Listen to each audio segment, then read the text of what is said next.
Now for Johnny Dollar. George Reed here. Oh, hello, Georgie. How's Floyd's of England doing these days? If payments keep on the way they started this morning, the company will go broke. What's that mean? One of our old clients, quite a character, by the way. Oh, now wait, George. For just once, give me a case involving some nice, ordinary, normal person. No, Johnny. First, it was that old fuss-budget Jediah Gillis. Yes, but Then now... big bad Michael Meany, who thought he owned half the state of Louisiana. Well, yes, I know, but compared to them, Durango Laramie Dalhart is as normal as they come. Durango what? Except for one thing, of course. The payment of his insurance premium this morning. What was the matter with it? $4,500, Johnny, in $100 bills. They're still here on my desk. $100 bills? You call this character normal? Listen, will you? Every one of these bills is counterfeit. Oh. I'll be right over.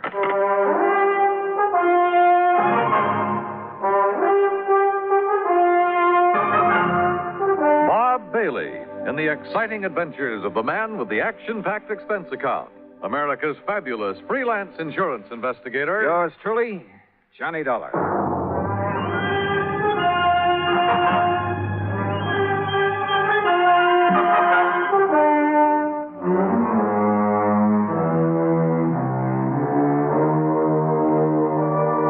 Expense account submitted by Special Investigator Johnny Dollar to Floyd's of England, North American offices, Hartford, Connecticut. Following is an account of expenses incurred during my investigation of the funny money matter. Expense account item 1, $1 even, taxi from my apartment to George Reed's office. I found him sitting, staring grimly at a pile of paper money spread around on the top of his desk. Well, there they are, Johnny. 45 $100 bills, and every one of them as phony as I've ever seen. Look at them. Yeah, I see what you mean. Whoever turned these out didn't even have sense enough to use the proper kind of ink. Yeah, it looks like he must have diluted it. Yeah. Have you ever seen such washed-out-looking money in all your life? Good tough paper, though, just like the real McCoy. Yes, real crisp and new. But, Johnny, look at those colors. Even the black isn't really black. Yeah. You'd think they'd at least have tried to wrinkle them up a bit and dirty them. Yeah. This is the most obviously flagrant... What are you looking at, Johnny? Well, this is unusual. For counterfeit, that is. What? Well, they've all been printed up with different serial numbers. See? Here. And here. Huh? How about that? Pretty smart. Funny, isn't it? The thing that usually makes this stuff easy to spot is the same number on all the bills. Sure. And whoever made these was clever enough to think of that. Had sense enough to use good paper, too. Uh-huh. But he certainly slipped up when it came to the color and quality of the ink. As for the press work... Well, I don't pretend to know much about phony money, George. Who needs to? And heavens knows I don't see too many $100 bills. But to me, this engraving looks just about perfect. That's just what I'm saying. Perfect plates, sense enough to change the numbers, good paper. Yet look at the result. Yeah. Has he ever tried anything like this before? What? Durango? Yeah. And just for the sake of the record, what is his real name? That's it. Durango Laramie Dalhart. Oh, I can't believe it. And the answer to your first question is no.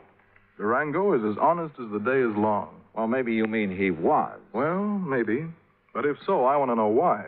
There'd have to be a mighty good reason, believe me. Running out of dough is the best one I can think of. But he's always had plenty. After all, $4,500 to spend on insurance year after year. Well, just who is he? And where is he? He lives on a ranch in Oklahoma. What kind of a ranch? I don't know. But it must be awfully big. Where in Oklahoma? A place called Bum Spung. Bum Spung? Yes. Oh, now, look, George, this whole thing is beginning to get a little too thick.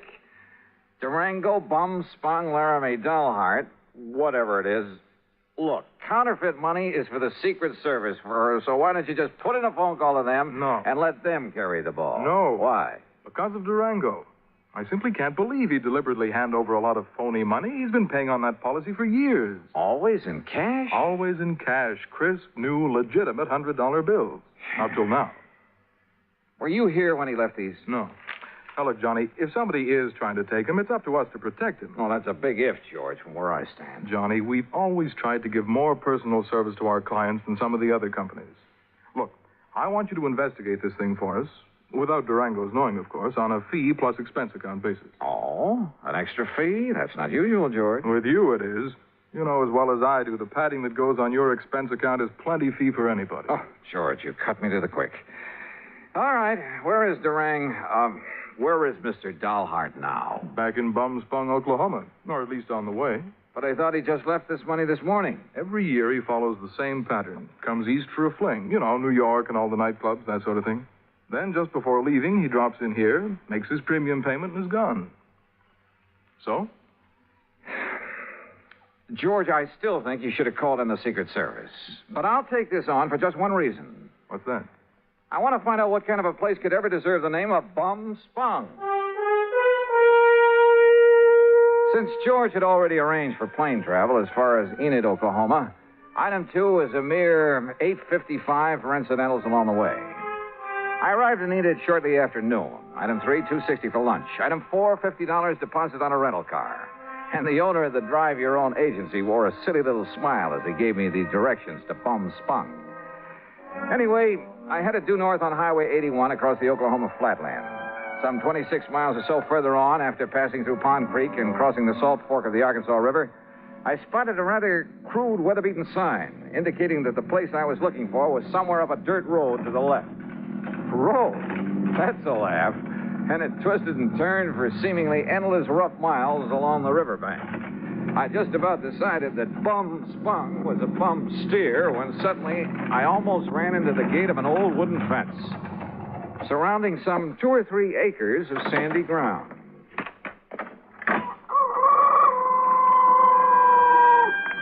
And there they were. A huge, ramshackle, unpainted building that passed for a house. An even more dilapidated affair, propped up with timbers that probably served as a barn. There were a couple of broken-down outbuildings, too. And on a small irrigated plot in the back, 2 cows. Steers? Well, anyway, 2 rather sad-looking bovines munched on the faded grass. There were some decrepit-looking chickens, a mangy old dog. There was a horse of sorts in a small corral. The windmill? Its whole tower sagged with fatigue, and the rudder on it slapped idly against the broken vanes. But right next to it, in complete contrast, stood a spanking new Cadillac convertible. And on the other side of the house, hanging some flimsy pretties on a clothesline, she was maybe 23 or 4, a brunette, and wearing a pair of well-tailored white riding breeches and a tight flowered silk blouse. She was slim, and she was pretty, and had a couple of rosebuds tucked in her hair. Hi. And about as out of place as anything I ever saw. I said hi. It was like seeing the vision of a goddess. Come on in. Just swing aside that post that you left. It's what Durango called the gate. Oh, yeah. Durango, did you say? Don't tell me this is Bum-Spung. It sure is. Didn't you see the sign down the road? The vast acreage within this broken-down fence is the cattle ranch of Durango Laramie Dalhart, who happens to be my uncle. I'm Carol Dalhart. Who are you? Why, my name's Johnny Dollar. Dollar? That seems to me I've heard that somewhere. Oh? What are you doing out here? Oh, just driving around, you know, summer vacation. You look like a city man. I was intrigued by that sign down the road. You know, curious about what Bum-Spung could mean. Bad water. Bad spring, so the Indians called it Bum-Spung. Ah. Durango liked the name, so he bought up these 2 acres and settled here. And this is all there is to his ranch? What's the matter with it? He likes it. But I'd had an idea. Well. Yeah? Nothing. From what you've told me, I think I'd like to meet Durango. Is he around? You trying to kid me or something? I haven't told you anything about him. Now look, Johnny Dollar. Yeah, look! Suddenly she turned, drew an old Colt 45, and as I ducked, she let go with it. Holy! I got him, see? She got him all right. A small snake that had poked up out of a hole in the ground some 25 feet away. And she got him right through the head with both shots. Oh, God darn rattlesnake? Rattlesnakes? That looks to me like a poor old gopher snake. What's left of him. So what's the difference? Could have been a rattlesnake. Hey, you were plenty fast with that gun. Yeah, gotta be. Or old Durango wouldn't have me on the place. There's no use for anybody that... Hand me a couple of those clothespins, will you? I gotta get these things hung up. Yeah, sure. Here. You said you're his niece. That's right. Only one left to take care of the old buzzard. You live here with him? Part of the time. Well, enough to look after him, make sure he don't get lonely, that he's got enough food in the house, that kind of thing. And I stick around when he goes out on the West Coast or back east for a fling. That's where he is now. Yeah, and he's due back. Hand me that slip out of the laundromat. Sure. Here you are. I take it that convertible's yours, huh? Yeah, that was my birthday present. Oh, your family must be pretty well heeled. Family. Me and Durango, we're all that's left. Give me them stockings now. Sure. But certainly Durango. Why not? He gives me a new one every year. And this ranch is all he owns? Except for his money. Says he has a barrel of it. Well, he must have. Or else, Or else, what? nothing. Go on with what you were saying. More clothespins. Yeah, here. And when he kicks off, I get it all. And I can give up the filling station. Filling station? Well, you must have passed it, just the side of Enid. Durango says a woman's no good unless she's got a job, so I got a filling station. Let somebody else run it for me, though, and Durango don't know the difference. Or at least he don't care. The main thing is I'm around to keep him happy and give him somebody to cuss at now and then. And say, why am I shooting off my face to you this way? I don't know, but don't stop. There.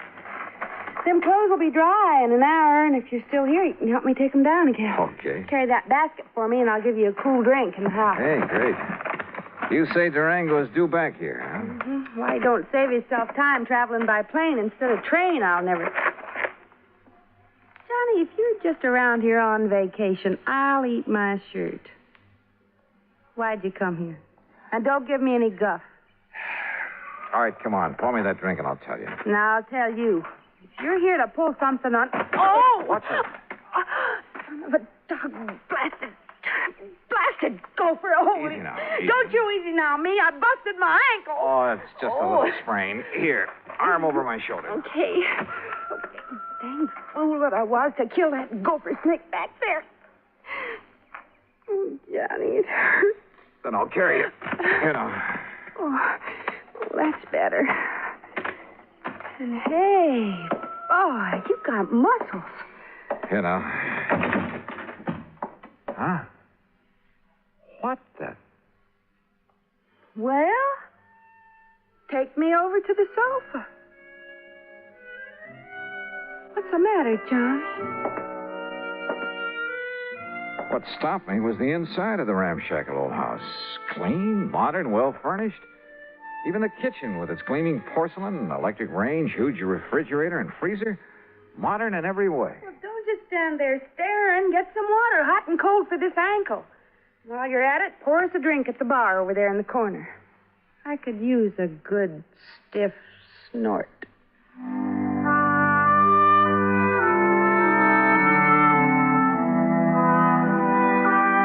I did what I could to reduce the swelling in her ankle.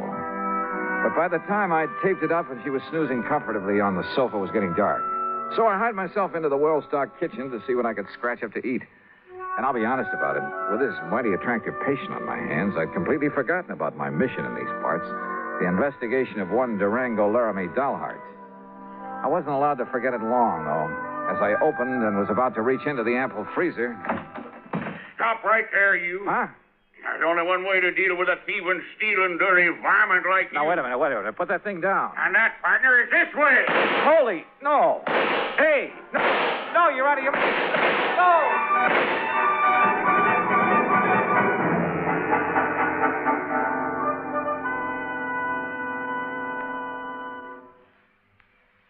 Act Two of yours truly, Johnny Dollar, in a moment. A number of years ago, it was said that, in spite of the large population of this planet, men and women remain the most inaccessible things on it. Today, we see this lack of understanding among peoples of the world reflected in headline stories. But it isn't because the people of the world are enemies. All people want to be friends. Long before the termination of World War II, Reverend Eugene Wood, a Methodist minister from Oceanside, California, went into a Scottsdale, Arizona camp where German prisoners of war were interned and offered his services to the imprisoned men. Among other things, Reverend Wood taught the men English, and he taught them about the United States of America. During the following years, after the men had been repatriated to their native Germany, Nearly half of the internees corresponded frequently with Reverend Wood.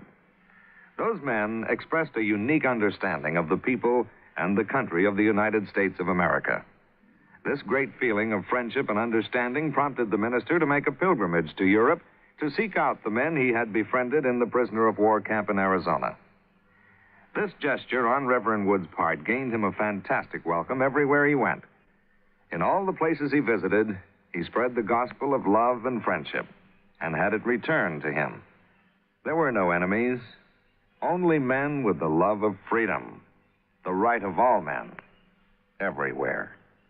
And now, Act Two of yours truly, Johnny Dollar, and the Funny Money Matter.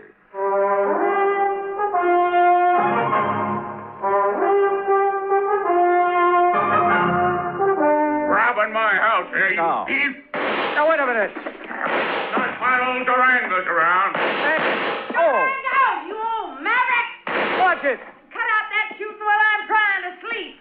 Ain't had a chance like this in years. Will you cut it out? Quit it! Cut it out, I say! Enough. Me, too. Take a swing at me, will you? Right. Holy Moses. Okay. Yeah, and here's your gun. Keep it in your pocket where it belongs. Sure. Now, what was the big idea? Well, whenever you bring one of these fancy boyfriends of yours around to my house, I got a right to have a little fun with them, ain't it? Fun? Is this your idea of fun? Crazy gall darn fun. Look what you did to the stove. You blowed it full of holes. The old wood stove would have held up. Here, buy yourself another one. There's $500 nice new dollars. Hey, wait, let me see Now, what about those. that window and the jars on the shelf? Okay, here. You should have saw him when I started throwing that lid all around him. Sure. Here, Johnny. Let me wipe off some of that jam that fell on your head. Johnny? Johnny who? Johnny Dollar. And I take it you're Durango Laramie Dollheart. Nah, sure am. Fastest shot in the country, too. My pa learned how in Durango, my ma learned how in Laramie, and I'm better than both of them was. Only thing is, I get no chance to show off no more. Durango, you crazy idiot. What's the idea? No harm, man, no harm. Yeah, take a slug of this. You forget all about it. I'll get a glass. Glass, a man drinks out of the bottle. Go ahead, Johnny. Oh, well, thanks. Bad enough a he-man has to live around all this feminine fripsy and lace curtains and rugs all over the floor and You know stuff. dad blame well you like the way I fixed up this old dumpy ears Durango. Yeah. Now, wait a minute. Look, you two. Yeah, you know dang well a man gets tired just sitting around, no matter how pretty it is. Why else do you suppose I got to get away every now and then to San Francisco or New York or some of them places where they got some noise and excitement? Is that right, Johnny Dollar? Just leave him out of this. Why? What's he doing here, anyhow? Well? Well, Durango, I'll tell you why. Because he's just driving around on his vacation and he happened to get to the end of the road and I made him come in. That's why. Thanks, girl. You got any objections? Now, I'll say this. He's got a lot more get-up and guts than most of the boys you bring around here. That larrup on the chin he give me is... Yeah, well, I'm sorry about that, Durango. Sorry for what? Because you didn't act like some of them lily-livered kids she brings around and run for home? No, sir, boy, you're all right. Just... Cheryl, what the Sam Hill you got on your foot? Well, it's high time you noticed. Well, what happened to it? I like to have busted my ankle and I go for a hole, and if it hadn't been for Johnny, I'd still be laying out in the yard howling with pain.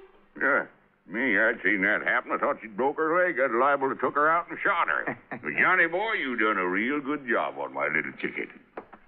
Here, honey, I have to get back on the sofa. No, now, let Johnny. He's a lot gentler. And besides, well, I kind of like him. You hear that, Johnny? You better look out when a pretty girl starts talking to you like that. You're sure fixing to get lassoed and thrown. Well, I can think of a lot worse things. Durango, you just shut up and fix us up some victuals. We're hungry. Yeah, sure. No sooner than I get back here and some woman starts giving me orders. Take it easy now, girl. Oh, I don't need help. I'm feeling fine now. I just wanted to talk to you. Hey, you should have stayed on that sofa. What, missed all the fun? Fun? You too? You know. Oh, thanks. Hey, sit beside me, Johnny. Well, sure. Why not? Now, none of that mush stuff. That isn't what I meant. Oh, I can't say as I'd mind it with you, Johnny. Well, now, if that isn't an invitation, Hey, kids, some nice steaks, a couple of chops, maybe some pancakes and beans to fill you up. Be all right? Just make it good and take your time. Or shall I do it? Woman, I can cook better than you any time. Oh. Well, Johnny, before you start that... What's the matter with some lights in there, you kids? It's getting dark. oh. Just mind your own affairs. And I warn you, Johnny, you better watch out for yourself. Yeah, I'll risk it, Durango. You don't, want the light, do you, Carol? You know what I want? What? I don't know why you come out here to bum spung. Can't I wait? Dollar, I bet you got somewhere else to go. It's going to be pretty late by the time we met. Or I might as well bunk here tonight. Got plenty of room. What do you say? Johnny? Sure, Durango. Thanks a lot. No, Carol. You haven't answered my question, John. Tomorrow. I'll tell you tomorrow when we can be alone. Aren't we alone now? Oh, not as much as I wish we were. You're a mighty cute guy, Johnny. Oh, you don't know me, Carol. I'm really just an old wolf. Oh, I don't believe it. I don't know. Just one of the roses fell out of my hair. There it is. With buds of roses in her hair and kisses on her mouth. What's that? Pretty. Just a line from an old poem. I have the roses in my hair. What about the rest? Why don't you find out? You kids want to bell down on the jug while you're waiting? Oh, Oh, why don't you tend to your cooking? Johnny? That Durango, he certainly puts together a meal in a hurry. Too much of a hurry. And the meal itself, enough for an army. And to see him pack it away, you'd think he'd been out on the range for years. Yes, sir. Nothing like coming home to give you an appetite. Here, scoop yourself up some more beans, Johnny. I still hadn't made any progress in my investigation and encouraged him to talk about himself. He did, willingly. And how much of it was true was something else again. Said he left his father's little farm in Colorado to hunt for gold. Said he'd found it, too, a lot of it. Claimed he'd used that money exploring for oil, wildcatting. That everything he touched had turned to money. That he'd made and banked so much he could never spend it all. That's why he'd go on those flings to San Francisco and New York, just to get rid of it. Then come back here to this little plot of ground and rest up for the next excursion to the big city. His only regret was he was too old to make the new West like the old West. Yes, sir. If I was 20 years younger, I'd ride a horse into Dodge City and show all them law and order. I'd show them just exactly how it was in the old days. Like I read about in them magazines. But if all this were true, why the counterfeit money? Those phony, washed-out $100 bills I'd seen on George Reed's desk. The bed in the guest room was as comfortable as my own, but I couldn't get to sleep. Fortunately, for long after the house was dark, it must have been close to midnight, I heard the door of Durango's room open, heard him sneak out of the house the back way. Quickly, as quietly as I could, I slipped on trousers and shoes, took along my gun, and went after him. From the back porch, I could see that there was a light on in one of the small outbuildings.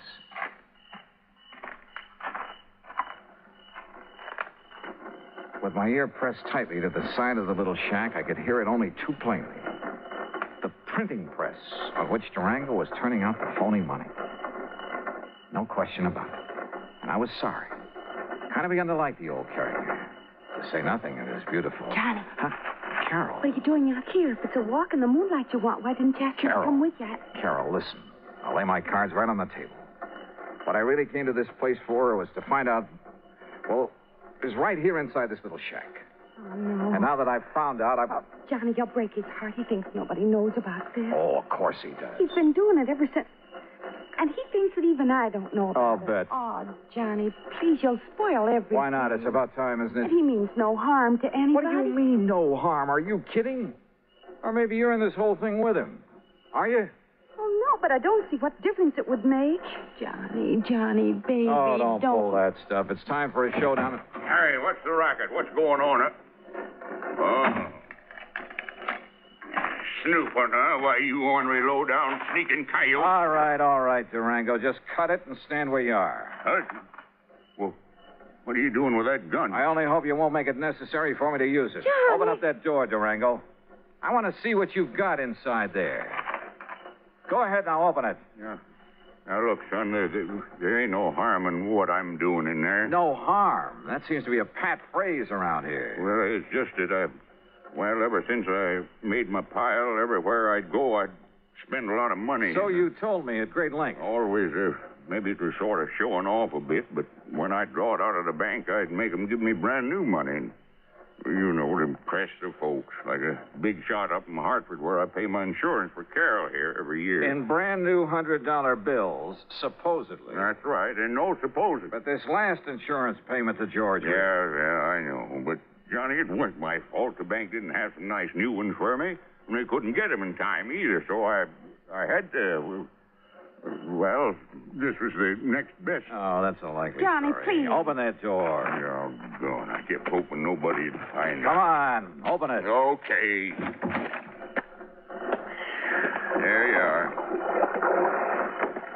What under the... That's the washing machine there, and that's the soap, and plenty of strong bleach, and the starch to make them nice and crisp. Oh, no. And that there's the ironing board where I press them out real nice and flat. They'll never believe it.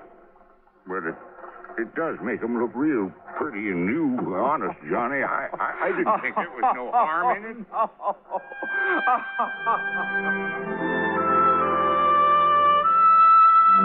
Well, there you have it, George. Full report on the funny money that turned out to be only cleaned up a bit. And the next time, call in the Secret Service, will you?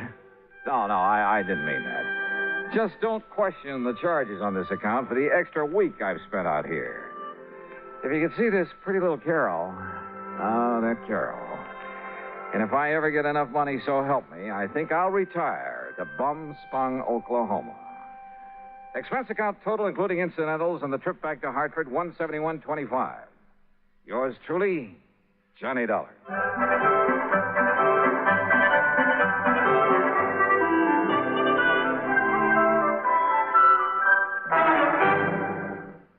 Now, here is our star to tell you about next week's story. Next week, well, just remember one thing. That old saying about a cat having 9 lives. And be sure to join us, won't you? Yours truly, Johnny Dollar.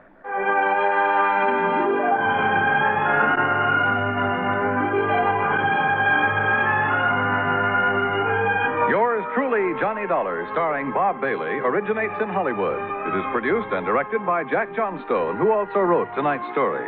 Heard in our cast were Virginia Gregg, G. Stanley Jones, and John McIntyre. Be sure to join us next week, same time and station, for another exciting story of yours truly, Johnny Dollar. This is Dan Cubberly speaking.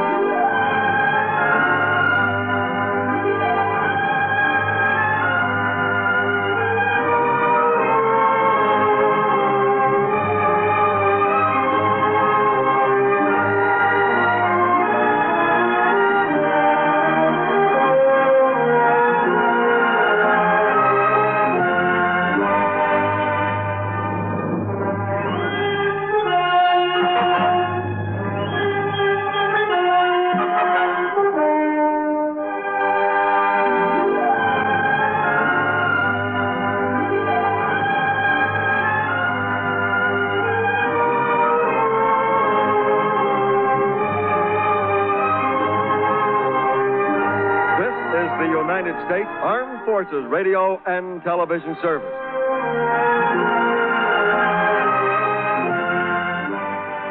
WROW in Albany, New York. Johnny Dollar. Well, it looks like one of our important clients is in pretty serious trouble. Oh, who? I don't know. You what? Nope, haven't the least idea. Well, what kind of trouble? I don't know. Oh, now, wait a minute, Johnny, Earl. I don't know who, what, where, when, or why. But, Earl... So you'd better come on out here and give me a hand. Somebody better. Well, no, look here, According Earl. to this timetable, you can get down to New York just about in time to make a 6:30 jet flight. But unless I know what it's all I'll about... meet your plane at the airport here in L.A. What? Now, look... huh? Earl? Hello? Okay, baby, you're paying for it.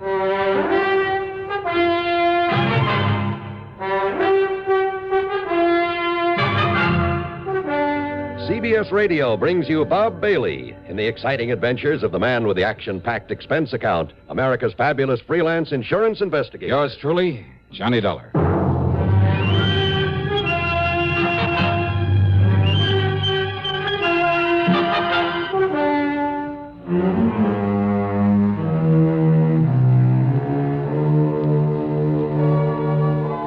Expense account submitted by Special Investigator Johnny Dollar to the Tri-State Life and Casualty Insurance Company, Los Angeles office. Following is an account of expenses incurred during my investigation of the What Goes matter. Expense account item 1, $183.40, cab to Bradley Field, a plane to New York, and one of the jet flights to Los Angeles. The flight was good all the way, and we made the transcontinental part of the trip in a shade under 5 hours, and man, that's traveling. At L.A. International, as I climbed down the steps out of the plane, I could see Earl Pullman waiting for me, over behind the steel fence that separates the main building from the field itself. And then, walking up the long covered ramp along with the other passengers, but I didn't remember having seen this particular man on board. Sorry, mister. Yeah, that's it's okay. Oh, very clumsy of me, though, and I apologize for not watching where I... Say, aren't you Mr. Johnny Dollar? Maybe. No, tell me. Are you Johnny Dollar? Well, now, look. Are you? Please tell me. Well, yeah, but who are you? Come on, Mr. Dollar. Come along with me. Yeah, where and why? This is hardly the place to talk. Talk? What about? Just come along, please. Hi there, Johnny. Oh, hi, Earl. Over here. Yeah, right. Now, listen, mister, whoever you... I am clumsy, and I'm afraid my timing's bad. Just a minute, hey. Later, Dollar, later. Yeah, right over here, Johnny. We'll clear your baggage and hop into my car and be on our merry. How are you, boy? Well, all right, I guess. Yeah, fine, Earl, fine. Well, you don't look it. What's the matter, Johnny? Well, I just want to be sure I still have my wallet. I don't get it. Well, I'm sure I don't. Coming up the ramp, Earl, the well-known jostle. Jostle? Yeah, the old pickpocket's trick. Bump into you so as to divert your attention while he or somebody else lifts your wallet. Oh? Nothing's missing, I guess. Well, maybe whoever it was did just accidentally bump into. Well, I might believe that if he didn't stop and... If he didn't what, Johnny? Now, what's all the big mystery? Well, Earl, I wish I knew. But now what's this big mysterious trouble of yours? Well, this is hardly the place to talk. That's what he said. What? Nothing. Don't worry about it. Okay.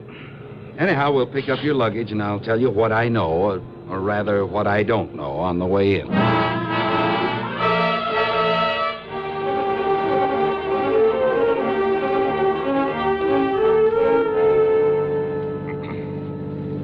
Oh, yeah, we'll love it out here, Johnny. Bought ourselves a nice new home out on Bundy Drive in West L.A., actually Brentwood. Yeah, but what and goes my with office this, is right nearby Westwood. It's really another section of West L.A. So tell me what And, goes. of course, Mike said to tell you that she'll expect you to park yourself in our guest room. Unless you have other plans? Well, it depends. It depends on what it is you've called me out here for. Well, I really don't know. Huh? Johnny, I got this phone call early this afternoon. Now, he wouldn't give me his name. But he swore by all that's good and holy that he's a client of ours. He? Said that we wrote his life insurance policy. That was before I came out here, of course, for $333,000. Oh? Yes. And he was so sincere and so worried about something that I was sure it wasn't just a gag. Well, I guess that's pretty obvious since I wasted no time in calling you and asking you to come all the way out here. Yeah, well, what else did he tell you? Cigarette? No, thanks. I have some of my own. Oh, here, smoke one of these. Oh, okay. Thanks. Light? Here you are. Thanks. But now, what else did he say? Only that if I didn't send for you immediately, have you come out here and see him, we might very shortly lose him. You mean he expects to die? I mean, be killed by somebody? Well, what do you think? And that's all he'd say. And he wouldn't tell you who he was? No. But I wonder why. And if he expects me to go to him... Or maybe, of course, he plans to contact you some way now that you're here. Hey, that man back at the... Huh? But look, if his life is in danger, something like that, well, what if I hadn't come? Or what if I'd come too late? Now, look, what goes, Earl? It just doesn't make any sense. Okay, so maybe it was a gag. Maybe I did fall for a gag. Well, it's not a very likely sort of a gag, and if that man at the airport, I mean, if whoever this client is does know that I've come here... What? And yet, if he is in danger, I mean, if he was the man who called you... Wait a minute, the minute he saw you there to meet me, the way he bumped into me again and then got lost in the crowd... Johnny... But he didn't take my wallet or anything else that I can pick up. You're not making any sense, you know. Oh, yeah, I know. But as I said before... What goes? Yeah. More important, what'll you do? What else? Wait and see what happens.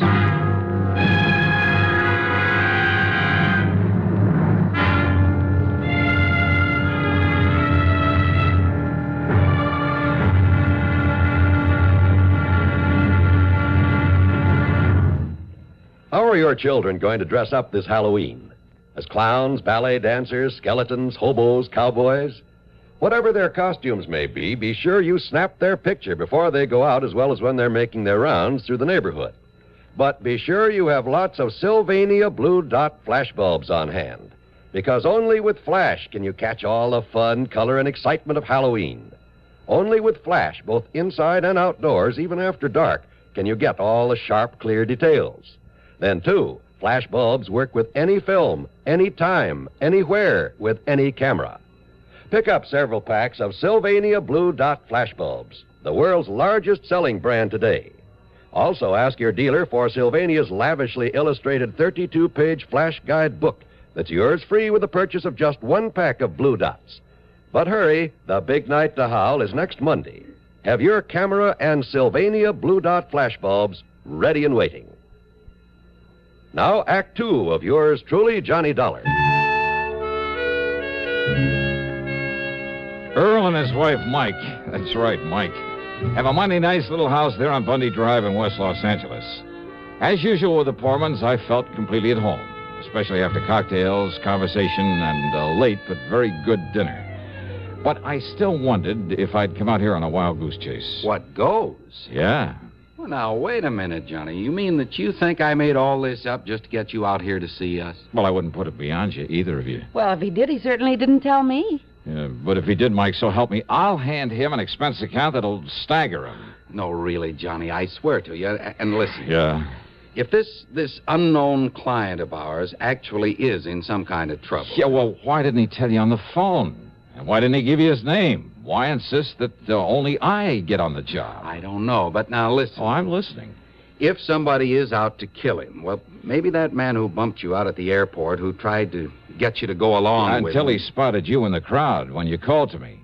But if he's one of your own clients... Look, I haven't met 1/10 of our clients since I took over the office out here. And besides, what I'm trying to say is that maybe the man you saw out there isn't. Huh? Isn't what, dear?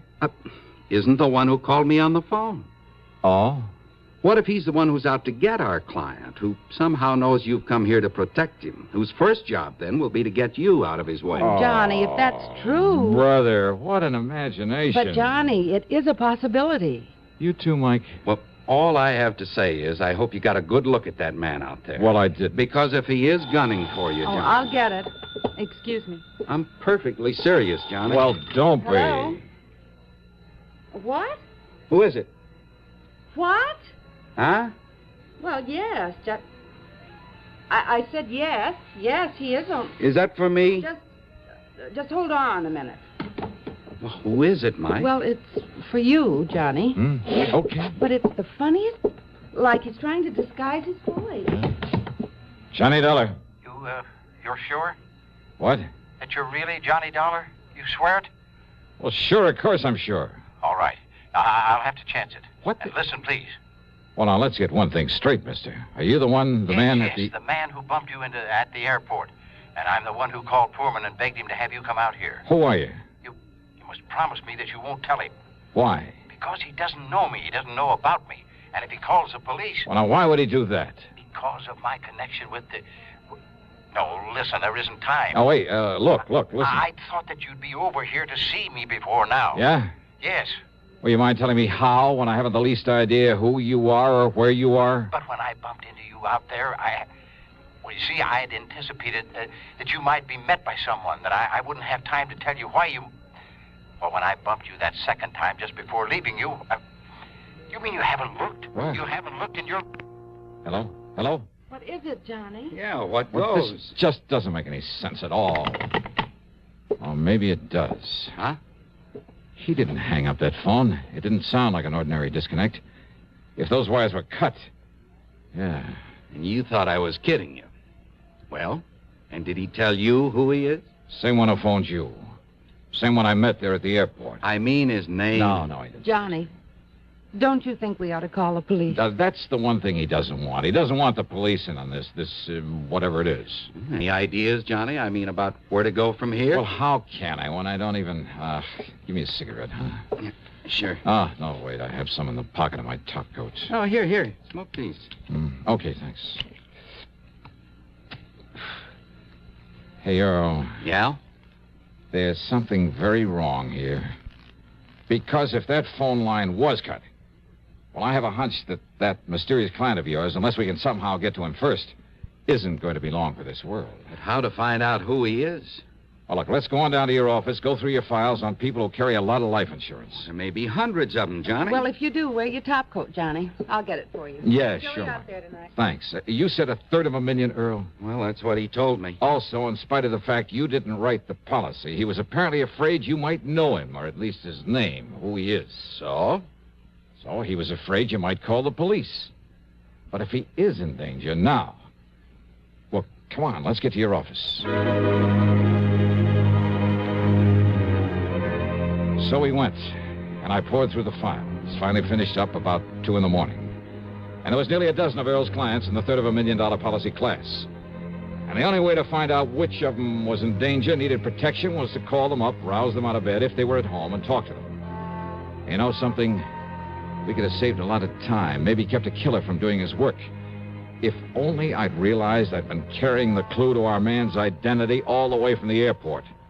And if only I'd stopped bumming cigarettes from Earl Pullman. Yeah. Figure that one out.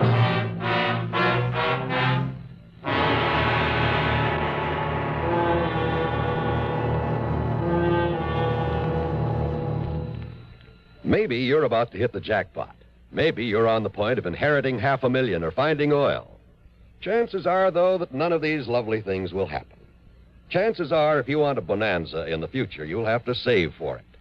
Now, there are a number of ways to do that. Some people stuff their mattresses, stash their cash behind a loose brick in the fireplace, or slip it under a floorboard. None of these methods make sense because that kind of money isn't making a cent for you. Not only that, it may get lost or stolen. Wouldn't you like your savings to make more money for you? Wouldn't you like to have them theft-proof, loss-proof in every way? Of course you would. And you can the United States Savings Bond way. Through the payroll savings plan where you work or the bond-a-month plan where you bank, $3 will get you 4 on maturity every time. Nicest thing of all, it's literally impossible to lose your money. If Baby tears your bonds into confetti and drops them out the window, you can recover your cash plus interest in United States Savings Bonds. Now, Act 3 of yours truly, Johnny Dollar, and the What Goes matter.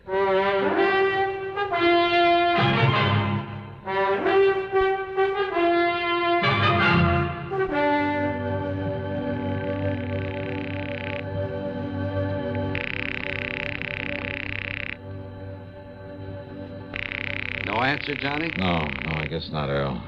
Either the Branfords aren't at home or they're too sleepy to get up. Branford? J. Morton Branford? Is that who you're trying to call? Yeah. I should have remembered. They're always in Florida this time of year. All right, then that leaves just one more on this list of big policy holders I made up. Let's see. I was afraid this wouldn't get us anywhere. Seelegger. Except to annoy a lot of our rather... What'd you say? Bernard Seelegger. Barney Seelegger? Barney the Bum? Barney the who? Alias Barney the Butcher, alias Sea Legs Brown, alias half a dozen other things. Let me see that. You know him, who he is? That's the one, all right. Johnny, the cops have been trying for months to locate this man. No kidding. Yes, in connection with a lot of narcotics running over the Mexican border. Uh-huh.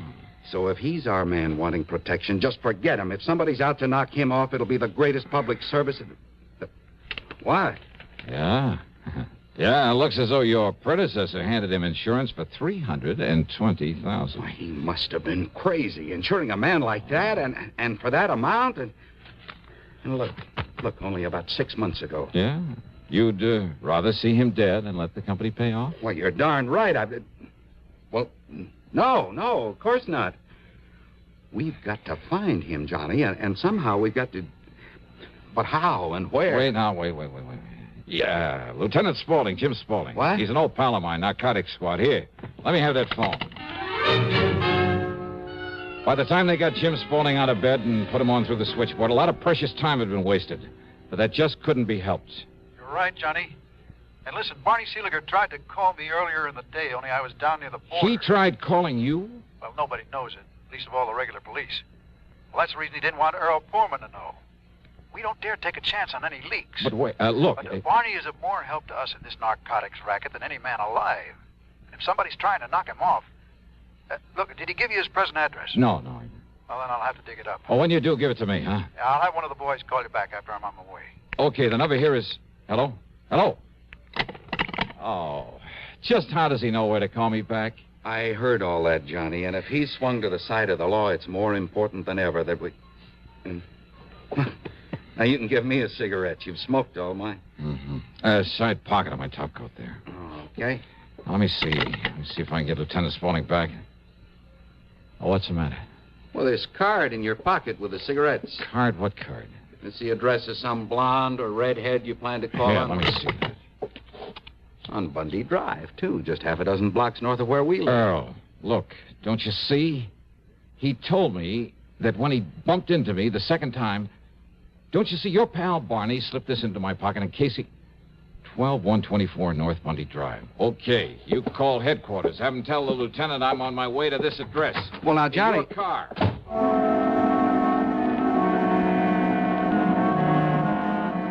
12124 North Bundy was a small, solid-looking house almost hidden by the remains of a neglected orange grove. There were no lights on, but I went up to the front door and knocked.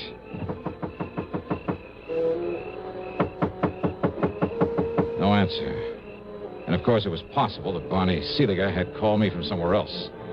But this was the address he'd been so careful to slip into my pocket. Then I noticed where the power and telephone lines led over to a service box at a rear corner of the house.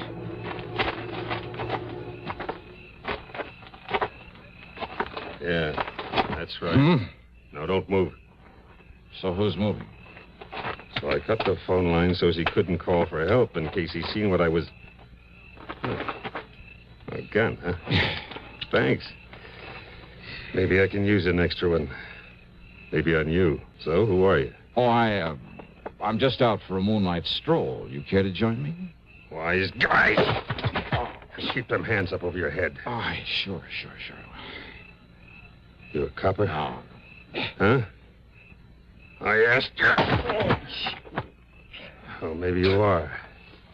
Maybe I'll give you the same treatment that Stooley's getting inside there. You want to see? You want to see what you got coming after I'm sure he's dead? And just walk. In front of me. Yeah. To the corner window there. And he showed me one of the most ingenious and diabolical instruments of murder I've ever seen. In the window was a small, compact air conditioner. But instead of pumping air in through it, he'd blocked it off, except for a small aperture. And leading to this was a piece of pipe, a pipe connected to a gas line. So instead of taking in air, it was pumping raw gas into that room. That's right. He's sound asleep. In the other window, I seen him take a couple of sleeping pills like he always does when he's scared. When he's dead. I disconnect this line and nobody knows the difference. No. The air conditioner cleans out the air, and by the time they find that Stooley's dead body, nobody knows how it happened to him. Locked up there inside his own... Oh, no, you don't. I can try, baby. I'll kill you.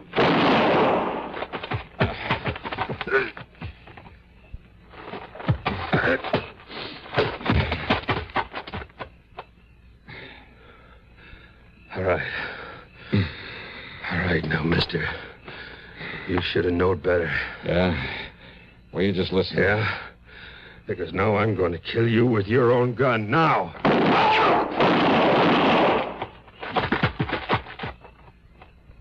Dollar! Johnny Dollar!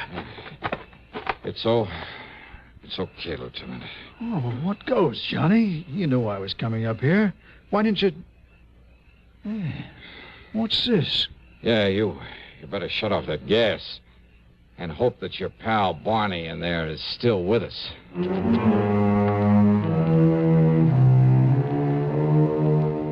Yeah, Barney was still alive, but barely. Which is more than you can say for his would-be assassin. One of the lieutenant's bullets had caught him square in the head. So, that is that. Expense account total, including incidentals, and the trip home to Hartford, $368.50. Yours truly, Johnny Dollar.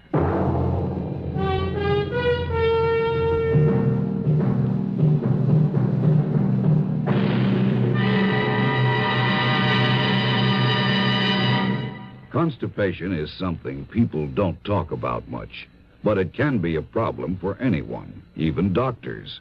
And when constipation occurs, it's interesting to see just what doctors consider important about a laxative they might use or recommend. Well, a majority of the doctors we heard from had this to say. A laxative should be effective, gentle, close to natural acting. A medicine that can be used with complete confidence. Now, X-Lax has been popular with many doctors and millions of people over the years because pleasant-tasting chocolated X-Lax is effective. Overnight, it helps you toward your normal regularity. X-Lax is so gentle, so close to natural acting, there's no upset. That's why many doctors and millions of people use X-Lax with complete confidence. X-Lax, the laxative that helps you toward your normal regularity gently, overnight. Now, here is our star to tell you about next week's story. Next week, a super salesman selling death. But he's not the only one doing a selling job. You've heard the expression, it takes a crook to catch a crook. Well, I'm afraid that's exactly what gets me into trouble on this one. I mean, on account of in order to catch him, I try a little selling myself. I mean, after all, when the potential customer is a beautiful blonde, who wouldn't? That is, until a killer comes in. Then trouble and nothing else but. So join us, won't you? Yours truly, Johnny Dollar.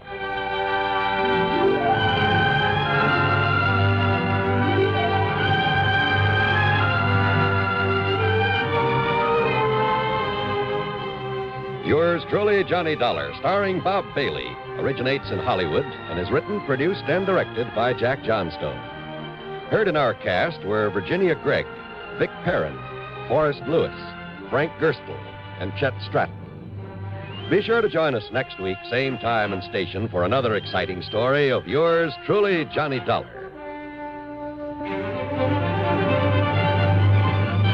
This is John Wall speaking. Next, a taut drama of Hollywood homicide as suspense follows on the CBS Radio Network. WROW in Albany, New York. From Hollywood, it's time now for...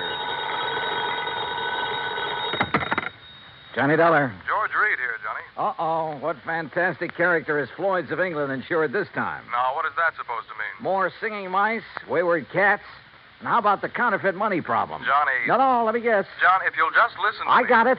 You're in trouble because you've done a switch. You've insured somebody against living instead of the other way around, that it? Of course not. Though I must admit we do have one policy of that sort in effect. There, I knew it. However, that is not the one I called you about. Okay, George, what is? We've issued a policy. Well, I guess it is a little unusual at that. I fear the worst, but go on. Well, it's on a small brewery over near... Brewery? You mean a beer factory? That's right. It's over near the town of Tamaqua, Pennsylvania. Oh, yeah, I know that country pretty well. Good. We've insured the Dortmund Brewery against possible damage from a nearby construction project. Well, you said unusual. What's so unusual about that? Perhaps you'd better come over here and let me tell you. Yeah. When you say it that way, I guess I'd better.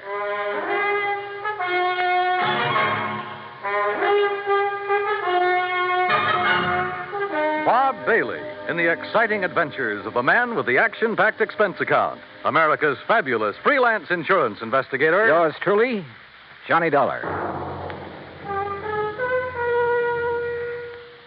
And now, Act One of yours truly, Johnny Dollar.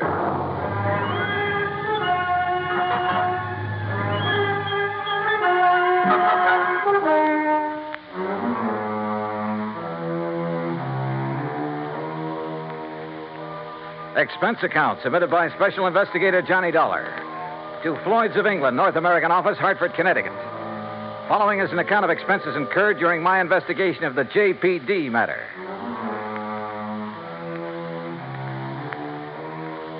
Expense account item 1, $1.10, taxi from my apartment to George Reed's office, where he promptly dragged me over to a large map tacked to one of the walls. Here it is, Johnny, between the towns of Tamaqua and Frackville, Pennsylvania. On a little river that's called Pinxatawney Creek. Old Indian name, I believe. Uh-huh. The Dortmund Brewery is just about here. Yeah. Well, okay. I'll rent a car in New York and drive over there. Now, wait. By making a couple of train changes, you can get most of the way over there by rail. Anything to save the company a buck, is that it? Why not? When that freewheeling expense account of yours gets into operation. Okay. What's the face value of the policy? Coverage for the whole plant, $820,000. Wow-wee. So I'll rent a car in New York. All right. Now, as I told you, we've insured the Dortmund Brewery against possible damage from the building of a plant right next to it. What kind of a plant? Competition. Another brewery. Oh, I see. Possible malicious damage. Is that what they're thinking of? That's what J.P. seems to be worried about. J.P.? J.P. Dortmund. Owner, manager, president, brewmeister, and anything else you can think of. Has anything happened yet? No, but I want you to go there and be sure that nothing does. Is this J.P. my contact? Yes. Okay, George, I'm on my way.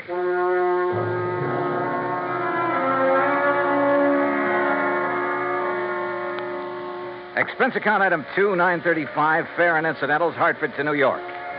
Item 3, $50, deposit on a drive-your-own car. Item 4, 50 cents toll through the Holland Tunnel. I cut straight across the top of Jersey, crossed the Delaware at Phillipsburg, and finally pulled into the little town of Tamaqua shortly after 6 p.m. Items 5, 6, and 7, $12.20. For dinner, a place to rest my weary head, and breakfast the next morning. The Dortmund Brewery sat on the western bank of Pinxatawney Creek, about 5 miles out of town, and looked as though it had been sitting there for 1,000 years. It was a small affair, and the old frame buildings were badly in need of a coat of paint.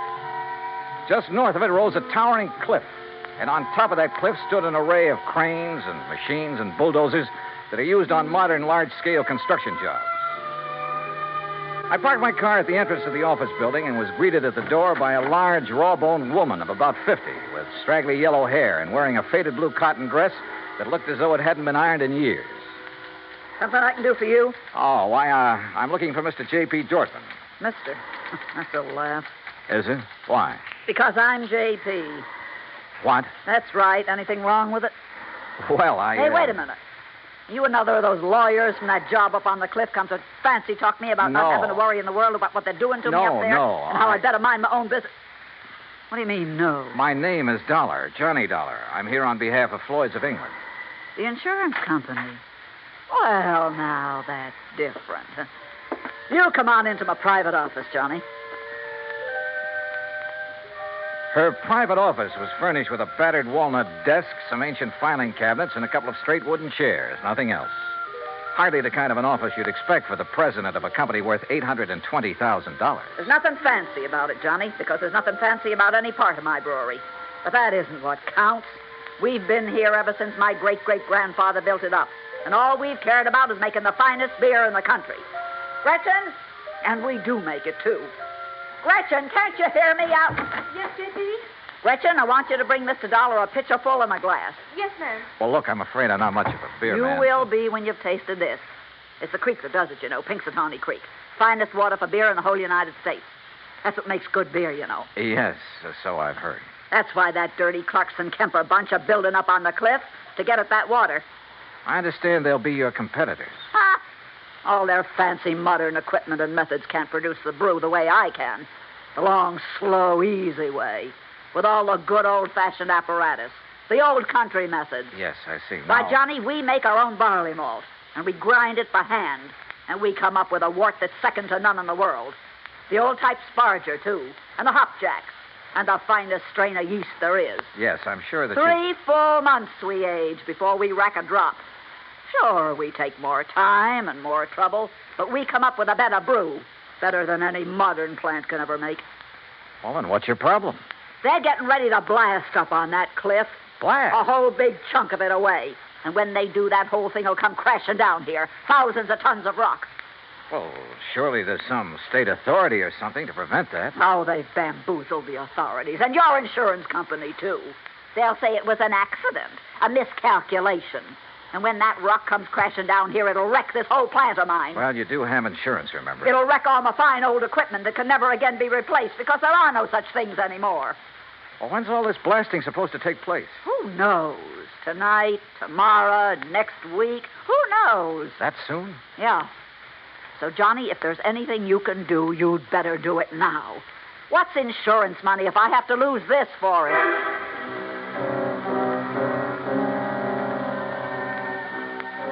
Who knows? Maybe she was right suspecting her rivals might try a stunt like that to put her out of business. But it all seemed a little too far-fetched. And yet, when I think of some of the unscrupulous things that have been done to put down competition, maybe she was justified in suspecting this Carlson Kemper crowd of... Yeah, maybe she was.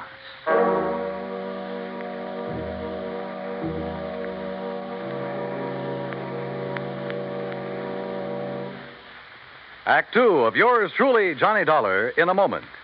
Our flag now numbers 50 stars, and behind each star there stands yet another flag representing one of the 50 states.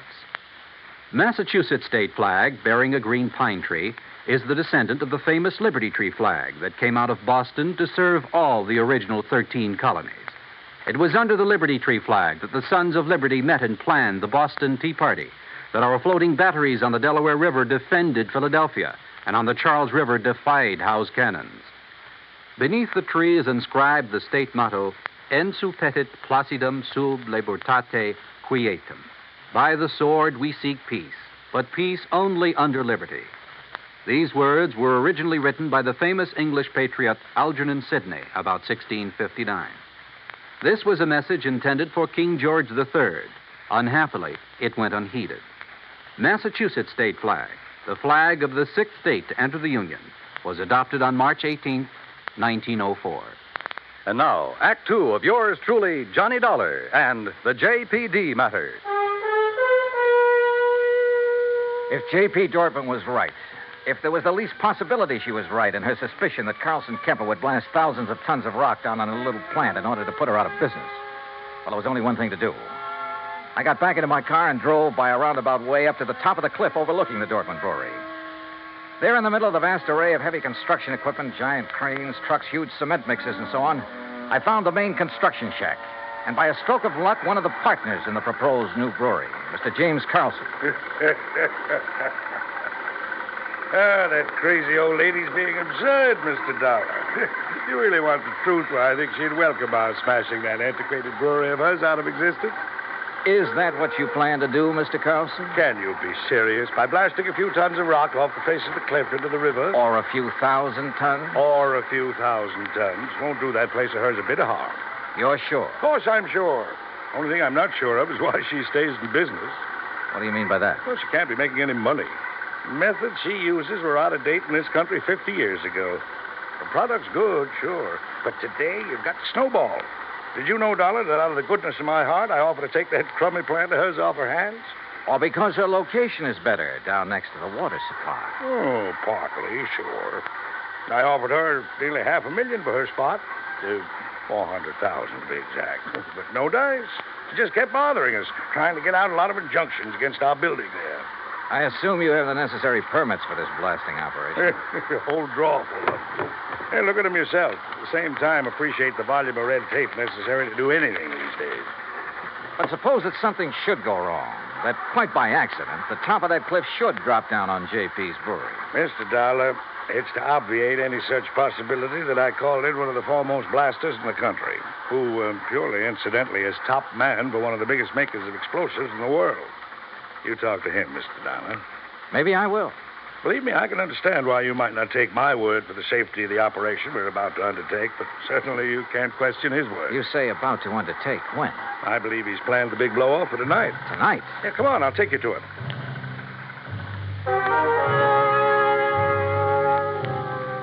We found this expert, Mr. Sidney Crutchfield, in a small, tidy shack set out near the edge of the cliff, working over a series of complicated diagrams with a busy slide rule in his hand.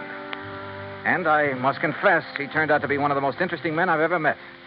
Tall, slim, and gray-haired, he had a quiet, easy, yet confident manner that completely belied his hazardous occupation. This was the man who had done the dynamiting for some of the biggest jobs in this country, had moved mountains and rivers in the construction of huge dams, had blasted the way for some of our vast highway networks. As you can see by the dates on these sheets, I finished planning this blast over 2 weeks ago. But I find that constant checking and rechecking never does any harm. Mr. Carlson tells me you plan to set off this blast tonight. Yes. Actually, I shall push the plunger at exactly 2 o'clock tomorrow morning. If Mr. Carlson is ready. Don't you worry about it, Mr. Crutchfield. We're moving the equipment and the shack's away right now. Excellent. And at the time of the blast, no one is to be here but me. That's what your contract says. And that's the way it must be. For safety, Mr. Crutchfield? Well, call it a fetish of mine. Uh-huh. And there'll be no damage to the brewery plant down below? I'll stake my reputation on it. Come, Mr. Dollar. If you like, I'll show you how I've made the sets for this blast. We spent the rest of the day inspecting every tunnel, shaft, and drill hole into which the explosives had been packed and fused. And the artistry of this man was evident from the word go. By 6 p.m., all the machines and shacks and equipment had been moved back from the edge of the cliff that was to be blown off. The place was deserted, except for Mr. Crutchfield and me. And now, you must get into your car and leave, Mr. Dollar. But if there's no danger... Please. I prefer it this way. Surely you're not still concerned about the blast? To be honest about it, no. Not one bit. And I wasn't, at the moment. Yeah, this amazing man simply couldn't do anything wrong. I would have staked my life on it. But by the time I'd driven the long, curving road to the Dortmund Brewery below, had found the place not only deserted, but completely shut down, a funny little hunch began to grow in the back of my head. Even the office building was dark as far as I could see. With the help of a business card, I slipped the lock on the front door.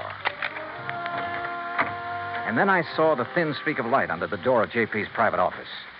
I thought I heard something in there. The office was a shambles. Account books and papers scattered all over the place. A couple of cartons. The drawers of the crusty old files were open and, for the most part, empty. Somebody had been hastily packing and removing all the important papers. But why? I'm sorry, Johnny. Oh, what? Sorry. Oh! And you seemed like such a nice boy.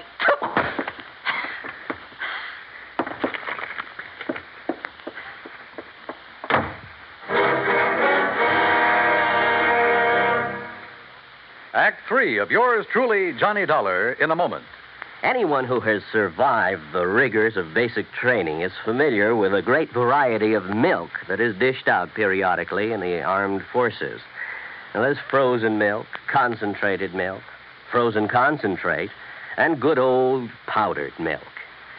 But sometimes supplying wholesome, fresh, real milk has been a problem when servicemen have been stationed in out-of-the-way places. The United States Air Force came across that problem some time ago in the island of Terceira in the Azores, those Portuguese islands that dot an eastern portion of the Atlantic Ocean. The air base there was considered powdered milk country for a long time. Although cattle have played an important role in the economy of the island of Terceira, the herd was badly inbred and milk production was very low. Modern milk processing was not a part of the picture. And with the help of Portuguese veterinarians, the men in the United States Air Force unit worked out a free breeding service by using a small herd of milk cows acquired in England, and the cattle there at Terceira improved. Then, a complete pasteurizing, homogenizing, sterilizing, bottling refrigeration plant was flown in from the United States. As soon as this activity got underway, milk production began to climb steadily, and thirsty Air Force men and civilians were soon buying and drinking the new fresh milk. When economy of the island began to rise rapidly, the people were happy and grateful. You might say that a little milk of human kindness increased understanding on an island of freedom, the right of all men everywhere. And now, Act 3 of yours truly, Johnny Dollar, and the J.P.D. matter.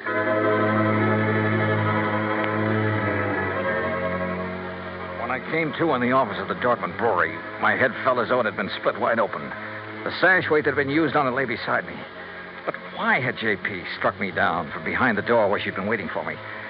And why, before that, had she been hastily packing a lot of business papers, bills, and so on to take away? A couple of them still lay under me where I'd fallen. It was several minutes before I found strength enough to roll over and try to push myself to my feet. As I did so, I saw two things. One was a bill she'd overlooked in her haste to get away. A bill from Frank Line Powder Company addressed to her personally. A bill for 21 cases of dynamite and some other explosives. The other was my watch. I'd been out for hours, too many hours. For according to my watch, it was 1:52 a.m., exactly 8 minutes before the tremendous dynamite blast on the cliff above was to be set off. And suddenly I knew where, somehow, by her plan, those thousands of tons of rock would land, and not harmlessly in the river below. And I knew why J.P. had left me here, so I'd be crushed by them.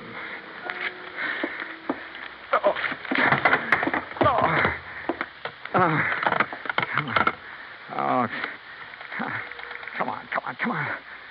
Oh, please, come on. Hello. Oh, please, hello. Operator, this is emergency.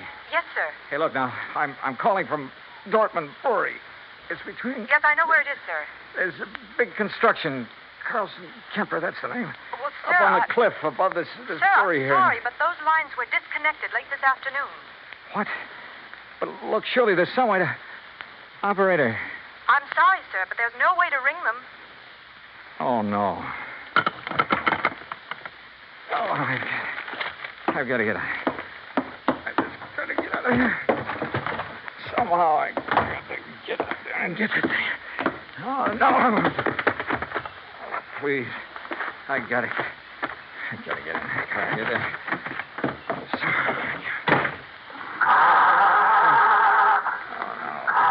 My head, I can't...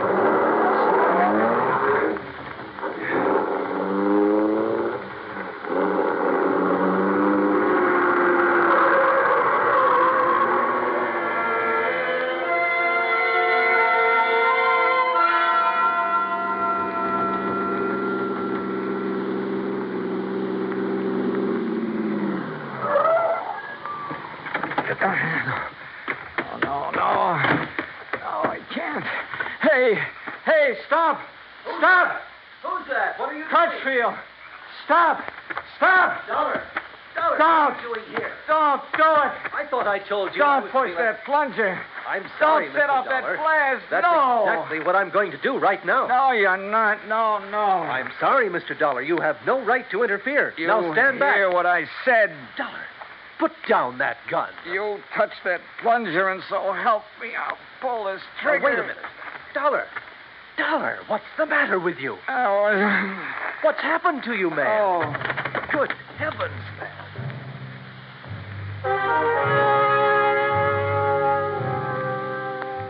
I guess it was just luck that I was still hanging on to that bill for the dynamite that I'd found. I guess it was luck that made Crutchfield grab it when he tried to keep me from falling. Made him look at it carefully by the light of his flashlight. But it was his good sense that kept him from going ahead and setting off that charge. When daylight came, he found the spot on the face of the cliff where J.P. had another charge planted. It was set to go off by concussion from the blast that Crutchfield had set. It would have diverted the rock from Crutchfield's blast to smack dab on top of her little beer factory. Nobody would ever have known who'd really done it. And J.P. would have collected $820,000 insurance for it. Incidentally, when the police caught up with her, which wasn't hard, they also found the book she'd taken from her office. Yeah, J.P. Dortmund was broke. Stony. Expense account total, including a handful of doctor bills for my aching head and all the incidentals I could think of, $204.80. Yours truly, Johnny Dollar.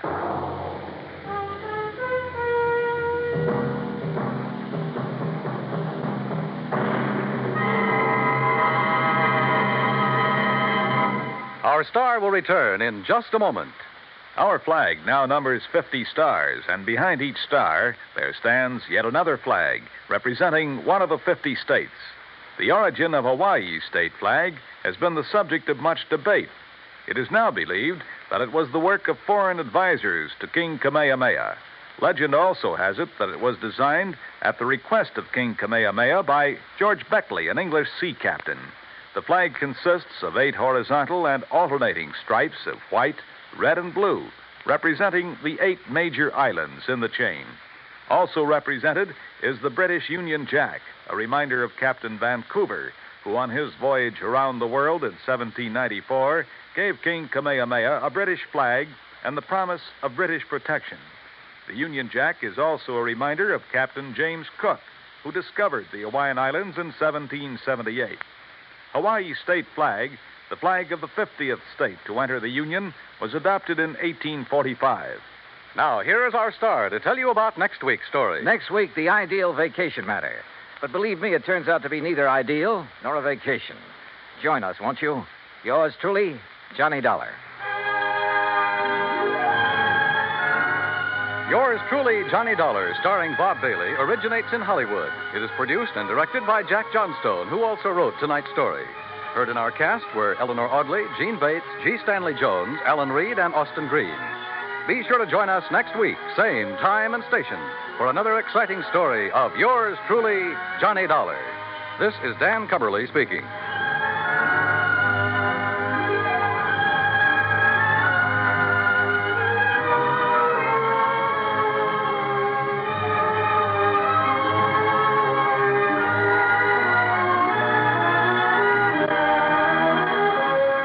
This is the United States Armed Forces Radio and Television Service.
From Hollywood, it's time now for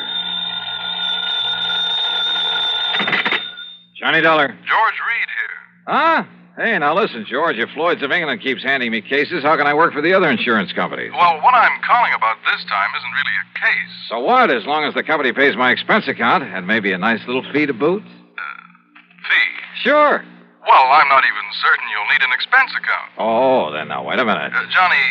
Johnny, I think you'd better come over here to my office so that we can talk about this. Well, I don't want to sound chintzy, George, but a cab to your place will cost me over $1. Oh, well, that can go on the expense account, of course. Good. Then as long as we've established the expense account for this thing, whatever it is, I'll see you in a few minutes. Well, now, there's no hurry, Johnny, so just take your time.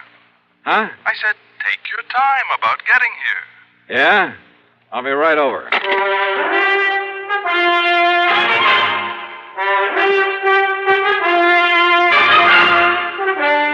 Bob Bailey in the intriguing adventures of the man with the action-packed expense account, America's fabulous freelance insurance investigator. Yours truly, Johnny Dollar. And now, Act One of yours truly, Johnny Dollar.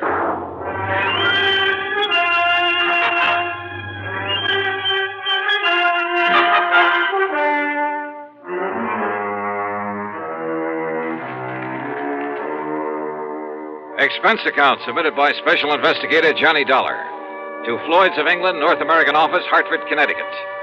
Following is an account of expenses incurred during my investigation of the cautious Celibate matter.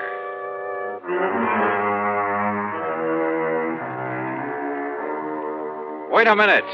Over the phone, George Reed did not tell me what he wanted me for. Also, he very plainly said not to hurry. Item 1, $1.20. No, make it $1.50 for a taxi down to his office. Go right in, Mr. Dollar. Mr. Reed's expecting you. Okay, thanks. Oh, come in, John. Yeah. As I tried to tell you on the phone, there was no reason to rush over. Oh, yeah, I got the message, George. That's why I did rush. Oh, well, sit down. Sure. Well? Cigarette? No, thanks. I'll smoke one of my own. Oh, sure. But here, let me give you a light. Okay.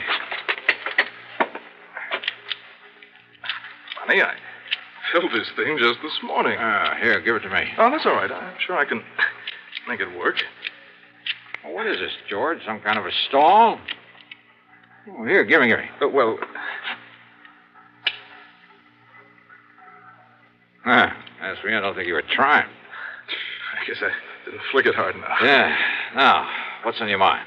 Well, you got back from that assignment out in Oklahoma sooner than I expected, from that town with the unlikely name of Bum Spung. Well, it's really the name of Durango Laramie Delhart's ranch. Crazy old character, but I like it. Bum Spung. Now, what can a name like that possibly mean? Are you kidding? You told me yourself the other day, just before I went out there. Oh? Did I? Well, of course you did. It's an old Indian name. Means bum, means bad spring, bad water. Oh, of course. You, cleaned up everything out there? What's the matter with you, George? Didn't you read the report I handed in with my expense account? Well, I sort of glanced over it, but you're coming back so soon, and with Durango's pretty niece out there, Carol Dalhart. Oh? What about Carol? Didn't I, kind of get the impression that Durango would like to have you marry her? Well, you should have. Every time I get within spitting distance of Oklahoma, I expect him to shove a shotgun at my back, and, well, that's why I left there in such a hurry. Oh? Sure, right after settling that insurance matter. Only it was for Durango's old pal, Sidewinder Wilson. Another character. Yes, Durango was here in Hartford, but Carol was there, wasn't she? Yeah, she certainly was. And, George, I'd love to have stuck around a while, to be with her. Mm-hmm. But when I got word that Durango was about to get back there, that he was bringing along a preacher, oh, brother, I took off. Why, Johnny? Why? Well, let's face it, George. I'm afraid I'm a confirmed celibate. Well, at least you say you are. But, aren't you rather fond of Carol Dalhart? Well, I've told you, she's a living doll. She's tall, dark, and very beautiful. She's intelligent. She has a lot of spark, a lot of spunk, too, and a wonderful sense of humor. Uh-huh. Yeah, to put it bluntly, Carol has everything. Everything a man could possibly want. And, George, when I take that gal in my arms... Why don't you marry her, Johnny? Confirmed bachelor, eh? But you don't sound like it. No. Sometimes when I think about her, I don't feel like it. Well, then? No. Let's stop talking about it. Why? Because, George, I'm not marrying. Not Carol or anyone else. At least, not right now. Someday, perhaps? Not now. Best years of your life, Johnny. And with someone like her. George, I've made up my mind about this whole thing, and that's that. Yes, but I'll bet if she were to walk in here suddenly... I said, cut it out, please. And listen, what difference does it make to you? What business is it of yours? Well, of course, it wouldn't hurt me a bit from the standpoint of client relationship. Huh? And after all, Durango is a mighty good client. You mean to say you've been giving me this big marriage build-up just... George, so help me, I ought to wring your neck. Oh, well, now, Johnny... But come on now, you've been stalling around long enough. Stalling? Yes, stalling. Now, what did you want to see me about? Well, actually, it's about Durango. Johnny, he asked me to have you come here. What for? And to keep you here. What? Yes, until he can arrive. You mean Durango's on his way here? Well, he thought of asking you to fly out to Bum Spung again, but he was afraid you wouldn't. George, can't you see what this means? Can't you see why he's coming here? And probably with that shotgun I mentioned. Oh, now, Johnny. No, sir, George. When old Durango gets here, you tell him... Hi there, Huh? Reuben. Where is he? Durango. Ain't that Johnny Dollar got here yet? Wait, the fire escape. What did you say? Oh, yes. Well, then I'll go right in. Johnny, wait! Tell him I left town. No, wait, listen! Well, where is he? Durango. Hi there, Georgie. Where's he at? The window. You mean went out the window? Yes. Dollar? Johnny! You come back here, Johnny! You hear me? I said come back here! And now, Act Two of yours truly, Johnny Dollar and the Cautious Celibate Matter.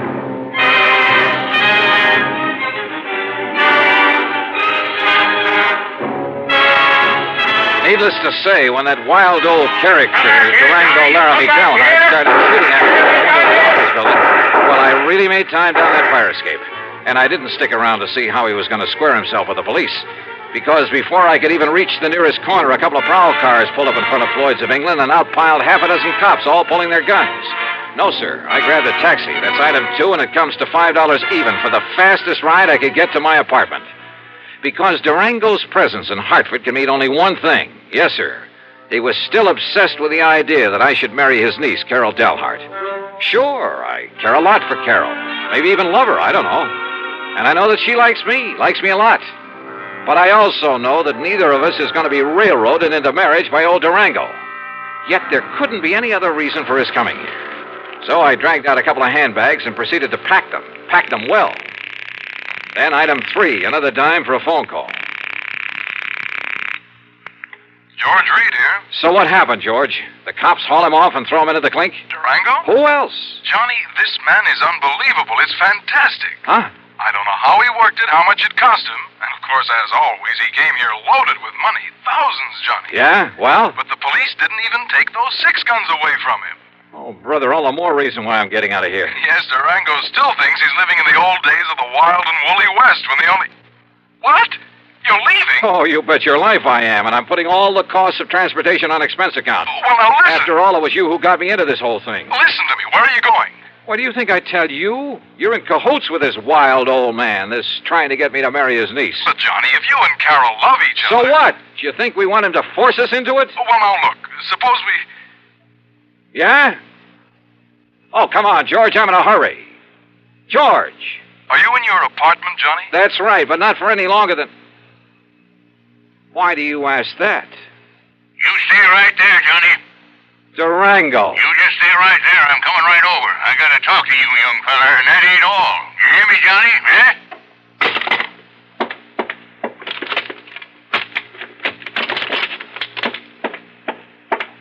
California, here I come. Thanks to the late hour, I was able to get a plane without any trouble, though I half expected to see Durango come tearing out to the field with those crazy 6 guns blazing before we took off. Incidentally, I used the name of Bailey when I grabbed my ticket, just in case. Oh, and incidentally, George, item 4 is a $146.85 ticket to Los Angeles. It's on my American Express credit card, but believe me, brother, I'm collecting from you. You may have to pay for a lot of travel before I'm through with this thing.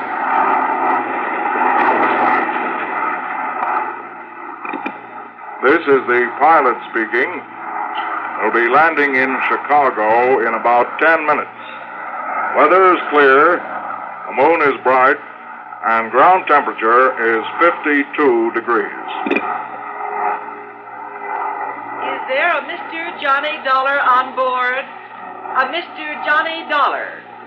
I don't have him listed among the passengers, but is there a Mr. Johnny Dollar on board? Stewardess. Yes, Mr. Bailey, isn't it? This Johnny Dollar you're asking for, a friend of mine. I guess he missed the flight. Yes, I guess he must have. Anything important for him? Well, just a radio message. Well, as I say, I'm a good friend of his, so why don't you let me see that message, and perhaps I can, well, you know. Oh, no, sir. I'm terribly sorry, but that would be against regulation. Well, what if it's anything important? I'm sorry, but thank you just the same. Fasten your seatbelt, please. Yeah, sure.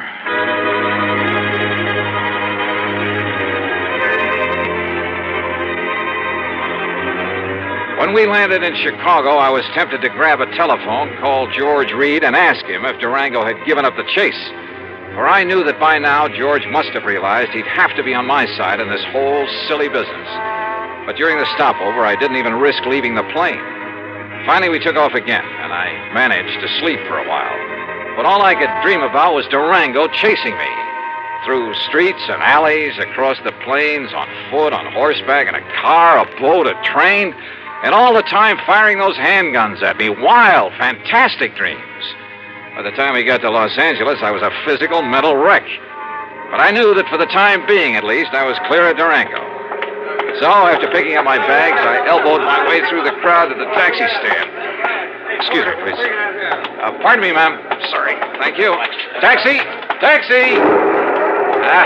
Hey, taxi!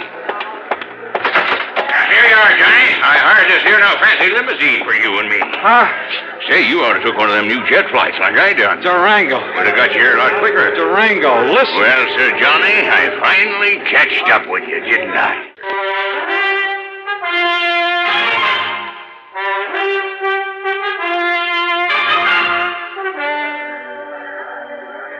Durango. Well, Sir Johnny, I finally catched up with you, didn't I? Yeah, I guess you did. Well, you're the slipperiest young maverick I ever did see. Now, heist yourself up in this here now fancy limousine that I hired for you. Okay, Durango, whatever. Huh? Huh? What's the matter? Look, that man. Where? The other side of your car. Hasn't he got a gun there? Well, I have, so I'll soon find out. You wait here, Johnny. Oh, sure.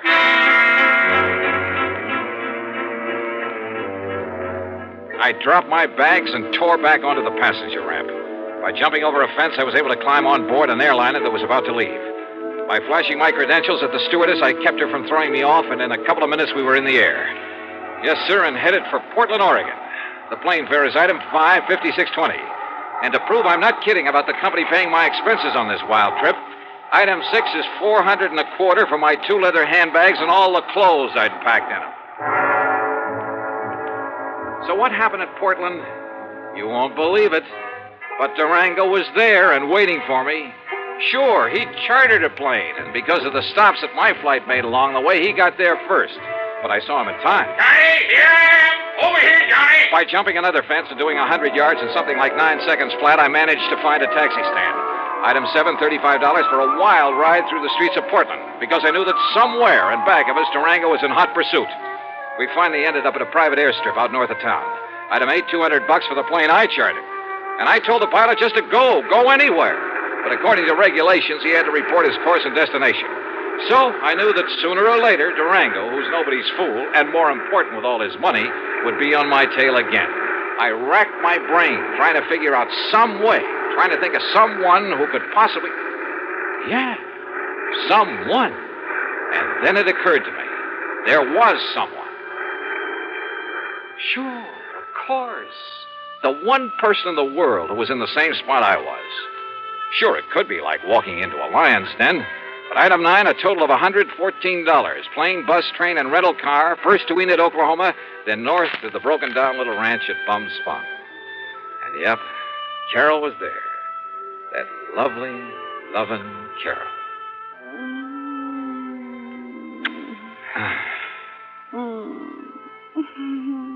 Oh, easy, gal, easy. You don't like to be kissed? Oh, I do. Johnny. Well, I love it, honey, and you'd know it. But listen, has Durango been here? Oh, Johnny, I don't know where that old Goof went. Yeah, well, I do. He went to Hartford. Hartford? Yeah, Hartford, gunning for me. That crazy old man is so set on having us get married, Carol. Well, that he... sure he is, but to go all the way to... Well, now, that's just carrying things too far. Yeah, I think so, too. I mean, if he thinks that by waving a 6-gun around... Listen, Johnny Dollar, I'm real gone on you. You know that. Well, yeah, and I think you know how I feel about But that doesn't mean that just because old Durango wants it that way, we've got to get hitched up together. No. At least not right away. So if he thinks he can shotgun you and me and... Oh, no. Durango! I knowed he'd be coming back to you, Carol, so now we really celebrate. Durango, you crazy coyote! Now, Durango, you stop that. You put down that gun and listen to me. Well, he's going to marry you, ain't he? Well, ain't he? No, Durango. No? No, at least, well, not now.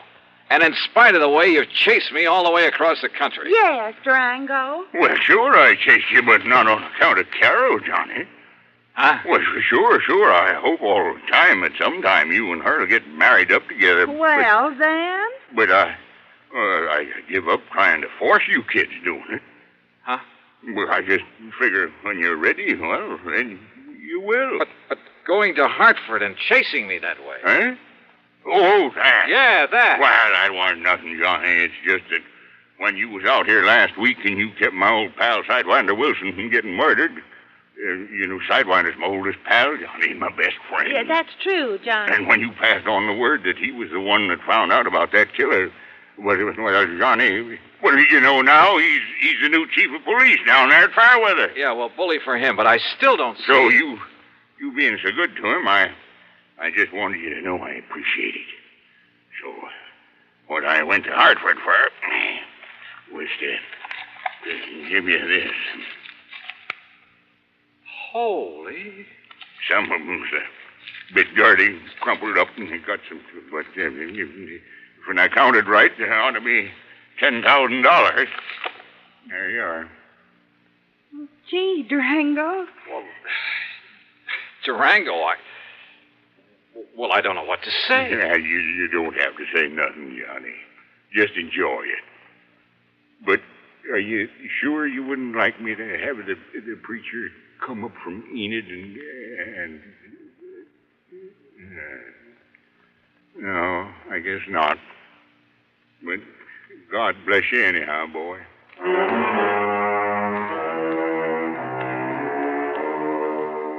This time I did stay over for a couple of days. Yeah, and if I ever do take the leap... The expense account? Well, George, I'll still argue with you about it, but that's all. And the total, $1,053.45. Yours truly, Johnny Dollar. Here's our star to tell you about next week's story. Next week, a string of holdups, and behind them all is... Well, why don't you listen, find out for yourself. Join us, won't you? Yours truly, Johnny Dollar.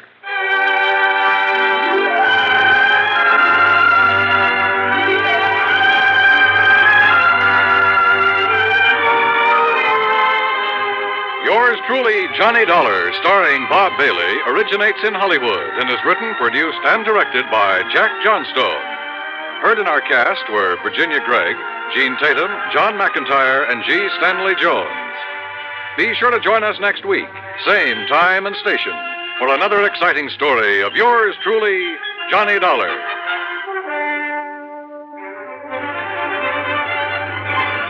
This is Dan Cubberly speaking.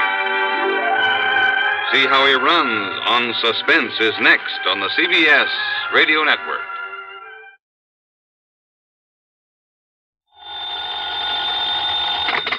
Johnny Dollar. This is Frederick Keeley at Masters Insurance and Trust Company. How are you, Mr. Keeling? Fine, thank you, but that's rather beside the point. I have a bit of a problem, Mr. Dollar. Haven't we all? Huh? Beg your pardon? Nothing, sir. Just go on, please. But, Mr. Dollar, one of our claimants, that is to say the beneficiary of a small insurance policy, apparently never received the check for $3,000 we sent him. I'm afraid I don't get it, Mr. Keeley. Why call on me? What do you mean, sir? Well, all you have to do is call the bank, stop payment on that check, and issue another. I'm afraid not, sir. Why not? I said apparently never received it. I use that word advisedly. Well? Because it so happens the check we sent him has been cashed. Oh. Yes, properly endorsed and apparently cashed by the claimant, the beneficiary himself. Apparently. Yes, and again, I use the word advisedly. Well, then it kind of means one of two things. Either this beneficiary is trying to collect the money twice, yes, or somebody else got to that check first. In which case, we have a little matter of forgery on our hands. Which, of course, should exact the fullest possible penalty of the law. Will you look into it for us? Sure, Mr. Keeley. Why not?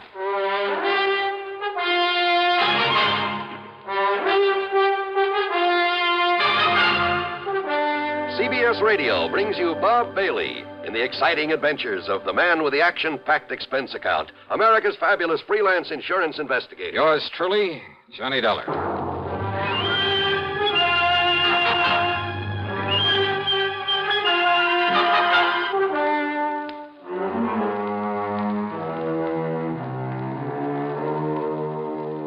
Expense account submitted by Special Investigator Johnny Dollar to the Masters Insurance and Trust Company, Home Office, Hartford, Connecticut.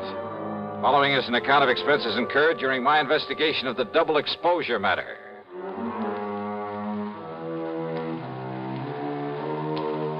Expense account, item 1, $1.20 for a cab to Keeley's office on the 10th floor of the Star Record Building.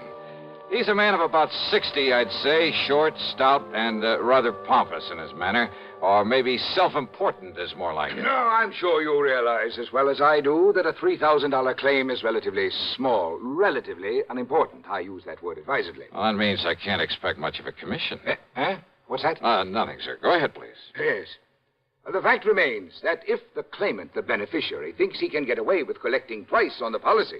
Seems to me he'd have to be pretty stupid to try a thing like that. Oh, you're right. You're entirely right, sir. Exactly the way I feel about it. And Peter Upman is not a stupid man, so far as I have been able to determine. Upman? The beneficiary.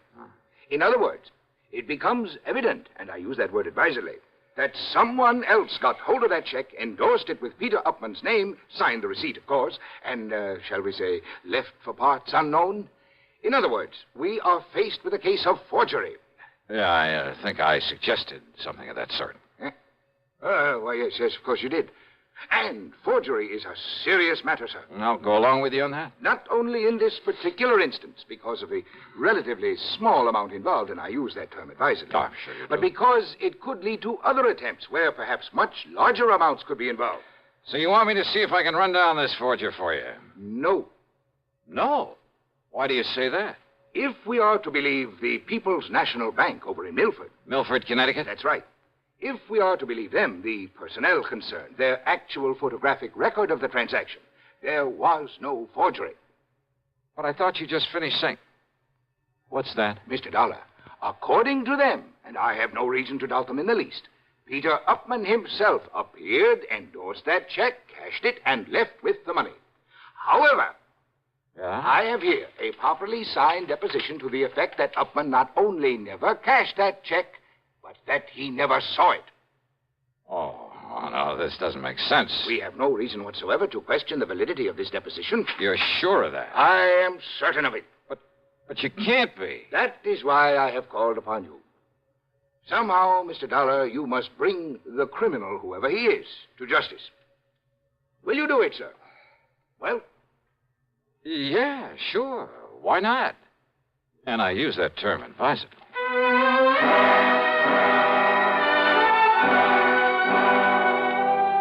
Naturally, my first move was to drive on down to Milford. On the expense account, that rings up item 2, $5.25 for a tank full of gas from my own car. The People's National Bank was closed for the day, so I registered at the Milford Arms, ate some dinner. That's item 3, another $5.25.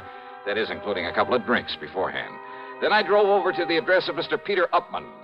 Pete, living alone in a small apartment on East Willow Drive, turned out to be about 33. He was tall, husky, good-looking. The football type with a big shock of red hair. Very nervous, though. The kind who doesn't stay put anywhere for very long. Yeah, sure. Come in, darling. Sit down, sit down. Okay. How about if I pour us a drink or something? How about it? No thanks, Upman. Upman? Sure you don't mean Mr. Upman? Now, don't be so formal. Just call me Pete. Sure you couldn't do with a little drink just to sort of celebrate. How about it, huh? Celebrate what? Celebrate what? You said the insurance company, didn't you? That's right. Then produce, man, produce. Just don't keep me hanging here. Only I'll sit down, too. Come on, man. Come on, let's have it, huh? What are you talking about? The check. What else? Old Aunt Lizzie's insurance. Don't tell me you came all the way down here from Hartford without bringing me another check for all that lovely money, that $3,000. Now, don't tell me that. Oh, another check, huh? Why, sure. What else? Hey, now, look. What I mean is... Yeah, what do you mean, Pete? I mean another one to take the place of the one the company was supposed to send me, but I never got it. That's what I mean. They said they sent it to me, but, man, I never saw it. Oh, they sent it all right, and they got a receipt for it. That's what they say, man. That's what they've been saying to me ever since I put in that claim for it. Now, look. Maybe the Upmans are kind of funny about some things, but they aren't liars, see? And I'm telling you, I never got that check. Pete, that check... You don't believe me? You asked that lawyer, that Alfred R. Price. He took my statement and made me swear to it. And I don't swear to something unless it's true, see? That's all very well, Swear to something isn't true is a one-way trip to the jailhouse. And, man, that's not for me. I'm beginning to wonder... Sure, that's the fastest way to get yourself into trouble, but... Look, Dollar. You be careful what you say. Yeah? I'm a nervous man, Dollar, and sometimes I got a pretty quick temper, and if somebody's trying to pull a fast one on me, well, don't try it. I don't care who you are, just don't try it, Dollar. Maybe it wouldn't be very healthy for you. See what I mean? Is that supposed to be a warning, Pete? Warning? No. No, man, I don't fool around. That's a threat. Pepsi-Cola refreshes without filling. Why? Because it's truly light. Charlie, you're forgetting something. Wait, Kay, there's more. Yes, ice-cold Pepsi is the delicious refreshment that goes great at a picnic or a party. But, Charlie... And Pepsi goes fast. People like it, so keep plenty handy. There. Oh, you did fine, except for one thing. Well, I mentioned lightness and how Pepsi refreshes and how fast it goes. You left out Pepsi sociability. You know the Be Sociable song. But, Kay, I can't sing. I can. Listen. Be sociable, look smart, keep up to date with Pepsi. Drink light, refreshing Pepsi. Stay young and fair and debonair. Be sociable, have a Pepsi. Well, at least I can say this. Pick up an extra carton of Pepsi today. Please do. And now, Act Two of yours truly, Johnny Dollar. Trying to reason with Peter Upman didn't work. He was much too anxious to use his fists. And from the looks of him, he might have done very well with them. He maintained he'd never received the insurance check, that he wanted the money, wanted it fast, and that's all there was to it. That I had my choice of getting it for him or else. He made it plain that if I didn't like his attitude, he'd be perfectly willing to pound some sense into my head. So why stick my neck out when I figured I could get all the information I needed from the lawyer, Mr. Alfred R. Price? And Price, living in a lonely home on the north side of town, was somewhat different from his hot-tempered young client. I'm afraid you'll just have to forgive Peter his somewhat belligerent attitude. He comes from a very wealthy family over in New Haven. I was their attorney for many years. They tried to spoil him, make him the same lazy, indolent sort that his sister and his two brothers are. One of those things, huh? But Peter would have none of it. He was determined to make something of himself entirely on his own. I see. As a result of his stubbornness, his defiance, and his father's unreasonable attitude, well, his father blandly told him he was cutting him off without a penny. Well, how do the other kids feel about him? Well, there's no love for him, believe me. But how's he made out? Very well, Mr. Dollar. He owns a little electronic shop.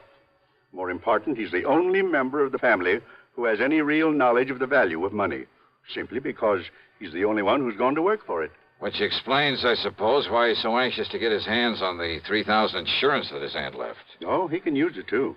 That is, if he hasn't already got it and is simply trying to bluff his way into another $3,000. No, don't you believe it, Mr. Dollar. Peter could no more think of such a thing. Well, you seem pretty sure of that. Well, I've known him since the day he was born, and have liked him in spite of his hot temper. And I'm absolutely certain he would never attempt anything out of line. Well, you're pretty convincing, Mr. Price. Well, after all, I'm a lawyer, Mr. Dollar. But the fact remains the company sent him a check. It was properly endorsed. The money was paid out. But not to him. Well, how can you be sure? Because he says it wasn't. And that's good enough for me. But in that case... Have you talked to the people at the bank, to the teller who made the payment? No, I haven't. Have you seen the photograph of the actual transaction as it took place? See, you're the second one to mention such a photograph. Very ingenious device there at that bank. I suggest the first thing in the morning you go down there, see it, talk with the president, Mr. Oliver, and then see what you think.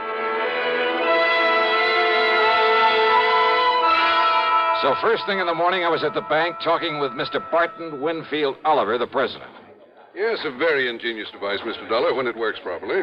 Oh, what do you mean by that, Mr. Oliver? It's called a photo register, one of the very first models to be installed in a place of business. Actually, it was an experimental model. Just what is it? What does it do? Comparable devices, much improved, of course, are in use throughout the whole country now. What does it do, sir? It automatically takes a picture of everyone who steps up in front of the teller's cage. Oh, yeah, I think I've heard of such things. Of course. Yeah, aren't they used in a lot of supermarkets, places like that, to make a photographic record of people who cash checks in them? Yes. And as a result, the incidence of bad checks in those places, why, they're almost a thing of the past. All this means that you have a picture of the man who cashed that insurance check. Yes, I have. May I see it, please? Well, yes. Because if it is a picture of young Peter Upman, I don't care what his lawyer says. Here you are, Dollar. This is photographic proof it was he who... Huh? Yes. Oh, now, wait a minute. Well, that was an you early... mean to say this is the best that fancy machine of yours can do? It was an experimental model. Why, this could look like almost anybody. In the beginning, it was very good. Made very clear pictures. Well, it certainly doesn't anymore. But only the head cashier and I know that. Huh? The general public don't. They think it operates as well as ever. So it serves its purpose. Yeah, how? Because anyone thinking of trying anything is scared by it. Oh, great. Then this photo doesn't really mean a thing. Oh, sure, in a way it does look somewhat like Peter Upman. Same build, same general sort of face, even the same shock of hair. But it's so blurred, so indistinct, like a double exposure. Yes, I know. But when Mrs. Eberhardt says that it was Peter... Who's Mrs. Eberhardt? She's one of our oldest, most trusted employees. The teller who waited on him. Oh, let me talk to her, please. Certainly.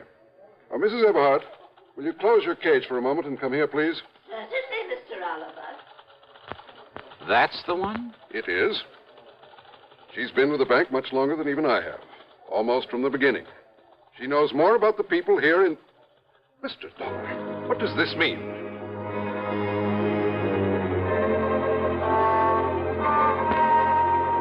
I casually pulled my gun out of its holster, and I held it casually in front of my chest, waiting for Mrs. Eberhardt to come over. Because I'd had a real good look at her when she turned to answer Mr. Oliver.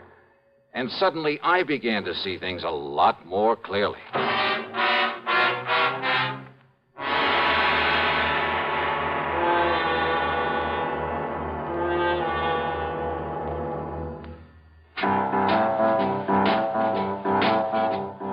About best-selling records. Here's a familiar tune about America's best-selling filter cigarette, Winston.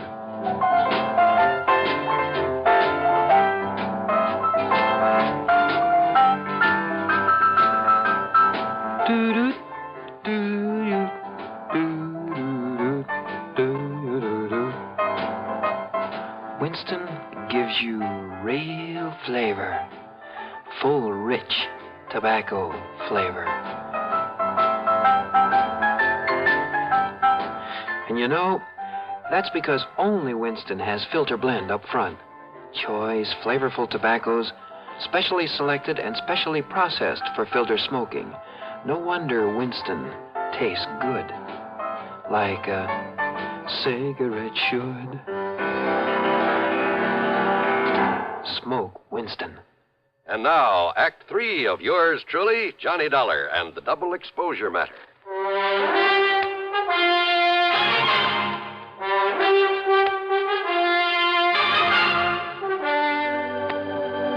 Dollar, that revolver. Just take it easy, Mr. Oliver, and don't mention it to her when she comes over here. But good heavens, man. Wait now. Here she comes. Yes, Mr. Oliver, you wished... Oh, I'm so sorry, Walter. Okay, Abby. Only I'm not Walter, I'm Jim. Oh, yes, of course, Jimmy. Right over here, Mrs. Eberhardt. I know, Mr. Oliver. I can... Oh, dear, these chairs are all over the place. Abby, I want you to meet my friend, Mr. Johnny Dollar. Oh, Mr. Johnny... Oh, I am so sorry. I didn't mean to bump into you, Mr. Dollar. That's all right. But how do you do? Oh, and I see you smoke a pipe, too, just like Mr. Oliver does. Yeah, you'd better take a real close look at this, Mrs. Eberhardt. What? The way you look real close at all the money you handle there at the counter, at the deposit slips and so forth. A real close look, huh? Oh, why, it's a pistol. Yeah. But good heavens. How long since you've had a new prescription for those glasses of yours? Oh, look here, young man, if this is a holdup... How long? Shall I cry for help, Mr. Oliver? No, Abby. Better answer my question. Young man, I don't see that it's any of your business. I thought so. And if you're here in the bank for any nefarious... And this is the person who identified Peter Upman for you. Now, look here, Dollar. Yes, you look here, young man. Look, huh? That's right. Mr. Oliver, hasn't this bank of yours got a nice, generous pension plan for an old and faithful employee who is blind as a bat? I beg your Item 4, 10 cents for a telephone call to the lawyer, Mr. Price.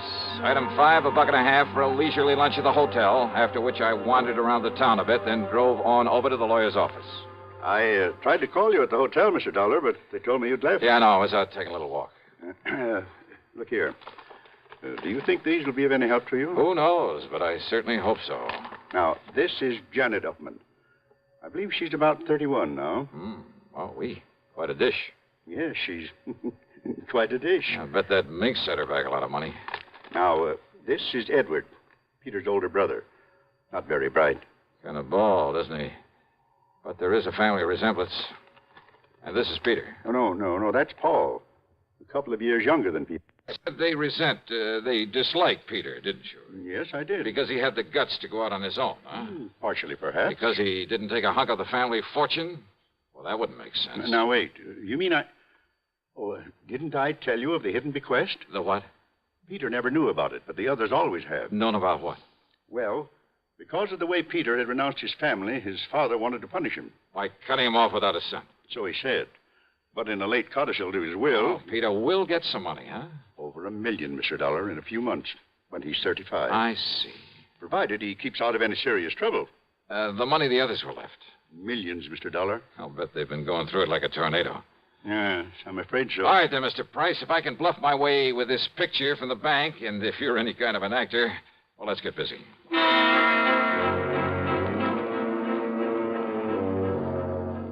I telephoned to Peter, told him to come over. Mr. Price called the others. They didn't care particularly about seeing Pete again, but Price told them some of the as-yet undistributed money was at stake, and they quickly changed their minds. So, about an hour and a half later, there was a gathering of the Upman clan there at the office of the old attorney.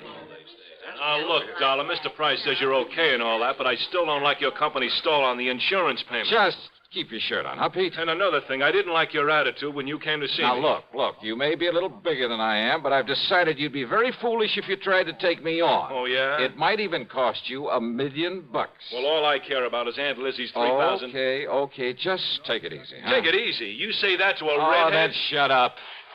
Okay, now, all of you, listen to me. Yes, Johnny? I'm sure you all know that Pete here inherited a few $1,000s from his Aunt Elizabeth, I guess it is. Yes, and we've heard about how he's tried to collect it twice over.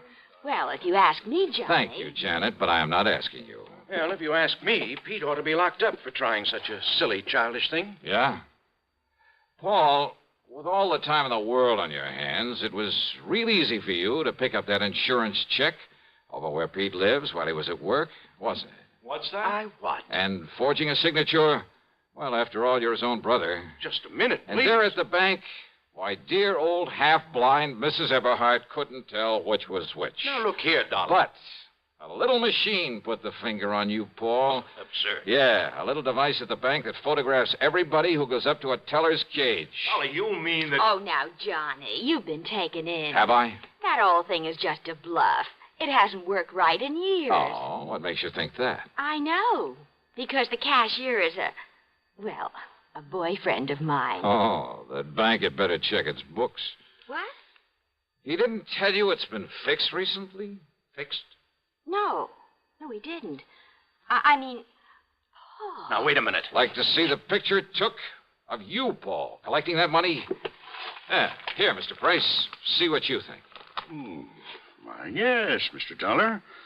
It's about as clear as it can possibly... Okay, Paul, you dirty... No, stop him. Somebody stop me, and not you, Paul, or anybody else. Good heavens, Mr. Dollar. Peter will kill him. Oh, I doubt it, Mr. Price. Can you think of a better way for justice to be done?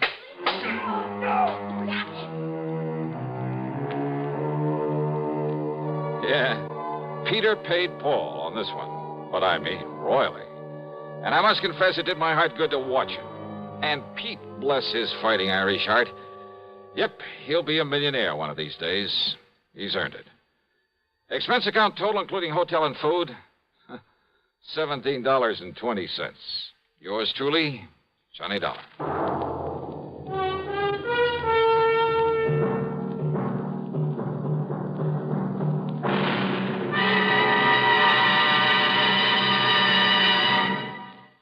Our star will return in just a moment.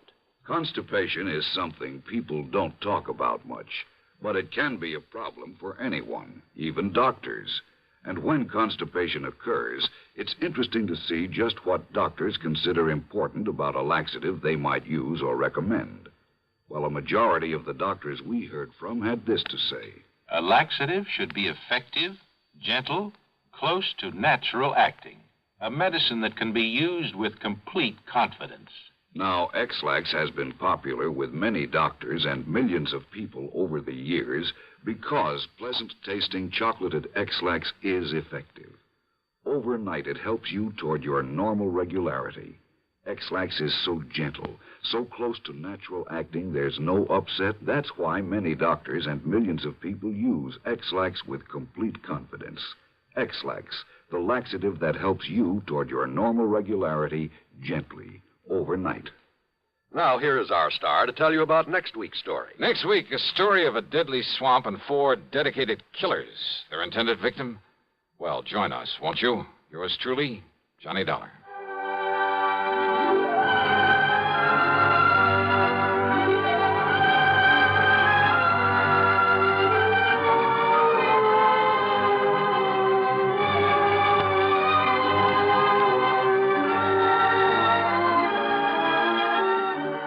Yours truly, Johnny Dollar, starring Bob Bailey, originates in Hollywood and is written, produced, and directed by Jack Johnstone.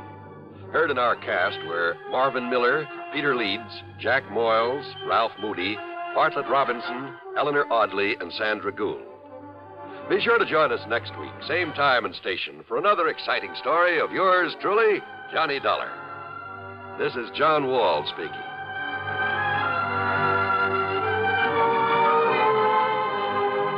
Silent death stalks a ship's corridor as suspense follows on the CBS Radio Network. One more pitch may do it. Judy Wood has been pitching a great game all afternoon. She's just about the best softball pitcher in the Women's League. Okay, she's ready. Strike 3! Man, oh, man, what a pitch! Man, oh, Manischewitz, what a wine! At the ballpark, not everybody gets the big cheers. But at home, everybody's wine is always cheered. It's Manischewitz. Man, oh, man. Man, oh, Manischewitz, everybody's wine because it tastes so good. Have you tried new Manischewitz fruit wines? It's just like drinking fruit itself. Serve them any time. Manischewitz fruit wines, 100% pure, specially sweetened. Blackberry wine, cherry wine, Loganberry wine. Man, oh, Manischewitz, everybody's wine because it tastes so good. Manischewitz Wine Company, New York. Radio 59, WROW, Albany, New York. Johnny Dollar. Hi, hon. Betty Lewis. Hi, sweetie. Isn't this the most beautiful Sunday morning you ever saw? Or aren't you up and around yet? Oh, wide awake and full of pep. Then listen, dear, you know about the concert this afternoon at the Memorial Hall. Yeah, sure, I was going to call you, see if you'd like to be among those present. I'd love to. And why don't we make a day of it? Suits me fine. Maybe pick me up for an early lunch, take a walk in the park, then go to the concert, then go somewhere and get married, then have dinner together, and maybe find something to do this evening? Sure, why not? You mean it, Johnny? Sure, just let me put on my best bib and tucker and I'll... Oh. What's the matter? Oh, somewhere along the line. Did I hear you say something about getting married? Sure, why not? Oh, well, now, look, honey, let's not kid about that. Who's kidding? Oh, honey, you know how I feel about you. And if it wasn't for this crazy, risky job of mine... And it's all off? Oh, doll, let's face it, it doesn't really make sense right now. Okay, Johnny. Bye. Oh, no, wait. Betty. Hello. Oh, well, Dollar, you dope. You'd better drive on over and see that gal and try to... Oh, now listen, honey, Well, what I meant to say back there... Yeah, what did you mean? And what's this honey stuff? Who's that? Pat McCracken, Universal Adjustment Bureau. On a Sunday morning? On a Sunday morning. Listen, I've got to see you, Johnny, right away. You mean for an assignment, some insurance investigation? I sure do. Now, listen. No, sorry, Pat, I can't. Not right now. Look, I'll run on over there to your apartment. No, Pat, no. Now, wait just a minute, No, Johnny. I won't be here. You'd better be. But I tell you... Hello. Oh, son of a gun, doesn't Pat realize that sometimes there are things more important than... Oh, well, I suppose I shouldn't have barked at him. Maybe after I've kind of smoothed things over with Betty, I can... Okay, now listen, Pat. Instead of your coming over here, just give me a couple of hours to take care of something personal, and I'll drive over and see you, and you can tell me... Pat? No, Johnny, this is George Reed at Floyd's of England. George? I know this is a Sunday morning, and it's hardly cricket to call you. George, I'm all tied up. This is a real emergency. I'm sorry, George. It involves Alvin Peabody Cartwright. Huh? That old crackpot? Now, you know you really love that old character. All right, so what? It just happens that right now I've got... More, he's probably responsible for more of the big fancy fees that have been paid you than... George, listen, I'm sorry, but nothing that involves Cartwright or anybody else can possibly be more important at the moment than something personal I have to do, and right away. Nothing, Johnny? Nothing. Not even murder? Huh?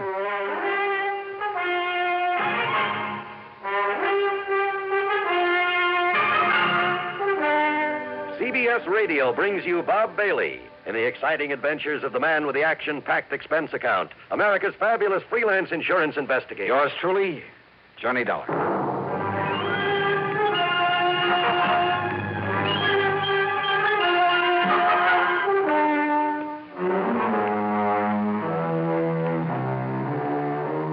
Expense account submitted by Special Investigator Johnny Dollar. To the Universal... No, to Floyd's... Well, now, wait. Before this case was through, there were enough insurance companies involved to... Well, anyhow, it's an account of expenses incurred during my so-called investigation of the 5 Down matter. 3 phone calls, all within a couple of minutes, all demanding my services immediately. And I promised to call them right back. George Reed at Floyd's of England, Pat McCracken of Universal Adjustment Bureau, and frankly, more important to me, the best gal friend, Betty Lewis, on account of maybe I'd left the impression I was trying to give her a brush-off or something. And as the people who listen to these reports know very well, that I would never do. Yeah, that's it. First I'd call Betty, but as I reach for the phone again... Johnny Dollar. John, thank goodness I found you in. Who are you? It's vital that I see you at once, immediately. Yeah, I said, who are you? Who am I? Yes. Why, Johnny, this is Harry Branson of Philadelphia Mutual Liability and Casualty Insurance Company. Harry, look, if this call is about business... Well, of course it is. Well, I'm sorry, I'm all tied up. But if it's something that can wait... I'm afraid not. Because I have 2 or 3 other things that I have to attend to first. So what I will do, John, is this. I will give you the address of where you must go. No, sorry. Then you can fly on out there and do it. Harry, no. And I'm sorry. I'm really sorry. I know you said that, but now, John... Look, Well, as soon as I can get these other things cleared away, I'll call you back, huh? Call me back? Yes. But good heavens, John. I'll call you back. John! Holy... What is this, anyhow? You'd think the world was coming to an end. Oh, now, wait. I call back to Betty. Huh? Oh, come on. This is carrying things too far. Johnny Dollar. Earl Poorman, Johnny. Now, look. Tri-State Life and Casualty. Yeah, Earl, it's nice to... But listen, I'm sorry I can't talk to you right now. But, Johnny, I want you to come out here just as quickly... But I can't. That is... Now, listen, Johnny. I mean, at least not right away, Earl. Not right this minute, huh? This is very important. Well, something's come up. A lot of things have come up, and I can't even take time to talk to you until I... Listen. Hey, Earl. I'm listening. All right, let me call you back, huh? In a couple of minutes or maybe a couple of hours at the most, okay? Well, as long as I can be sure you'll come out. But I can't be... Oh, listen, I'll call you back. Oh, brother, nice, peaceful, quiet Sunday, huh? After all these guys, well, they've all been pretty good to me over the years, so if any of them has got a real problem... Oh, no, first I got to call Betty and patch things up. Oh, no, believe me, this is impossible. Yeah, go ahead, ring your head out, go ahead. When you decide there's no one here, I'll make the calls I promised, and oh, well. Johnny Dollar. Johnny, this is Buster. Buster? That's right. Buster Favor, Lake Mojave Resort. Oh, well, Arizona. hiya, Buster. Now, listen to Johnny, me, please. If you're on your way out to California, I've got to see On my way out to... So if you're taking a plane out to Los Angeles, why don't I drive on over? Hey, did I say anything about going to California?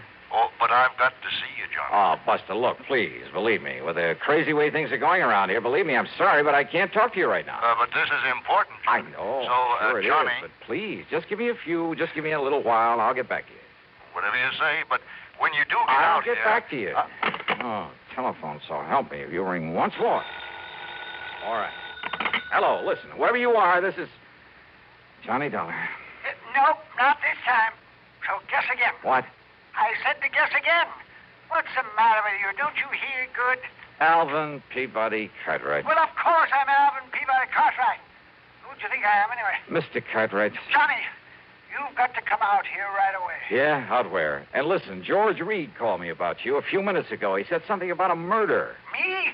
Murdered? Well, that was the impression I got. He was... I don't think so, Johnny. Wait a minute, I'll see you. Oh, no, listen, Mr. Cartwright. No, you listen. It's vital that I see you right away. Yeah, well, I'm look... still here at my summer place in Beverly Hills, Johnny. Always did get the seasons mixed up. Oh. You remember the place? Oh, yes, I remember it very well. Now, listen. That last time you came here was to prevent a murder. I know, but Mr. Cartwright... This time, believe me, Johnny, it's much worse. It's much more serious. Well, what? What is it, then? Well, I can't... I honestly don't dare tell you over the phone, but Johnny, I plead, I beg of you, come out here right away. What I've already told several people, more serious than murder? Believe me, boy, there is nothing that can possibly be more important than your coming here. You mean that, don't you? Please, Johnny. Please. I'll be waiting for you.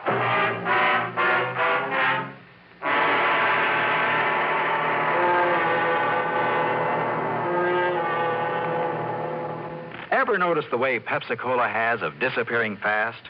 It's easy to understand when you remember how every ice-cold ounce of Pepsi tingles with a taste that everybody in the family enjoys. And then, too, there's no time limit on Pepsi.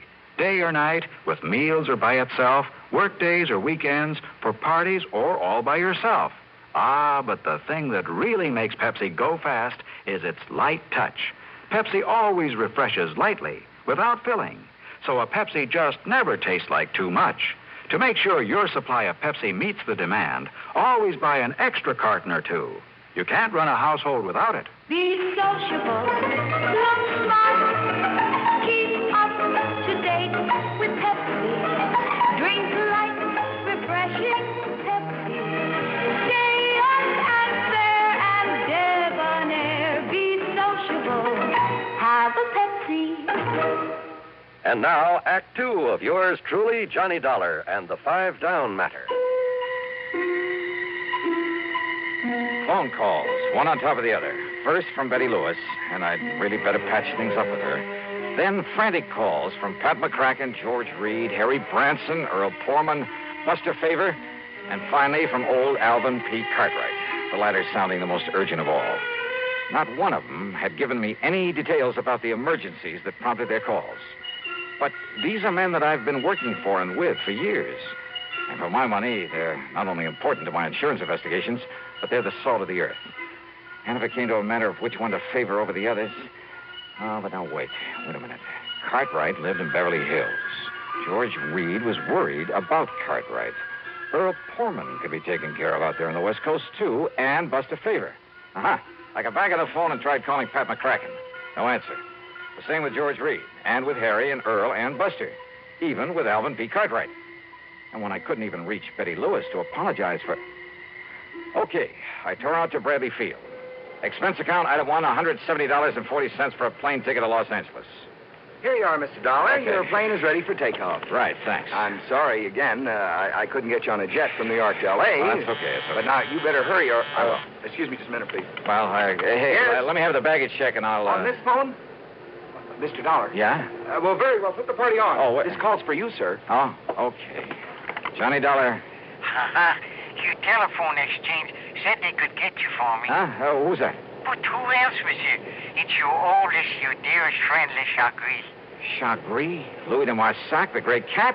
But of course, monsieur. Your plane, Mr. Dollar. Oh, look, Louis, I can't talk to you now. But I must see And I'm certainly not going to run over to Paris to see you. But this is most important, monsieur. Mr. Dollar? Yeah, okay. My plane for the West Coast about to leave. I've got... And I thought that for me, your oldest, your dear...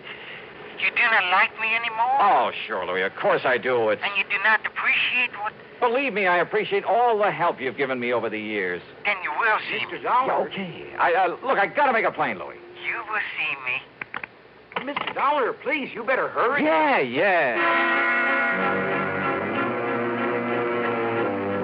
What? The real stopper came in New York when I changed for a plane to the coast, and with barely time to make it.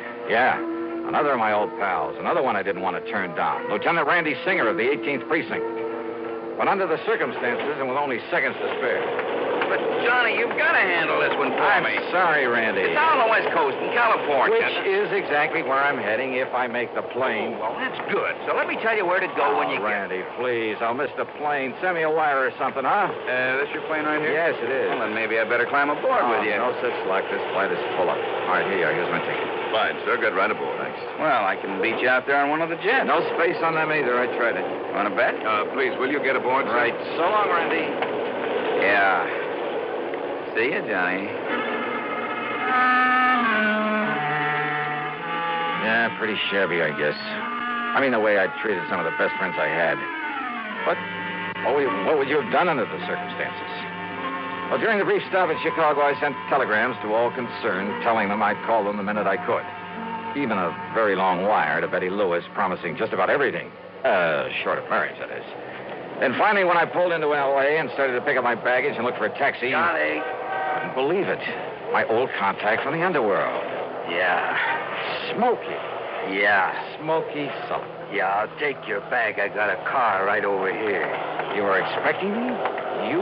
Yeah, and a kind of poor old Cartwright. Oh, hey, what's happened to him? What's this all about? Johnny. Yeah? Johnny, I hate to say this. Yeah? Knowing how much you really care for that old man. Yeah. And after all the pretty awful crimes I've saw before I went straight. Come on, Smokey. But what you'll see at Cartwright's place, oh, Johnny, you'll never believe it. Constipation is something people don't talk about much, but it can be a problem for anyone, even doctors. And when constipation occurs, it's interesting to see just what doctors consider important about a laxative they might use or recommend. Well, a majority of the doctors we heard from had this to say. A laxative should be effective, gentle, close to natural acting. A medicine that can be used with complete confidence. Now, X-Lax has been popular with many doctors and millions of people over the years because pleasant-tasting chocolated X-Lax is effective. Overnight, it helps you toward your normal regularity. X-Lax is so gentle, so close to natural acting, there's no upset. That's why many doctors and millions of people use X-Lax with complete confidence. X-Lax, the laxative that helps you toward your normal regularity gently, overnight. Now, Act 3 of yours truly, Johnny Dollar. On the drive into the Beverly Hills address of Mr. Cartwright, I tried to make Smokey Sullivan tell me what it was all about. But he had only one answer for me. Oh, Johnny, you'll never believe it. When we finally pulled up in front of the beautiful home on North Roxbury Drive, I jumped out of the car and tore on up to the front door. All right, come on. What do you think you're trying to do? Break in this house? Oh, Johnny. Mr. Cartwright. Oh, Johnny, I've been frightened to death. What about, sir? What about? I was afraid you wouldn't make it. That's what it's all about. When all those bodies inside Bodies? Where? In the library, Johnny. Come now. I'll show you. Yeah, I think you'd better. All over the floor. Just wait till you see them. Well, here. Isn't this the library? Yes, sir. Oh, dear Johnny. All right, now. Wait now. Well, your gun? That's right. Okay, now. Okay, now. Oh, no. Look at them. All over the floor. Mr. Cartwright wasn't kidding. There were bodies there, all right, half a dozen of them, sprawled around in awkward positions, as though some giant hand had suddenly struck them down. But why? And there was no sign of a struggle, not a... What is it, Johnny? Oh, I mean, isn't it terrible? Wait a minute. That's Pat McCracken. I know. And George Reed over here. Well, he's still alive. Shall I call a doctor? Yeah? Or shall I put him out of his misery? What? With a gun, yeah. Earl Portman over here. Buster Favor. And me, Le Chagrin, my dear, my darling friend. All right, you guys. What is all this? What goes here? Johnny. Buster, so help me. All right, now listen. Mr. Cartwright, will you take that gun away from him? Randy. That's right. I told you I could get a jet out here. Sure, we all came out on the same flight. Earl, you son of a gun. How are you, Johnny? Surprised? Are you kidding? And Harry Branson. Glad to see you, Don. So this is why you wouldn't tell me anything, Smokey. Yeah. Fooled you, huh? Yeah. But come on now, what's the big idea? Wait a minute. Now, will you stop waving that 38 around, Johnny? Huh? Oh, I'm sorry, Pat. Yes, over here. I'll take it. Yeah, you better, Mr. Cartwright. That's all right. I'll put it back in my pocket. I have it. Oops. Down, boys, down! Oh, dear. I'm sorry. Yes, you'd better be sorry. Well, Johnny, it looks like we succeeded in getting you out here, all right. Yeah, well, now, look, will somebody please start to make some sense and tell me what this is all about, huh? Why not? Yes, McCracken, why don't you speak for all of us? Yeah, go ahead, Pat. All right, fellas, I don't mind if I do. That's good. It's really pretty simple, Johnny.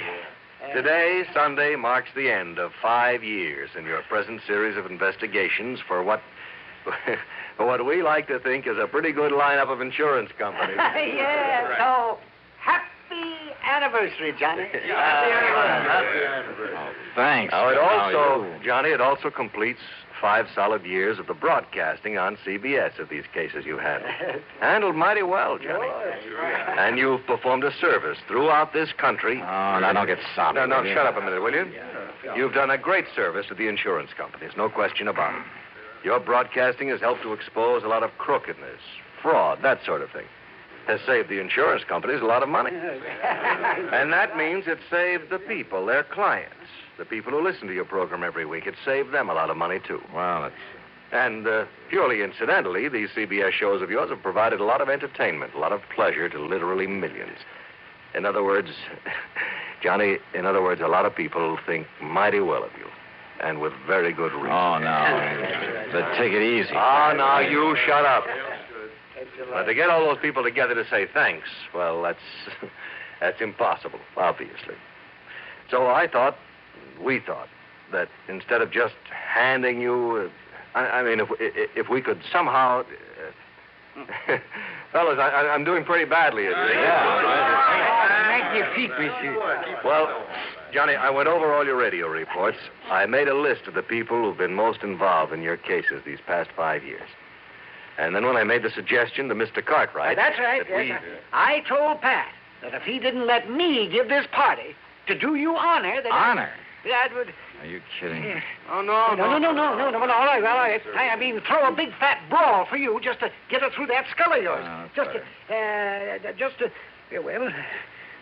to show you how much we love and appreciate you, Johnny. And that's why we're here. I couldn't think of a better way to tell you. Well, you happy, Johnny? Well, look, if you guys think I want to break up over this. Yeah? Yeah, Johnny? Oh, well, Pat, Mr. Cartwright, Smokey, Harry, Earl, Louie, Randy, Buster, George. Well... Two, Johnny. Betty. Oh, well, will you look at that? I guess you'll be glad to see Weren't they nice to let me and honest, honey? I won't ask you to marry me. Not yet. Rascal, you out Now, will somebody break this up before we all start crying like a bunch of children? Yeah, let's bring it up. Well, Johnny, we just thought that maybe a gathering of your friends, your real friends, Johnny, I mean that. And if there's anything you want, Johnny, this house, a nice yacht, a couple more cars, or anything, Johnny. Anything, huh? Yes, sir. More than this? Well, look, if I can somehow hold on to the friendship of people like you, that's all I ask. Believe me, it's the most that anybody could ask.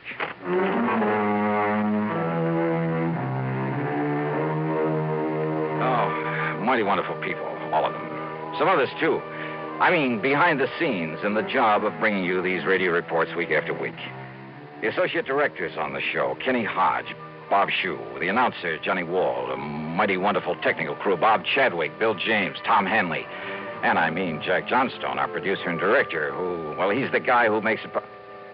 Time is up, Jack? Okay. But give them a lot of credit, huh? Because believe me, they deserve it. Yours truly, Johnny Dollar.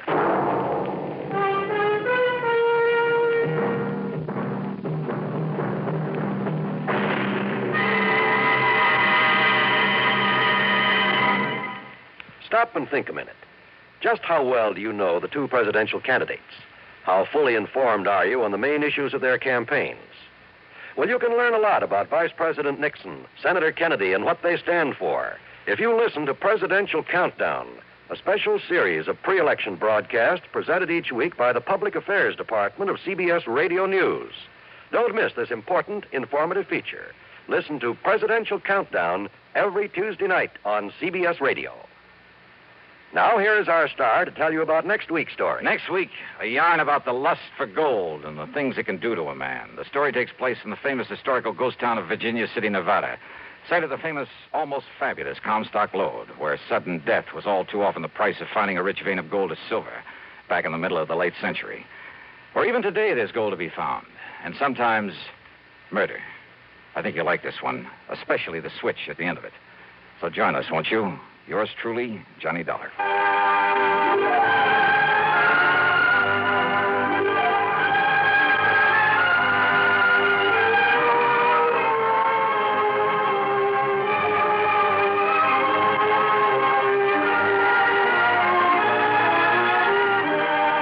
Yours truly, Johnny Dollar, starring Bob Bailey, originates in Hollywood and is written, produced, and directed by Jack Johnstone. Heard in our cast were Virginia Gregg, Larry Dobkin, G. Stanley Jones, Harry Bartell, Vic Perrin, John Daner, Howard McNear, Marvin Miller, Forrest Lewis, and Herb Vigran. Be sure to join us next week, same time and station, for another exciting story of yours truly, Johnny Dollar. This is John Wald speaking.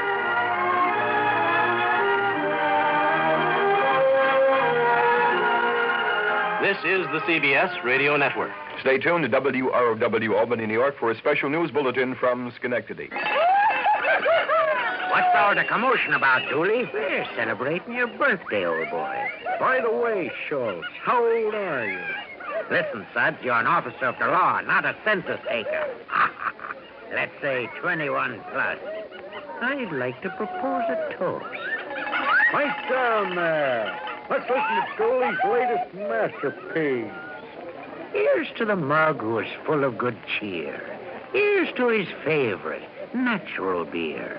Darling of drawing room, pantry, and pub.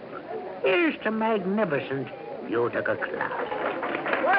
Oh, brew me no brew, it's artificial bubbles, those carbonated beers of today. Cause Utica Club will still make the trouble to age beer at a natural rate. Utica Club, you see. Brewed by the West End Brewing Company of Utica, New York. We delay for a few moments the start of pro football from CBS to bring you this special report from Schenectady by WROW Radio News Director Monroe Benton. This is Monroe Benton reporting from IUE Hall in Schenectady. Nearly 9,000 members of IUE Local 301 here in Schenectady have just voted not to strike against the General Electric Company. The vote counting was completed just a short while ago and showed 5,033 in favor of accepting the latest company offer, 2,895 rejecting the company offer, 17 ballots were void. Therefore, a total of 7,945 members participated in the vote here at IUE Local 301 in Schenectady. The actual balloting was conducted on Thursday and Friday, but the votes were not tabulated until today and announced at an unusual Sunday news conference held here at the IUE Hall on Erie Boulevard, Schenectady. The vote again, 5,033 to accept the latest GE offer, 2,895 rejecting the latest company offer. Now, also this afternoon, the results of the balloting for the members of the IUE at the Capel Knowles Atomic Power Laboratories, both in Niskayuna and in West Milton and Saratoga County. The vote there was just the opposite, 172 in favor of striking, 104 against a strike. That is the result of Local 301 AE. Members at the Knowles Atomic Power Laboratory in both Niskayuna and in West Milton. A total of 276 members voted there out of the total union membership of 368 at Capel. The vote here was counted under the supervision of 3 clergymen and announced at this news conference. However, this vote at Schenectady does not mean there will be no strike against GE, or for that matter, that there will be one when the contract expires next Saturday, October the 1st. Negotiations will continue in New York for the rest of this week, and on Friday, the IUE-GE Conference Board will meet to review the votes taken by all the IUE locals at GE across the country, and on that basis make up its mind on whether to call a walkout. Schenectady IUE, being the largest of all the locals, will naturally carry a lot of weight, but today balloting is also being conducted in at least 2 other key areas, Lynn and Everett, Massachusetts, and Pittsfield, Massachusetts. Earlier this week, employees at Waterford GE voted in favor of a strike, or putting it the other way, rejecting the company offer. Therefore, despite the vote here in Schenectady, the results of the Pittsfield and Everett and Lynn balloting must be reported, plus that of such large locals as the 6,000-member Louisville, Kentucky local, before the conference board makes its decision next Friday. The GE IUE Conference Board is made up of elected delegates from each of the union locals. They are elected on a representative membership basis, but each local is limited to a maximum of 4 board members.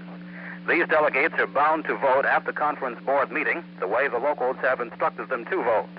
On this basis, the 3 largest GE plants in the Northeast, Schenectady, Lynn, and Pittsfield, have a total representation of 12 delegates, although they represent about 1/3 of all the IUE members in the GE chain. It also should be noted that the IUE Constitution states that when the conference board determines to strike to obtain national agreement, all union locals are bound by such action. In 1958, Schenectady, Pittsfield, and Lynn voted against a walkout when Louisville, Kentucky voted in favor. Of course, there was no walkout then. Speculation is that with Schenectady voting no strike today, and if Pittsfield and Lynn vote the same way, the National Union is not likely to call a strike, or at least conduct one successfully, without the support of these 3 major northeastern locals. The coming week will tell, because there are still 5 more days of negotiations in New York. Repeating again the results of this vote here in Schenectady this afternoon, accepting the company offer, 5,033, rejecting the offer, 2,895. The capital vote again, in favor of a strike, 172, against a strike, 104.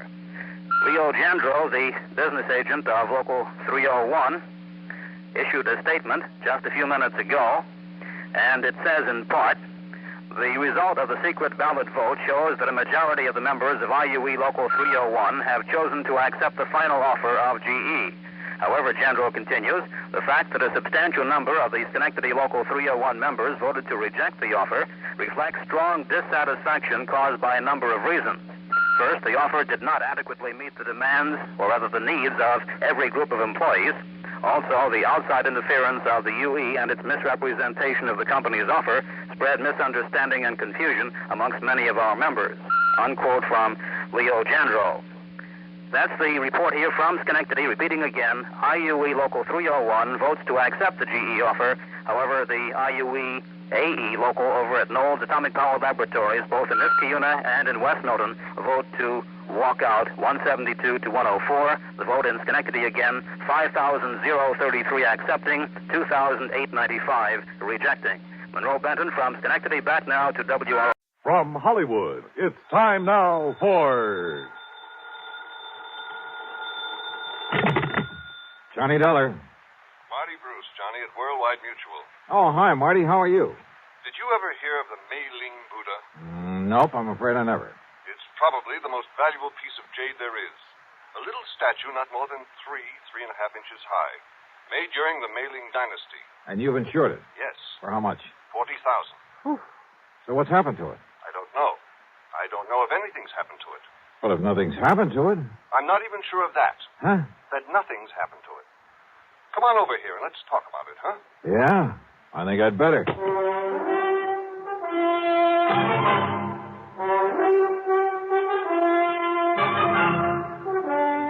Bob Bailey in the exciting adventures of the man with the action-packed expense account. America's fabulous freelance insurance investigator. Yours truly, Johnny Dollar.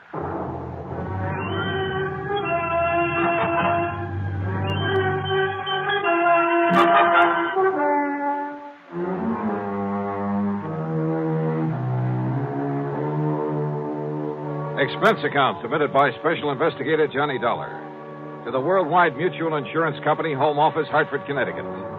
Following is an account of expenses incurred during my investigation of the Mei-Ling Buddha matter.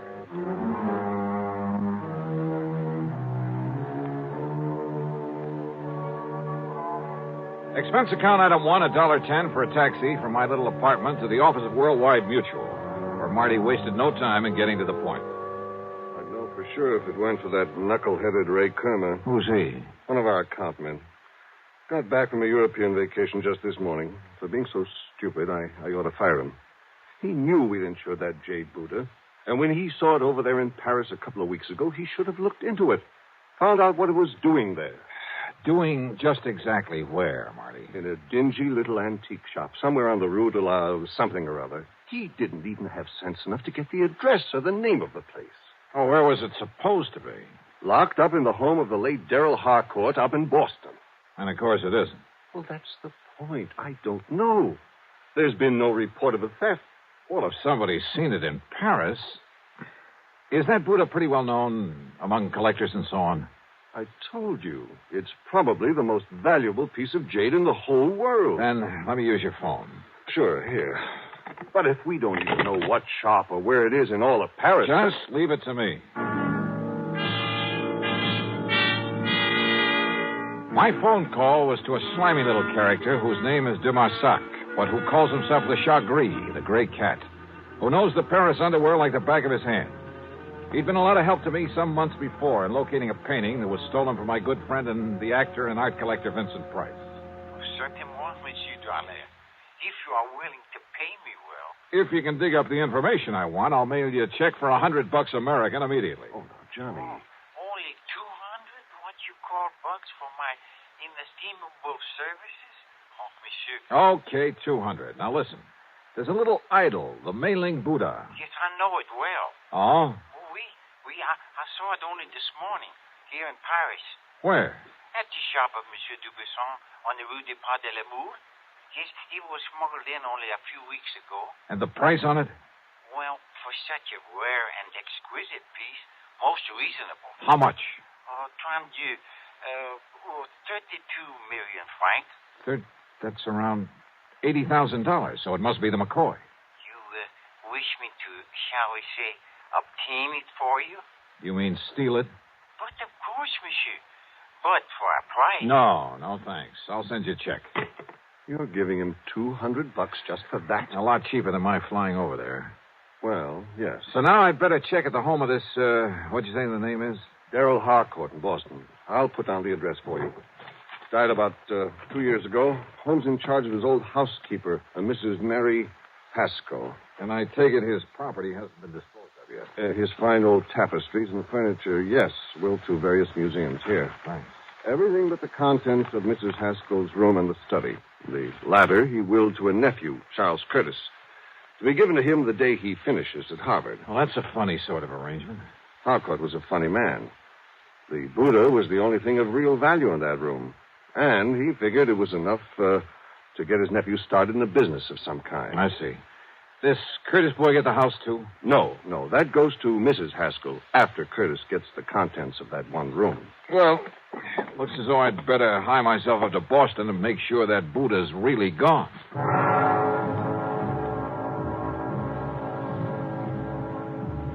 Item 2, the $200 check to my informant in Paris, who was sure he'd seen the Mei-Ling Buddha, was sure it had only arrived there recently. But if so, why hadn't it been reported missing from the home of the late Darrell Harcourt up in Boston? Item 3, $50 deposit on a rental car. When I reached Boston, I headed west on Beacon Street, a couple of miles beyond Kenmore Square, and there on a little side street found the Harcourt home. It wasn't much of a place anymore. The lawn and garden had been neglected, and the building itself was in need of repair. The doorbell was the old-fashioned kind. Yes? Mrs. Haskell, I'm Johnny Dollar, insurance investigator. Oh, of course. Do come in, Mr. Dollar. Rather dismal, desolate, isn't it? You live here all the time? I am responsible for this house until the terms of the will are fully met. That's when Charles Curtis finishes school. Yes. Of course, my own quarters at the back are as tidy as they've always been, and Mr. Harcourt's study is exactly as it was when he passed away. I want to see that study, Mrs. Haskell. Oh, no, Mr. Dollar. It's to be left as it is until Master Charles opens it to claim his inheritance. You're talking about the Mei-Ling Buddha. And the furniture and books and things. How long since you've seen that little jade idol? Why, not since Mr. Harcourt died. I locked the door, and it hasn't been opened since, except that Well, I'm sorry, but I have to look around in there. But, Mr. Dollar... You have the key? Of course. I keep it on this chain about my neck at all times. Let me have it, please. But, Mr. Dollar... Listen, I can get a court order if necessary, but it would only waste time. But how am I to know if you're even... Well, that is... Here, my credentials. I'm a fully authorized agent of the company that insured that Buddha. But I'm responsible. Has it occurred to you, Mrs. Haskell, that the Mei-Ling Buddha might possibly have been stolen? That's impossible. Is it? Okay, where's the study? I'll go with you. By all means. And I'll open the door. Here, now. This door looks a couple of inches thick. Just like the one to the library, where Mr. Harcourt kept all his lovely tapestries. Oh, dear, look at all that dust. Dust is right. It was on everything. The accumulation of a couple of years. On the desk, the chairs, the oaken floor, bookshelves, and tables. The room was dark and gloomy. Yes. It looks just the same, except for all this horrible dust. But as I told you, Mr. Dollar, this is the first time the door has been opened. Yeah.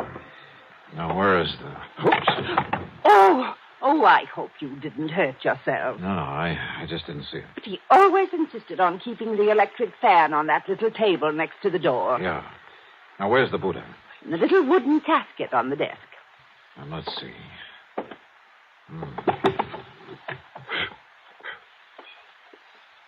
Now.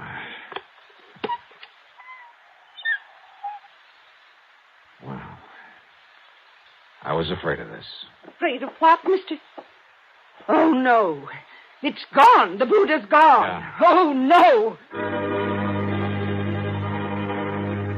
I searched the room thoroughly and found no trace of the Mei-Ling Buddha. Somehow, someone had got in that locked room and stolen it. It must have happened recently.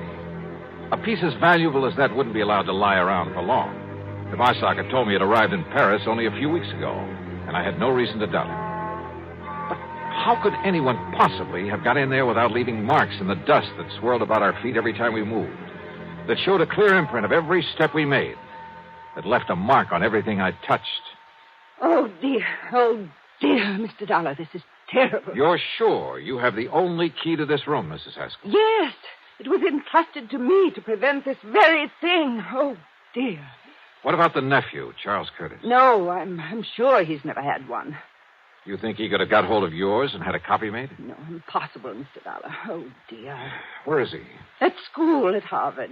I think I'd better see that boy. Well, certainly you can't think that Master Charles did this. I don't know what to think yet. Tell me, you're absolutely sure you've let no one in here since Mr. Harcourt died? You can tell by the dust over everything that no one has been in here. Not for years. You're sure of that? Absolutely. Well, except for the federal tax man, of course, the appraiser for the estate. Oh? When was that? A month or so after Mr. Harcourt passed away.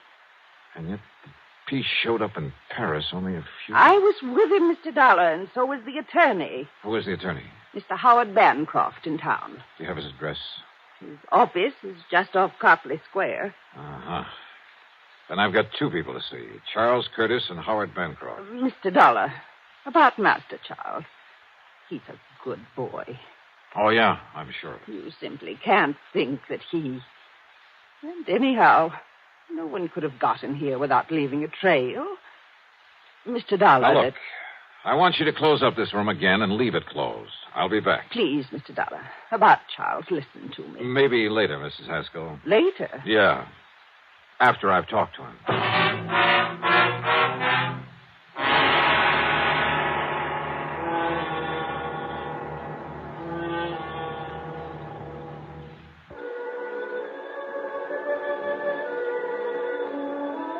One thing puzzled me.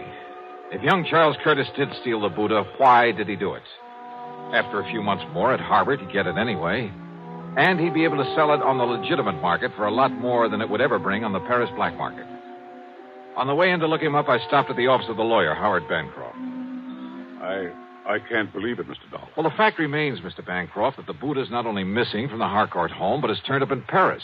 But the only person who had access to that room was Mrs. Haskell, in accordance with Mr. Harcourt's wishes. That room hasn't been entered for years, until today. And yet, if the Buddha has shown up only recently... I'm afraid I don't follow you, sir. Mr. Harcourt willed it to his nephew, didn't he? That's right. Charles Curtis, when he finishes school. And he willed the house to Mrs. Haskell, didn't he? Yes. And it will be little enough reward for her years of service to him. How do you mean? Mr. Harcourt paid her very little during all those years. She, and I too, quite frankly, felt she was entitled to a great deal more. You see, his really valuable things, the collection of tapestries, he willed to various museums. So I understood. They were kept in an hermetically sealed room, the library. Hermetically sealed? Practically. Didn't you notice the tremendous doors on the study and library, the sealed windows? Then how could any dust... What? About Charles Curtis, Mr. Bancroft. Admirable young man. In addition to the money his uncle always gave him, his own family is very wealthy, you know. No, I didn't know. Yes. They've given him everything he wants, and it hasn't spoiled him a bit. Even during college? He's an excellent, hard-working student. He's going to be a lawyer, Mr. Dollar, and he'll be a good one. And maybe my thinking about him has been wrong. Oh, definitely. Why, Mr. Dollar, he's planned to donate the Mei-Ling Buddha to a museum when it comes into his possession. So you see... It's just that after handling more or less straight insurance cases for so many years, I almost instinctively suspect anyone close to the problem at hand. In this case, young Charles Curtis. Even Mrs. Haskell. Maybe even you. I beg your pardon? But I guess I'd better just shake the dust out of my brain and tackle this as a plain, ordinary... Wait a minute. Dust. Eh? It's a little matter of dust that really has me stopped. That makes it impossible for that room to have been entered since... Tapestries, you said. I mentioned them. Of course. How blind can I be? Eh? Look, you better get ready for some legal action on behalf of your client, the late Mr. Darrell Harcourt. What? I'm going to play a hunch, Mr. Bancroft. Maybe it's all wrong. Maybe it's crazy.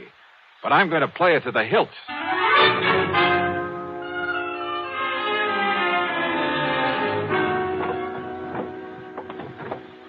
No. Mr. Dollar, you can't do this. You have no right. Now, we'll see about that. These are my own personal things. I don't believe you're an insurance investigator at Please, all. whatever you like.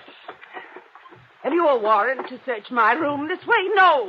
No, you're just some thief, some... Uh-huh. Oh. Yeah. This bank book in your name. No, you give me that. All right. Uh-huh. Some 20 years of a balance that never got above $600 or $700. Give me that. Here. 2 months ago, a single deposit of $21,000.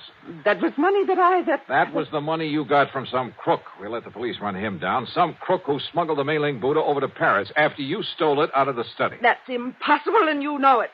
That study hasn't been open for nearly 2 years. You saw the layer of dust in there yourself. Oh, yes. You pointed it out to me half a dozen times. I should have caught on then. Come on. We're going into that study. Give me the key. No, I won't. Then I'll have to rip it off that chain around your neck. All right. Here. You saw for yourself? Yes, I saw it all right. And I didn't have sense enough to realize what kind of dust that was. Here now. Look at it. Full as earth. What are you talking about? About the old-fashioned method of cleaning fine tapestries with full as earth. That's the way Mr. Harcourt cleaned them, isn't it? What difference does that make? And there's probably a supply of it down in the cellar somewhere that he always kept on hand. What if there is? That doesn't prove anything. Yeah, I was blind. Blind as a bat when I knocked over this electric fan that didn't have any dust on it. Because it's what you use to spread the dust. The fine particles of full as earth all over this room. A little sackful, maybe, held in front of the fan. Now, listen. And it left proof, apparently, that nobody'd been in here for a couple of years. Yeah, it had me fooled. But not anymore. Better get your coat, Mrs. Haskell. No. No. Mr. Dollar. I deserved far more from Mr. Harcourt for my years of service. And of watching him squander his money on the idle tapestries and on that nephew who had money of his own. Now I have money. Plenty. Plenty, Mr. Dollar, more than I need. I'm an old woman. But you're young. Perhaps you could use some of it. Perhaps $10,000 or $12,000. You'll have to think of a better way out than that, Mrs. Haskell. Please. And you know something? I have a notion you're going to have time to think about a lot of things. Plenty of time.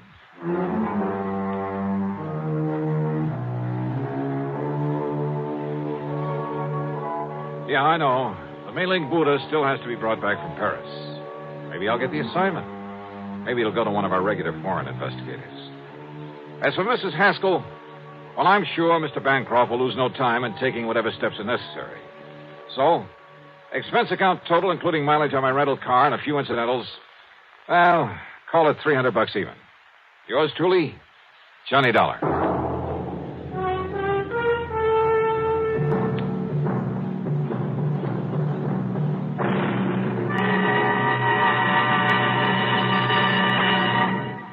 Now, here is our star to tell you about next week's story. Next week? Well, far be it from me to get up on a soapbox, but I hope you'll make a point of listening to it. It concerns a lot of money in the wrong hands, in the hands of a bunch of kids too young to meet responsibility, too young to realize that cutting loose from family before they're ready can lead to trouble. In this case, murder. Yeah, I think you'd better hear it. So join us, won't you? Yours truly, Johnny Dollar.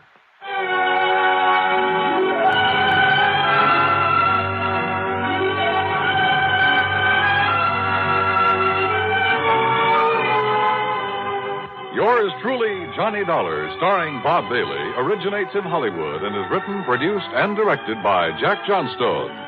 Heard in our cast were Virginia Gregg, Paul Duboff, Will Wright, and Forrest Lewis.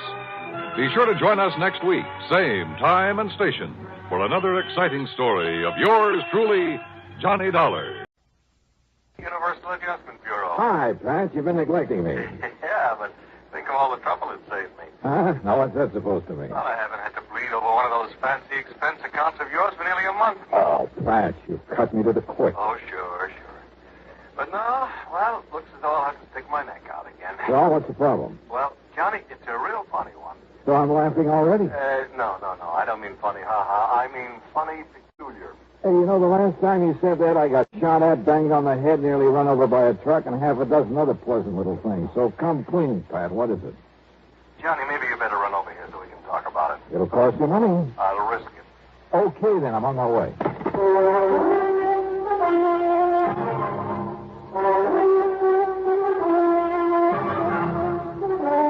Bob Bailey, in the exciting adventures of a man with the action-packed expense account. America's fabulous freelance insurance investigator. Yours truly, Johnny Dollar.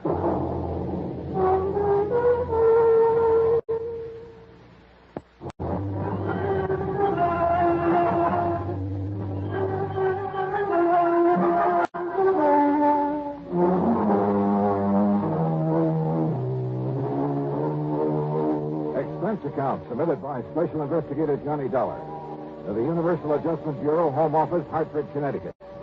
Following is an account of expenses incurred during my investigation of the Wayward Sculptor matter.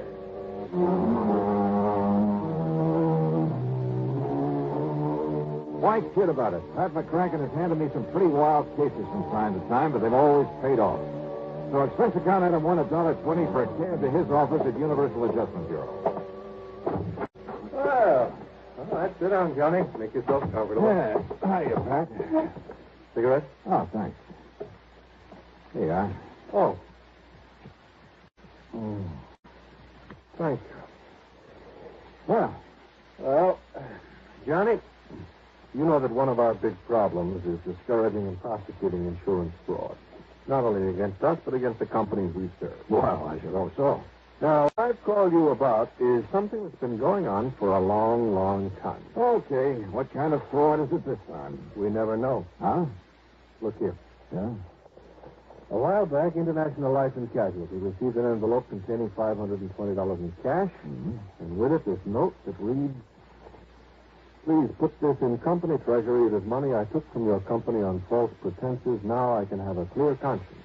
And it was signed Debtor. That's spelled D-E-T-T-E-R. Funny. Yeah, that's what I said to you over the phone. Here's another one. $800 enclosed. The sender identifying himself only as a sorry sinner. More conscience money, huh? Yeah, that's right. People who collected on fraudulent claims or felt they didn't deserve the money they collected. I see. And, Johnny, there have been dozens of them over the years. Most of them have been small amounts, under $1,000. Some of them only $5 or $10. In other words, not worth investigating to see what fraud they perpetrated and when. Yes, exactly. But now, look here. This list of payments anonymously received, all of them from the same person. $833.34 received on July 21st, 1956. Right. $833.34 on August 21st, 1956. Yeah. Same thing, September 21st. Same thing the 21st of every month since. And no letter with him? Only with the first one. Here. Read it to yourself. Eastern Trust and Insurance Company, gentlemen, this is only a beginning against the amount paid out on me last month. Be assured I shall make full restitution if it takes 5 years. Well, good for him. Or her. I hope it keeps coming in. No, Johnny, I want to know who's sending this. Well, now, Yes. Not only the law, but company policy demands that we prosecute anyone perpetrating a fraud. If you can. All the other conscience money has been in single payments. No way to trace them whatsoever. Also, the amounts have been, well, negligible. Have all these come from the same post office?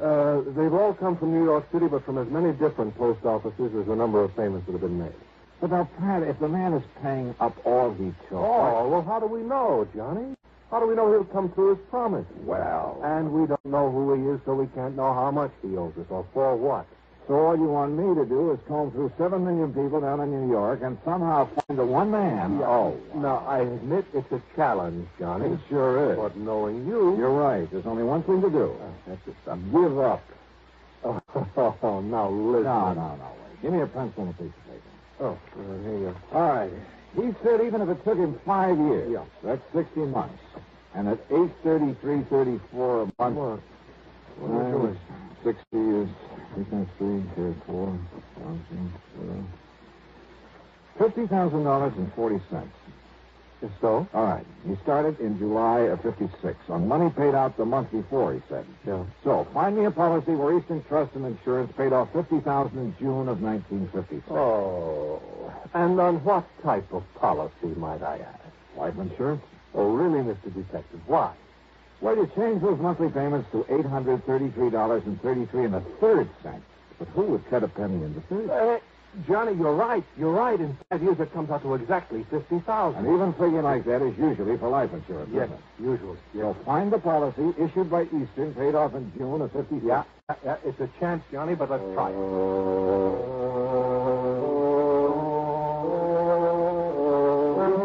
And then suddenly it all began to look too easy. In June 1956, the total number of $50,000 benefits paid came out to just exactly 1. On the life of Henry Davidson Pollock, a once famous sculptor.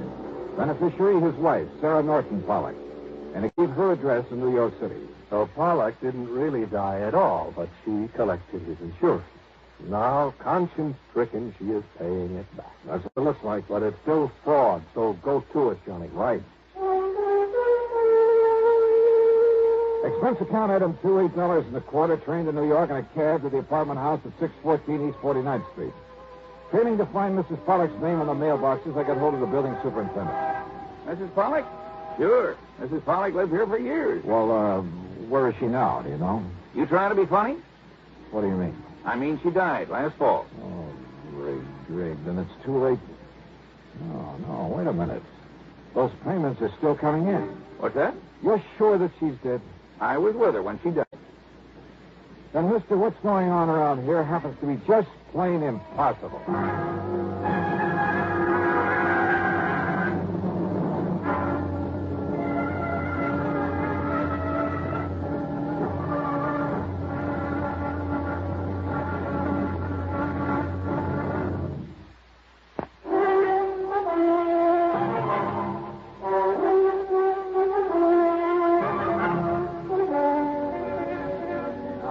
Now, wait a minute. Are we talking about the same person, the same Mrs. Pollock? Mrs. Henry Davidson Pollock. That's it. The widow of the sculptor. That's the one, all right. And he lived here in this apartment, too. That is, before he died. That was back in 56. Left all his money, all his insurance to his wife, though goodness knows why. How did he die? In that big plane crash out over the desert. Don't you remember? Not a single survivor. What kind of a man was he? Oh, kept to himself. Didn't like people much. And his wife? Okay, I guess. She was a lot younger than him. Spent all his money all the time, and he didn't like it. Man like that shouldn't be married. Oh, but he must have thought a lot of her to leave her everything. He just didn't like being married, tied down. Let it interfere with his work. So his death got him out of it and give her some money to spend before she died. But somebody's been paying that money back. Well, now, you think maybe she suffered a change of heart? Something like that? You think she realized she never deserved what he left her? Is that what you're thinking? Well, sure, that might have been a possibility. Except for one thing. The money's still coming in. Oh? Hey, is there anybody to whom she might have turned over that insurance? Her give anything to anybody else? Not her, mister. And you're absolutely sure that she's dead? I carried her in off the street after the car hit her. If you don't believe me, ask a doctor. Dr. Jules Maitland over on Park Avenue.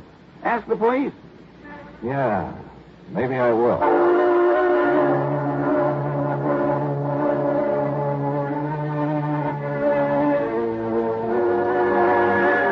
Item 3, 50 cents for a phone call to Pat McCracken back in Hartford. But, Johnny, if it was his wife who got that money and she wasn't the kind to pass it off to someone else, she'd have to be the one paying it back. But if she's dead... Died last fall, Pat. Well, then the whole thing is impossible. Payments have still been coming in. There'll probably be another one plunked down on my desk by the time you get back here. Now, I tell you, somehow that woman must still be alive. So find her. Oh, Pat. Find her, Johnny. But why? Suppose by some miracle she is still alive. Where's the fraud? Look, people don't just hand over $50,000 for nothing. Somebody's conscience is hurting. What other possible reason could there be for sending that money back to us this way? Well, now, wait just a minute. All right, look, Johnny, I'll be honest with you. Maybe there isn't any fraud, so far as the company's concerned. All right. But you know something, Johnny? This whole crazy thing has me so curious now that, well, even if there isn't any insurance angle to it... Except for the money the company keeps getting back. So, okay. But, Johnny, I want to know what this is all about. And if necessary, I'll pay your expense account myself. Well, now, Pat, this is the golden opportunity I've been waiting for years. Don't go overboard, Johnny, huh? But find out for me, will you? Who knows? If I can. Item 4, 785 taxi fares. I talked to Dr. Maitland. No, there was no question about it. The woman who had died when a car struck her last fall was Mrs. Henry Davidson Pollock, wife of the sculptor. The doctor had known both of them very well. I checked with my old pal, Lieutenant Randy Singer at 18th Precinct Police Headquarters. He, too, was sure the woman had died. He'd been called in on the case. Then I remembered something the superintendent of the apartment house had said to me about the way Pollock had wanted to get away from his wife. I went over to the New York Times and checked the old newspaper files. Yes, Henry Davidson Pollock had definitely been a passenger on the ill-fated aircraft had perished along with the rest. I even checked the main office of the airline and learned the same thing. So neither Pollock nor his wife could possibly be sending back that money. But then who could? And why? Dr. Maitland had mentioned a little art gallery over on 3rd Avenue, the only gallery that Pollock had ever dealt with directly. The owner of the gallery was a nervous little man by the name of Walter Besson. No, Mr. Dollar. Strange as it may sound, I never met Mr. Pollock. But I thought you were the only outlet for his sculpture. Very true, very true. But he was a man who stayed very much by himself, abhorred the public eye, so to speak. Yes. Well, now, nevertheless, you must have. You see, it was his wife who always brought his works in here for me to sell, and was always very sure to collect the money for them. Quite frankly, I doubt if Pollock himself ever saw much of the money that resulted from his artistry. Were his sculptures worth very much, Mr. Besson? Mr. Dollar, I have yet to find anyone who has seen his work without wanting to possess some of it. It's beautiful, exciting. Oh? In addition to his superb technique, his originality of design, there was a subtle charm about everything he did that was, well, irresistible. But look here, the only one I have left, Fawn at Play. Isn't it Yeah, I see what you mean. Yeah. It's such a little thing, but what's the price of it? $15,000. But now, wait. Here, this one over here. It is not a Pollock, Mr. Dollar. What? Well, look, I'm not an expert on these things, but it seems to me as though it has the same, well... Yes, the same style, the same charm, the same delicacy of line. It, too, is a fine work of art. And if I chose, I could pass it off as a genuine Pollock. But it isn't. Then who did it? And this one over here. John Wesley Collins. He so admired Pollock's work that he felt the style, at least, should not be allowed to die. Therefore, he has subjugated whatever style he himself might have had to that of the man he worshipped. Fortunately for him, his work, too, command a good price, so that... Oh, please, don't touch... Oh, sorry. How long has this man Collins been doing this? Well, something over 2 years. Thanks, Mr. Besson. I think you've just helped me solve a $50,000 insurance fraud. What? Mr. Besson, I'll see you later.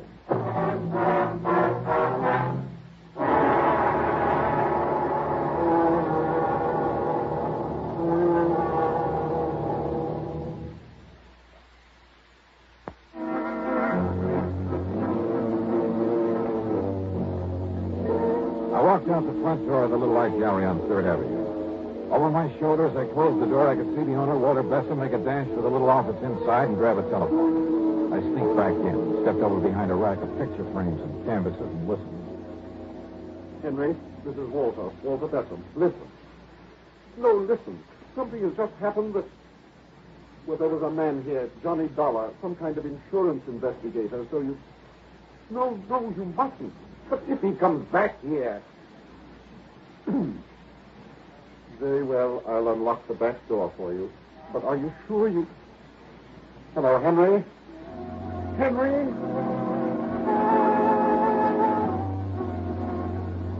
While Besson went to the back door, I quietly slipped out the front.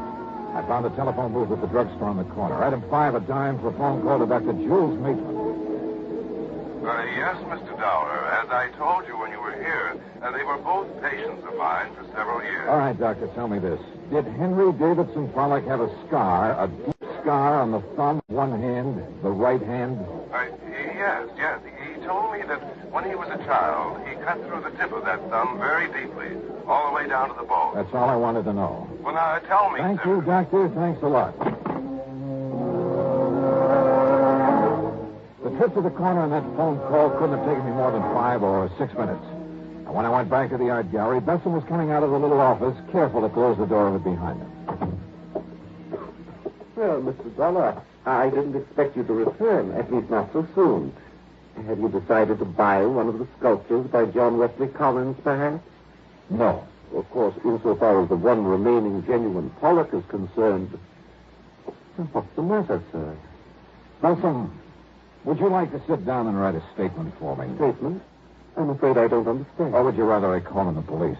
What are you talking about? I told you before, Mr. Besson, fraud. What? And since it's pretty obvious that you're an accessory... Fraud, an accessory? You mentioned the great similarity between the sculptures of Henry Davidson Pollock and John Wesley Collins. Yes, and I told you the reason for it. Did you? Of course. All right, look here. This one. Fawn at play, you called it. It's a Pollock, the genuine Pollock. You'd swear to that? Of course I would. And how could you prove it? Well, there's one way. The marks left by the artist's right thumb. Here. And here, for instance. Because that thumb was split on the end, left its imprint on the clay. No, Mr. Dollar. And I can prove that these recent things done by the man you call John Wesley Collins were done by the same person. They all bear that same mark. Very well, Mr. Dollar. But the world will never know. Oh, now, Besson, put that thing down. Yes, put it down, Walter. Henry, I mean, Mr. Collins, Henry will do. Mr. Dollar, I suppose I should have known that sooner or later. Well, I give myself up to you. But, Henry... The story is a simple one, Mr. Dollar. I suppose you'd like to hear it. Yeah, I certainly would. You see, I wanted to get away from my wife for reasons that we don't really have to go into. I planned to fly out to the West Coast to disappear. But at the last minute, I gave the plane ticket to someone else. On the plane that crashed out there over the desert? Yes.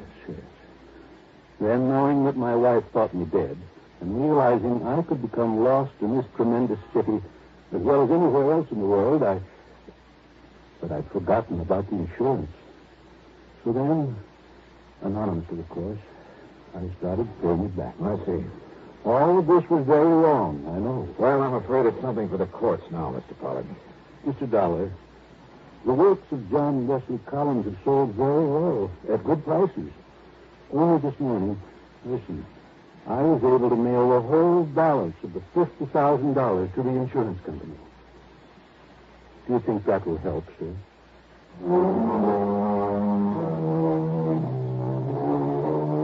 So, Pat, there you have it. And you can take whatever action you may think is necessary. Pollock is waiting for the company or the courts or whoever. And Walter Dustin is too scared to go anywhere. As for the expense account, I think the company can afford it. The total, including the trip back to Hartford, is $26.15. Yours truly, Johnny Dollar.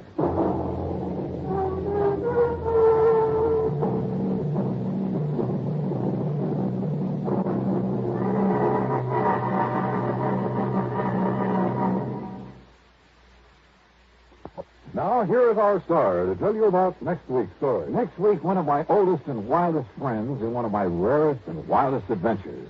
Join us, won't you? Yours truly, Johnny Dollar.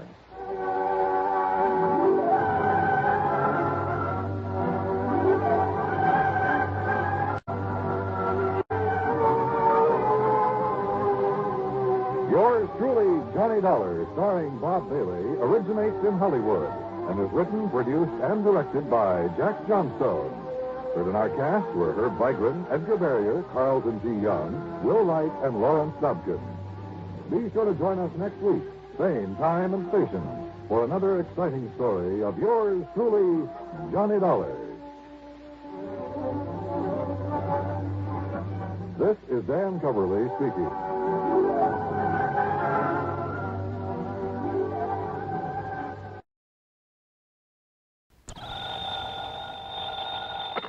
Johnny Dollar. Dollar, the investigator? That's right, insurance investigator. Then you're the man I want, the man I need, immediately. Well, it just happens I'm late for an appointment, Mr. What did you say your name is? I didn't, but it's Lynch. Walter E. Lynch. And you must come out here right away, Mr. Dollar. Protect me. Protect you? Yes. I live over here in Manchester. Manchester, Connecticut? Yes, that's right. My address is 13421 Peachtree Lane. 13421 Now, can you come out here right away? Well, I told you I have an appointment to keep. Well, then I hope it's a brief one. You'll come here as soon as you're through with it? Well, that depends, Mr. Lynch. What seems to be the trouble? Well, I thought I made it clear to you, Dollar. My life has been threatened. Well, isn't that something for the police to handle? The police? After all, unless there's insurance involved. Why, of course there is. My own. Oh, what company, Mr. Lynch? Company? Yeah, that's right. Well? Now, what is the matter with you? What difference does it make? If my life is in danger and I need your protection... Okay. Who made this threat against your life and why? Oh, good heavens, man, do I have to go into that sort of detail on the telephone? Well, unless I know what this is all about and, look, you didn't answer my question, Mr. Lynch. Have you told the police about this? Do you think I'd call on you if I had? But if your life has been threatened, the thing And to I do... tell you it has. What is the matter with you? All right, then. Call in the police. Now, you listen to me, Dollar. Meantime, if I find any legitimate reason why I should make an investigation, Don't you understand? I'm not asking for investigation. I'm asking for protection. And I tell you, the people for but you now, to look, call... you have my name, you have my address. Now, you get on over here. But don't you see? I can't shall be just... waiting for you. Mr. Lynch. Okay, mister, go ahead and wait. Of all the crackpots. I wonder, though. Yeah? Johnny? Yeah, that's right. Pat McCracken, Johnny, Universal Adjustment. Oh, say, Pat, will you find out for me what company, if any, holds a policy on a Walter E. Lynch over in Manchester? Sure, Johnny. But listen, I thought you were going to be here in my office at 10 o'clock sharp. Pat, I'm sorry, but this I phone... need your signature on a deposition for that arson matter you covered last I week. know. And I've got to have it right away. See, one of our men will take it with him out to the coast on the 10:30 plane. And, Johnny, it's 8 minutes after right now. Yeah, I see it is. Pat, I'll be there in 3 minutes flat. Okay. Meantime, look up that Walter Lynch for me, will you? Okay, just get on over here. Right.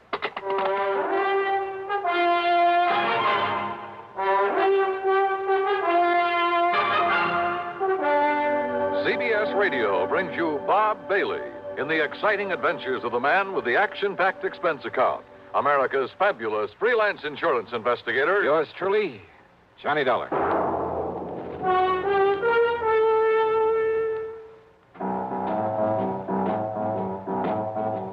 Talk about best-selling records. Here's a familiar tune about America's best-selling filter cigarette, Winston.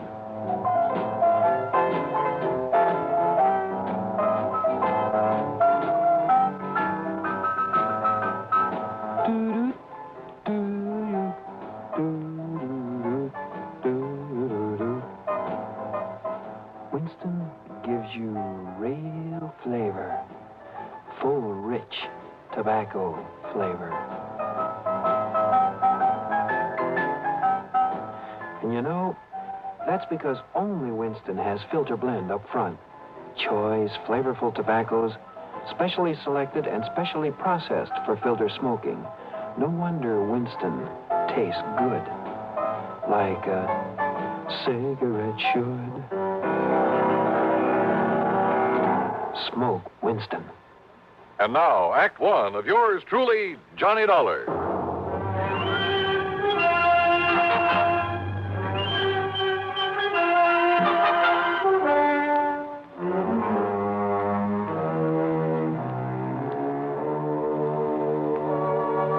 Expense account submitted by Special Investigator Johnny Dollar to Eastern Trust and Insurance Company, Home Office, Hartford, Connecticut. Following is an account of expenses incurred during my investigation of the Hapless ham matter. Expense account item one, $1.20 plus another $1 for the cab driver who got me from my apartment to Universal Adjustment Bureau in record time. I barged in on Pat McCracken without being announced. Put my John Hancock on the deposition, after which he witnessed my signature. All right, there we are. Now, here you are, Miss Dulcie. Give these to Mr. Peterson and tell him happy plane trip. Yes, sir, right away. Oh, and see if Bartell has found any of that lynch information I asked him about. There's been a lynching, Mr. McCracken? No. Just do as I say. Now, go ahead. But I thought I heard you... Yes, sir. Hey, what is the worry on this man Lynch, Johnny? Well, Patty sounded like a crackpot. He called me on the phone just before you did, said his life is being threatened. Oh, another one of those things, huh? Yeah. Who was threatening him? Oh, I don't know. He was a bit evasive about it, same as he was about naming his insurance company. Well, I know I never heard of him. What did you tell him? I told him to call the police, that unless there was some insurance angle that required investigation, you know. Right, exactly right. Although, of course, if Bartell does find something on him, if he is a client of one of the companies we serve... It's still a police matter. Why call on me to play bodyguard? Well, you know, Johnny, if you would have your telephone number unlisted, you'd save yourself a lot of these nuisance calls. Yeah, I know. Oh, yes? Here's a photostat of the Lynch policy Mr. Martell said you asked him for. Oh, then there is one. Thank you. And I thought you were talking about some kind of a lynching somewhere, Mr. McCracken. Isn't that fun? Yes. Thank you. Thank you, Miss Dulcie. That'll be all. Well, I was only... Yes, sir. Now, let's see, Johnny. Walter E. Lynch. Policy issued 1954, Eastern Trust and Insurance. Face value is... Yeah, I see. 50,000 smackers. Yes, a lot of money. Let's see the name of the beneficiary. Oh, well, a nephew, Fred Lynch, New York City address.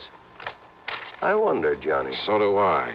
How well Freddie and his uncle get along. Named him as beneficiary. 5 or 6 years ago, things can change, Pat. There's one way to find out. And with $50,000 to be paid out if anything does happen. Yes.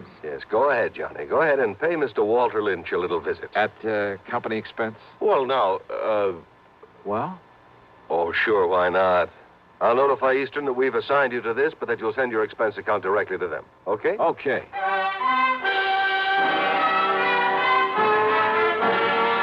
It was only about 13 miles from my place to Manchester, and I used my own car, but I saw no reason for not using the old expense account, so item 2 was $4.60 for a tank full of gas. The address Mr. Lynch had given me turned out to be in a rather nice residential section. The house was a small but attractive Cape Cod affair, surrounded by stately elm trees. And then I saw them in the shade of the elms at the front of the place. A couple of police cars.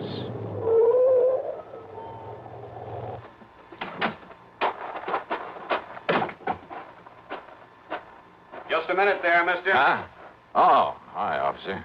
Who are you and what do you want around here? Oh, my name is Dollar, Sergeant Johnny Dollar, insurance investigator. I came here to see Mr. Lynch. Insurance investigator, huh? Any credentials? Better let me see them. Sure, here, okay.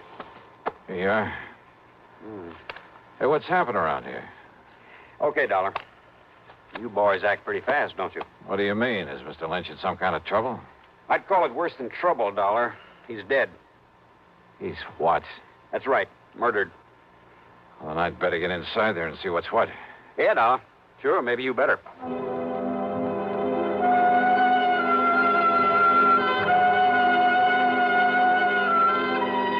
Inside the Lynch home, the police medico and my own eyes confirmed what Sergeant Beakley had told me outside.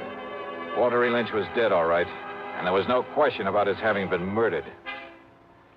As you can see, Mr. Dollar, the knife, obviously a long, very sharp one, plunged into his body here, directly back of the heart.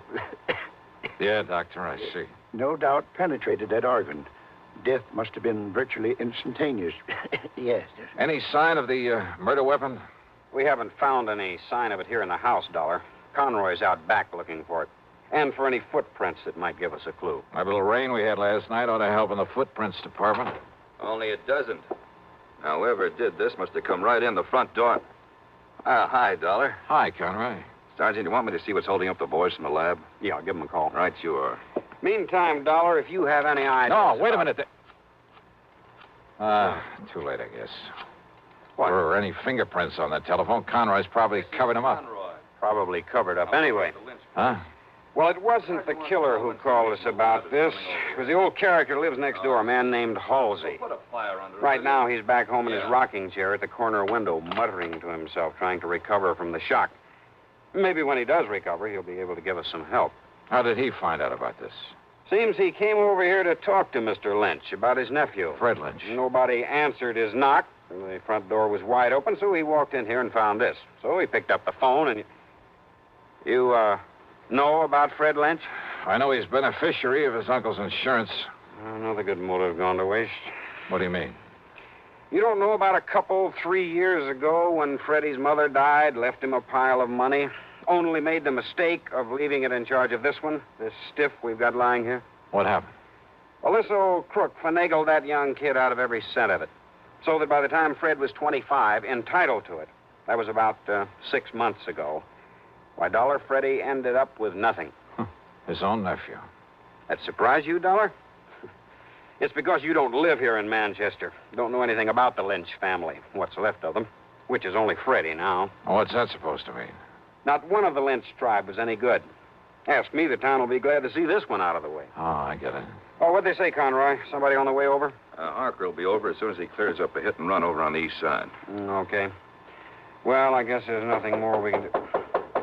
Go see who it is. Yes, sir. You about finished, Doc? Sergeant, this knife wound puzzles me greatly. Yes. What do you mean, Doc? Very unusual instrument. Very long, thin, with a two-edged blade. Yeah, both edges very sharp. That's so? Yeah, very unusual. Sergeant, you said a neighbor, Mr. Halsey, found him here? Yeah, did somebody speak my name? Here's the man who was knocking on the door. Oh, Mr. Halsey, come in. I don't know that I want her, Sergeant. With that poor man laying there dead. Mr. Halsey, this is Johnny Dollar, insurance investigator. Eh? Insurance investigator? Yeah, I understand you came over here to talk with Mr. Lynch about his nephew, Mr. Halsey. Freddie. Why, that worthless young wastrel, that... Why do you say that? Well, because he never did a day of honest work in his life. The theater, that's all he cares about. Theater? In New York City, that pit of iniquity spends all his time with sinful people, actors, chorus girls, and the like. I take it you don't have much use for people in show business. Scum of the earth. That's what they are. That's all they are. Yeah, and well... he's one of them. Now, Mr. Halsey, and if you... when I saw him here this morning... What? He was here? No doubt come to beg some money from his uncle. Why didn't you tell me that, Mr. Halsey? Of course his uncle cut him off from the money his mother left him. Wouldn't you have done the same? Mr. Halsey, listen, will you... Yes, well, wouldn't you? Look here now. An actor he is, in that sinful city down there. Wait a minute. You say that Freddie was here this morning? Yeah, of course he was. When? That's why I finally made up my mind to come over here and talk to Walter about him. What time was he here? Well, from 9:30 to a few minutes of 10. Doc, have you been able to fix the time of death? Very, very close, Sergeant, yes. By the body temperature. What time would you say, Doctor? About 10 o'clock. Mr. Halsey, are you sure it was a few minutes of 10 when Freddie left here? Well, of course I am. How sure? I was sitting by the window listening to my radio like I always do. Thought you didn't like anything about show business. Radio is different. Oh, thanks. Freddie left his house just before the WDRC announcer gave the time as 10 a.m., and radio time is accurate time. I see what you meant, Sergeant, about a motive going to waste where Freddie was concerned. What are you talking about, Dollar? The doc says death was about 10 a.m. I know. So? And Mr. Halsey, you're sure that Freddie didn't come back here after 10? What's the difference? Of course I am. These eyes of mine may be pretty old, but they never miss anything. Well... What's the difference, Johnny? Freddie's the one that killed him. Lord knows he's the one logical suspect. No, Sergeant. Doc says approximately 10. So, all right, it was a few minutes of before Freddie left here. So Freddie killed him. Now, look, everything ties up. Yeah, and the kind of a knot that's going to hang that boy. No, Sergeant, I wish it was that easy. Oh, of course it is. Motive, opportunity, everything. It all spells Freddie Lynch. No. Conroy put a tracer on him. Right, Sergeant. Sergeant, I'm afraid you're wrong. How can I be? That is, if Mr. Halsey is sure of his times. Of course I am. On the radio. Okay, Dollar, why? Because Walter E. Lynch was still alive after 10 o'clock. What are you talking about? How do you know? Because he'd called me on the phone. Because I myself was talking to him at exactly 8 minutes after 10.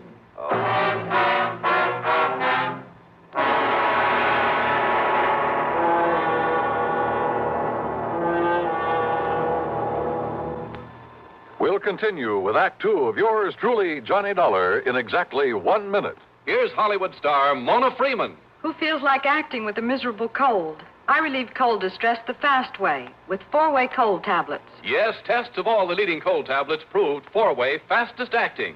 Amazing 4-way starts in minutes to relieve muscular pains and headache, reduce fever, calm upset stomach, also overcomes irregularity. When a cold strikes, do what I do. Take 4-way cold tablets. It's the fast way to relieve nasty cold distress and feel better quickly. 4-way, only 29 cents.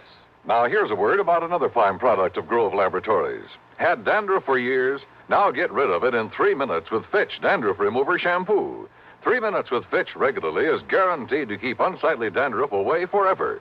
Apply Fitch before wetting hair. Rub in 1 minute. Add water, lather 1 minute. Then rinse 1 minute. Every trace of dandruff goes down the drain. 3 minutes with Fitch, embarrassing dandruff's gone. Fitch can also leave hair up to 35% brighter. Get Fitch Dandruff Remover Shampoo today. And now, Act Two of yours truly, Johnny Dollar, and the Hapless Ham Matter.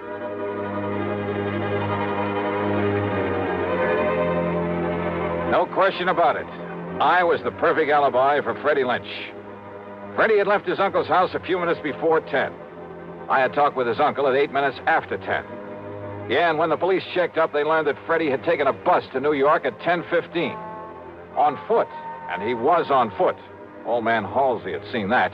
He had to leave the house before 10 to make that bus.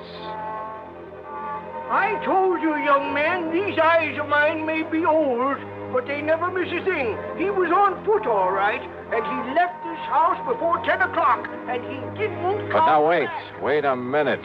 If someone else came in here to commit the murder after Freddie left, why hadn't old man Halsey seen that person? You're right, Dollar. Nobody else came here, so it must have been Freddie killed his uncle. All right, now look, Sergeant. Only how could he? Because if you talked to Mr. Lynch at 8 minutes after, and Freddie was on his way to the bus station, and he had to be... Wait, then Sergeant. it's impossible. Dollar, this really bugs me. All right, listen, the murder weapon. Very unusual. I know, Doc, you told me. It must have been something I'd never seen before. I wouldn't be too sure about that, unless you feel the same way Mr. Halsey does about show business.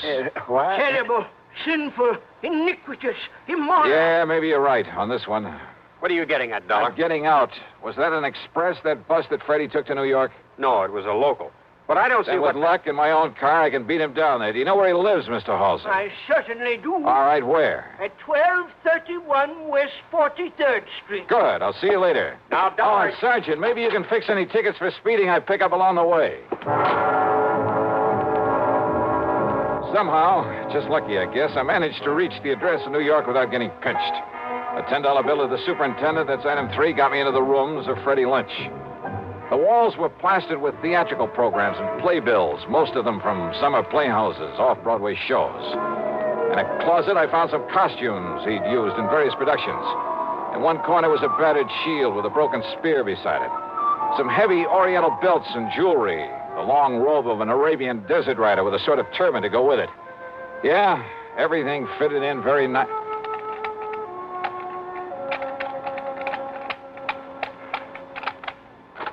Hey, yeah, wide open, Freddie, wide open, just the way you left it. Come in, kid. I beg your pardon? Kind of careless, but it's all right. It's okay. Hey, who are you? You kidding? Jerry Allen, the agent, you know. Agent? Yeah, where you been, Freddie? When you didn't answer the letter and the telegram I sent you, where you been, huh, kid? Oh, you're a theatrical agent? What else? Listen, look, hey, kid, get this. I got a part for you, a great part, a great one, a good salary, too. Of course, you got to let me represent you in the deal, but all I want's the usual 10%. Well, how about it, huh, kid? Jerry Allen, you say? Yeah, sure, that's right. Oh, we never been introduced, but I caught you in half a dozen things, and you're good, boy, good, real good. Well, I like to think so. Sure you are. And being it's my business, I got to keep adding to my stable of actors, see what I mean? So if you want this part, well... I don't think so, What? Mr. Allen. What are you talking about? Well, I'm thinking of giving up the theater. Oh, now, wait a minute, kid. You fallen heir to a fortune or something? Why do you say that? Of course, if you don't want the part. No, wait. Perhaps I'd better do another play or two. Good. And you'll let me represent you? Well, Freddie? Oh, why not? Well, if the part is good. Is the part good? It's great, kid. It's great. And if this thing doesn't hit Broadway the first time out... Hey, listen. It's a new play written by Johnstone. You get that? Johnstone? No, I'm afraid I don't recall ever... Oh, sure you've heard of him. Why, man, he's had more hits. Oh, and listen, Freddie, listen to this part. All right. I'm listening. Okay, starts out a young man, just about your age. Second act is 20 years later. Hey, you think you can do it? Why, of course, my good man. Good. And the third act, well, now that part may be a little tough. You got to kind of make like you're about 60. Why, there's no problem at all, Mr. Allen. No problem at all. Oh, only it's a shaky old man, like he's scared to death all the time. All right, listen. All fear has clutched me by the throat. The overpowering terror. Willing up. Oh, hey, that's great. Come on, keep it up, Freddie boy. Keep it up. Well, see, of course, if I had a script, Scared, remember? Scared. Say something like, you must come here right away to protect me. You must come here right away to protect me. Oh, that's great. Now, say my life is in danger. I've been threatened, Mr. Dollar. My very life is in What? What? Dollar? That's right. Johnny Dollar. Why, this was all a trick. Yeah, and you fell for it like a ton of bricks. The same voice you faked over the telephone to sound like your uncle. Oh, no, listen. Killed him, left his home knowing that nosy old neighbor would swear as to when you left. Then ran to the bus depot and called me up with that phony voice to make an airtight alibi. To make me ready to swear your uncle was still alive after you left him there dead. But, Dollar, listen. See, I'm his only kin. I'll be coming into a lot of money. His insurance and whatever money or property there is. Oh, why don't you drop dead? I see. But do you see this? So that's what you did it with. Yeah, that's right. Arabian, isn't it? I stand back. Long, thin blade with a double edge. From one of your costume plays? Now stand back, I say. Sure. I don't need to be close to you to use this. Whoa! Oh, my hand. You've broken my hand. Funny. I didn't think I was that good a shot.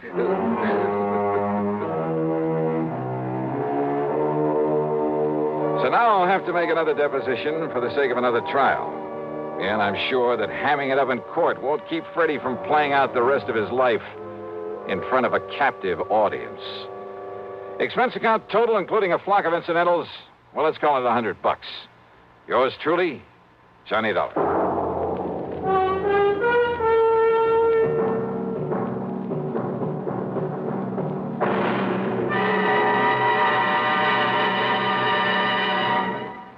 Now, here's a word from our star about the case he'll investigate on next week's program. Thanks, Daniel. It's called The Unholy Two Matter and involves a pair of characters who fit that description perfectly. One of them a killer. And if you're at all curious about what to do when you've got the situation well in hand and then suddenly a gun is shoved into the middle of your back, well, join us, won't you? Right here on your favorite station at the usual time on Sunday. Yours truly, Johnny Dollar.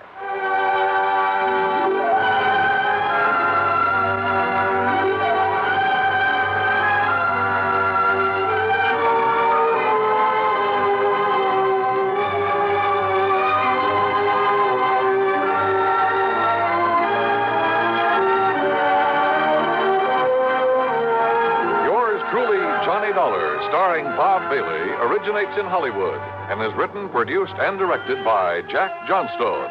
Heard in our cast were Virginia Gregg, Chet Stratton, Lawrence Dobkin, Sam Edwards, Herb Ellis, Ralph Moody, and Junius Matthews. Be sure to join us next week, same time and station, for another exciting story of yours truly, Johnny Dollar. This is Dan Coverly speaking. Next, Ray Bradbury's science fiction classic 0 Hour as suspense follows on the CBS Radio Network.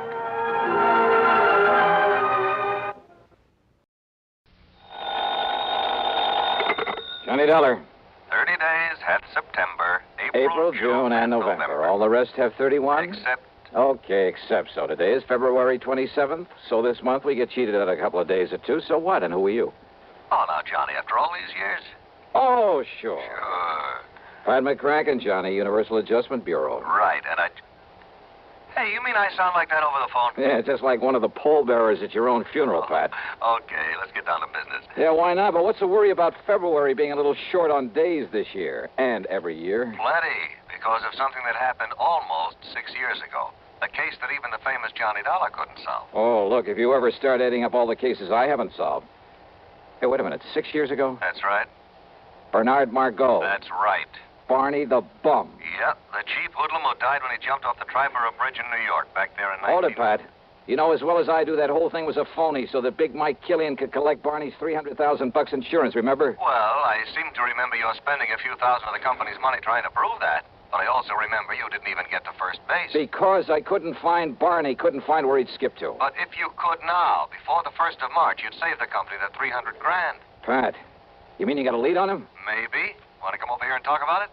Brother, I sure do.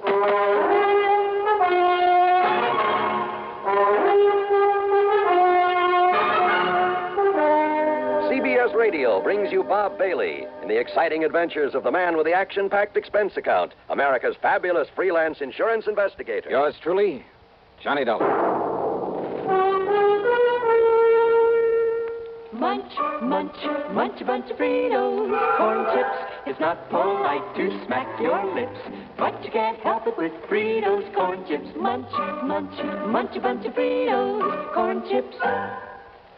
Next time you want something to munch on, try Fritos. They're so crisp, so tasty, so good. You'll see right away why we say Fritos are the corn chips made to munch. Fill a big bowl with Fritos next time you settle down to watch your favorite TV program. Boy, there's contentment in every munch. Munch, munch, munch a bunch of Fritos, corn chips. Fritos are golden chips of corn, as nutritious as they are delicious. So full of good, crisp flavor, such good-for-you nourishment. They're the ideal snack for grown-ups and children alike. Get a bag of Fritos corn chips today and munch a bunch. F-R-I-T-O-S. Fritos corn chips. Munch, munch, munch a bunch of Fritos, corn chips. And now, Act One of yours truly, Johnny Dollar.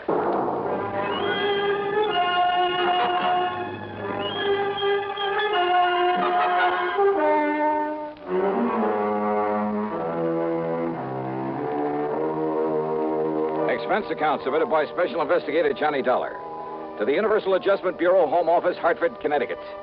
Following is an account of expenses incurred during my investigation of the look before the leap matter.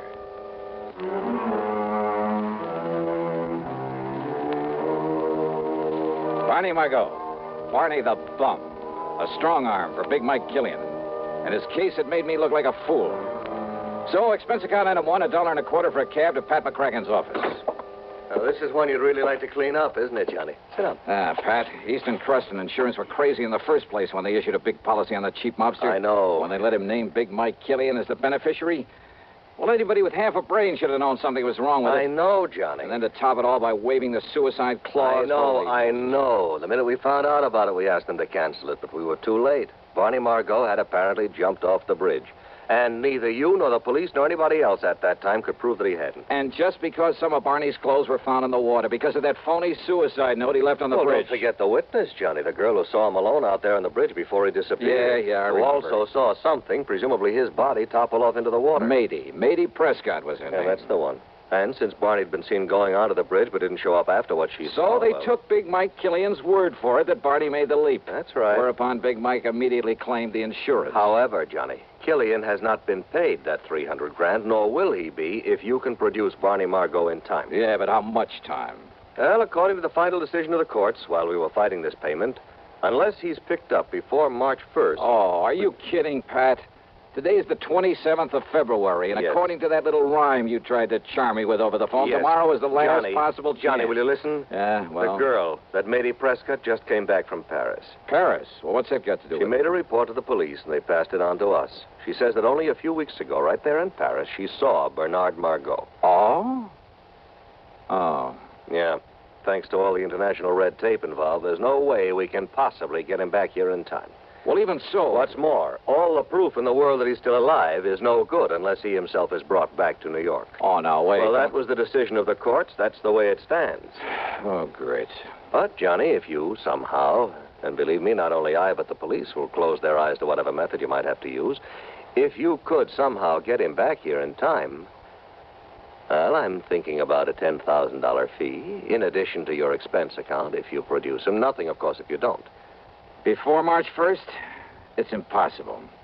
Yes, I know. So, Pat, I'm going to try.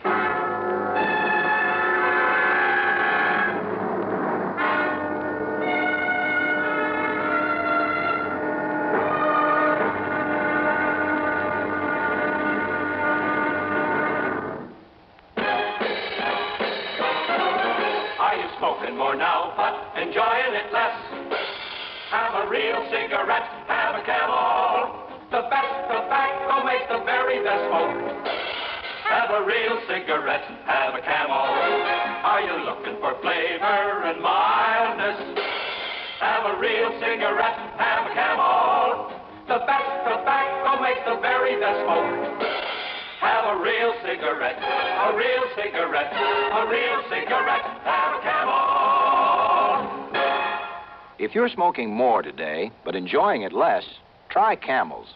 The Camel blend of costly Turkish and domestic tobaccos has never been equal for rich flavor, easygoing mildness, real smoking satisfaction every time you light up. The best tobacco makes the best smoke. Have a real cigarette, a real cigarette, a real cigarette, have a Camel. And now, Act Two of yours truly, Johnny Dollar, and the look before the leap matter.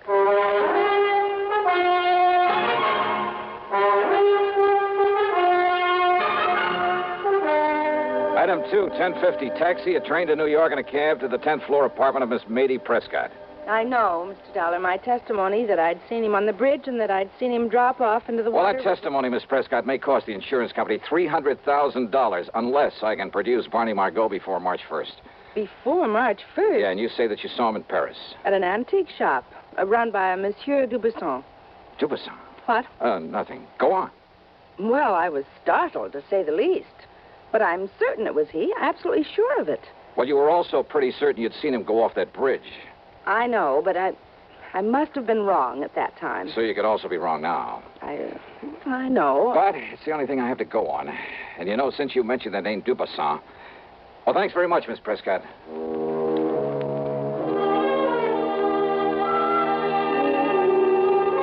Dubassan's a fence. They're in Paris. Exactly the sort of character Barney the Bum might tie up with. Perhaps even as a contact for Big Mike Killian.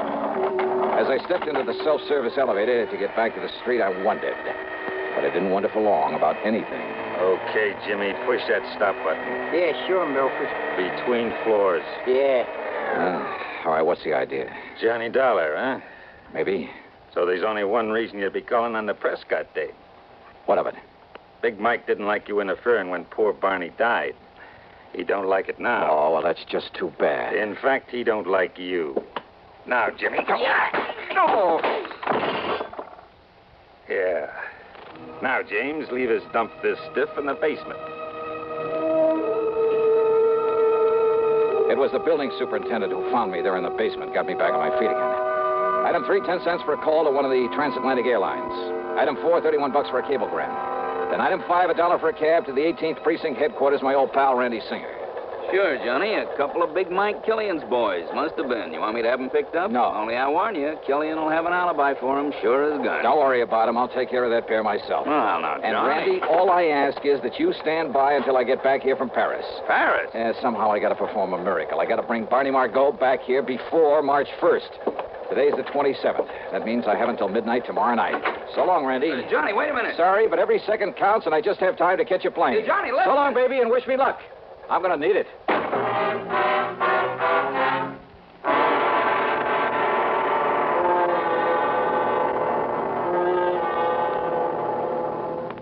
Act 3 of yours truly, Johnny Dollar, in just a moment. Meet star Stuart Irwin.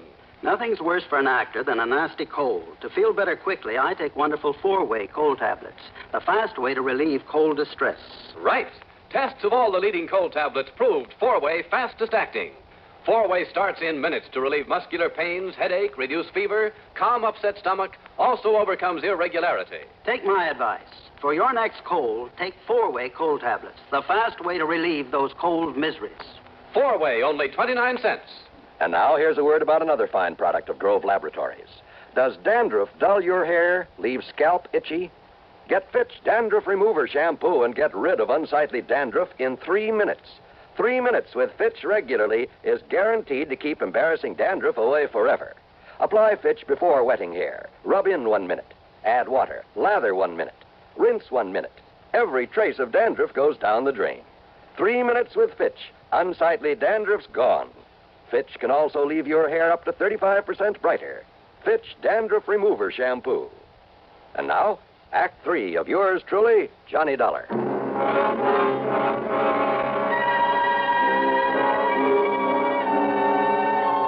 Item 6, $420 for a plane ticket to Paris.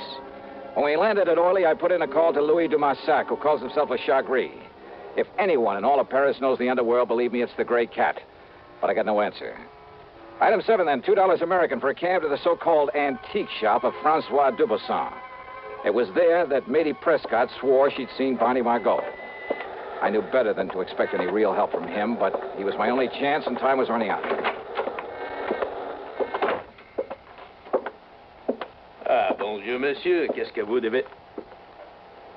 Ah, Monsieur Johnny Dollar, the meddling American. That's right, Dubassan. And to what does the fair city of Paris owe the honor of your presence, eh? Bernard Margot. Margot? That's right. I want to know where he is, where I can find him. Now, by what could you possibly think I might know this Bernard Margot? Oh, Doc, don't start beating about the bush. And do you think that I would tell you anything of him if I did? Now, look, Dubassan. I have not forget the trouble you have made for me when you last come here. No. Maurice! Maurice. Monsieur. Oh, no, you don't. Just stay where you are, Maurice. Pardon? Monsieur Dollar. I suppose this gorilla's your bodyguard? Not at all. Well, if he tries to get rough, or you try any tricks, Dubassan. You are a smart man, Monsieur Dollar, but also a fool. Yeah? Maurice, you have my permission to leave now to arrange the funeral of your friend. Ah, bien. You see, your alarm was for nothing. Okay. But now, about this Barney Margot. I told you I knew nothing of him. And even if I did, do you forget, monsieur, that you have no authority here in France? Now, you listen. In other words, why do you waste your time? When you know that all you will learn from me is nothing. Threats, even the promise of a bribe got me nowhere. So I left him, and again I put in a call to Louis Dumassac, my underworld contact. This time the line was busy, at least it meant he was home. So item 8, 320 American for a cab to the dingy little apartment at the far end of the Rue de Pas de la Mule. It's one of the most disreputable-looking buildings in the whole city. Dirty, squalid, falling apart at the seams. And, of course, Le Chat Gris had to live at the top of 4 long flights. When I finally got up there, feeling slightly winded, I noticed that his door at the end of the gas-lit hallway was half open. And I could see him inside, lying on the floor, the telephone dangling beside him. Hey, Louis. Dumassac. Ah. Huh? Bien. Maurice. Vous, monsieur. Oh.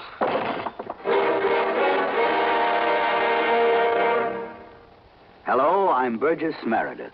Did you know there are over 3 million persons in America who are hard of hearing and not doing anything about it? Maybe you or some member of your family is hard of hearing.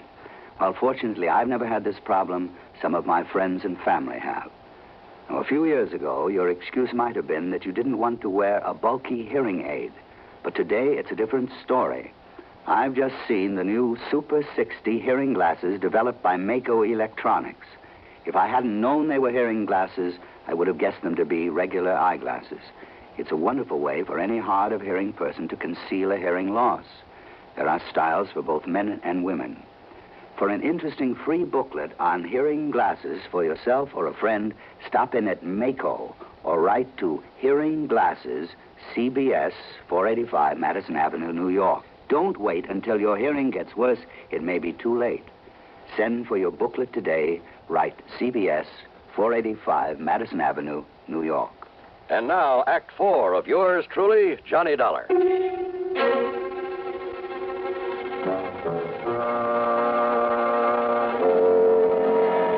Only my sudden arrival had kept Maurice from killing Louis Dumassac. It got me that clout on the head. But Maurice was gone now. After working over Louis for a few minutes, pouring some cognac into him, he finally came around. Oh, Monsieur Dollar. Yeah, that's the stuff, Louis. Just let me help you out here on this couch. Oh, but so much pain. Yeah, you really got it, brother.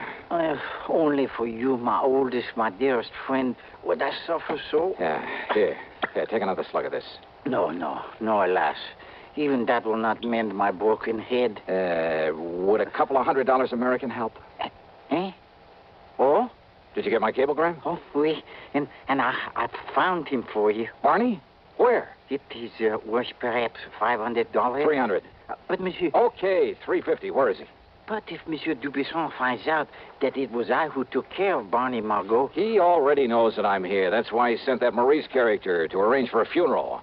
Funeral? And he was talking about your funeral. But now, wait. You say you've taken care of Barney the Bum? It would perhaps be worth a little extra if I were to have him all tied up and waiting for you. What? Listen, if you can actually deliver him to me, I'll give you $1,000 right now. But I can, monsieur. Where is he? And perhaps 2,000 if I've arranged a way to get you both out of the country, back to the United States, without anybody knowing about it. Yeah, 2,000. I'll cable it to you if I can get him back to the States before midnight tonight. Oh, before midnight, you say? New York time. Well, we can try, monsieur. Good. Then let's get going. But first, perhaps I'd better accept the 1,000 just in case. All right. All or nothing. $2,500 if I make it. Then come. First, we get Barney out of the closet here. Out of this closet here in your room? But of course. Well, I'll be. And then we drive to the airfield where the plane is waiting for you.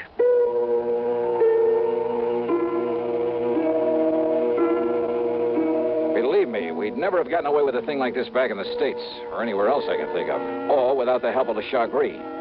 After making sure that Barney was securely bound and gagged, we piled him into a car that Dumassac said was his, only I doubt it.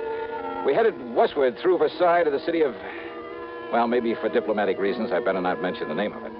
Anyhow, their little airport was an old amphibian plane waiting for us. This time it was the pilot I had to haggle with. $7,000 for the trip. But there were $300,000 at stake. Item 9 for a transatlantic call to Randy Singer in New York. No, listen, Johnny. This is too wild, too crazy. You got the ID for this plane? You've written it down? Sure I have, but Johnny... And all you have to do is get us a clearance to land, if we make it.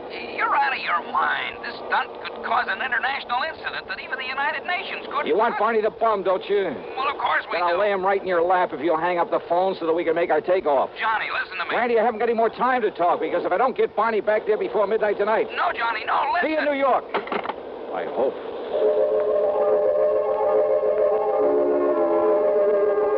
Oh, that plane trip was something I'll never forget. Sure, on the ground, the big amphibian looked pretty good. But up in the air, it shuddered and shook like the old crate it really was. And I wondered if she had enough gas aboard. What sort of double talk the pilot used to keep us from being ordered down, I'll never know. Any second, I expected a bunch of fighter planes to start buzzing us. But somehow we made it. And Randy, bless his heart, and I don't know how he did it, Randy got us a clearance to land. Matter of fact, he even had an escort waiting for us to haul Barney off to the clink and take me back to the office at headquarters. Yeah, by some miracle, it all worked out. Except for one thing. But so help me, Johnny, if you ever again try to pull a thing like... falling asleep again, huh? Just like you did all the way in from the airport. Well, I can't say that I blame you. Mission accomplished, all that sort of stuff. Mission accomplished, Huh? Did you happen to notice what time it was when we sat down at the airport?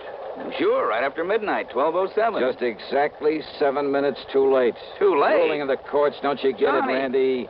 In order to save the company paying off that 300,000 clams, I had to get him back here before midnight. Last night, February 28th, before the 1st of March. Oh, no, so wait. the fortune I've run up in expenses has to come out of my own pocket. Johnny. And I thought I was going to make myself a cool $10,000 fee. Listen.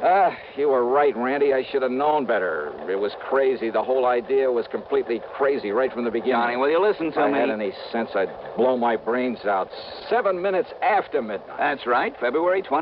So you've forgotten just one little thing. Yeah. This just happens to be 1960. So what? I had to get that punk back here before the 1st of...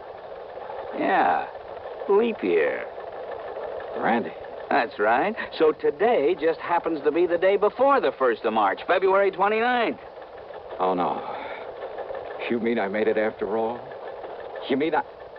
Oh, no. It's a fact, Johnny. Fact.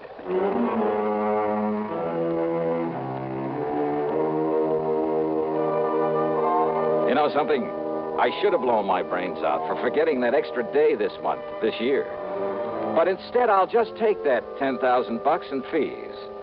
As for the expense account, hold your hat. $9,571. Yours truly, Johnny Dollar.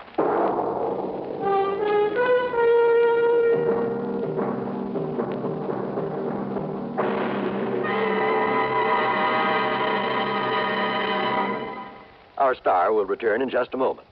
Constipation is something people don't talk about much, but it can be a problem for anyone, even doctors. And when constipation occurs, it's interesting to see just what doctors consider important about a laxative they might use or recommend. Well, a majority of the doctors we heard from had this to say. A laxative should be effective, gentle, as close to natural acting as possible, and a medicine that can be used with complete confidence. Now, X-Lax has been popular with many doctors and millions of people over the years because pleasant-tasting chocolated X-Lax is effective. Overnight, it helps you toward your normal regularity. X-Lax is gentle. Next morning, it gives you the closest thing to natural action. And that's why many doctors and millions of people use X-Lax with complete confidence. X-Lax, the laxative that helps you toward your normal regularity gently, overnight. Is X-Lax in your medicine cabinet? Now, here's our star with something to think about. On account of its Brotherhood Week, Johnny? John, it's a thought for this week and every week, and it's simply this. In my job, I run across all sorts of people, both the right guys and the wrong ones. And this much I'm sure of. A crook is a crook in any place, in any language. He's just no good. But an honest man, a man who respects the law and the rights of his fellow humans, regardless of his hue, his origin, or his accent, well, believe me, that one is yours truly with Johnny Dollar.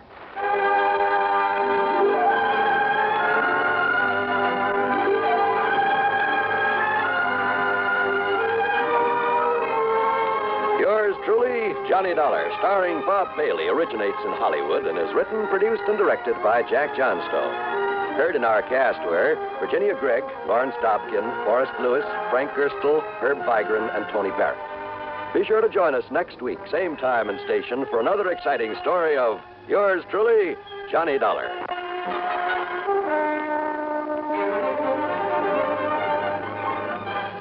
This is John Wall speaking. Listen next to Suspense on the CBS Radio Network. Hiya, folks. Jimmy Durante, in person. And I'd like to tell you about some of the things that's close to my heart.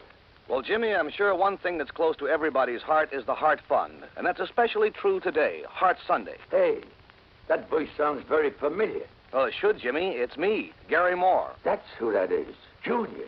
Yeah, I thought I'd help you tell the folks how important Heart Sunday is.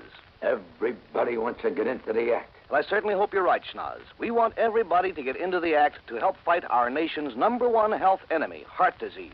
And the best way to do that is by supporting the Heart Fund, our #1 defense. You planned to say something like that, didn't you, Jimmy? I did indeed. So, friends, when your Heart Fund volunteer calls on you today, Heart Sunday, remember your dollars will help our scientists develop new and better ways to safeguard healthy hearts and save those that are already afflicted. Come on, folks. Dig deep for your contributions to the Heart Fund. Believe me, it'll do your heart good, too. Radio 59, WROW, with the news service unmatched in the Tri-Cities. From Hollywood, it's time now for Johnny Dollar! Johnny Dollar! Yeah, I'm Johnny Dollar. There's a phone call for you in the office, Mr. Dollar. But my plane's about to take off. He said it's very urgent, sir. Well, it better be. If I don't get back to Hartford. 372. Hey, look, my name's Dollar. I understand you have a... Oh, thanks. Johnny Dollar. Todd Swam, Johnny, at the Chamber of Commerce. Oh, Todd, look, I'm sorry I didn't have a chance to say goodbye to you, and I appreciate all your Johnny. help. Like your city, too. Nice people, good fishing. But I barely had time to make my plane reservation, pack my stuff, Johnny, and... you've got to cancel your reservation. Cancel? My plane's all ready to leave. Earl Poorman is on his way to the airport now to pick you up and bring you back here. Look, we proved that the accident in that rocket fuel laboratory was an accident. I know. Dr. Allworth's technician, that Leon I know, Salkoff, is Johnny, not a I Russian know. spy. So the company will pay for the damage, and that's that. Will the company also pay a claim on Leon Salkoff? Don't see why not. Now, look, I gotta catch my... What? Salkoff is dead? Johnny, it looks like murder.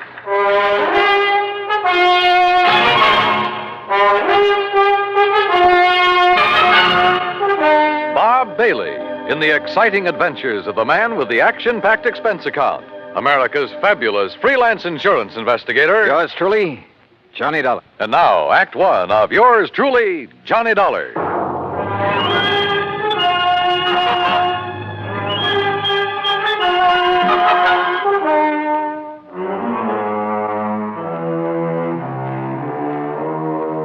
Expense account submitted by Special Investigator Johnny Dollar to the Tri-State Life and Casualty Insurance Company, Sarasota, Florida. Following is an account of expenses incurred during my investigation of the Salkoff sequel matter.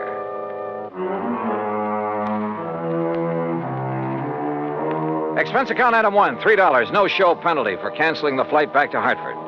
By the time I hung up the phone on Todd Swam, Earl Poorman had pulled a shiny new Cad into the airport parking lot, and we took off. I'm glad Todd caught you before you climbed aboard that plane, Johnny. Earl, he said that Leon Salkoff had been murdered. That's what it looks like. Well, what happened? Actually, he's just disappeared. But under circumstances that make it look like he's been murdered. Any idea who? Johnny, you know as well as I do that he was pretty deep in subversive activities during the last war. Yeah, but he's been given a clean slate, at least so far as our country is concerned. Right. But then, wait a minute. If some of his old pals, and we know there are plenty of them in this country, working for the other side. Right. If they know he's working for us, the first thing they'd do for the sake of their great and glorious cause would be to eliminate one Leon Salkoff. Yeah, or at the very least persuade him, and I mean torture him, into telling the formula of the stuff he's helped Dr. Allworth develop. Exactly. Where and how did it happen? Well, you'll have to get the details from Todd Swam. Us common people aren't even allowed to know where Allworth's lab is hidden away, you know. That's why I'm taking you to see Todd. Then drive on.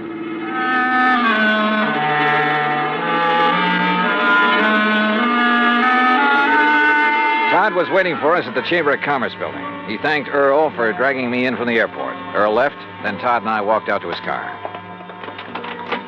Here, Johnny, use my car. You know where to go. Out to the lab? Yes. You still haven't told me what happened to Leon Salkoff. Because I don't know exactly. Dr. Allworth called me from the nearest phone down there, told me Salkoff is gone and that he's sure he was murdered. Have you dragged the police in on this? No, but I telephoned the FBI in Washington. They've promised to send a man. Well, do they know I'm here? They might not want any interference. Well, I told them about your investigation down there at the lab, and they said to give you a free hand. All right, good. Well, I better get going. Johnny, let me know what you find out.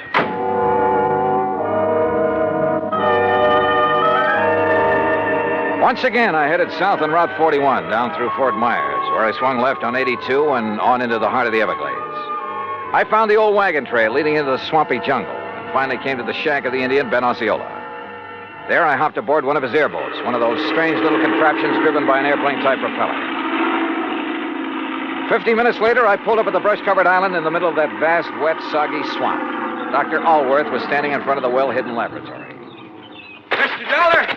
Mr. Dollar, I'm so glad you haven't left yet. Oh, what's happened out here, Doctor? Oh, it's been terrible. A terrible thing, like a nightmare. Here, come inside. I'll show you and tell you everything I know. Oh.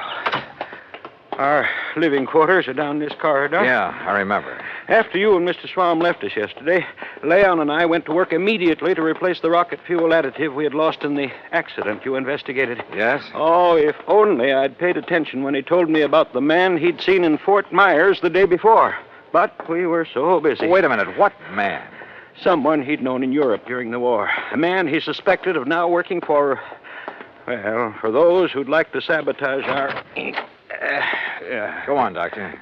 Look, Mr. Dollar, this is my room. And this, right next to it, is Leon's room. Great Scott. Yes, there must have been a terrible struggle. And, Doctor, this looks like blood on the floor. Now, what happened? Well, it was early this morning before dawn. I heard voices in here. At first, I thought Leon was shouting in his sleep. Yes? But then he began to call for help, and I heard the furniture being knocked about. Well, didn't you come in here? Something had been shoved against my door.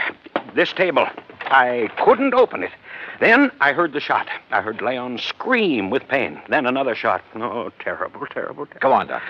Then I heard them drag poor Leon's body away outside. But how did you get out of your room? By placing my bed as you see it now, I was able to brace my feet against it, force the table away from my door.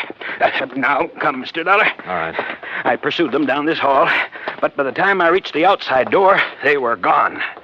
But unless they had an airboat. They must have, hidden somewhere on the edge of this little island. Oh, there are 1,000 places in the brush and trees where it could have been hidden. Do you see? Look, 1,000 places.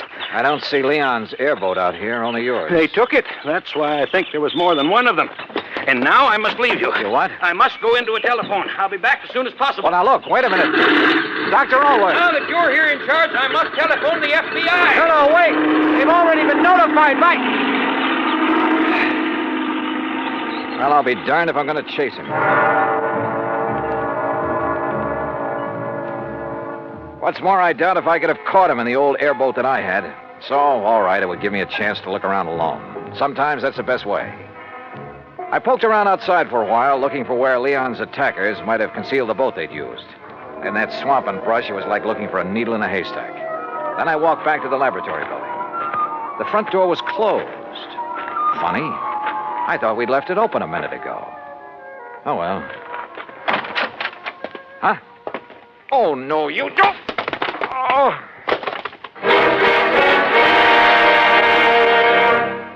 Act two of yours truly, Johnny Dollar, in a moment. And now, Act two of yours truly, Johnny Dollar, and the Salkoff sequel matter. I don't know how long I was out after the attack on me at the hidden laboratory in the Everglades. But when I came to, I was lying in Alwa's bed. Across the room at a desk sat a well-dressed man going through files of papers and folders. I played possum because I wanted time to think. If Leon Salkoff had been murdered by subversives, then this man must be one of them. But how had he got here without Allworth knowing? Or did Allworth know? After all, now that I had time to think about it, his explanation of what had happened to Salkoff had been pretty glib. And the doctor's sudden departure a while ago to phone the FBI, he'd said. Didn't he know that Todd Swam had called him? In any event, he'd run off to leave me alone like a sitting duck. Who was the man sitting here? And Why hadn't he killed me when he had the chance? I rolled over and groaned. My head felt like it was split down the middle. Oh. Well, Mr. Dollar, you finally come around. Yeah, I guess so. Brother. We were quite concerned about you. I'm terribly sorry about what we did to you, but until we frisked you and discovered your identity... Who are you? Walter Brenman, FBI. Oh. When we found you prowling around, we thought you might be one of the people we hoped to trap here. The killer of Leon Salkoff? Salkoff is not dead, Mr. Dollar. What? Have you forgotten a case here in Florida that you handled last year? Parley Barron. Yes, another scientist who apparently disappeared. Actually, we had arranged the whole thing so that his whereabouts would not be known while he continued with his nuclear research. Yeah, I remember. The report of his death and disappearance was to throw off our pals behind the Iron Curtain. Precisely. So now you've done the same thing? Ouch. Again, I'm sorry, Dollar. But we didn't know who you were. We didn't want to take any chances. You say we, Mr. Brenman. My colleague, Mike Crucian, who's in searching the laboratory. Oh, for what? There are two groups. Agents from behind the Iron Curtain who would like to get to Leon Salkoff, either to gain the secrets he's learned in this laboratory or to get rid of him because of his help to this country's defense and missile programs. So if he's reported dead, each will think the other did it and they'll stop chasing him. Exactly. We had to act fast because Leon has already spotted some of his ex-pals, as you call them, in this general area. Does Dr. Allworth know this whole thing was rigged? No, and you mustn't tell him. He's a great scientist, but... well, he might let the cat out of the bag. Stall him, Dollar. Stall for time. Drag out your pretended investigation. It'll delay Allworth bringing in the police, that sort of thing, until we can take care of Salkoff. That is, install him in his new place. Well, maybe I'm a little muddled because of this wallop on the head, but I should think you'd tell everybody you can. You know, to make sure his so-called death is publicized. Make sure these people who are after him will get the word. Don't worry, they know. I'd stake my life on it. And needless to say, if any of them come out here, we'll be ready for them. Oh, Michael, what did you find? Nothing. Not a single Oh, I see Mr. Dollar's come too. Yeah, almost. Say, I'm sorry about the way I slugged you, Dollar. Yeah, me too. I'm sure Walter told you why. You find anything in here, Walt? No. I'm afraid we'll have to go back. Oh, Dollar. Yeah? I take it Dr. Allworth is in on one of his usual all-day trips for supplies? Yeah, something like that. We've got to leave you for a while. You have your gun. You know what to do if anyone suspicious comes around. Well, now, look, when the doctor comes back, I'll have to tell him you've been here. Fine, and that we'll be back. Well, yes. We'll be back. Oh, sure, yeah. Well, Dollar, we'll see you later, huh? Now, you rest. You need it. You're not kidding. Come along, Mike.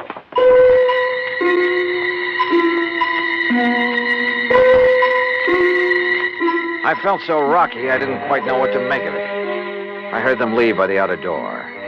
Then a couple of minutes later, from off at one side, I heard their airboat leave. Wait a minute. It wasn't going out by the channel I'd been given to understand was the only way out of this place. Strange. Painfully, I rose and walked out. My head ached so much I could hardly think straight. There was something wrong here. Oh, sure, they'd left me a gun, but... yeah, they'd left it with me all right, but the chambers had been emptied. My airboat was still where I'd parked it in front of the building, too. Yeah, but it wouldn't start. Tamper with, maybe. Then I heard it. Another boat coming into the regular channel. In the distance, I could see there were two people in it. Quickly, I crouched behind a clump of brush until I saw who the two men were. Mac! McLaughlin! Oh, hi, Dollar. Dr. Always said you were out here. Mr. McLaughlin was already on his way when I telephoned. Why didn't you tell me the FBI had already been sent for, Mr. Dollar? I tried to, but you Good took off Lord, in such a Johnny, hurry. what happened to you? Oh, a couple of your own boys did this, Mac. What? Men from the Bureau? That's what they said. And I was so addled from this knock on the head. Johnny, that that's impossible. What do they look like, Walt? What are their names? Walter Brenman, for one. Brenman, 5'11", sparse gray hair, blue eyes, about 150 pounds, mark of spectacles on his nose. Perfect description. And the other? Michael Crucian. Heavy set, maybe 5'6", about 200 pounds. Right. Small scar above the right eye, heavy, almost gravelly voice. Yeah. Brenman and Crucian, huh? So they said. We're in trouble, Johnny. What? Unless I'm completely cockeyed, those are the boys who kidnapped and probably killed Leon Salkoff. Mac. We've been waiting a long time to catch up with them. Their real names are Brenmanoff and Krushinsky, spies and killers from, well, you know where.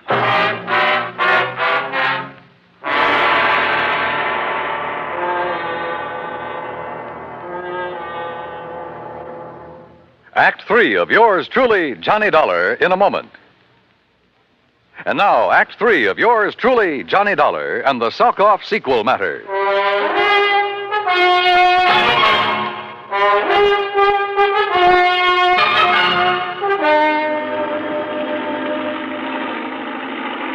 McLaughlin, my old friend of the FBI, gave Dr. Allworth a gun with instructions to lock himself into his lab and shoot on sight anybody who set foot on the island before we got back. Then we took off in the airboats. Briefly as possible, I told Mac what had happened to me at the laboratory there in the middle of the Everglades. Only a pair like Brenmanoff and Krushenski would have the guts to impersonate FBI agents. After that beating, I was too muddled to even ask for their credentials. What I don't understand, Mac, is why they didn't kill me. They haven't yet learned the formula that missile fuels. So? They've got to leave every possible door open, Johnny. With you convinced that they're from the Bureau... So they think. Yeah. Well, it meant they could go back to the lab.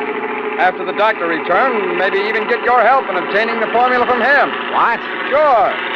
The abduction of Leon Salkoff would indicate the doctor himself is in danger. Well, that's true. But if he wanted his work carried on, if anything should happen to him, well, who better to give the formula to than agents of the FBI? On the way out to the lab, he was ready to give it to me. Hey, Mac, B&K's little visit, they're prowling through the lab and Allworth's papers. It means they didn't get the formula from Leon Salkoff. Which probably explains their sudden departure. They couldn't find the formula at the lab, so they'll go back and put the pressure on Leon again. Makes sense, Mac. And I sure hope he's still alive. But where? Well, let's hope an all-points bulletin will help us catch up with them when they leave this swamp. Got to come out of it somewhere. They've had a big head start on us. Yeah, but this channel we're taking is the most direct route to the highway. Any highway. They carried off their foes pretty well. They even knew about that Farley Barron matter I handled with you boys. Well, why not? You broadcast the whole thing on your radio show. You gave me clearance. Sure. But just keep mum about this affair, huh? Until after the boys on the East Coast launch a space satellite successfully. Don't worry.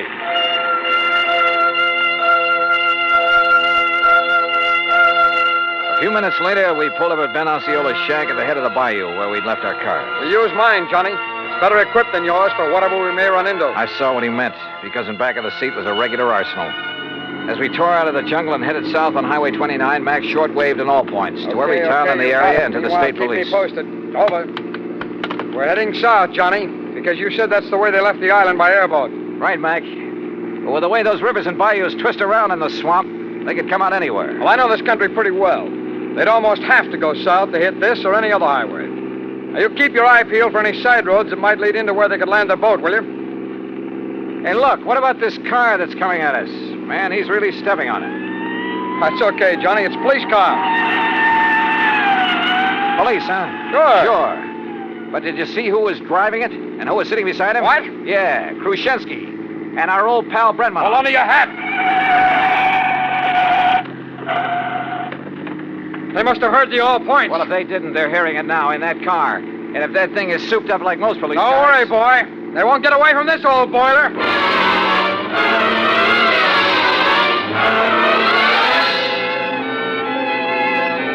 Mac wasn't kidding. How we held the road at over 100 miles an hour, I'll never know. Thanks to the siren on the stolen police car, the road ahead was kept clear. They must have recognized me, though, when we passed. When we finally started to pull up on them, they fired the first shot. I can't weave at this speed, Johnny. Stay down low. I've loaded this gun from the stuff in the back. Watch. Put that lemon squeezer away. Grab the Tommy gun in back of the seat. Right. You got it? I got it. All right, Mac, keep your hands on the wheel. Those boys can really shoot. I told you, the killers. Let them have it. Right. Aim for the tires, Johnny. Aim for the tires. Hold it.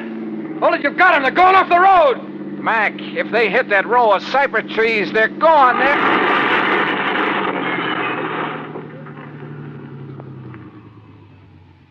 Yeah, they are.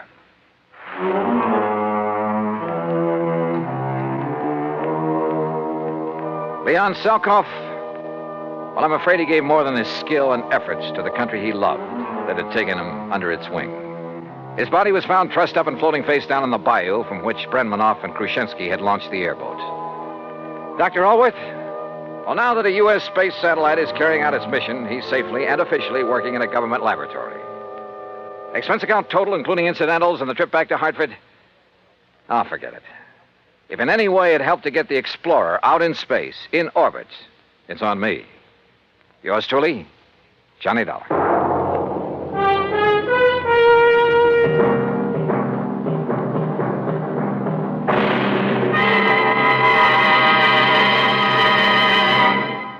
Our star will return in just a moment.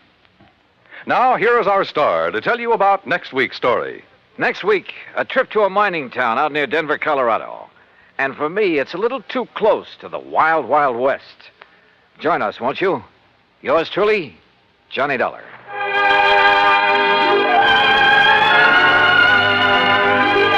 Yours truly, Johnny Dollar, starring Bob Bailey, originates in Hollywood and is produced and directed by Jack Johnstone, who also wrote today's story. Heard in our cast were Herb Ellis, Vic Perrin, Harry Bartell, Jack Crucian, Lou Merrill, and Stacey Harris. Be sure to join us next week, same time and station, for another exciting story of yours truly, Johnny Dollar. This is Dan Cubberly speaking.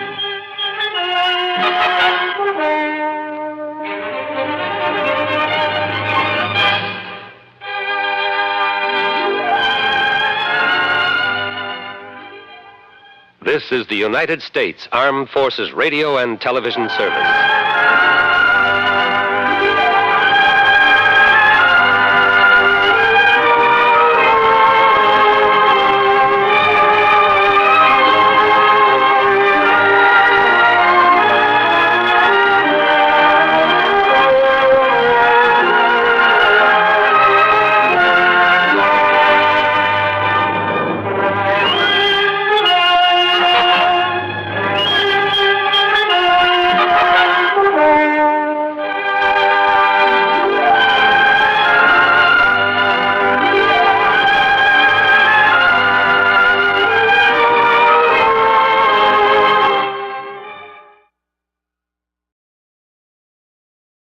From Hollywood, it's time now for... Johnny Dollar. Hillary Fuchs, Johnny. How's your time these days? Time to live, time to die, you know. What's up? A claim on a $100,000 policy. I want it investigated. 100,000? What kind of policy? Straight life. You sound worried. I am. I think we're going to be taken this time, Johnny.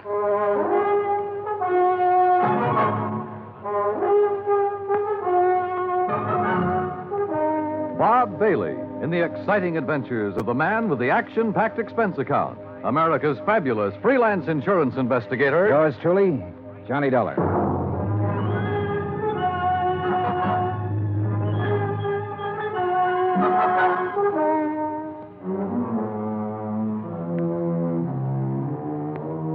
Expense account submitted by Special Investigator Johnny Dollar to Continental Insurance and Trust Company, 657 North Spear Boulevard, Hartford, Connecticut. The following is an account of expenses incurred during my investigation of the Desalles matter. I'd heard of Dave Desalles. I guess everybody in this country's heard of him at one time or another. Desalles Television, Desalles Radio, Desalles Electronics, Desalles Appliances, racetracks, theaters, Desalles this and that. But up until the time I talked to Hillary Fuchs about the case, I had never put a man behind the name. Expense account item 1, $2, 2 drinks for Hillary Fuchs and myself. We had them in his office out of my bottle over his desk. Just plain worn out with it. Stuck. Ooh, that's some water. Oh. But I'll tell you this. I'm not going to make a present of $100,000 of stockholders' money to anybody. I wouldn't do that either. Drink your drink. Here's to war. Salute. Now, while that's settling, maybe you'll settle down and tell me what it's all about. Dave Desalles. Know him? I've heard the name, yeah. Well, he's dead. Drowned 4 days ago out on the coast. So? Did you ever see our K policy series? I've heard of it. Well, the premium's about triple a normal life policy. It's designed only for people with big money. Sure. But it's got a feature that makes those people with money look at it a long time. Uh-huh. This clause isn't anything more or less than the old accident clause paying double indemnity. Broken down, we aren't taking much of a chance. The incident statistics are with us. All right, I'll look it up if I need it. Okay. 3 months ago, we insured Dave Desalles on one of those K policies. 4 days ago, he fell off the back of a yacht and drowned, and we're hooked for $100,000. Well, accidents happen. You betcha, all the time. But I'm not sure it was an accident. At least there's not enough proof in this coroner's report to convince me. You say it happened 4 days ago? Yes. Has a claim been filed yet? Yes, and the beneficiary is the deceased's widow. Inquest? Inquest, burial, everything. Was there an autopsy? No, there was not. Investigation? Yes, it was handled by the local police in San Ladillo. San what? Oh. San Ladillo, a little place about 30 miles south of Los Angeles. 4 days ago. Why didn't you put someone on it then? I did. Bert Kenyon. Here's his last report. No evidence available to dispute coroner's verdict of accidental drowning. Recommend claim be honored. Kenyon. Sounds like cold turkey to me. It may sound that way to you, but I still don't like it. I want it warmed up. Now, look, Bert Kenyon knows his way around. And he can miss like anyone else. I want you to go out there and work with him. Cover it all again. Get at Desalles' widow. She stands to gain most by his death. Maybe the two of you can come up with something. Well, what do you do about the claim? Deny liability on the grounds that the accident is not proven. Hillary, you will be sued. I'll take that chance. Fuchs was an old chance taker who had been raised in the insurance business. The kind of man who gave a claim every kind of test, and if it still passed, he sat down and smelled the paper it was written on. And if he didn't like that, he'd take his chance. Expense account item 2, $138, plane fare to Los Angeles. Item 3, $3. A telegram to Bert Kenyon advising him of my arrival, which turned out to be at 1 o'clock in the morning, 10 minutes ahead of a fog that blanked out the whole area at the airport. Johnny Dollar. What? Oh, hey, Bert. How are you? Johnny, good to see you. Good to see you. Come on, I got a car. Well, have you got a cigarette? I ran out 2 hours ago. Sure, man. Here you go. Good to see you. Good to see you, boy. The last time I saw Bert Kenyon was July, a year ago, in Dayton, Ohio. He was there working on an arson claim for the National Underwriters. Before that, I'd run into him in Denver, Portland, and Chicago. And we'd worked together for 2 weeks in New Orleans on the San Antonio case. He sent me a Christmas card every year. I sent him one. We were as close and as far apart as two friends can be. When I saw him this time, he looked tired and thinner. And he lit one cigarette after the other. You'll like San Ladillo, Johnny. Yeah? How's the hotel? Oh, old Spanish job. Big rooms, fireplaces, smells kind of damp all the time. You get used to it. Are you tired? Yeah. Well, tell me about the claim, Bert. Nothing to tell. Routine so far. Oh, Fuchs was pretty worried about it. He doesn't like the coroner's report. You know, Fuchs, worry. That's what he gets paid for. Oh, that's what we get paid for, too. Okay. On the face of it, I'd question the claim right away. Just on the 3 months period alone, I'd question it. You still think it was an accident? I think we should pay up and shut up. I'd like to have met this Desalles guy, Johnny. Stocks and bonds and pretty blondes. He sure had them all. Wait till you meet Mrs. Desalles. Wait till you see the layup. Boy. And Fuchs worrying about a $100,000 claim. Do you know how much Desalles' widow is worth? $8 million. $100,000 means about that much to her. Not that much. Peanuts. You want to hear something funny? Real funny? Go on. Desalles bought that policy one day at the racetrack at Del Mar. Yeah, because an insurance broker gave him a tip on a horse. Yeah. I can just see Fuchs worrying about his $100,000 and finding out about that part. How did you find out about it? Mrs. Desalles, she told me the story. What about her? Now, what about her? She's the beneficiary. Well, I told you, $100,000 doesn't mean a thing to her. Why would she kill him for $100,000? Why not? Fuchs sent you out here to take over because he thinks I lost stuff, didn't he, Johnny? He sent me out to see if I could give you a hand. He wants us to cover the whole thing again. Wouldn't kid an old pal, would you? I'd never try, Bert. I bet you wouldn't. I just bet you wouldn't. In another 10 minutes, we were in San Ladillo, a sprawling little town built around a natural harbor. The houses looked expensive, the boats even more expensive. Kenyon pointed out one house on a hill, a 3-story affair with an acre or so of lawns around it. He explained it was the Desalles home. I checked into the San Ladillo Hotel and got a good night's sleep. Next morning, Bert Kenyon and I went over to the statements of everyone who had been on the yacht the night Desalles went overboard. Then we went out and interviewed everybody again, including Mrs. Desalles. It's getting awfully dull. You understand we have to do this. All right. Dave and I were having drinks with a few friends. He said he felt like getting a little air. He went up on deck. A few minutes later, someone was looking for him. Mr. Burke. It might have been. Well, that's what's on your statement. All right. Mr. Burke. We couldn't find Dave, and then I remembered he was on deck. We went up there and saw his hat floating on the water. We looked around. we didn't see him. I sent one of the crew to call for help. They fished him out an hour or so later. You were never on deck until then? No, I wasn't. Who were they? You said they fished him out. Police. Someone. I don't know. We're a lot of men. They tried to give him artificial respiration. Well, what did you do? I watched. What else was there to do? Hard thing to watch, Mrs. Desalles. Your husband just drowned. Yes. Yes, it was. Is that all? Yeah. That's all.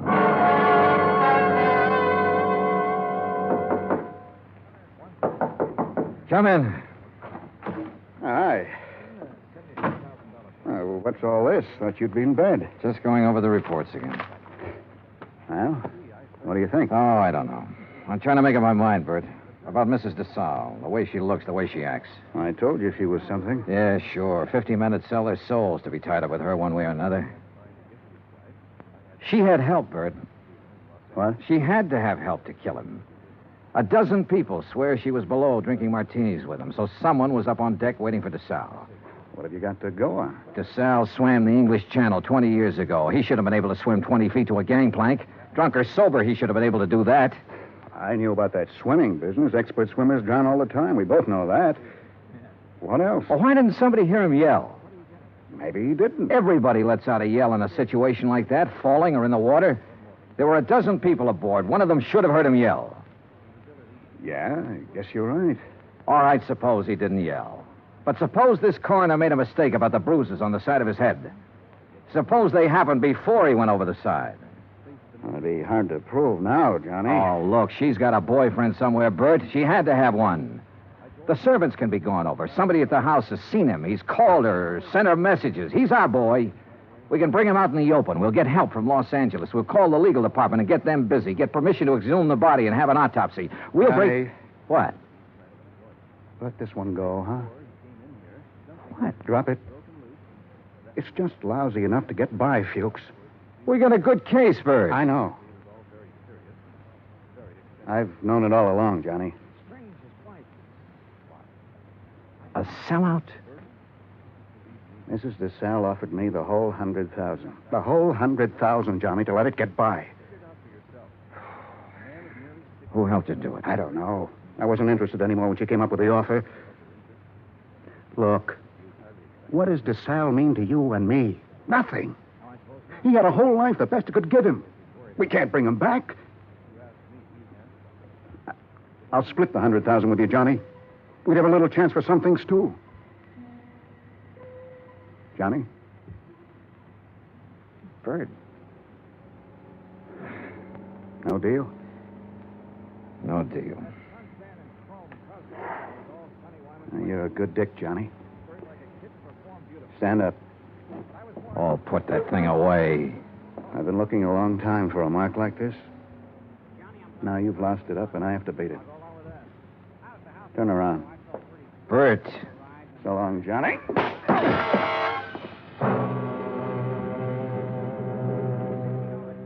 I went down to my knees trying to hold onto the desk. I saw him stand there a minute, like he might want to help me. And then he was gone. I did everything I could to make my feet, but my legs wouldn't work. And then it was all over.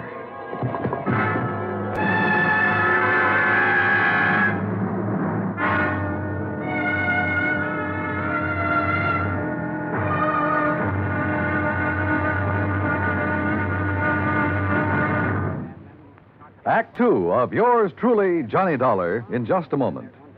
Democracy. What does it mean? The word itself is of Greek origin. Demos meaning the people, and kratos meaning authority. Thus, in a democracy, the people have the authority to rule themselves. But where does the authority come from? The authority comes from the people themselves. They put it in their Constitution, and the Constitution can't be changed by anyone except the people. That puts the supreme power of the government of a democratic country right in the hands of the people, and the people elect their representatives to run the government.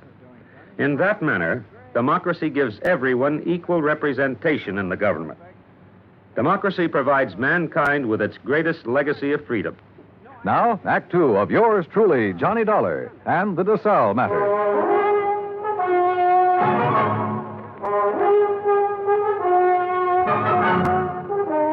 The light on the desk was the first thing I saw. It was still on. The window was still open. The room was the way it had been before. I kept thinking about every man having a price and how Britt Kenyon had settled for $100,000. It seemed like a fair price. It also seemed too bad there was no way for him to collect it. There were two of them, a heavy-set man about 50 years old and a tall, lean-faced man with dark eyes. They looked me over. Your name, Dollar? Yeah. Police. We want to talk to you. My name's Blair. This is Sergeant LaFrida. You sick or something? I bumped my head. How? Never mind. Well, what do you want? We'll ask the questions. What are you doing in San Ladillo? I'm standing around in a hotel room talking to a couple of cops. Just answer up. Don't be funny, fella. I don't feel even a little bit funny. You got a license to carry this gun? Hey, what is this? Have you? Yes. Your meat-handed friend ought to put it down or it might go off. Been fired, Tom? Meat-handed, huh? That's what I said. I'll remember that. Okay. Tell us about it. Tell us what you're doing here. And don't waste a lot of time doing it. I'm an insurance investigator. Tell this goon to back away and undouble his fist or I'll break a chair over his head. Are you going to try to be tough, baby? I'm going to try to find out what this is all about. You want me to pop him open to see if he's as tough as he sounds? Behave yourself, Tom. Let's see something that says you're an insurance dick. Top of the dresser. Bring it over, Tom. Sure.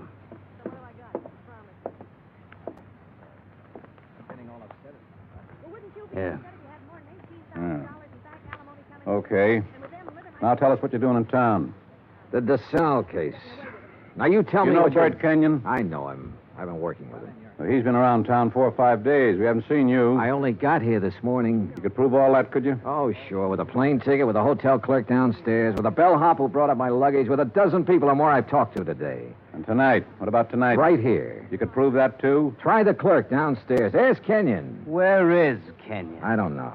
You ought to know. Why don't you sit down, Tom? Okay.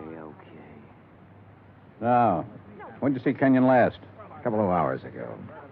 Now, tell us what you talked about, and don't forget anything. We talked about the Desalles case. Kenyon have something new on it? No. Don't hold out on me, boy. This is police business. Tom here's pretty edgy for a cop, but I'll turn him loose on you if I have to because I haven't got a whole lot of time to waste being sweet. Tom worries me to death. One more minute. Just one more minute is all I'm going to take off this guy. Oh, shut up. I'll ask you again, Dollar. What's new on the Desalles case? What did Kenyon tell you? The way we look at it, you came out here because something new popped up that might take 2 guys to handle it. Look at it any way you want to. Blair, you going to take this stuff? Never mind. Okay. Get your hat and coat, Dollar. We're going to see a fella. Not unless I know why. And I mean that. Dollar, your buddy's been killed. What?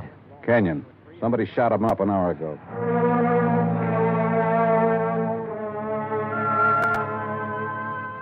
I put on my clothes and we went downstairs and climbed into a battered-looking police car. Tom LaFrida drove. I sat with Blair in the back seat. No one said anything. A half a mile out of San Ladillo, we turned onto the main highway and drove to a spot about 2 miles away, all-night filling station.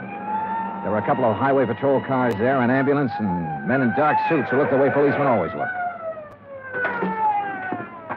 Wait here. Keep an eye on him, Tom. Sure. Be just a minute. He's a soft old gink. I suppose you're hard. I know how to handle pinballs like you. Before we're through, you and me, we'll have it out. Okay, Dollar. Get out. Yeah, sure. Tom, put the spotlight on him. Okay. Good. Now, Posey. Posey, take a good look at this man. You ever seen him before? No. Look good. Take your time, boy. No, man I saw was shorter by this much. He wasn't as husky. Okay. You go on back of your place there and get some sleep, boy. That all? There'll be more by morning. Go along now. Sure. Night. What was all that? Tom, get out. You stick around here with Dick and Wally. Okay. You're the boss. You get in the front, Dollar.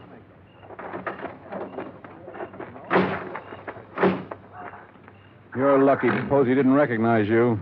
I suppose I am. Why? An hour ago, Posey's pumping gas. He hears 3 or 4 shots off in the dark. Then a car starts up and gets out of there real fast. Then Posey sees your pal Kenyon stagger out across the highway, full of lead. Kenyon drops dead right in front of the station. That's him they're mopping up now. We had half an idea you might have been the man beaten in the car. That's a dumb idea. Yeah, he was shot close up, like it was somebody he was just standing talking to, an old friend. You're an old friend of his. Blair, you got it all wrong. Huh? We haven't been friends for 3 hours. His full name was George Blair. He'd been on the Los Angeles force 12 years. Then they retired him at half pay when a holdup man shot off part of his right foot. He'd taken the San Ladillo job because it was the only police force he could find that would take a man who limped more than a little. Expense account item 4, 20 cents coffee for Lieutenant Blair and myself. I don't know. Maybe we went at you the wrong way in that hotel room. That's my fault. But a man's been murdered, and I get excited about things like that. I don't blame you. No hard feelings. No. As long as I don't have to do business with your boy, Tom. Yeah, I got Tom LaFrida and 3 other boys. None of them worth the press in their pants. I need help, darling. What? This town's popping open tonight. Your buddy got it, and it's tied in with this Desalles thing somewhere. You're sure he didn't have anything new for you? No. You wouldn't want to tell me about that bump in your head, would you? Not right now, no. My boys are so green, they tromped all over the boat the night Desalles drowned. They loused up anything that might have helped me to find out how he went over the side. They banged his head against the dock a few times, bringing him in. I couldn't tell if the bruises were there before or after he was in the water. You don't think Desalles was accidental? I was murdered. She had somebody do it. Well, why didn't any of that come out in the coroner's report? My coroner runs a drugstore when he isn't being a coroner. If you feed him enough scotch, he'll tell you whether somebody's dead or not. He don't know from nothing. You know, the thing that kind of got me was this Kenyon. He went along with that coroner's report. I know that. We both know that. All right, I'll lay it on the line. I need help, Dollar. If I'm going to get anything done, find out who killed Kenyon, and get at this Desalles thing, I need help. All right, I'll help you. I was hoping you'd say that. More coffee? No. Dollar. What? You can start by telling me about that bruise in your head. Kenyon. He sold out, did he? Yeah. To Mrs. Desalles. He covered up for her in the reports he sent in. A man back in Hartford got suspicious and sent me out to make a recheck. Yeah, I guess something like that. No dummies, those claims men. Look, who'd he say was in on it? He didn't say. I don't think he really knew. At least not any more than you and me. No wonder you didn't want to talk up that kind of news. Kind of hurts, doesn't it? Like having a bad cop around. You should know. I know. Well, how do you feel? Mister, I feel lousy. A friend of mine's been shot. What's more, he died a bum. Well, I'm talking about dropping in on people while the smoke's still hanging around. Mrs. Desalles? Yeah. Let's go. It was about 6:45 in the morning when we left the diner. By 7:30, we were winding up the driveway to the Desalles mansion overlooking the ocean. Blair mumbled things about the fog lifting and what a nice day it would be. I smoked cigarettes and looked and watched the contented smile he kept on his face.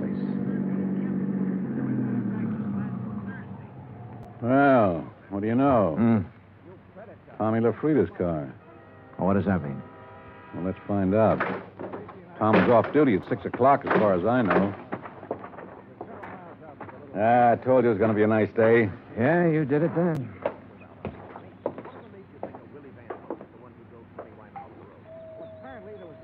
Nice place.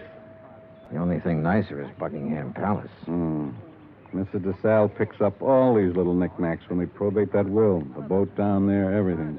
Nice. Yes? Mrs. Desalles, please. At this hour of the morning. She's still asleep. We kind of guessed she might be in bed. You tell her the police are here and want to talk to her. Police? Now, you got it. Yes, sir. Just a moment. That's you, Blair? Hello, Tom. I'm waiting to see her, too. Thought she might have a little something to say that'd help in that Kenyon killing and be willing... You remember Mr. Dollar? Mister? That's what I said, Tom. What is this? He's giving me a hand. You trust him. Better than I do you. What kind of a crack is that? No crack. Just that you're always talking when you ought to be listening. Besides that, you've been drinking again. Go on, get your hat and get out of here. Don't I just gave you an order. Beat it. Okay. He'd like to kill somebody, that bird. I'm not so sure he didn't. You got a gun in that coat? No. Take mine. What? I don't like him being here. It just came to me. He was the first one down at the dock the night Desalles got it. The first one. Her boyfriend? Could be. I can't awaken Mrs. Desalles. You'll have to come later. We'll handle that part. Which room is hers? But you can't come in here. Which like this. room? Top of the stairs, the first door. Oh, you run along and buy yourself a cup of coffee. Come on, Dollar. You can't go up there at this hour of the morning and break in on her. Mrs. Desalles. No. Hey, get the light switch. Yeah. Come near me, please. Don't come near me, please. Please. Oh, please, I won't tell. I won't tell anyone. Mrs. Desalles, I just... Beaten up. Good Lord. Please. Oh, please don't. Look, Mrs. Desalles, we aren't going to hurt you. Tell us who did this to you. Tell us why. Tom LaFrida? Was it Tom? Tom helped you get rid of your husband, is that right? We know that's right. Now, what about Kenyon? Tom killed him. LaFrida killed him. Why? He wanted money to get away.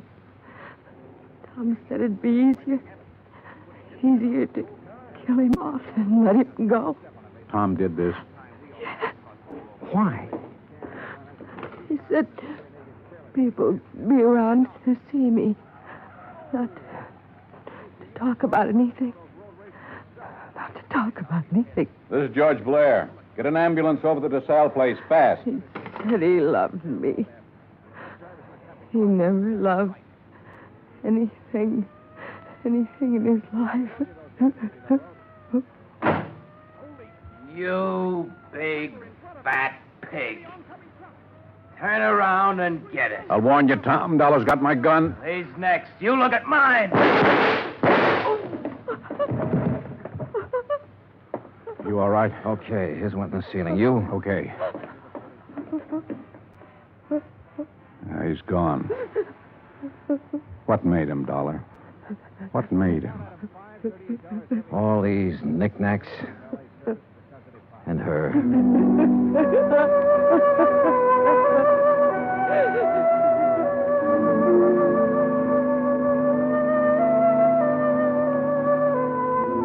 Expense account item 5, $25. One phone call to Hartford.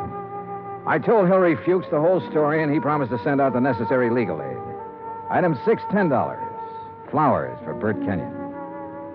Item 7, $2. One drink. To one good cop with a bad foot. The drink cost $1. The glass cost $1. The drink for the good. The smashed glass for the bad. Oh, yeah, it was hammy, but it made me feel... Expense account total, $416. Remarks, none. Yours truly, Johnny Dollar.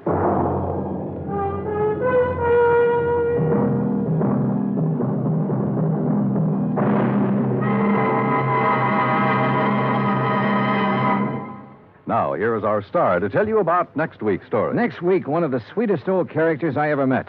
And with him, one of the cleverest killers. Join us, won't you? Yours truly, Johnny Dollar.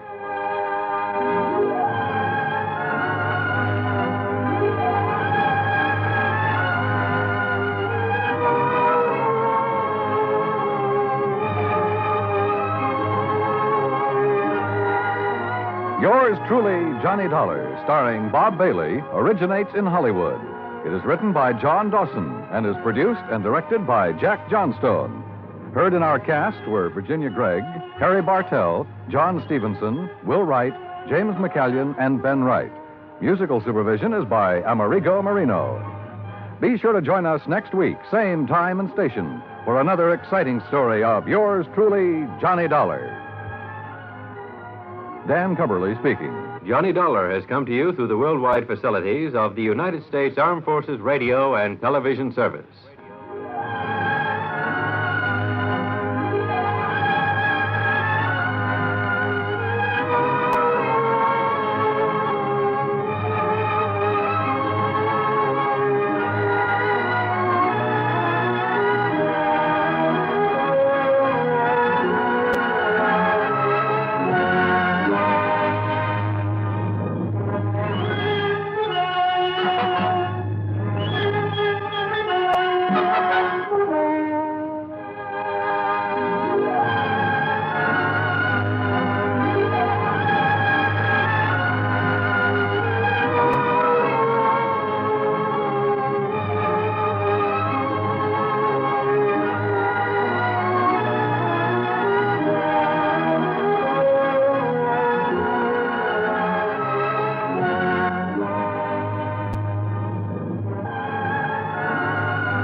Johnny Dollar. Johnny, this is Jake Kessler. You know, Greater Southwest Insurance Company. Out there in Kingman, Arizona? That's right. Well, hiya, Jake. What's on your mind? One of my clients, Johnny, insured for $30,000, has a little cattle ranch. Name is Rafe Chisholm. Rafe Chisholm. That's right. Owns a Circle RC layout. Lays over between here and that Lake Mojave resort you're always going to. What's the trouble? He losing some of his cattle? Oh, losing plenty of them. They're being poisoned. Oh? Only it's not them steers I'm worried about. It's Rafe. What do you mean? Oh, Johnny, I just found out that he just found out who's been contaminating them water troughs. Yeah, who, Jake? Well, he won't say, but listen. Yeah? If he really does, well, I know Rafe Chisholm pretty good, Johnny. He's a bad character. I wished I'd never sold him insurance. Yeah? Well, if he does know, well, Johnny, this whole thing is going to end up in a killing. Either whoever's doing this or Rafe himself. The Circle RC. That's right. So, will you come out here and see what you can do about it right away? Sure. Okay, Jake, I'll be there.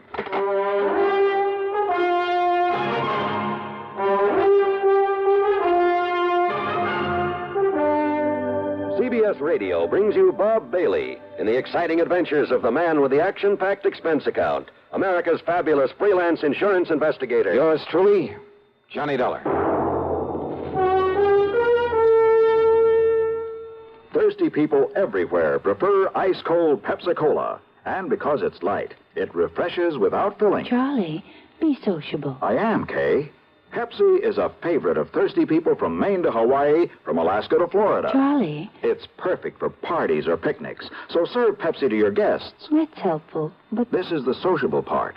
Keep plenty of Pepsi ice-cold and ready. Remember, it goes fast because everybody likes Pepsi. Singing still sounds more inviting. May I? Be sociable, rock smart, keep up to date with Pepsi. Drink light, refreshing Pepsi. Stay young and fair, debonair, be sociable, have a Pepsi. But singing doesn't say, pick up an extra carton of Pepsi today. Better yet, get a case. You do that. And now, Act One of yours truly, Johnny Dollar.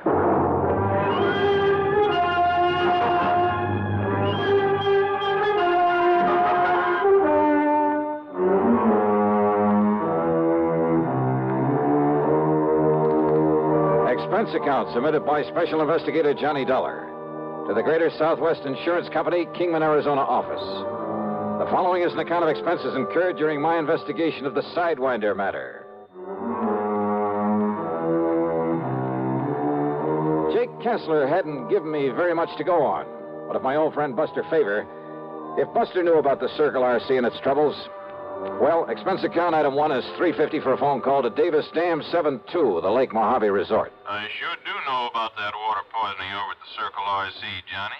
After all, it's only 50 or 60 miles from here. Good. Then, Buster... I only hope you can get on out here before somebody gets killed over it. Yeah, that's about the way Jake Kessler put it to me. So how'd you like to meet me at the airport over in Vegas? Be glad to. All right. Now, Buster, the best connection I can make will get me in there at 6 o'clock in the morning, okay? I'll be waiting for you, Johnny. Good.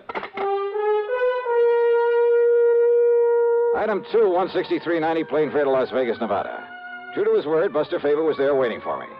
In his car, we headed east on Route 95 to Boulder City, then turned south toward Kingman. And I wondered just how much food there was for a herd of beef cattle out here in this seemingly bare desert country. Well, sure, it's a problem, Johnny, but a much bigger one is keeping them supplied with enough water.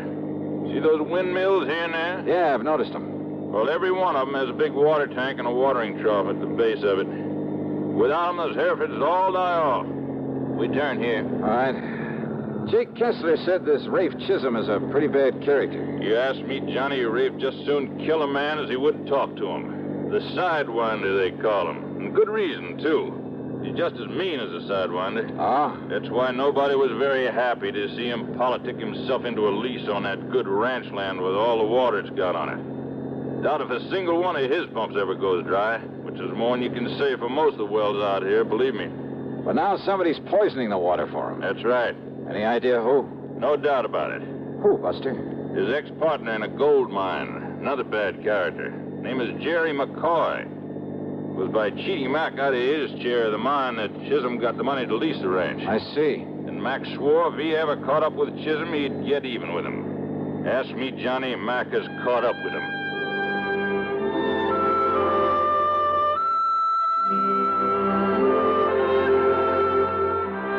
best in cattle ranches go, it apparently wasn't a very large one. But Buster pointed out where the fence line extended nearly 2 miles back into the mountains at the east end of it. As we neared the ranch house, I could see what he'd meant about the water. There were more trees and green than I'd seen anywhere else in this desert country. The ranch house itself was a sprawling, unpainted affair, but there was a flower garden at the side that appeared to be doing quite well. A dozen or so chickens pecking away at the dirt. As we stopped, a woman came running out of the door, came over to meet us. Oh, it's you, Mr. Favor. Howdy, Miss Chisholm.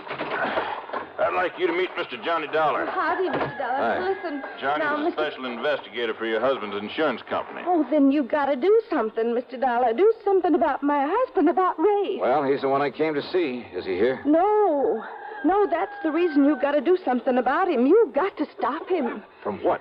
Oh, it was about an hour ago that my son come in from out on the range. My son, Wayne. Yeah? Wayne had been over along the east fence fixing to repair a broken post, but instead he come on back here and told his pa, told Ray. Told him what, Mrs. Chisholm? Jerry McCoy. McCoy.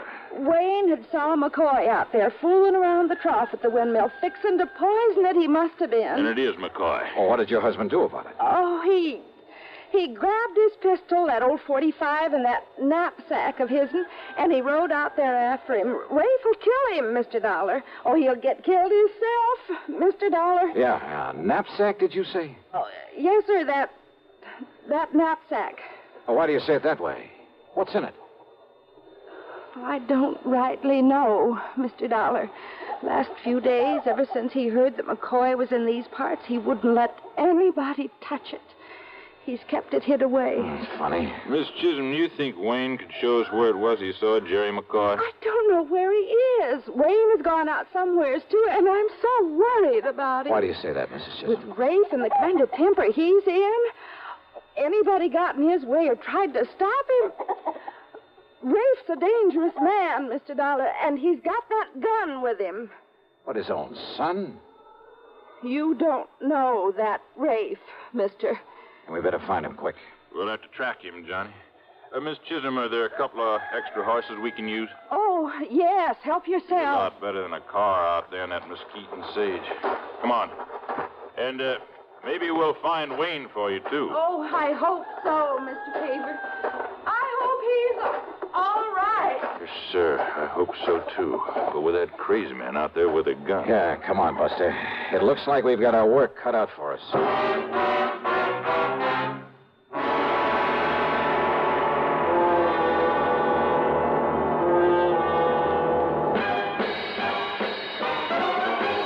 Smoking more now, but enjoying it less. Have a real cigarette, have a Camel. The best tobacco makes the very best smoke. Have a real cigarette, have a Camel. Are you looking for flavor and mildness? Have a real cigarette, have a Camel. The best tobacco makes the very best smoke. Have a real cigarette, a real cigarette, a real cigarette, have a Camel. Again, for the 11th straight year, Camel outsold every other cigarette, filter, king size, and regular. The best tobacco makes the best smoke. So if you're smoking more now but enjoying it less, change to Camels. Get more real satisfaction every time. Start to really enjoy smoking again. Have a real cigarette, a real cigarette, a real cigarette, have a Camel. And now, Act Two of yours truly, Johnny Dollar and the Sidewinder matter.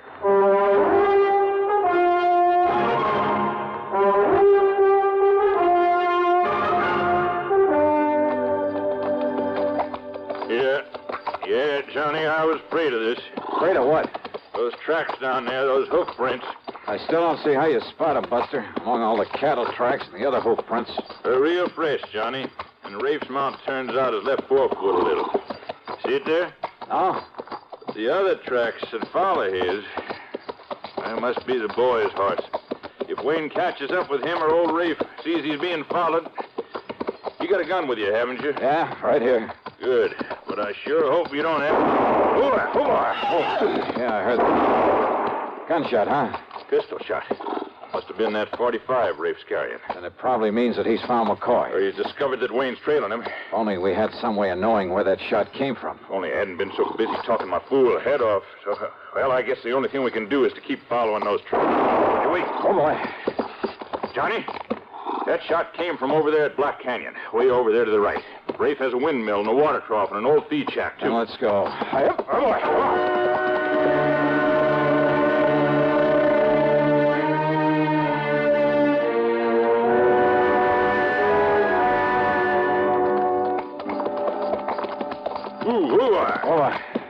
What's the matter?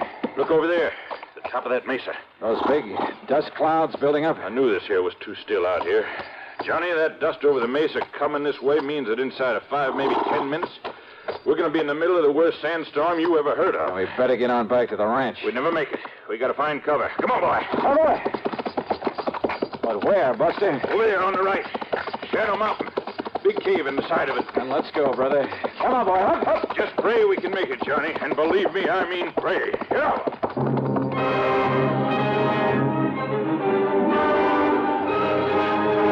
It was less than a mile to the cave in the side of Shadow Mountain. But by the time we'd covered half the distance, the sandstorm came roaring in on us. The hot, dry wind pounded and pummeled us at 50 or 60 miles an hour, hurling clouds of blinding, cutting sand ahead of it. How the horses were able to take this, I'll never know. Bent low in the saddle, our hats pulled down with handkerchiefs over our faces. We not only couldn't see, we could hardly breathe. As the storm got worse, we were forced to dismount, to cover the heads of the horses with our coats, to lead them on foot. But we kept on, and I prayed that Buster still knew where he was going. Buster, whom I could track only by hanging onto the tail of the horse that he was leading. Then, finally, the lee of Shadow Mountain. The life-saving protection afforded by the deep cave in the side of it. And there, to keep us company, were other fugitives from the sandstorm. Half a dozen jackrabbits, a couple of coyotes, a fox, and several kinds of rats and mice, huddled together silently, forgetting for the moment all the ancient instinctive enmities in their escape from the peril outside of the cave. And the wind roared with the sound of thunder, as though shrieking its anger, its frustration at having failed to smother us out there, as though now trying to deafen us with its sheer power. As we crouched there, the horses stayed close to us, making strange sounds, little sounds that I'd never heard before. It was almost like the whimpering of a frightened child. Then, after what seemed like ages, but could only have been a couple of hours, the wind subsided. As suddenly as it had come up, I started to rise, but Buster touched my arm and motioned me to wait.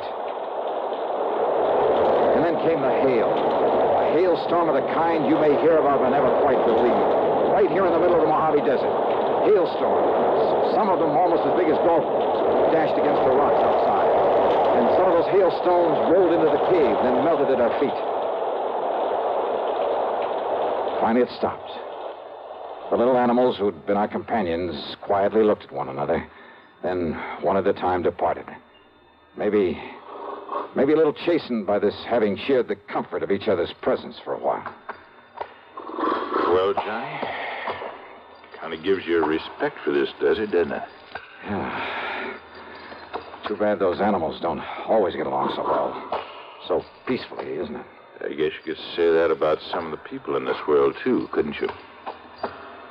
Well, we lost our trail, but we know where those shots came. Johnny. Now what? Half under that rock, the one that blocks the entrance to this. Somebody lying there, Buster. Must have come in during the storm. Wayne. Johnny, it's young Wayne Chisholm. Wayne. Wayne. Are you all right, boy? Hello, Mr. Favor. You're hurt, Wayne. You've been shot. Who did this? My pa. Your pa? Rafe Chisholm? I'll be all right. What happened? It was terrible. Tell us, boy. Tell us. Terrible. Terrible. Act 3 of yours truly, Johnny Dollar, in a moment. Meet star Stuart Irwin. Nothing's worse for an actor than a nasty cold. To feel better quickly, I take wonderful 4-way cold tablets. The fast way to relieve cold distress. Right. Tests of all the leading cold tablets proved 4-way fastest acting.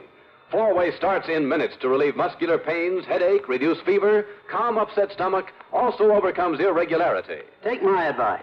For your next cold, take 4-way cold tablets. The fast way to relieve those cold miseries. 4-way, only 29 cents. And now here's a word about another fine product of Grove Laboratories. To get rid of embarrassing dandruff in 3 minutes, change to Fitch Dandruff Remover Shampoo. 3 minutes with Fitch regularly is guaranteed to keep unsightly dandruff away forever. Apply Fitch before wetting hair. Rub in 1 minute. Add water, lather 1 minute. Then rinse 1 minute. Every trace of dandruff goes down the drain. 3 minutes with Fitch and embarrassing dandruff's gone. At the same time, Fitch can brighten hair up to 35%. Get Fitch Dandruff Remover Shampoo today. And now, Act 3 of yours truly, Johnny Dollar.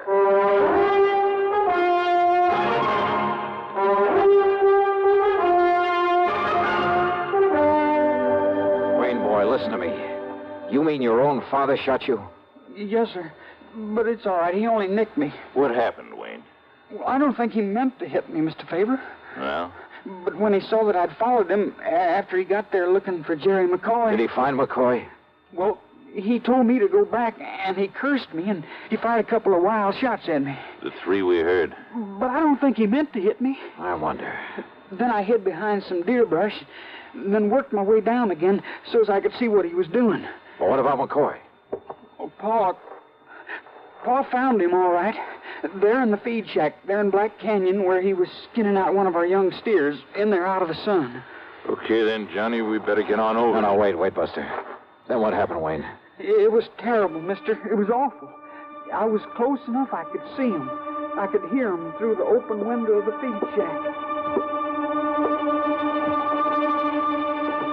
You think I didn't know all the time it was you, McCoy, that was poisoning the water for my cattle? Yeah? Well, I told you I'd get even for what you'd done to me over in that gold mine, Rafe, and now I've got you just... No, put down that gun. Don't kill me, Rafe. Kill you? And get myself in real trouble? Then put it down, put it away. See, I got no gun on me. I ought to kill you, Mac. I've been thinking about this a long time, about what I'd do when I caught you. But what's the use? What's the use of killing you? Now, listen, Rafe, I'll make it up to you for the cattle I poisoned. Make it up? Yeah. The insurance takes care of that. So, Mac, I'm going to let you go. Yeah. Mean you ain't going to turn me over to the police? Only if you do exactly what I tell you to do. Yeah, Rafe, I'll do anything. Sure you will, because I got this gun on you. Now start cutting a lot of strips, a lot of thongs off of that steer hide. Yeah. You're going to tie me up? You're going to leave me out here to die? Do like I tell you. Go ahead. Or maybe I will pull this trigger. But you said you'd let me go, Rafe. Hurry up. You're going to need a lot of them. Me? Well, I don't understand you. You think I'd want anybody to know I let you go? The man that was poisoning my cattle? Keep cutting them strips. I am, Rafe, I am. No, it's got to look like you got the best of me. Tied me up and left. What? You're going to tie me up to this post in here. Tie you up? Go ahead, do like I tell you. Go ahead, Mac. Unless you want a bullet in your head. Go ahead.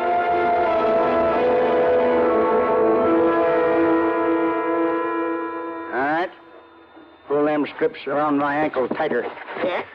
Yeah, Rafe, short. Put another one around my neck, around the post. Yeah. But if this is some trick on me, Rafe... There ain't no trick. But now listen, a couple of days out here, with no water, you die. Come on, tighter. I still got this gun on you. But I'm no killer, Rafe. You won't be. Because a couple of hours and that boy of mine will be back here with help. I don't They trust see me tied up this way, they'll never know I got soft and let you get away. I still don't trust you. Yeah. You got no choice. Now, here you are. You'll never get loose.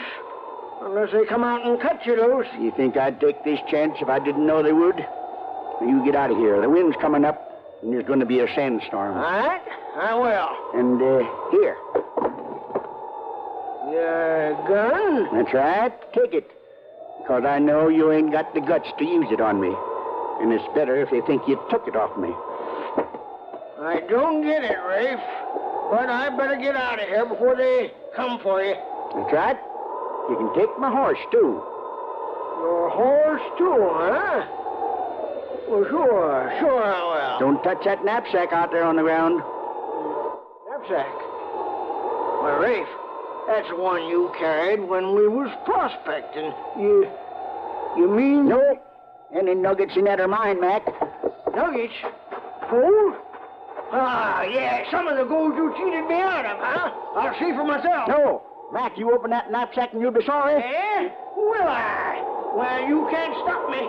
Tied up that way, you can't stop me. Now, because now, open it up. what's in here rightly belongs to me.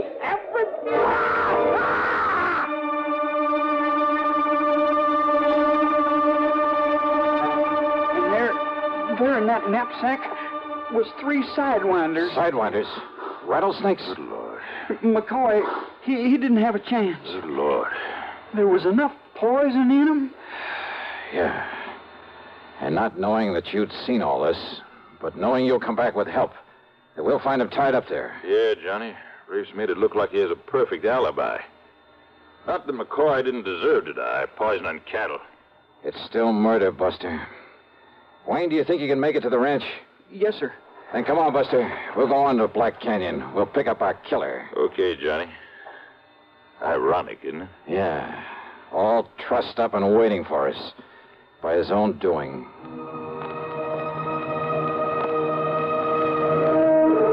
It was late in the afternoon by the time we reached the watering trough in the old feed shack. And the body of Jerry McCoy, already half buried by the sandstorm. And I wondered what sort of punishment could possibly be enough for the man who'd done this to him.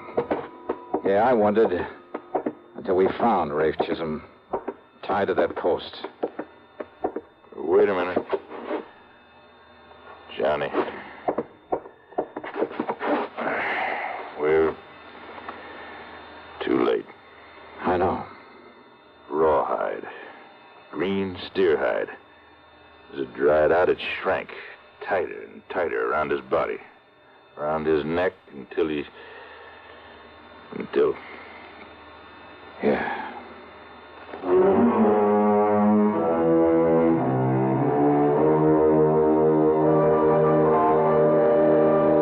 I don't know. And who's to question the ways of justice? Expense account total, including a couple of drinks for Buster and myself and the trip back to Hartford, $345.40. Yours truly, Johnny Dollar.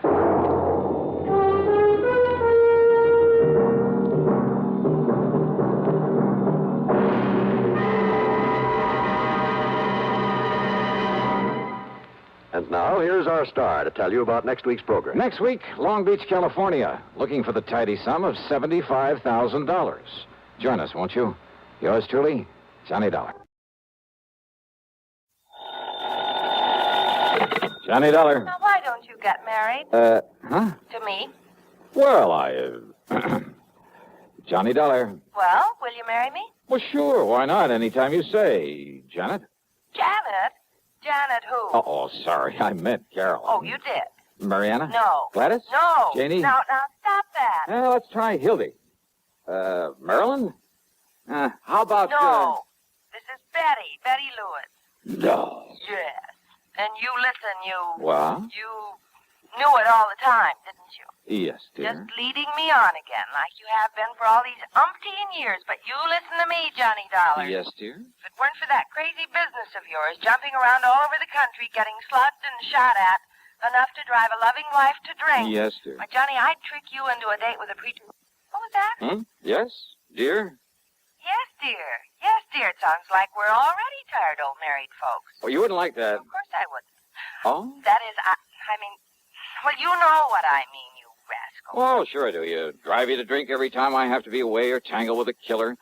And if you'd just stop being so darned insistent about my popping the question, why, well, who knows? Maybe I'd, well... Yes?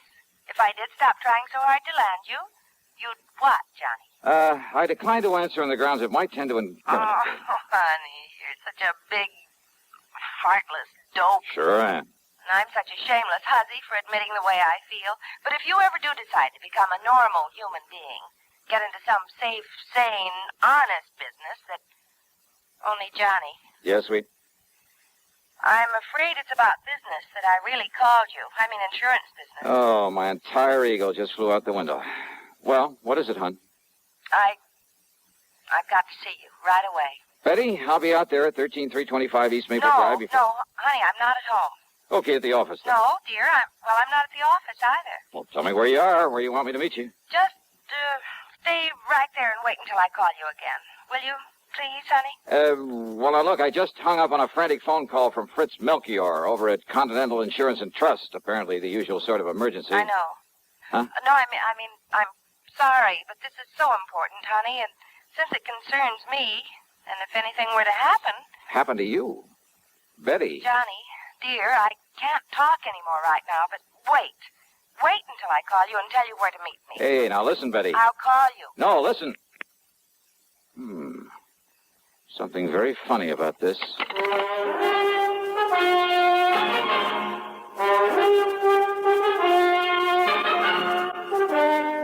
CBS Radio brings you Bob Bailey in the exciting adventures of the man with the action-packed expense account, America's fabulous freelance insurance investigator. Yours truly, Johnny Dollar.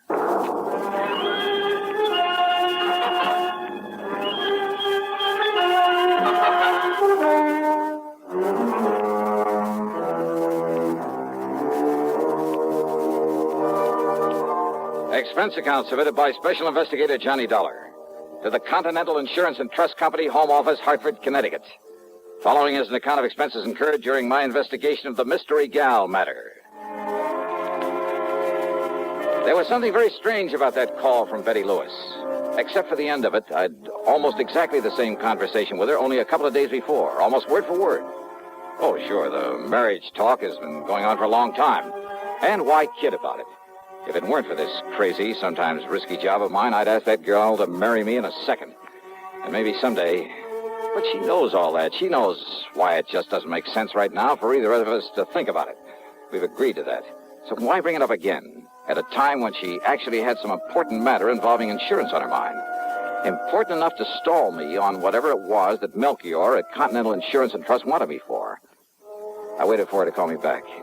Yeah, I waited over an hour, and then finally, though she told me she wasn't home or at the office, I called her house. No answer. I called her office, then to see if they knew where she might be. Much to my surprise, the switchboard operator told me she was right there, had been there all day.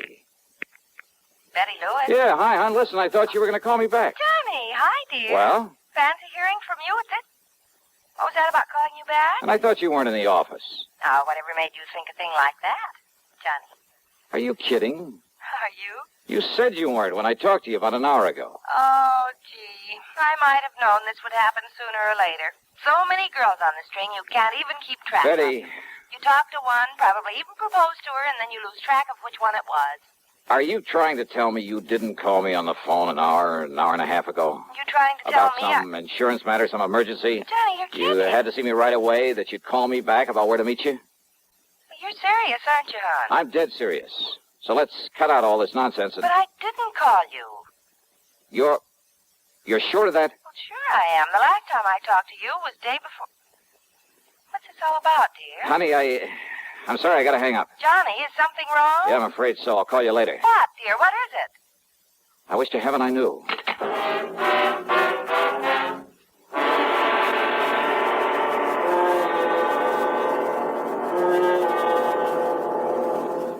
Pepsi-Cola refreshes without filling. Why? Because it's truly light. Charlie, you're forgetting something. Wait, Kay, there's more. Yes, ice-cold Pepsi is the delicious refreshment that goes great at a picnic or a party. But, Charlie... And Pepsi goes fast. People like it, so keep plenty handy.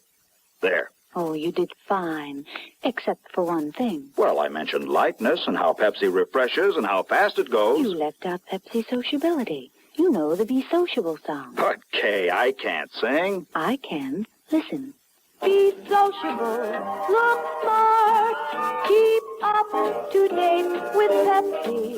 Drink light, refreshing Pepsi. Stay young and fair and debonair. Be sociable, have a Pepsi. Well, at least I can say this. Pick up an extra carton of Pepsi today. Please do. And now, Act Two of yours truly, Johnny Dollar and the Mystery Gal Matter. Expense account item 1, $1.15 for a taxi to Fred Melchior's office at Continental Insurance and Trust. I didn't bother phoning ahead to tell him why I was so late in responding to his call for help. I found him literally pacing the floor. Oh, Johnny, thank goodness. Yeah, hiya, Fritz. Only I didn't expect you in here so soon. Sit down. Is everything all right? So soon, did you say? What? And here I was, all set to apologize for not having got here when I was supposed to, nearly 2 hours ago. Well, as long as you called me back and asked if you might go right on over. I called you back? Why, yes, of course. And I agreed with you it was best not to waste time coming here for the facts of the case. No, wait a minute, Fritz. So I told you all about it. Though I still think it shouldn't have been gone into on the telephone. Tell me about what? But since time was so important, and since you're going out there right away might... Johnny, what did you say? I didn't, but I will. Now listen to me, Fritz. There's something very screwy going on around here. Oh? What do you mean? You called me on the phone about an hour and a half, maybe 2 hours ago. Yes, you that's asked right. me if I'd come on over here and see you. Yes. Now, you said you were still in bed, but that as soon as you could get shaved and dressed and a cup of coffee, you'd come on over here. Okay, so far so good. And then? Well, naturally, I waited for you. Yeah? But then after half or 3/4 of an hour when you didn't show up, oh, and believe me, this matter is so urgent, so pressing, so important. Matter? No, wait, let's not go into that just yet. So what happened when I didn't appear? Well, I decided I'd better call you again, but I didn't have a chance. Why not? Why not? Well, you know why not. Because you called me back. I did, huh? Well, yes. And as I reminded you a moment ago, you suggested that instead of wasting time coming here to the office... Only, Fritz. Yes? I didn't call you back. Now, why do you say a thing like that? Of course you... Didn't? No. But, Johnny... But it's pretty obvious somebody did. Oh, but I'm Yeah, sure... Somebody who tried to make you think it was me, who must have succeeded pretty well. But that's Johnny, I hope you're not joking. I am not. Because I'm certain, absolutely certain, I mean, well, how could I mistake your voice after all these years? It looks like you did, though, doesn't it?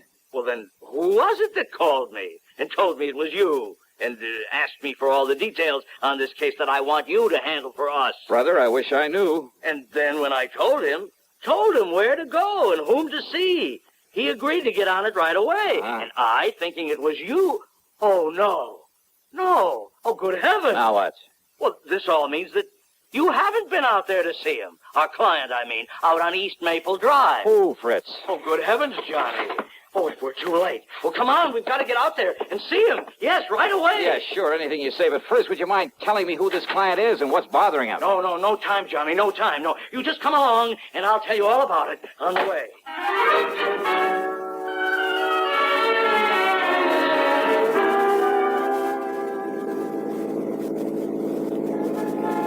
I hope you don't mind my driving so fast, Johnny, but time, time is of the essence. Time for what, Fritz? Now, why don't you just start from the beginning? Yes, I will.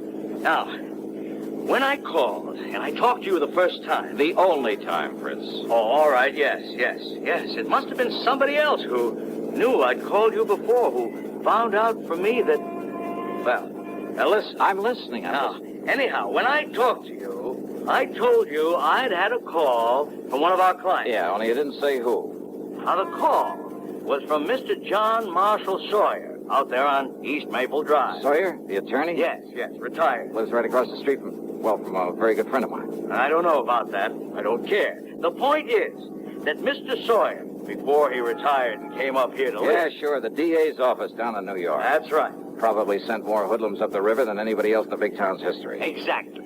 Including Andy Rinaldi. Andy the actor. That's right. Confidence man and suspected killer. Yeah, I had a hand in that case myself. I know. Andy the actor was a character right out of the old pulp magazine. Yes. And he was so clever at disguise, it's no wonder the police took so long to catch up with him. Yes. Now, hey, Johnny, one time he did such a perfect imitation of some big financier, looks, voice, everything, that one of the big banks handed him nearly $250,000 in cash and... Wait a minute. You thought that I had called you back? Yes, Johnny, yes.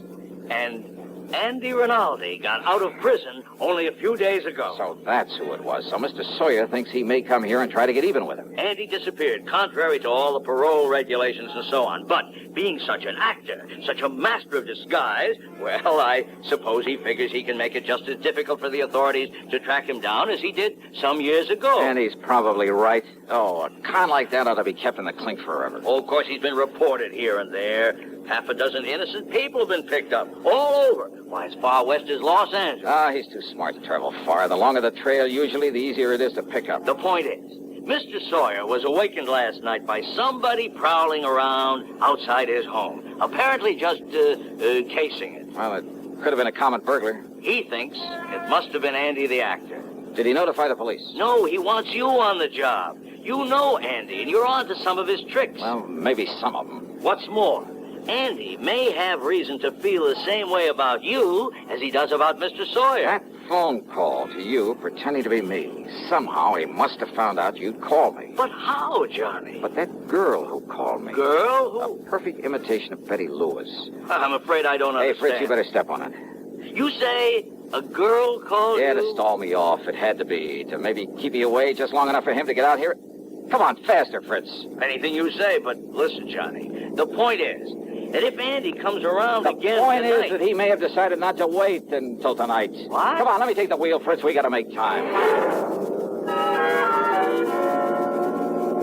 We made time, all right. But all along the way, I kept reminding myself that if those phony calls had been meant to delay me, they couldn't have hoped to keep me away for long. In other words, Andy the actor was ready to take care of Mr. Sawyer right now. I hoped and prayed we wouldn't be too late. Sawyer was an old man, hardly a match for a killer. All right, now, here we are. And now look, Johnny, the front door of his house is wide open. Now, that isn't right. Come on, Fritz, don't waste time talking about it. Oh, no, we're too late. Fritz, flat against the wall. Stay flat against the wall. No. Look. What? The body fallen there in the doorway. Yeah.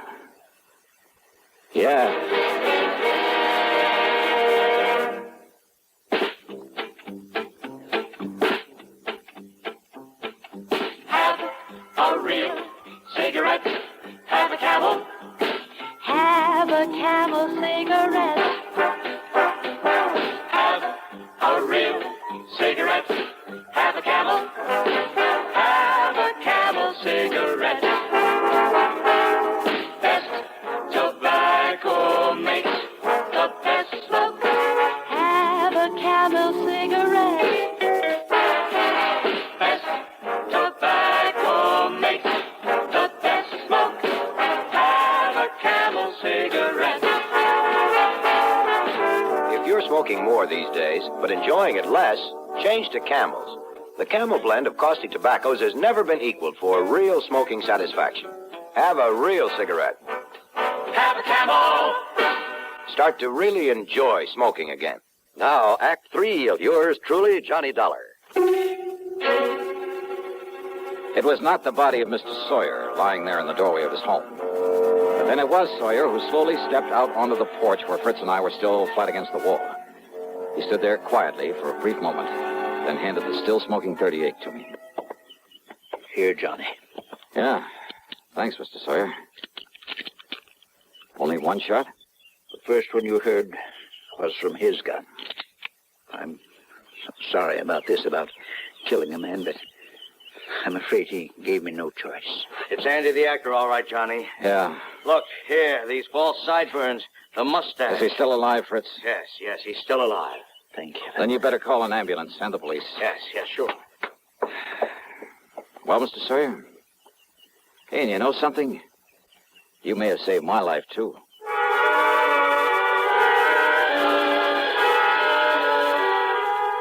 I followed the ambulance into the hospital in the hope Andy the actor would come too. There were some things I wanted to ask him about the girl, the actress, who'd call me on the phone to hold me at my apartment until he could carry out his plan against Mr. Sawyer.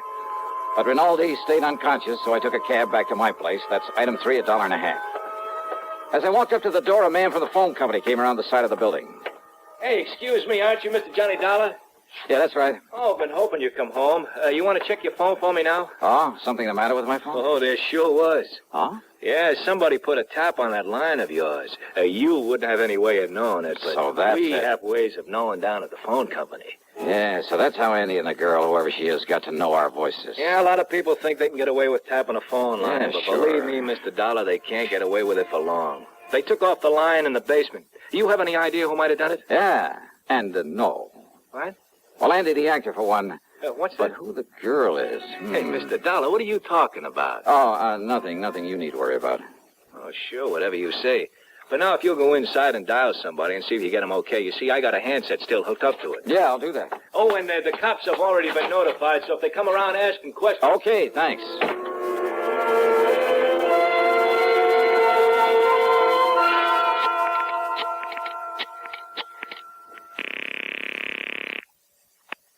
Hello? Okay, fella, you can get off this line. It's all right now. Yeah, sure. What? Is that you, Johnny? Yeah, Betty. Oh, thank goodness. Now listen, tell me one thing. No, you listen, Johnny. Can you come out here to my house right away? Betty, listen to me. Night before last, we went to the movies. I know, but Johnny... We got there in the middle of the picture. I know. What part of the picture?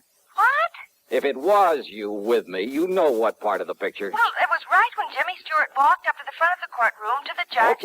Okay, you're you, all right. Oh, Johnny, I haven't the least idea what this is all about, but can you come out here and see me right away? I've got a surprise for you, and honest, honey, it's a really important one. Betty. I mean, she's a really important one.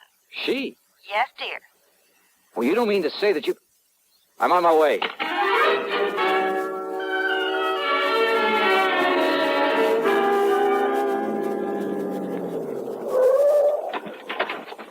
Hi, dear. Come on, into the house. Now listen, Betty, if this is some kind of a Oh, gag... honest engine, honey, cross my heart, but listen. Yeah?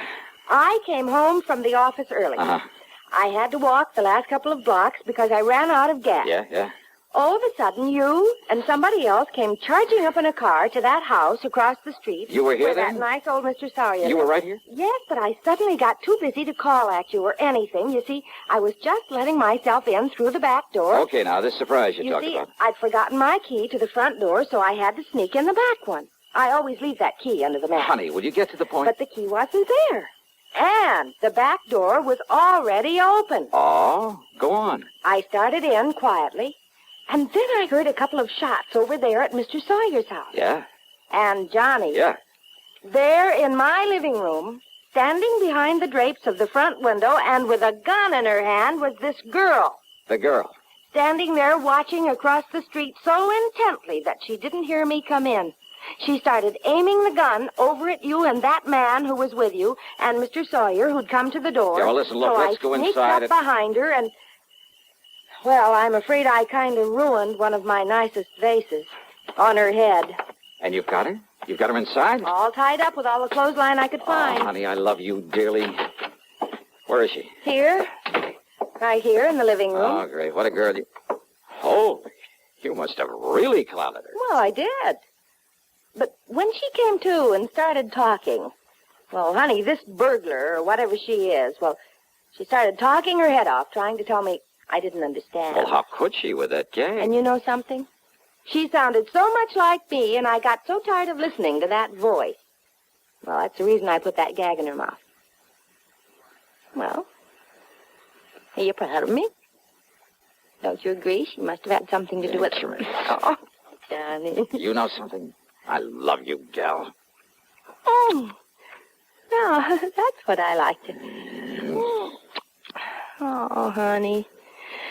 Why don't you and I just... And you preach to me about getting mixed up with people like this? Any sense I'd turn you over my knee and I'd... Yeah, rascal. This is much more fun, isn't it? Mwah.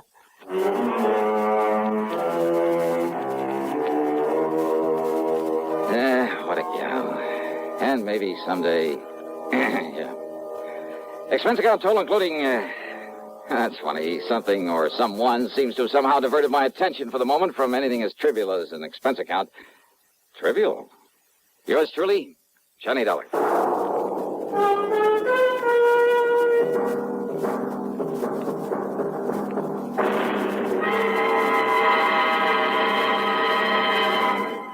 Hi. Maybe you'll recall this tuneful reminder of times past. This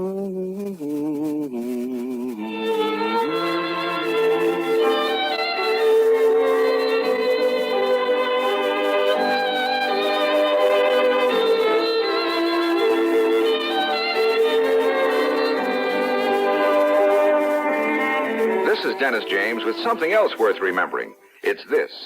You're so right to stay regular with Kellogg's All Brand. See, it's the normal, natural way to useful regularity. The whole brand content of Kellogg's All Brand supplies your system with all the bulk-forming food that you need every day. There's only one All Brand. It's Kellogg's All Brand. So relieve irregularity from lack of bulk, as millions do, with a bowl full of Kellogg's All Brand each morning. ALL-BRAN. It's Kellogg's All Brand. Now here's our star to tell you about next week's program. Next week, I'll tell you about the biggest deception that was ever pulled. By me. So join us, won't you? Yours truly, Johnny Dollar.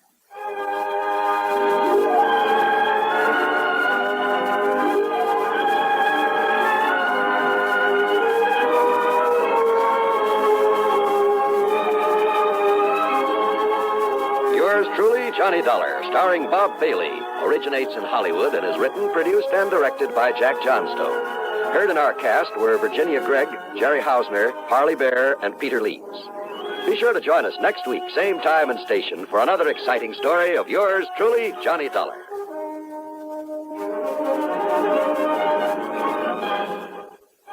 This is John Wall speaking. Suspense is next on the CBS Radio Network. You know, Dooley, I've been reading up on hypnosis. Come here and let me try it on you. I'm an officer of the law and don't approve of making a man divulge his secrets. However, I'll stand by in case there's criminology involved. I just want to clear up some of his problems, Officer Suggs. But I haven't got any problems. I'm the soul of contentment. Maybe that's your trouble. You're too contented. Lie down, Dooley. You're going to sleep. I feel so good. He's under my influence. Now, little tyke, get up. Go straight to the beer of your choice. Astounding. He's heading for Utica Club. 'Cause Utica Club will still take the trouble to age beer the natural way. Utica Club, you see. He's got no problem. He's a happy, well-adjusted beer mug. Brewed by the West End Brewing Company of Utica, New York. Radio 59, WROW Albany. From Hollywood, it's time now for... Johnny Dollar. Joe McNabb, Northeast Indemnity, Johnny. Oh, hi, Joe. What's up? At the moment, my blood pressure. Too much work? No. Prospect of having to pay off on a $100,000 life insurance policy. Uh-oh. Fella I think you know, Johnny, Art Wesley. Oh, sure. Been a pal of mine for years. Reporter. Yeah. Apparently he's working on a story right now that somebody doesn't want him to report. What do you mean? Night before last, he got beat up in an alley. Yesterday, a car made a pass at him at high speed. What about today? It's early yet, Johnny. Oh, yeah, sure. But let's hope it's not too late.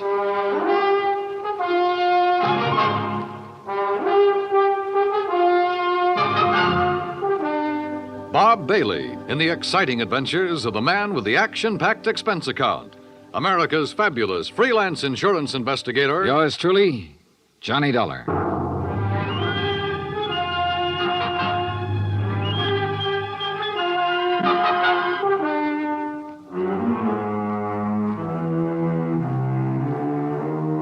From Special Investigator Johnny Dollar to the Home Office, Northeast Indemnity Affiliates, Hartford, Connecticut. The following is an accounting of expenditures during my investigation of the Big Scoop matter. Expense account item 1, $18.40. Transportation and incidentals to New York City. I called Art Wesley's paper. He wasn't in, and nobody seemed to know where he was. Then I remembered a small bar called Tony's over on 3rd Avenue. I took a cab, that's item 2, $1.25, and found him in a corner booth. Sorry, Johnny, no bodyguard. The informants I'm working with will take off fast if they spotted one. No informants, no story. That insurance policy your paper took out on you, who's the beneficiary? A dear departed wife, Joan. Departed? I thought... We split up a couple of months ago. Oh, I'm sorry to hear that, Art. Yeah, we were living in 2 different worlds. I wanted a home and family. She wanted a trip to the moon every night. Where is she now? Who knows? On her way to the moon, I guess. Hey, look, this story you're working on, Art. It's hot, Johnny. And big, real big. A national gambling syndicate, and run by a guy right here in New York. Who? I'm getting close, but I'm not sure yet. When I am, then out come my articles. What's this guy gonna do when you push him into a corner? Look, I'm worried about you. You look, Johnny, I'm not as foolish as you think. I've got his name written down and put in a safe deposit box with what evidence I got. That's my real insurance. Oh, Art, look, we've been friends a long time. I'm not gonna let you do this alone. Sorry, Johnny. I've got to go it alone.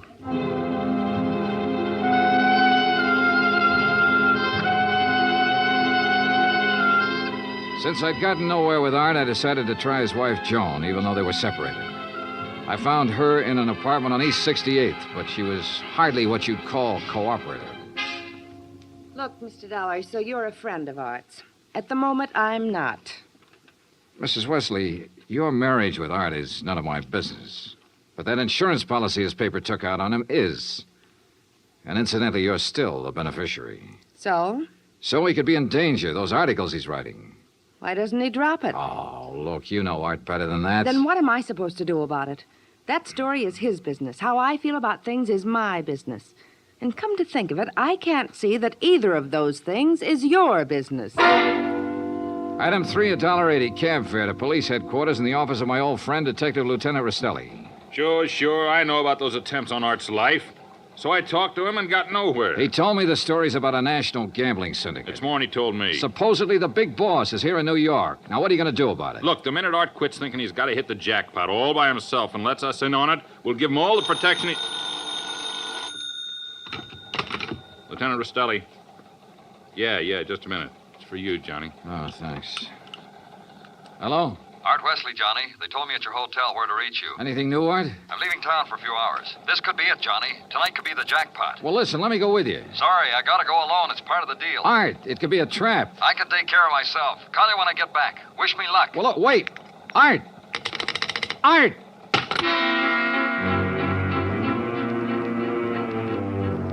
Item 4, $1.80 cab to Art's apartment, where I persuaded the manager to let me in.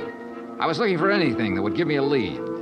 Then, near the phone on a scratch pad, I found where he'd written the word Watika several times. Sure, Lake Watika, upstate. Art had a lodge there. Item 5, $25 even for a rented car. It was a 3-hour drive to Lake Watika, which was bad enough. But to top it off, it started to rain, and rain hard.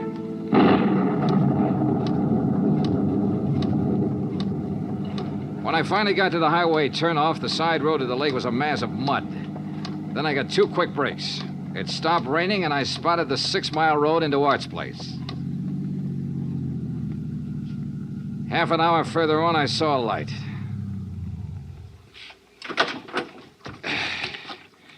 Art's car was parked at one side, and the front door of the lodge was wide open. When I got to it, I saw why. Art was lying in the doorway. Yeah. He was the one who wanted to hit the jackpot. But you can't hit the jackpot with a slug, particularly when that slug is right between your eyes.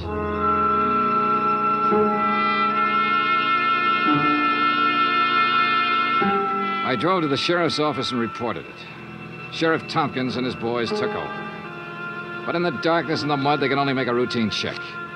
He asked me to meet him at the lodge the next morning, so I did. Buddy was right here in the doorway, huh, son? Yeah, Sheriff, I didn't move it. And Wesley probably got shot when he answered the door by somebody standing out there on the ground. Because of that bullet hole in the roof? Yeah. Right over that shelf that's stocked with canned goods, sugar, salt, and the like. Apparently, he used this place regular. Yeah, he used to do some of his writing here. Were you able to determine time of death?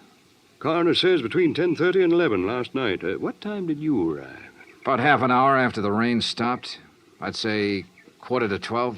Means it was still raining a good half hour after the killing. No wonder we found no tracks. Hey, look, Sheriff. Art was working on a hot story about a national gambling syndicate. Could be that he found out who the boss was last night, the hard way. Oh? Then you think the killer was from out of town, maybe New York? Yeah. Now, where would he stay? Is there a hotel around here? Lake Watika Inn, just outside the village, about 6 miles from here. Sheriff, I'll check it out. The guests here at the inn, Mr. Dollar? Well, we have only 2 who checked in yesterday. It's the off-season, of course. Yeah, clerk, who are they? Well, Mr. Cooper yesterday afternoon and a Mr. Buckley around dark. Uh-huh. They still here? Mr. Cooper is sitting right out there on the terrace, but Mr. Buckley paid in advance and left quite early this morning. I see. Did Buckley give any reason for stopping here? He said he was a traveling man and didn't like to drive in the rain. Okay. I'd like you to write down a description of him. I'll pick it up on the way out. Oh, I'll be glad to, sir.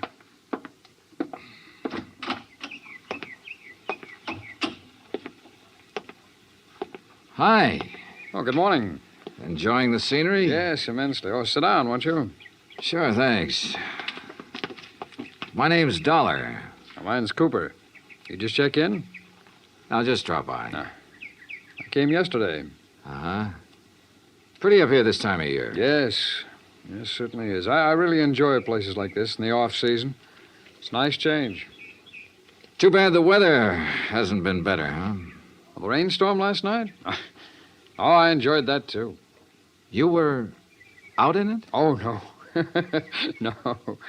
No, I enjoyed it the way a storm should be enjoyed. In front of the fireplace in my cottage with a drink and a good book. No, Mr. Dollar, I stayed in last night. And that was that. I picked up the description of the other guest, Buckley, from the clerk and gave it to Sheriff Tompkins, who got out a bulletin on him. Then I drove back to New York City, turned in my rented car, and took a cab. That's item 6, $1.70, to Joan Wesley's apartment. Yes. They notified me this morning about Art's death. I don't know what to say. What is there to say? Good question, Mrs. Wesley. If only he hadn't been so stubborn. If only he'd given up that story about the gambling syndicate or whatever it was. Yeah. You figure somebody in the syndicate killed him? Why, of course. Mrs. Wesley, did you know Art had gone on up to the lodge at Lake Watika? No. Mr. Dollar, I'm rather tired. One more thing. Did you go out last night? No. It was raining. I stayed here in the apartment. All evening? All evening. I see. Well, thanks, Mrs. Wesley. Maybe I was imagining, but it seemed to me Joan Wesley hesitated just a little before telling me she hadn't been out of her apartment last night. And if she had gone to Lake Watika, I checked the basement garage. Her car was clean. Too clean. Item 7, $5 to the garage attendant for some very interesting information. Joan Wesley had ordered her car washed first thing this morning. Why? Because the wheels were covered with mud from last night.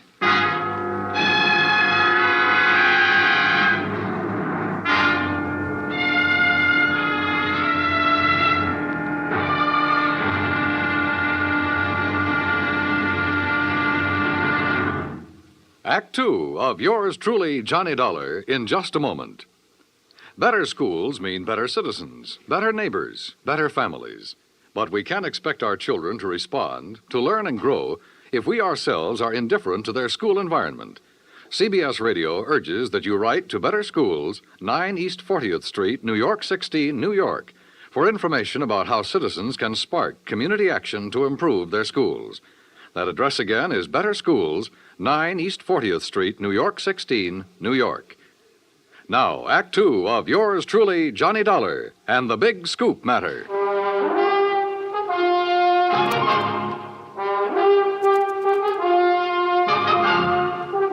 I tell you, I didn't leave this apartment last night. Your car says differently, Joan. Car? You had it washed today because it was all muddy. And the reason it was muddy was because you had it out in the rain last night. Look, Another thing. You told me you didn't know Art had gone to the lodge. You hadn't heard from him. But the switchboard operator told me you had a call from him yesterday. Now, why else would he call you except to tell you where he was going? Well, how about it, Joan? All right.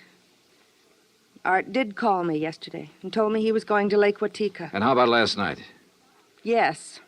I went out, but not to Lake Watika. Art wouldn't give you a divorce. By killing him, you get your freedom and $100,000. I didn't kill Art. I didn't go up there last night. And where did you go? Might as well know. The reason I wanted a divorce from Art was because I'd found someone else. Oh? That's where I went for a few minutes last evening. Why did you lie about the phone call from Art yesterday? I don't know. I was confused. I was afraid it would look bad for me if it came out that I knew Art had gone up there. It doesn't look good for you this way, believe me. Oh, Johnny, I'm telling the truth. Who is this fella you're interested in? I don't see why he Who has is he? His name is Ted Nash. Will you have to talk to him? I sure will. And right now. But I was wrong about talking to Ted Nash right now. I called his apartment and got no answer. Item 9, $1.60 cab fare to police headquarters in the office of Detective Lieutenant Rastelli. You figure this guy Nash and Joan Wesley could have killed Art and used the gambling syndicate threat as a cover, huh? It's a possibility, Lieutenant. Well, I'll see what I can find out about Nash. How'd you do at Lake Watika? 2 guests checked in the day of the killing. One a man named Buckley. He left early this morning. Sheriff Tompkins has a bulletin out on him. Who else? A fellow named Cooper, who apparently likes to go places in the off-season. Nothing to tie him in particularly. Cooper, huh? We had a rumble some time ago that a guy named Cooper was involved in that gambling syndicate. What? Trouble is, we got no proof. Hey, wait a minute. What's the matter? Art told me he'd put the name of the man he was after in a safe deposit box. If we could find the key to that box. How about Art's apartment? Let's take a look. So we looked, and we found the key tucked away in a desk, but only a number on it. Nothing to tell where it was located. I gave it to Lieutenant Rastelli, and he promised to check every bank in town if necessary. While I went on back to Lake Watika to see if the man named Cooper at the inn was the same one Rastelli told me about. When I got there, after a frantic 3-hour drive, I found him comfortably sitting by the fireplace. Well, Mr. Dollar, isn't it? Yeah, that's right. Cooper, I'm going to get right to the point. You told me you came up here to enjoy the scenery. Yes, that's right. Why? The man who was killed last night, Art Wesley, he was trying to expose a national gambling syndicate. Oh, that's very interesting. So? So, I know a police detective in New York who thinks you're a member of that syndicate. Well, now, Mr. Dollar, that's a very serious charge. I presume you have proof. Well? Uh-huh. No proof. Well, in that case, I don't think there's any... Mr. Dollar, long-distance call for you. You can take it on that phone right beside you. Thanks, clerk. Johnny Dollar. Rastelli in New York, Johnny. Hi, Lieutenant. You locate that? Yeah, the safe deposit box, and in it we found the name of the man Art Wesley was closing in on. It's Cooper. Thanks very all right, much. So you... Well, Cooper, you wanted proof? We've got it. Evidence that ties you in with the syndicate. Clerk. Well, now, this is ridiculous, Is Dollar. it? Let me tell you the facts about this thing. Is something the matter, Mr. Dollar? Get Sheriff Tompkins on the phone, clerk. Tell him I've got Art Wesley's killer here. You mean Mr. Cooper? Oh, now, wait a minute. Now, look, Dollar. If you'd get your facts straight, you'd drop this silly notion of yours. What kind of facts, Cooper? What time was Wesley killed? Between 10:30 and 11 last night. But, Mr. Dollar, Mr. Wesley's place is some 6 miles from here. That's right. Why? Well, then Mr. Cooper couldn't have killed him. What do you mean? Last night, I took a drink to Mr. Cooper's cottage here at the inn. What time? Around 20 to 11, and I chatted with him for at least 15 minutes. Are you sure about that? Oh, quite sure. Well, Mr. Dollar, I'll buy you a drink sometime. Cooper strolled back to the bar with a satisfied smirk on his face. So the one man who had to be Art's killer couldn't have killed him. I collared the clerk again and had him repeat his story in detail. If you recall, it rained heavily last night, Mr. Dollar. Yes, I drove through it on my way up here. Well, I was making the rounds of the inn, checking windows, things like that, when the house phone rang. It was Mr. Cooper calling from his cottage. He wanted a drink. You say that was at 20 to 11? Yes, I always jot down the time when I am called away from the desk. All right, go on. Well, when I got to Mr. Cooper's cottage, he was sitting in the living room in front of the fire with a book. Yeah. We chatted a while, and then when I returned here to the desk, I jotted down the time again. 10:55. Well, that does it. What do you mean? Oh, it's a good 20-minute drive from here to Art Wesley's lodge. If he was killed between 10:30 and 11 and Cooper was here at that time, he couldn't have done it. Well, I'm sorry, but facts are facts. And... Oh, excuse me. Lake Watika Inn. Yes, just a moment. Sheriff Tompkins, Mr. Dollar. Oh, thanks. Hi, Sheriff. Thought you ought to know, son. Remember that man Buckley we were looking for? Yeah, sure, the other guest at the inn. Yeah, we picked him up. I've been questioning him for an hour. Any luck? No, sir. He's just a traveling salesman who stayed at the inn because he didn't want to drive in the rain. You sure? Buckley swears he doesn't even know Cooper. Just between you and me, Johnny, I think we got the wrong fella. No place again. I decided to start all over. Got into my car and drove to Art Wesley's place. Nothing was changed. I remember the trip I'd made the night he was killed, how it rained heavily until about half an hour before I arrived. How I'd found him lying in the open doorway, a bullet hole in his head. Yeah, and the hole in the ceiling over the shelf of provisions, marking the path of the bullet. It was there. So were the provisions. Canned food, mustard, sugar, a package of crackers. There was some... Wait a minute. Sugar. The sugar bowl. I stared at it for a moment. I remembered a couple of things the room clerk at the inn had told me. And suddenly the whole deal slid neatly and quietly into place. I drove back to the inn fast. Cooper's cottage was empty, so I went inside to the bedroom and took a look around. Then I spotted one of the pictures on the wall, a little out of place. I looked behind it. Yeah, just what I expected. Outside, I found Cooper sitting on the terrace in front of the main building. I slid into a chair across from him. Well, Mr. Dollar, what fantastic crime are you going to accuse me of today? Cooper, I got a one-track mind, and it's still stuck on murder. Oh, now look, Dollar. We've been over this before, and personally, I find it quite boring. So much so that it's interfering with my vacation here. That's too bad. Yes, it is. So I'm leaving this evening. I don't think so, Cooper. Oh, come now. Art Wesley was trying to expose a figure in a gambling syndicate. You. Well, that's a matter of conjecture. You had to stop him for keeps. Oh, now look, Dollar. The time of Art Wesley's death has been established as between 10:30 and 11 last night. That's right, between 10:30 and 11 last night. And I'm sure you remember the room clerk telling you he was with me in my cottage living room from 10:40 to 10:55. I sure do. So that I certainly couldn't have killed your friend Wesley 6 miles from here during that time. Except that Art Wesley wasn't killed at his lodge. What are you talking about? You see, I remembered something else the clerk had told me. The night of the killing, it stopped raining a little after 11.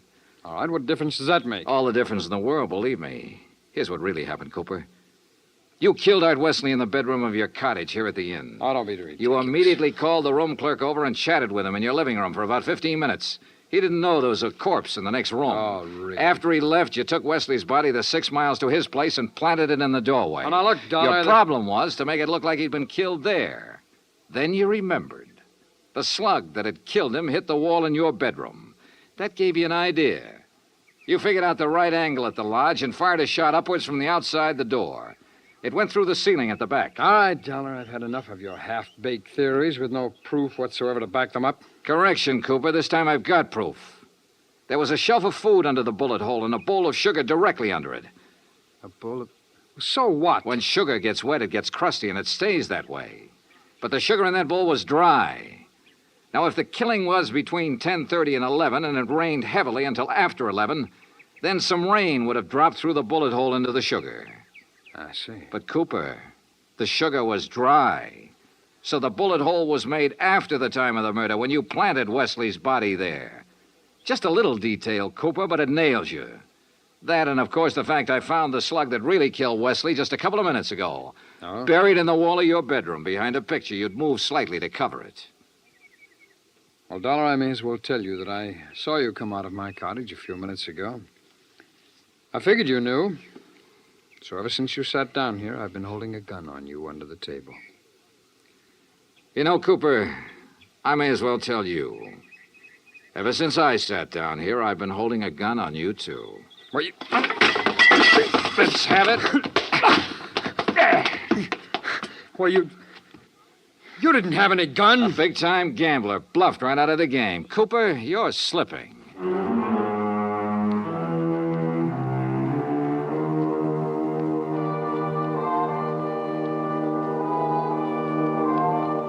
Item 10, $37.50. Transportation and incidentals back to Hartford. Expense account total $187.40. Remarks? Cooper's awaiting trial. About Art Wesley?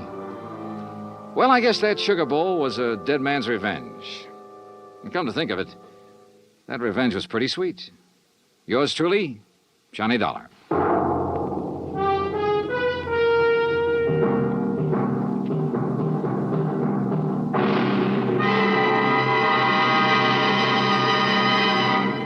Our star will return in just a moment. In days long since gone by, one had to go out in search of daring do. But in a fast-moving world, exciting things are happening right around the clock. Things you can be in on no matter what else you're doing, as long as your radio is nearby. With CBS newsmen on the job, you can make CBS Radio your listening post for world events. Stay tuned now for 5 minutes of CBS News, to be followed over most of these same stations by the FBI in peace and war. Now, here is our star to tell you about next week's story. Next week, colorful New Orleans, from nightlife in the Latin Quarter to the dismal, deadly swamps. Join us, won't you? Yours truly, Johnny Dollar. Yours truly, Johnny Dollar, starring Bob Bailey, originates in Hollywood. Written by Robert Reif, it is produced and directed by Jack Johnstone.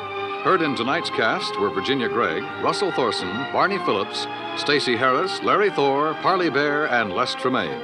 Musical supervision is by Amerigo Marino. Be sure to join us next week, same time and station, for another exciting story of yours truly, Johnny Dollar. Dan Coverly speaking.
Johnny Dollar.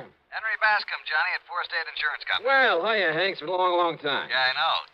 Johnny, are you free to come down here and look into something for us? Henry, as long as somebody pays my expense account, and of course a nice fat fee, I'll go anywhere. Johnny, for once, you're not going to be able to pad that freewheeling expense account of yours. Any bets? Why not? Because the investigation I want you to make is right here in New York City. Oh, well, there's always the fee to fall back on. How much? Usual percentage of the face value of the policy. Okay, only how big is the policy? Johnny, hold your hat. It's about 200... Well, I mean, it's what? just under... $200? Johnny. Listen, Hank, my cut on a policy as small as that wouldn't buy me a sandwich and a cup of coffee. No, listen. And I suppose you'll question every penny I put on the expense account. Look, you didn't... Why don't you just pay it off and save you and me and the company a lot of time, labor, and soap? What kind of a policy is it? Straight life. Huh? But listen, you didn't let me finish. The face value of this policy is a little under $200,000. 200... Oh? Yeah. Well? Hank, my buddy, my bosom pal, for an assignment like that, for the nice commission it's going to pay me, I'd walk to New York. Only maybe you better grab a plane or a train instead. Right. I'll be there.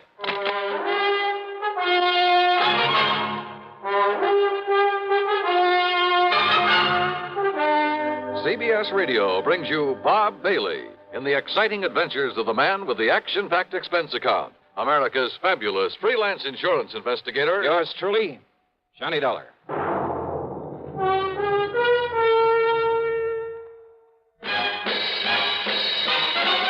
Are you smoking more now, but enjoying it less? Have a real cigarette, have a Camel. The best tobacco makes the very best smoke. Have a real cigarette, have a Camel. Are you looking for flavor and mildness? Have a real cigarette, have a Camel. The best tobacco makes the very best smoke. Have a real cigarette, a real cigarette, a real cigarette, have a Camel. If you're smoking more today, but enjoying it less, try Try Camels.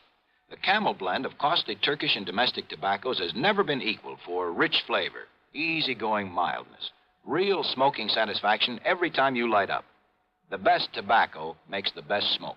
Have a real cigarette, a real cigarette, a real cigarette. Have a Camel.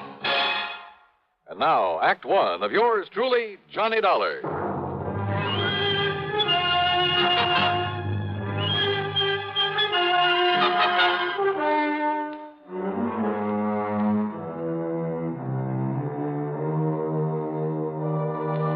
Expense account submitted by Special Investigator Johnny Dollar to the Four State Insurance Company, New York City office.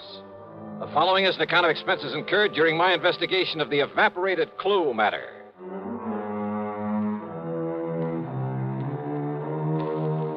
Expense account item 1, $5.25 for a taxi out to Bradley Field.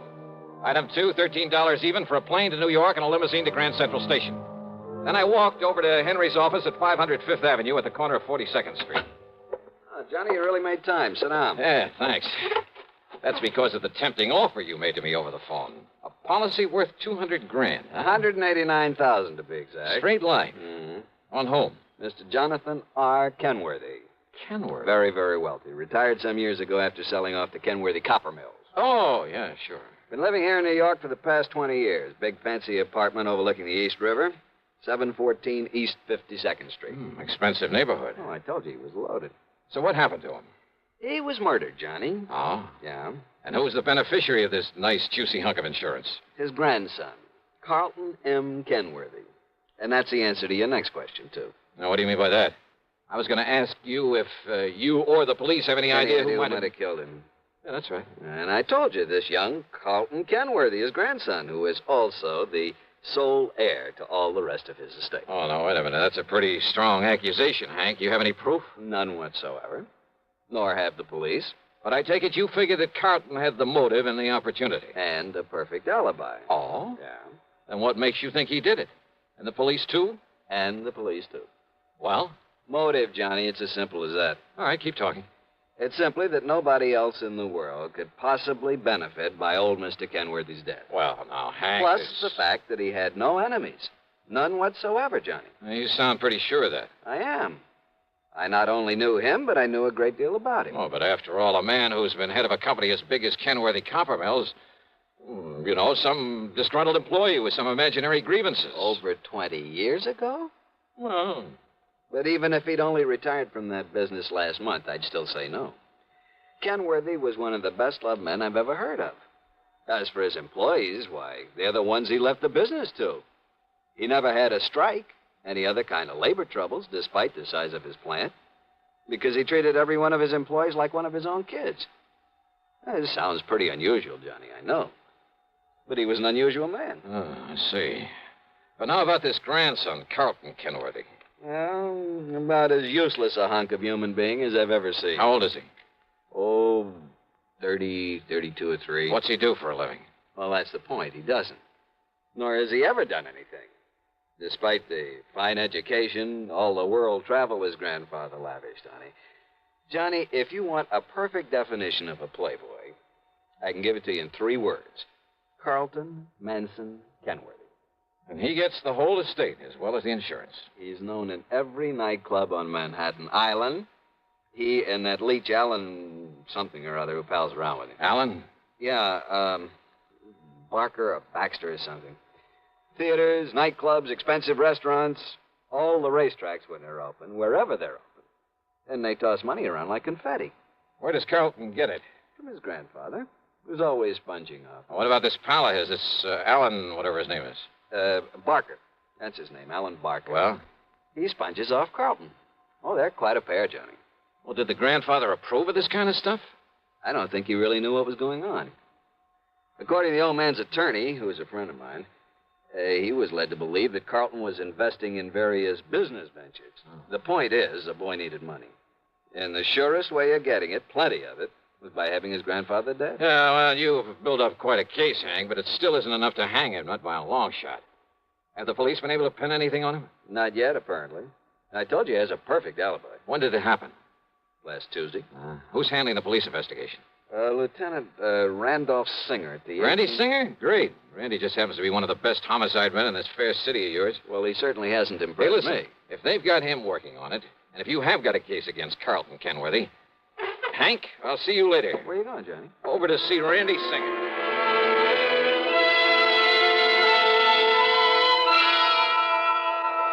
Sure, Johnny, I'm just as sure as your friend Hank at the insurance company. Why, Randy? Well, the way that boy played around. Cost him a fortune. Even more than his grandfather gave him. You're sure of that? What do you mean? Well, the way I get it, Grandpa gave him plenty. Yeah, but Carlton is up to his ears in debt. Every time the boys raid a plush gambling joint, there he is. He and that hanger-on of his, Alan Barker.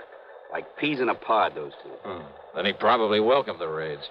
Sure. Probably kept him from having to pay off some of his losses. Yeah, he's still in up to his ears. And as long as he's the only one who could possibly benefit from Grandpappy's death, as long as we're sure that nobody else had any reason for killing him, and we are... How and when and where was he killed? Tuesday night in his apartment. He was struck on the back of the head with a heavy wrought iron poker from the fireplace. One good wallop, and he was done for. Hank says that Carlton has an alibi. Yeah, airtight. I checked it every way I can. From here, that is. And where's your case against him? But if you can break that alibi... But, Randy, if you've checked it I out... said from here. But if that company of yours will pay your expenses to Alaska... Alaska? That's right. Oh, look, with such flimsy evidence... Will you do it, Johnny? But now listen, Just Randy. to, let's say, to get me off the hook. But I'm still not convinced that... Johnny... Okay, Randy, sure.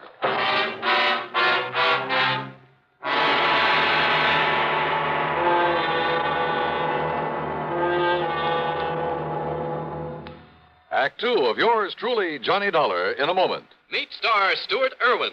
Nothing's worse for an actor than a nasty cold. To feel better quickly, I take wonderful four-way cold tablets. The fast way to relieve cold distress. Right.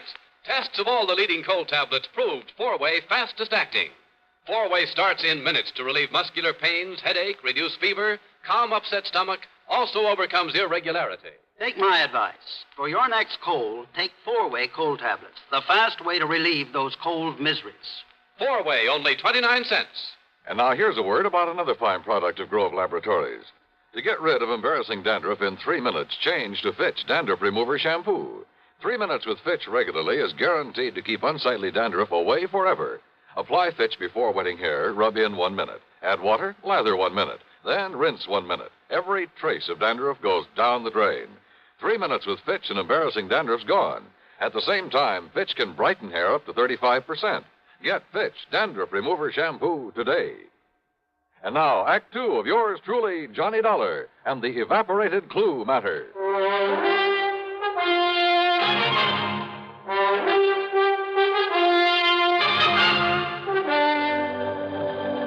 But why Alaska?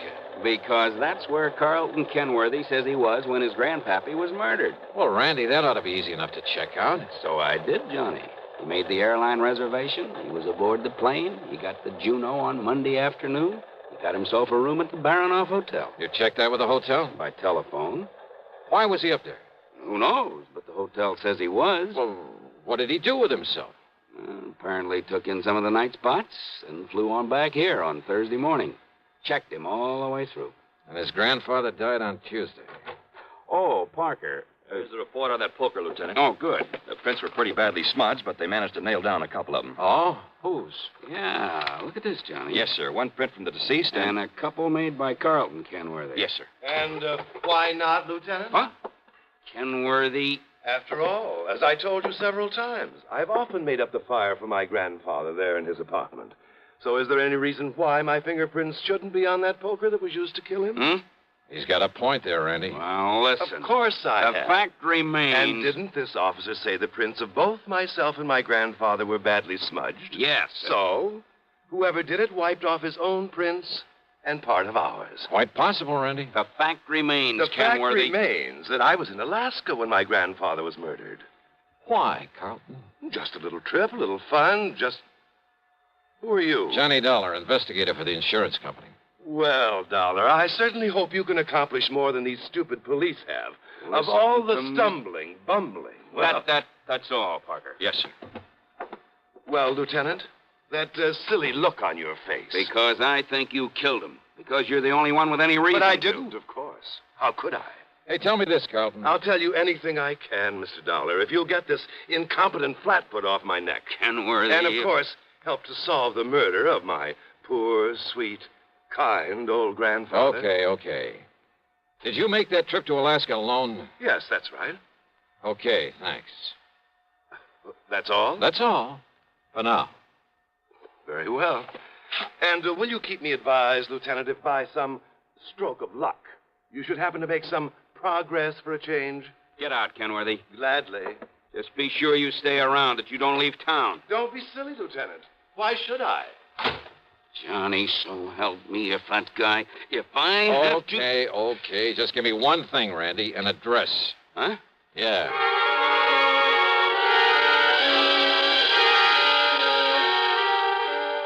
I could see why Randy'd harbor no love for Carlton Kenworthy.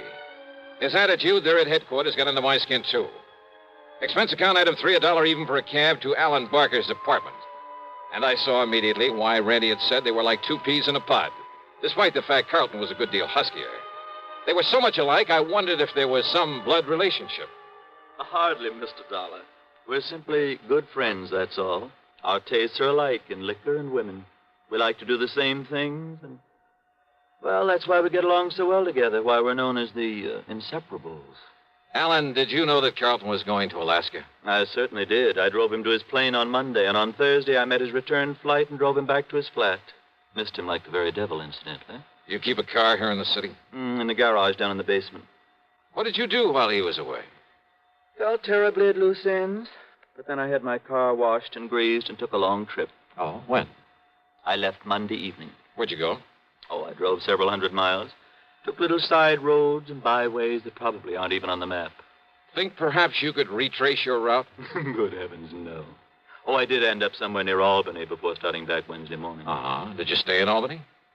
My memory's a bit vague, Mr. Dollar, but I'm quite sure I didn't. Well, where did you stay over? Well, this may sound fantastic to you. Where? But I haven't the least idea. I took a couple of bottles with me. And they, coupled with the fact I was in completely unfamiliar country and that at night one little roadside motel looked as good as any other, well, I just don't know. You know, you make things sound pretty bad for yourself, Alan. I beg your pardon? Considering the way you've been sponging off Carlton Kenworthy, well, offhand, I'd say you had as much reason to want his grandfather out of the way as he did. I beg your And without pardon. a very good explanation of your whereabouts at the time of the murder. Now, look here, Dollar. But you know something?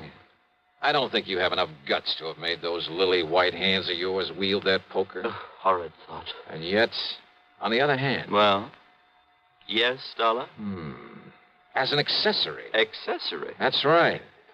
I'll see you later, Alan. Now, look here. Just don't leave town.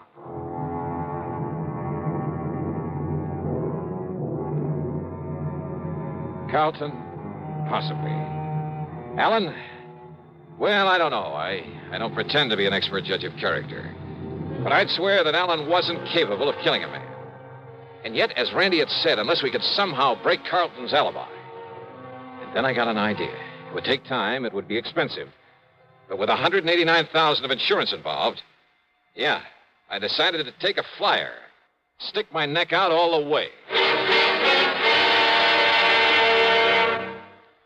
We'll return to yours truly, Johnny Dollar, in exactly 1 minute. Constipation is something people don't talk about much, but it can be a problem for anyone, even doctors.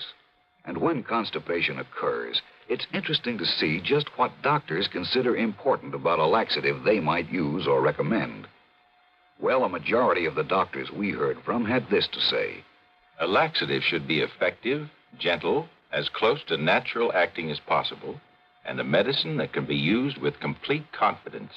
Now, X-Lax has been popular with many doctors and millions of people over the years because pleasant-tasting chocolated X-Lax is effective. Overnight, it helps you toward your normal regularity. X-Lax is gentle. Next morning, it gives you the closest thing to natural action. And that's why many doctors and millions of people use X-Lax with complete confidence. X-Lax, the laxative that helps you toward your normal regularity gently, overnight. Is X-Lax in your medicine cabinet? And now, Act 3 of yours truly, Johnny Dollar. Expense account item 4, $489.54. That's a round-trip plane ticket to Juneau, Alaska, by way of Seattle, Washington. It wasn't until we got there that I suddenly realized I'd been pretty stupid. In spite of the fact that Alan looked very much like him, I should have taken along a picture of Carlton Kenworthy. And certainly I should have taken along a set of his fingerprints for comparison with any I might be able to pick up. Or even a sample of his handwriting. But I didn't, so I'd have to work things out the best I could. Item 5, $10 for miscellaneous taxi fares. Item 6, $10 for a room at the Baranoff Hotel.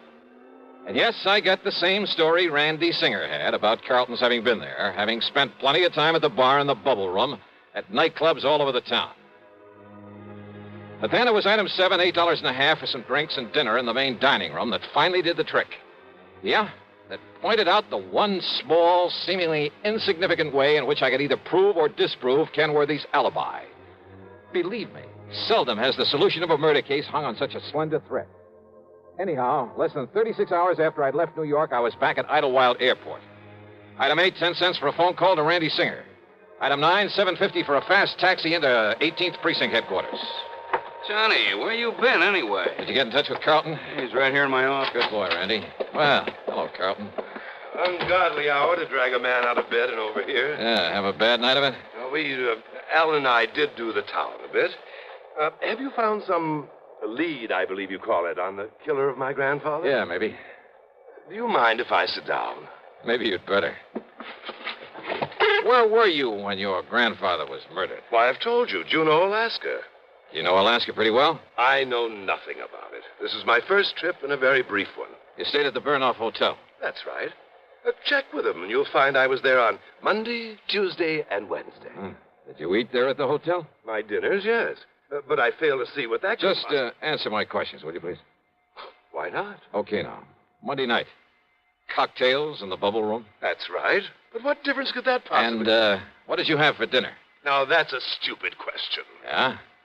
But if I can prove you weren't where you say you were when your grandfather was killed... If you can, Dollar, and I know that you can't, but if you could, I would gladly confess to this murder, regale you with gruesome details, tell you anything you like.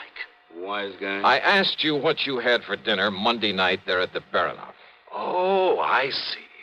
You think if I say I had something that wasn't on the menu that Just night... answer my question. Or perhaps you'll check to see if the dinner was put on my bill, so I'd have to sign for it, leave a sample of my handwriting. But I paid cash for everything. I asked about your dinner. Well? Dollar, of all the asinine, idiotic... Shrimp cocktail, a salad, a steak, and some coffee. Get that stuff anywhere. But now, Dollar... Mike? What? The coffee. Really, if this is detective work, if this nonsensical questioning... Well? No, Mr. Dollar. I had my coffee with cream and sugar. Oh, you ordered cream? I used the cream that was on the table. Look here, now, of all the silly, absurd, childish Cream was on the table? Of course it was. Real cream? Yes, and the sugar was real sugar. That's beside the point. But what you hope to gain by all this, stupid... Oh, you mean you solved this heinous crime without knowing about the sugar, little boy? That's right. Because you'd already told me you were never there. What? Because Alan went up there instead, didn't he? Using your name to establish an alibi for you. Now, what miraculous deduction leads you to... Because of your certainty about that cream on the table. Of course I'm certain. Doesn't any decent restaurant put cream on the table? No, not up there. What? What's that, Johnny? But he didn't tell me that. I don't know why, Randy. Maybe no big dairy farms yet. Maybe just plain habit. Maybe they like it better. Dollar, how did you find out about But on that? every table, even in the best places, you'll find no cream. But a little can of evaporated milk. Like to check on it? Well, I'll be doggone. It was Alan. Did Alan tell you that? Did Alan give me away because he thought he could get the money if I knew he was my friend only because of the money I could give him, but listen... He's as guilty as I am, Mr. Dollar. Is he? Of course he is, because he helped me kill my grandfather. Well, isn't he? I'll prove it. I'll prove I couldn't have killed him without his help. Do you hear me, Dollar? Do you hear me? You think that's going to help you in court?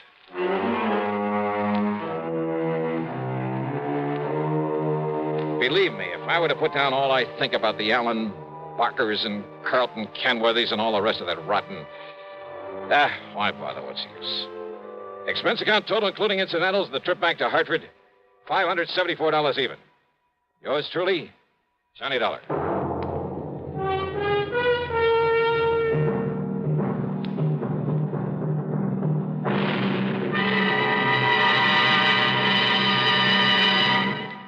Now, here's our star with a word or two about next week's program. And a welcome to a couple of more stations that have joined us. WBRK in Pittsfield, Massachusetts, and WKNY over in Kingston, New York. We're glad to have you with us. And, man, how this network grows and grows. As for next week, well, I wonder just how you'd feel sitting on top of a nuclear explosive device, knowing the darn thing may go off any second and blow you to kingdom come. I know how I feel. And I'll tell you all about it on my program next Sunday, as usual, right here on the CBS radio station that brings you all the best in programming. The story's a real cliffhanger, and I'm sure you'll like it. Join us, won't you? Yours truly, Johnny Dollar.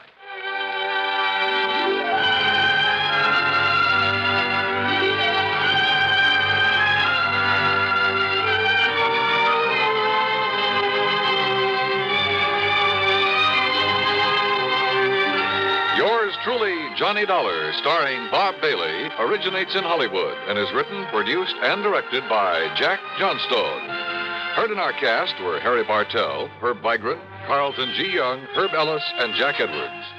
Be sure to join us next week, same time and station, for another exciting story of yours truly, Johnny Dollar.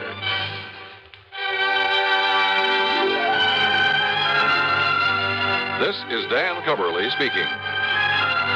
Suspense follows on the CBS Radio Network. Better buys are your reward. And Orange Motors for a Ford. Get your orange guarantee from the largest dealer in Albany. In the heart of Auto Row, Orange is the place to go. Orange Motors has the parts that's true, plus 44 years of experience too. Orange Motors, if you're wise, for better service, better buy. It's easy to have a new Ford Falcon in your garage. Orange Motors has an excellent choice of Falcons in all colors, automatic or standard shift, 2 doors or 4 door. For a nominal down payment, you can own a Ford Falcon for as low as $50 a month. Think of it, a new Ford Falcon for only $50 a month. Want one? Come to Orange Motors in Albany. Better Ford buys, used or new, at $7.99 Central Avenue. Orange Motors, if you're wise, for better service, better buy. Radio 59 WROW, first on the dial in Albany, Troy, and Schenectady.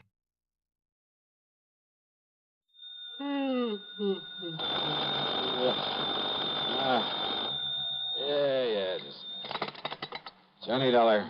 We're all clear, Johnny, because I've assured them that you have more than adequate federal security clearance. After all, you were permitted to investigate that missing missile matter. No, wait a minute. What? So, in spite of the fact this sort of thing isn't exactly covered by the insurance we've written for them, well, I wish you'd go over there right away. Wait a minute, will you? Who are you? Oh, I'm sorry. This emergency and all. This is George Reed, Floyd's of England, here in Hartford. Now, Johnny, if you're Holy George, don't tell me you're in your office at this ungodly hour. Johnny. It isn't even 9 a.m. yet. I know. I just got here a few minutes Well, ago. what's the big emergency? A phone call I just received from Dr. Paulus Rayburn. Do you know him, who he is? Rayburn? No. He's the head of Nuclear Processors Incorporated. Where's that? Out on Woodland, beyond the north end of town. You know, that large group of concrete buildings at the edge of Piney Woods? Nuclear processors, huh? Yes, that's right. Now, we handle all the insurance on the place and its equipment, though I understand there's no actual coverage in this specific instance. Nonetheless... What do you mean? Nonetheless, because they're a client, in view of our reputation for extraordinary service at all times, plus the sizable premiums we collect from them, well, I hardly think we should let this call... Yeah, well, go what's unanswered. bothering this Dr. Rayburn out there? Something very important has been stolen, he tells me. Like what? I don't know, he wouldn't say. But he did imply it's something vital to the outer space rocketry program. Okay, George. So, in view of the fact you have security clearance... Yeah, I said okay. And the fact it'll take some hours for an investigator to come up from Washington... Yes, George. Plus the fact he made it plain the time element is George. most important. And since you're right here within a few miles... George, stop yammering and hang up that phone so that I can... Okay, baby. Oh.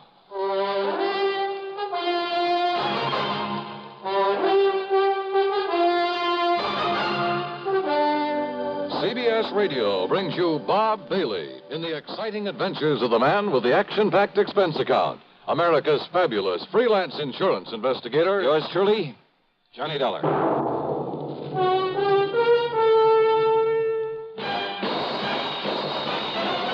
Are you smoking more now, but enjoying it less? Have a real cigarette, have a Camel. The best tobacco makes the very best smoke. Have a real cigarette, have a Camel. Are you looking for flavor and mildness?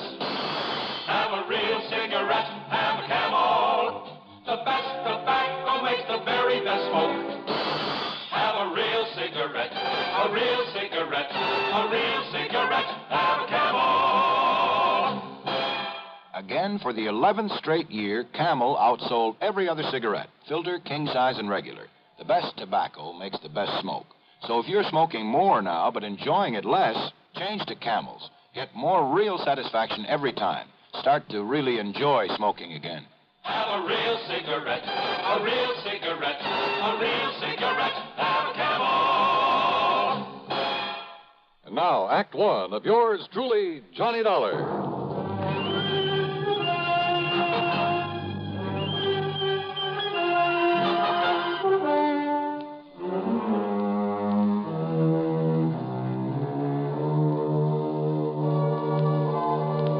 Expense account submitted by Special Investigator Johnny Dollar to Floyd's of England, North American Office, Hartford, Connecticut. The following is an account of expenses incurred during my investigation of the nuclear Goof matter. Expense account item 1, 40 cents for some coffee and a couple of soggy donuts along the way during my drive out to nuclear processors. A tall, heavy wire fence surrounded a group of squat, windowless buildings, partially hidden by the huge oak and fir trees of piney woods.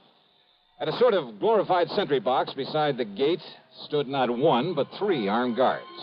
One of them was chewing out the other 2. But he stopped long enough to look over my credentials, make a phone call from inside the sentry box, then open the gate for me. He directed me to a big steel door in the otherwise unbroken face of one of the nearby buildings.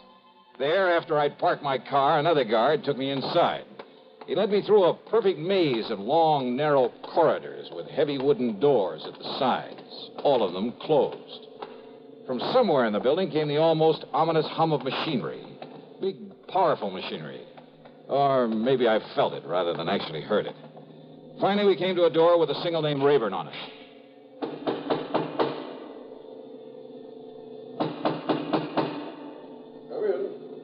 Come in, Mr. Dollar. Dr. Rayburn? Come in and sit down, Mr. Dollar. Thanks. Only how do you stand it in here, Doctor?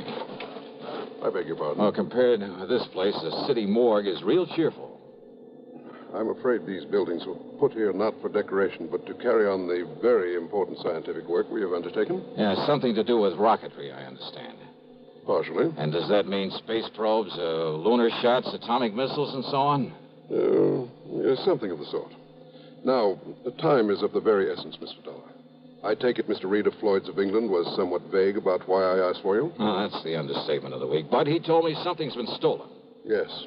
A minutely small quantity of a highly radioactive substance that is vital to a new concept in cyclotrons. That is to say, atom smashing. Oh, something like radium or uranium or strontium or... Yes, something like one of those elements. The point is that outside of the protective paramagnetic field in which we keep it here, it can become dangerous. Terribly dangerous, within a matter of hours. Oh, how dangerous? The tiny amount in the container that was stolen. That container, made of lead, is no larger than this book, by the way. Well, Dollar, although its chain reaction is limited, there's enough in that container to wipe out a small city. What you said within a matter of hours, Doctor. The chain reaction could begin in anywhere from 4 to 6 hours from the time it left here, depending on temperature and whatever shocks and vibration to which it might be subjected. Then unless it's found and brought back here... Exactly. That is why I was afraid to wait for the men to get up here from Washington. But you have told them about this. I've told them everything. They promised to have men up here immediately. Do you know exactly when the stuff was stolen? It's now 9:34. Yeah.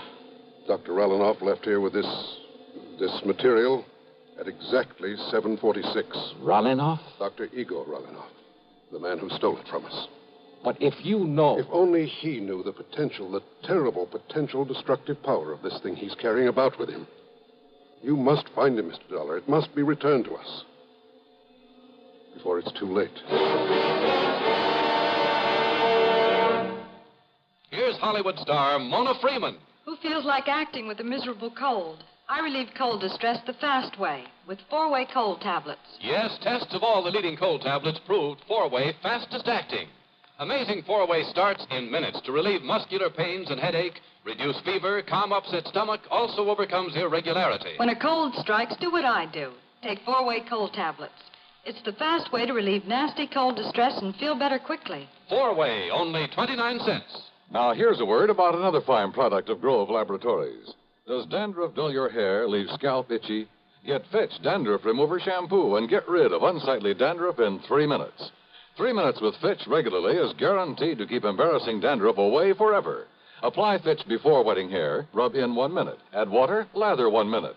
Rinse 1 minute. Every trace of dandruff goes down the drain. 3 minutes with Fitch, unsightly dandruff's gone. Fitch can also leave your hair up to 35% brighter. Fitch Dandruff Remover Shampoo.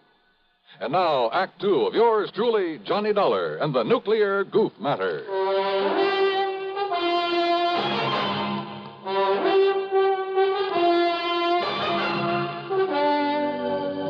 Yes, Mr. Dollar. Dr. Igor Sergei Relinov, whom I myself called in to work with us on one of our important secret projects. But it was one that had nothing whatsoever to do with this dangerous radioactive material he has stolen from us. He does not realize the potential death and destruction he's carrying about with him. He doesn't know what it is? Then why did he steal it? Not knowing what it was, not knowing its destructive power, he nevertheless must have realized it would be of importance to, shall we say, to a foreign government. Relinov. You see, because of pressure from Washington on the project to which I had assigned him, well, I had employed him. I alone am responsible for bringing him here before obtaining a final security clearance on him. Oh, then I guess you're in real trouble. If you can find him, if you can return that leaden container with that deadly material in it... And you have no idea where he might have gone when he took off from here? We have only his address and a list of the names of some of his friends here in Hartford. Then let me have them. Yes, of course. I'll have my secretary get them for you right away. I don't know who your contacts in Washington are, but have you notified the FBI of this? Not yet. After all, Mr. Then do Dollar... it right away. Call the New York office. If nothing else, they'll at least be able to tell you if this Relinov is a spy. I'm afraid he can be nothing else. If only the guards had questioned his leaving so soon after he got here. If only you hadn't hired him in the first place without getting a proper clearance on him. But his recommendations were excellent. His references. I got no negative reports. Oh, let's face it, Doctor. You're in trouble, whether we find him or not. I know. To say nothing of what'll happen if heat or vibration or something triggers off that chain reaction you were talking about. Or even just the passage of time. I know. Give me those names and addresses. And more important, this, Mr. Dollar. Oh, what's this? A detector. A sort of adaptation of the Geiger counter, in very compact form. It reacts only to this material that was stolen. Then if I get near him and he has the stuff with him? It will make a clicking sound like a Geiger counter. This tiny needle will move and indicate the degree of radioactivity. All right, good. Provided, of course, this switch is on. I see. But be very gentle. Oh? It's extremely delicate, like a fine watch. So be very careful. Very gentle with it. Okay, Doctor, I'll take care of it. Now, give me that list of names and addresses.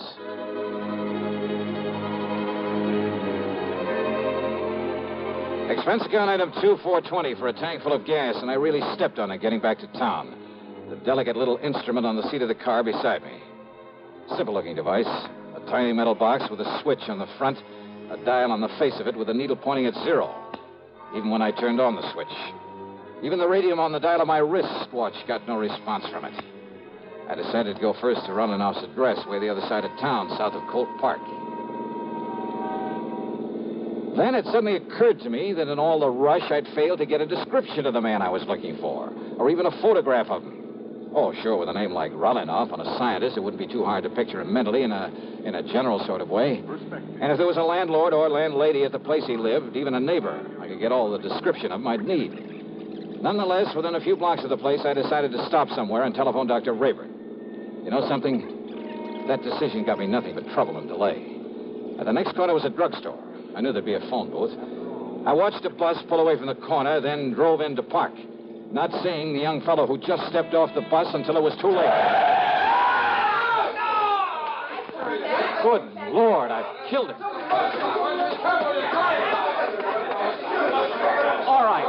All right, folks, please, listen. Look, it was an accident. Now, look, he'll be okay. Come on, help me, somebody, will you, please? Pick up his bag there, and I'll get him to a hospital. Help me, will you? Here, I'll help you, mister. You think he's still alive? Yeah, he's still alive. He'll be all right. Please, open the door for me. For sure. And here's his briefcase. Toss it in back. Sure. There. Now, when the police come, tell them I've taken him over to General Hospital, please, will you? Yeah, sure.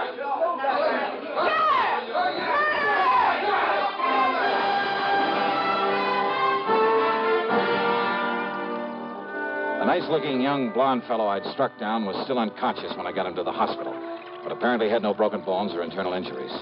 I showed my credentials, told them to notify the police of what had happened, that I'd be available whenever they wanted to question me. I told them to give him the best possible care, that I'd foot the bill. Then I went back to my car and took off again, cursing the delay that my own carelessness had brought about, because I knew the terrible danger to wherever running off might be because of the deadly package he was carrying, because of the... And then I saw it, where the shock and impact of my sudden stop had knocked it to the floor when I'd struck the young blonde fellow. The delicate device that could have been the one, the only way of detecting that radioactive material. My one sure way of spotting Rolinoff. It was ticking merrily away. Switch on or off, it didn't make any difference. Ticking away. Broken. Utterly useless.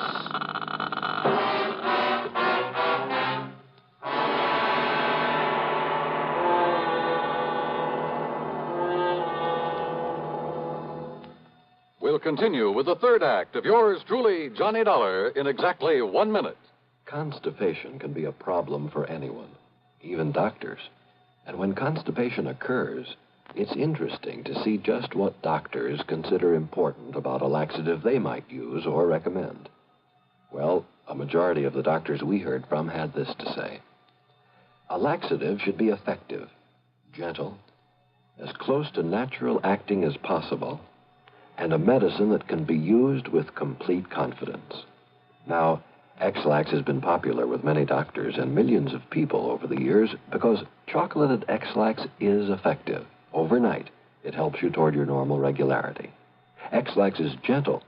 Next morning, it gives you the closest thing to natural action. And that's why many doctors and millions of people use X-Lax with complete confidence. X-Lax, the laxative that helps you toward your normal regularity gently, overnight. Is X-Lax in your medicine cabinet? And now, Act 3 of yours truly, Johnny Dollar, and the nuclear goof matter.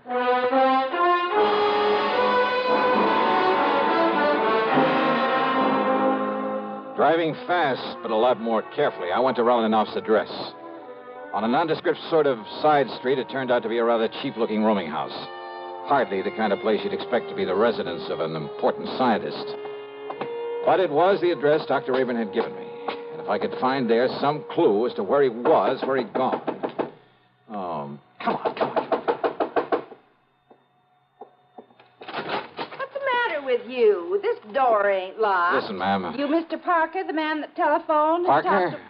No, listen. Dr. Rolinoff's room. Room? Well, he's got 3 of them, regular apartments. Yeah, where? Only you won't find him there. Not him, anyway. Where, I said.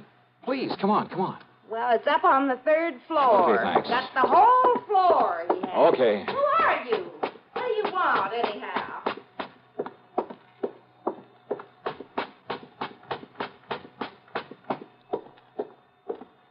Oh, great. I didn't get the key from her. Well, there's no time for that now. Here you get it. The shades and drapes were tightly drawn. The room was dark. I felt my way along the side of the wall looking for a light switch, then gave up and headed over toward one of the windows. I never got there. You're not Parker. Huh? I thought not. Yes, sir.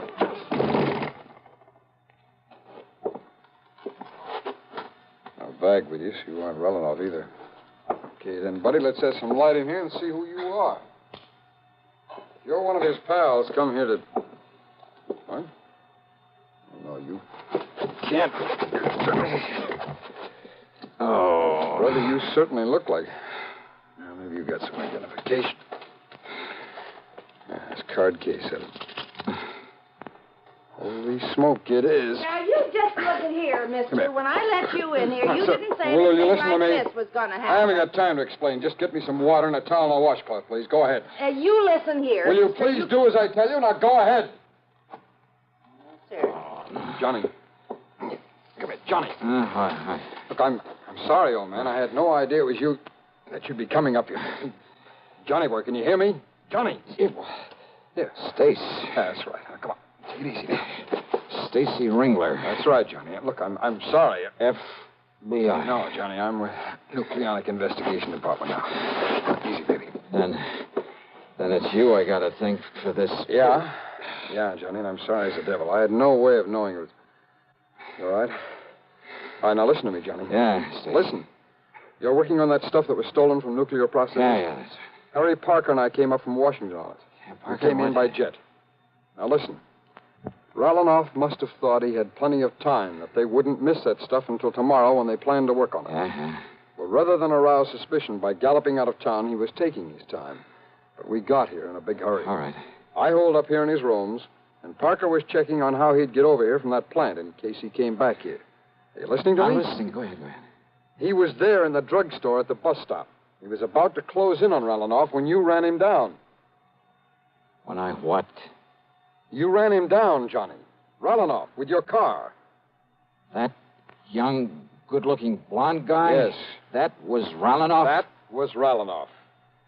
And Stace. Parker couldn't get through to him with that crowd around him. He didn't have time. He just saw you pile him into your car and take off. And I, not knowing who he well, was... thanks to a couple of traffic cops where you tore through some red lights, he traced you to the hospital. You'd left, but he put the cuffs on Ralanoff. And you didn't know who he was. Oh, I was kicking myself for my goof and Oh, running baby, him that's down. the greatest goof you ever pulled. Well, now, wait, Stace. Yeah? The radioactive material. Well, that we haven't got yet, or any sign of it. Then somebody in that mob That's must right, have... Johnny. But don't you see, unless we can find that stuff. I know, and there isn't much time. Come on, Stace. The only thing we can do is start the search for it there at the bus stop.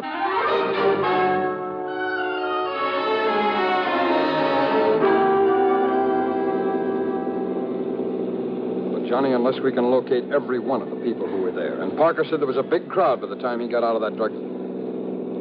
Hey, where'd you get this? Detector for radioactivity. Yes, I know. Where'd you get it? Dr. Rayburn gave it to me. Thank heaven the darn thing is run down now. It's what? Oh, it fell off the seat. It must have got busted. What do you mean? It was clicking like mad, even with the switch off. Busted. No. Huh?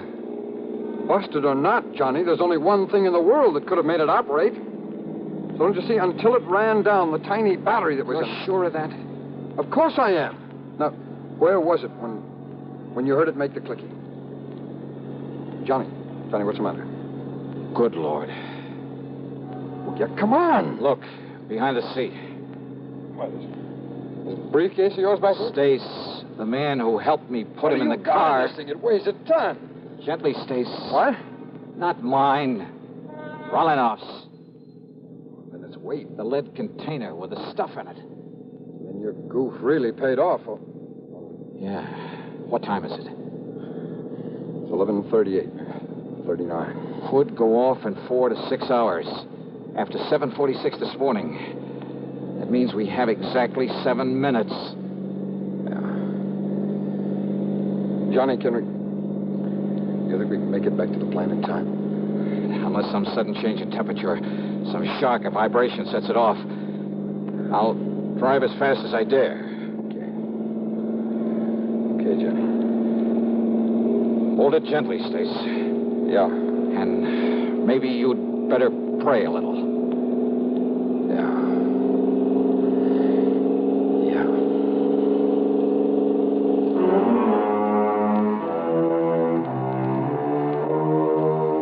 So, by some miracle, we made it.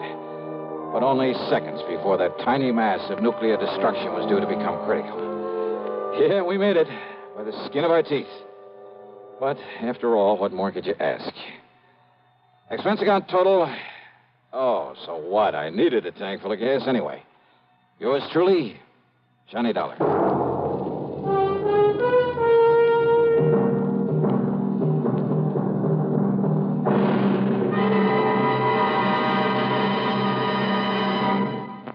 Now our star has a word or two for you about next week's show. Thank you, Daniel. You're a good man. Well, thank you, Johnny. We're going to miss you. Next week, well, let's face it. The case I have to work on has more twists and turns and angles than anything you can imagine. It's called the merry-go-round matter, and believe me, the name fits. It all starts out with the loss of a valuable object of art, but from the collection of the wildest, most unpredictable old character I've ever known. What's more, he has a friend along, another character, just to complicate matters. And I'll tell you this, you'll get more than one shekel out of the whole affair. So join us, won't you? Yours truly, Johnny Dollar.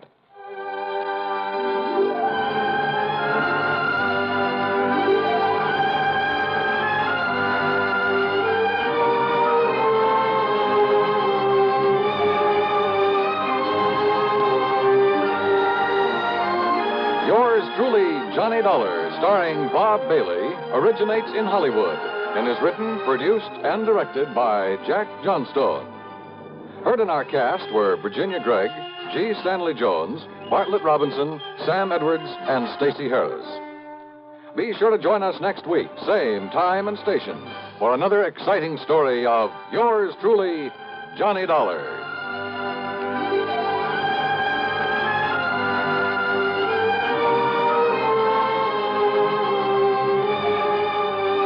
This is Dan Cubberly speaking.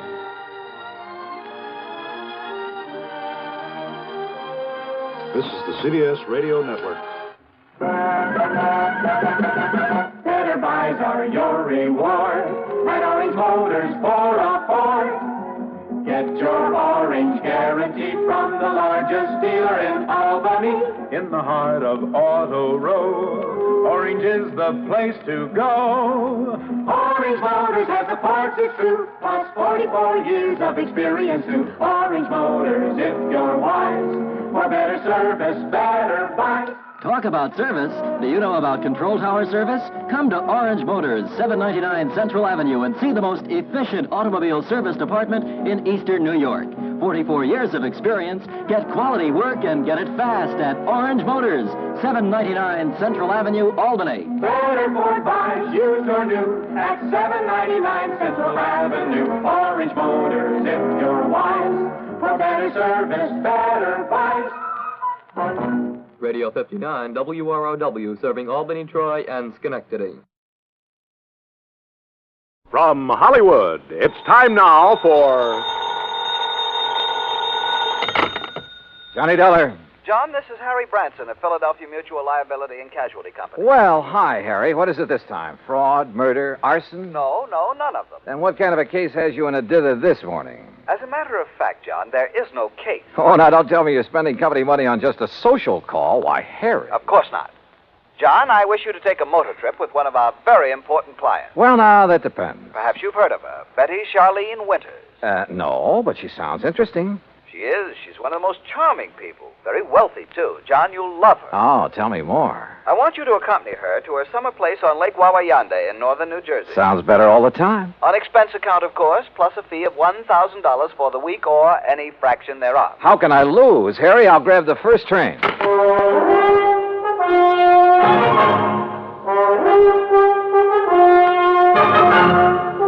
Bob Bailey in the exciting adventures of the man with the action-packed expense account. America's fabulous freelance insurance investigator. Yours truly, Johnny Dollar.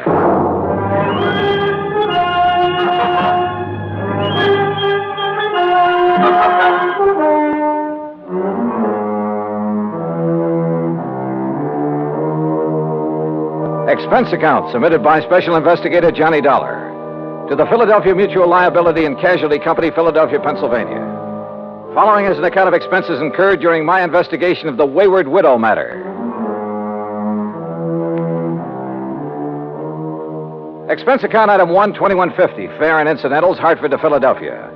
At his office on Walnut Street, Harry Branson looked as though he'd been just sitting there waiting for me ever since his phone call. I'll get straight to the point, John. Well, good. You don't mind if I sit down first, though, do you? Oh, no, of course not. As I told you on the telephone, Mrs. Winters is one of our Mrs.? You didn't tell me that. Her husband died just a short time ago. Oh. And you, the old friend of the family, have been consoling the lovely widow, eh? John. Yeah, when you pick him, you really pick him, Harry. Hey, do you remember that little brunette you went for in the last case I handled with you? John, that has nothing whatsoever to do with the matter at hand. Yeah, okay, maybe not. Oh, but you sly dog. I'm betting right now you wish you could make this trip to the lake instead of me. Of course I do. The beautiful forests and mountains up there at this time of the year. Oh, sure. Just for the scenery. All right, now tell me all. Well, the Winters were very wealthy. Betty Charlene Winters still is. Thanks, among other things, to the $500,000 she received on her late husband's double indemnity policy. $500,000? You make this sound more attractive every minute. John, you don't suppose the gorgeous babe helped him have an accident in order to collect that John, money? You are being absurd. Am I? Tell me this. Was he older than she? Yes, he was. Uh-huh. And 2 and 2 make 4. And you are making no sense at all. Hey, you have got a case on her, haven't you? Will you please stop this nonsense and listen to me? Now, as I started to say, their lovely home is out between Ardmore and Bryn Mawr. All right, go on. Their home, which Mr. Winters inherited from his father and his grandfather before him, is a veritable art gallery. I see. But she is going to dispose of most of it to the better-known museums and galleries. She plans to sell the family mansion, too, just as soon as the estate is settled. Doesn't go for the old stuff, huh? You're quite right. Her taste is more for the modern. That's the way I like 'em. I beg your pardon? Nothing. Go on, Harry. Yes. Some of the things, however, she is taking up to the summer home on Lake Wawayanda. Oh, well, now, wait a minute, Harry. Am I taking Betty Charlene up there? Mrs. Winters, John, please. Okay, I'll stay out of your territory for the time being. But am I being hired to take her up to the lake or just some of this junk you've been talking about? Both. Ah. You see, there's one thing in particular, some statue or other that she wants help with. Statue, huh? So you and she and the statue will make the trip. Now, that's the kind of chaperone I like. When do we start?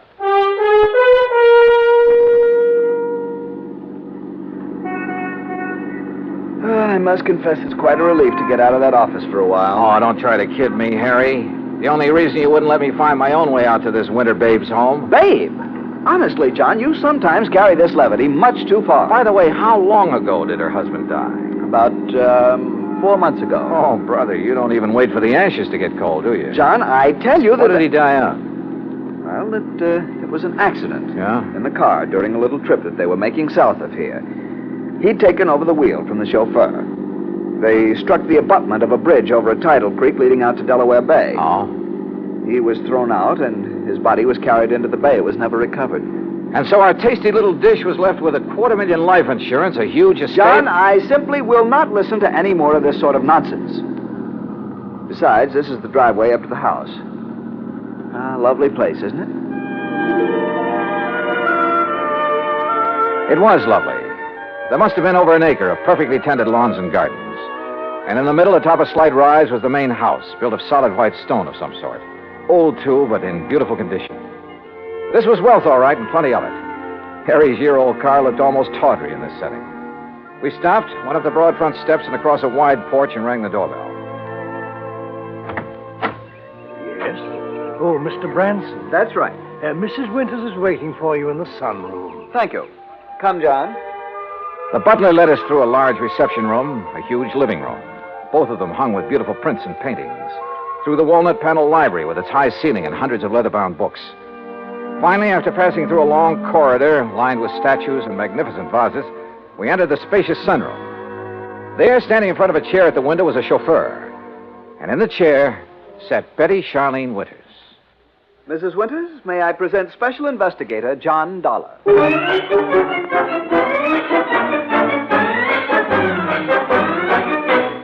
Well, she was a cute little thing, that I will say. But instead of a young, blonde, and beautiful, well, let's face it, she was 70 if she was a day. All my dreams of a high old time during a week at a mountain lake suddenly vanished into thin air. How nice of you to come, Mr. Dollar. Investigator, did you say, Mr. Branson? Yes. I see. Well, don't just stand there. Sit down and be comfortable, both of you. Thank you. Yeah.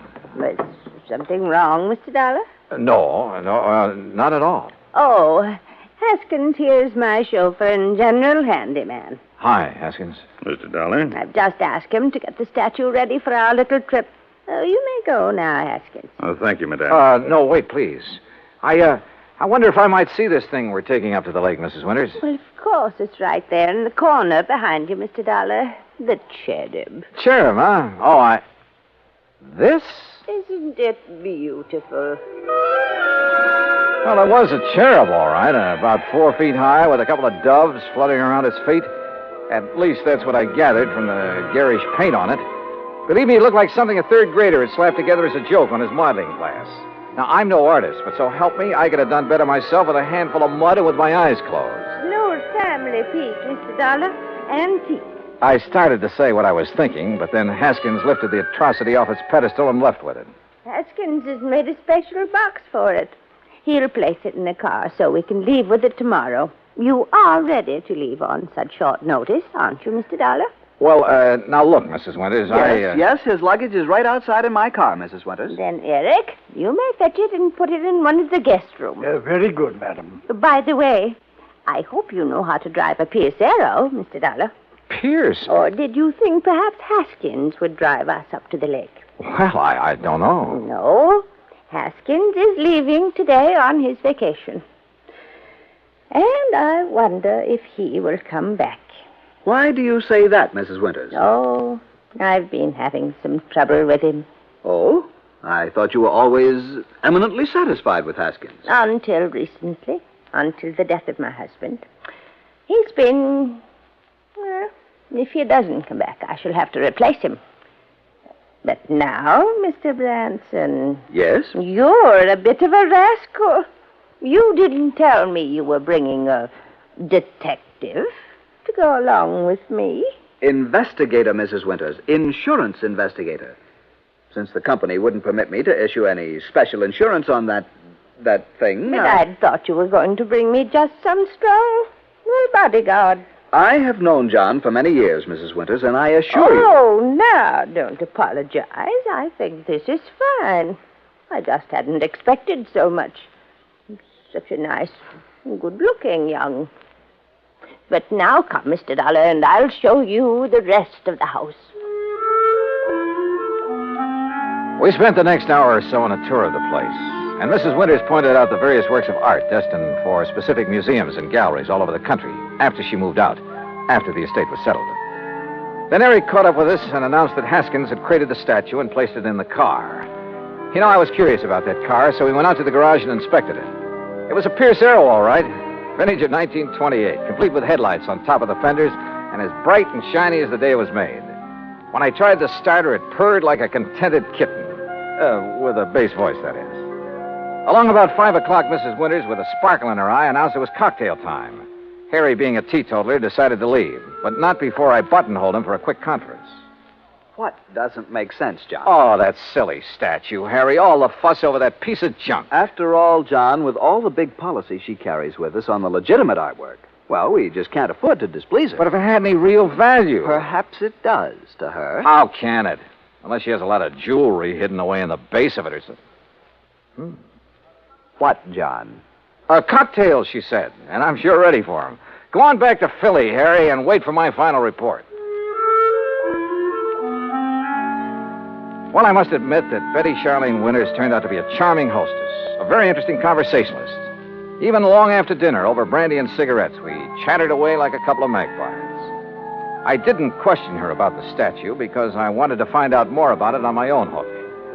Finally, about midnight, we decided to retire, had a nightcap, and went to our respective rooms. But instead of going to bed, I sat around and read for a few minutes, turned off the light, waited a few minutes more.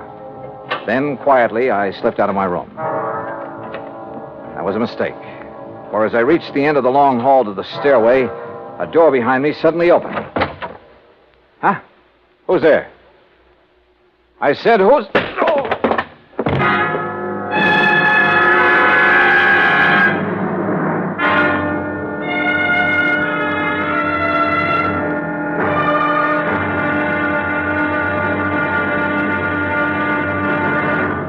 Act 2 of yours truly, Johnny Dollar, in a moment.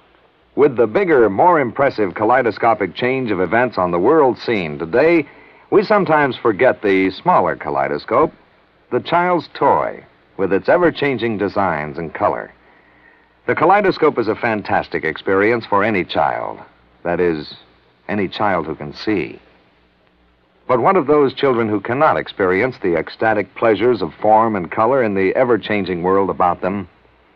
This problem has bothered many, and many such people have tried to solve it. One-time soldier in the United States Army, Robert Neiman, is one of them. Captain Kenneth Moyer, also of the Army, is another. Both men, while stationed in Japan recently, set about the task of raising funds for the purpose of providing eye examinations and operations for sightless Japanese children. In return for this gesture, Japanese eye surgeons did not charge for their services. For those children who could not be cured, Braille typewriters were purchased and donated for training purposes in the hope of giving a few more people useful lives. Both Neiman and Moyer worked independently of each other. Neither knew of the other's interest in such a gratifying project. Both have continued the work with enthusiasm. The results of their efforts, when a blind child sees again, or perhaps for the first time, that is their reward. For a child, as for an adult, new sight leads to understanding. And understanding is a building block of freedom, the right of all men, everywhere. And now, Act Two of yours truly, Johnny Dollar, and the Wayward Widow Matter.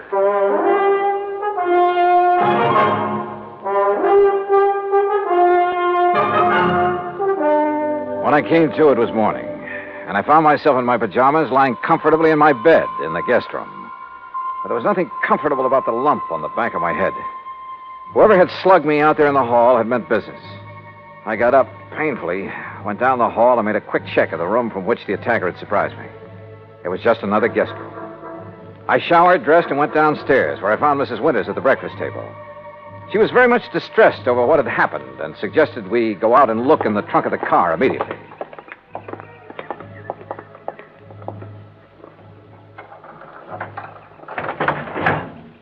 There now. Do you see, Mr. Dollar, the box with the statue in it hasn't been touched. I don't understand it. Where is your chauffeur, Mrs. Winters? Why, Haskins left on his vacation last evening. I thought I told you.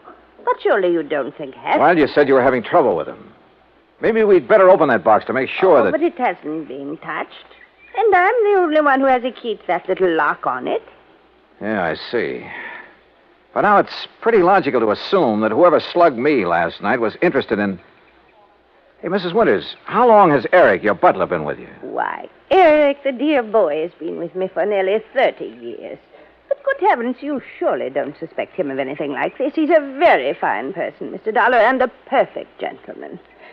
Oh, certainly more of a gentleman than my late husband ever was, in spite of his money. Oh? I must confess that although his death was a terrible shock, life has been a great deal easier for me since he passed away. Just how do you mean that, Mrs. Winters? No, well, why talk about it? Something that...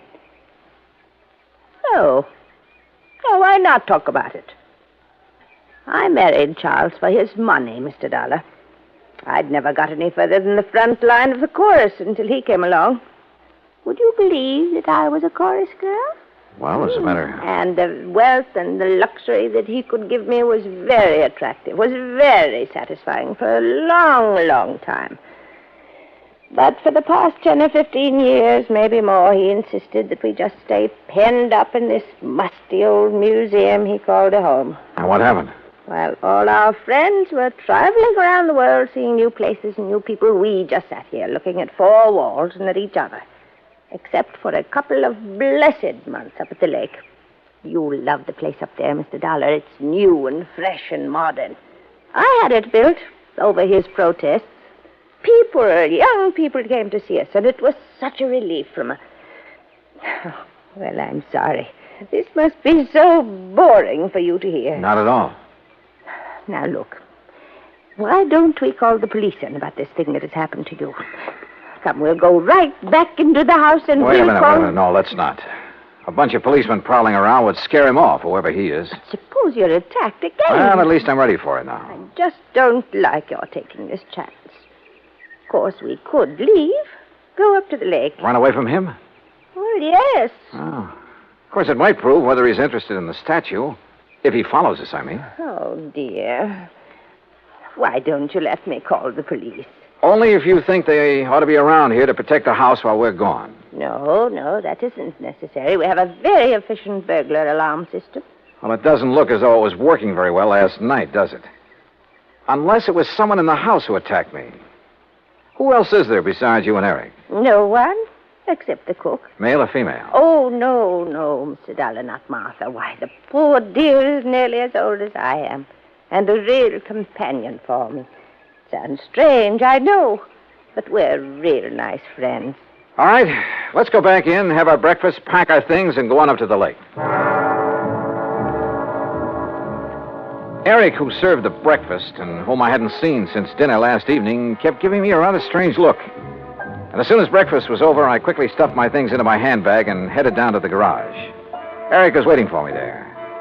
He insisted that he put my things into the trunk of the car, which killed any chance I might have had to pry open the box with the statue. I started to question him about the night before, but as it turned out, my questions were quite unnecessary. Yes, Mr. Dollar, it was I who carried you back to your room and put you to bed. Oh? You see, I was making a final inspection of the house, as I always do after everyone else has retired. I'm always concerned about the many valuable things we have. I don't blame you. Well, I was on my way up the main staircase when I heard you fall. I was slugged. Forgive me, sir, but when I found you there at the head of the stairs, I thought your condition was due to...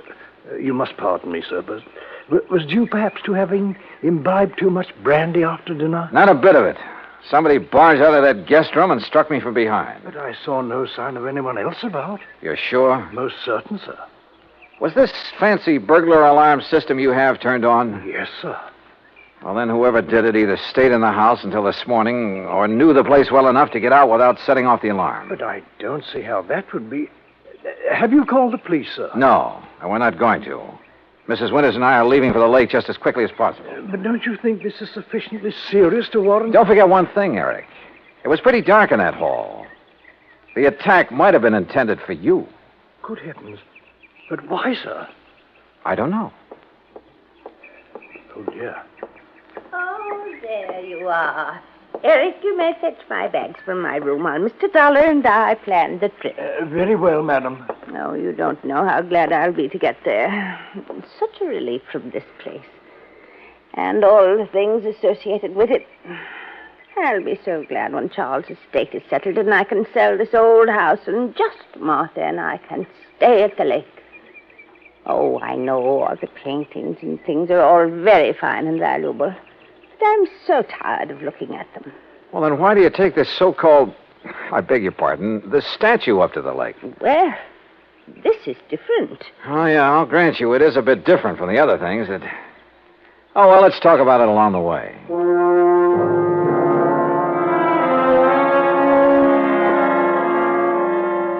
But we didn't. Simply because I didn't bring up the subject again. Why not? Because a couple of pretty wild ideas had begun to peck away at the back of my brain. Ideas just crazy enough to have some basis in fact. The 1928 Pierce Arrow ran like a dream in spite of its advanced age. And Mrs. Winters, in spite of her advanced age, kept the conversation going at a merry clip. There was a sparkling, almost buoyancy about her. And the hunch that had hit me began to grow. We crossed the Delaware River at New Hope on Route 202, and in Lambertville, we stopped at the sign of the Flying Red Horse to gas up the car. That's item 2470. While the attendant was busy with that and checking the tires and battery and so forth, I made some excuse or other and stepped around to the telephone booth at the back. Harry Branson here. Harry, I want you to drive out to the Winters home at Bryn Mawr again. Oh, what for? Just do it, right away. Then call me up at the lake. Well, whatever you say, John, but I wish you'd tell me... Gotta go now. Goodbye. The rest of the trip through the pretty North Jersey countryside was uneventful. And finally, north and east of the little town of Andover, we came to Lake Wawayanda. We drove along a private road to the far end of it, and there, perched on a little cliff above a deep basin, was a real smart, modern brick and glass home. That's right. Straight up the little hill and park in front of the garage. Little hill? I just hope we can make it. Right here. I hope the brakes will hold, or this thing could roll right on back into the lake. Oh, and the lake is so deep right there, nearly 100 feet.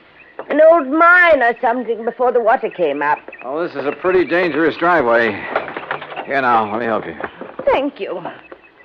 One of the first things I'm going to do is have this driveway built up and leveled off and a big stone wall built around it. Yeah, you'd better. Careful now. This is pretty steep. Oh, listen. Yeah? Telephone is ringing inside the house. Oh, well, let me have the key and I'll go in and answer it for you. I'll answer it. You can unpack the car while I do. I suspected the call was from me, but didn't want to say as much.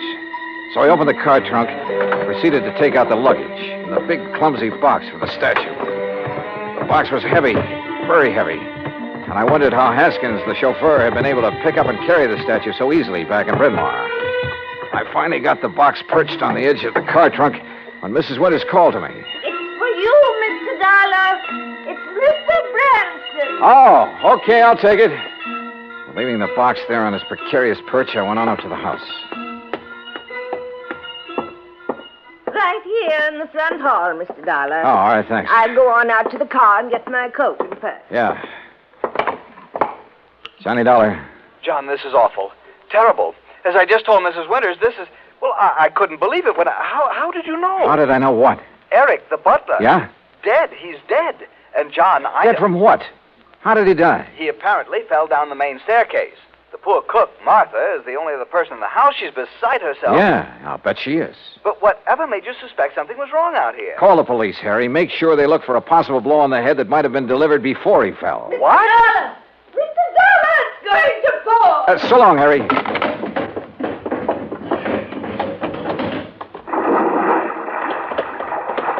Oh, dear. Oh, Mr. Dollar, oh, dear. Fell off the back of the car, huh? Yes, the big box. I must have bumped it when I reached into the trunk for my weekend case. Bounced right down into the lake, huh? Yes, my beautiful little statue is at the bottom of the lake. Oh, well, don't worry, Mrs. Winters. We'll get it back. I'll have a diver come up here. No. It's all right. We'll leave it there. Huh? No, you were right. It'd only be another memory of the musty old house in Bryn Mawr.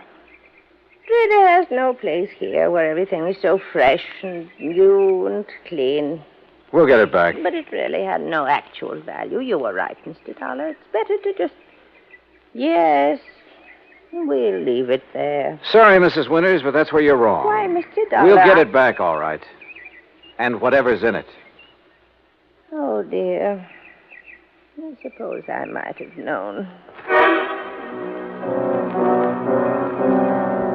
Expense account item 3, $290 even for the diver who came over from New York and retrieved the box from the deep hole in the lake. 2 boxes, as a matter of fact. One with Haskins' body in it, and the other with the body of Charles Winters, the body that was supposed to have been washed out to sea after a car accident. The story? Well, of course.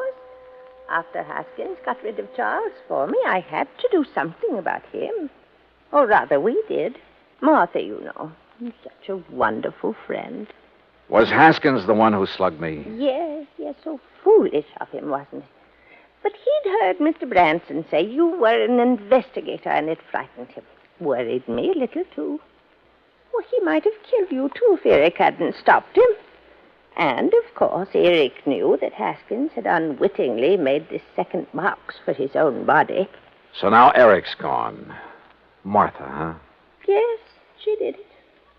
But she had to put him away. Oh, yeah. You see, he was the one who took care of Haskins for us.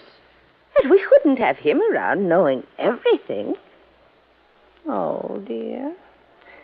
Martha and I had planned so many wonderful things together. But now... Oh, dear.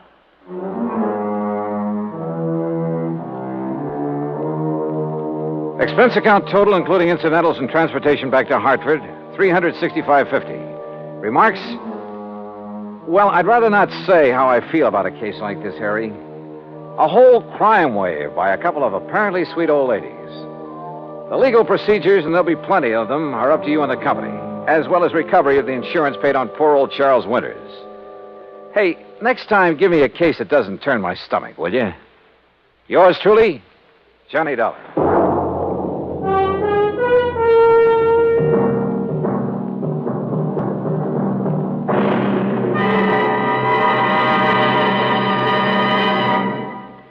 Now, here's our star to tell you about next week's story. Next week, a taste of the Old West and a taste of lead from a .38 Colt.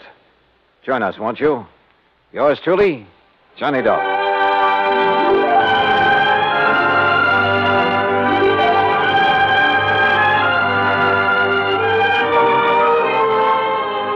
Yours truly, Johnny Dollar, starring Bob Bailey, originates in Hollywood. It is produced and directed by Jack Johnstone, who also wrote tonight's story. Heard in our cast were Virginia Gregg, Harry Bartell, Eric Snowden, and Frank Gerstle. Be sure to join us next week, same time and station, for another exciting story of Yours truly, Johnny Dollar.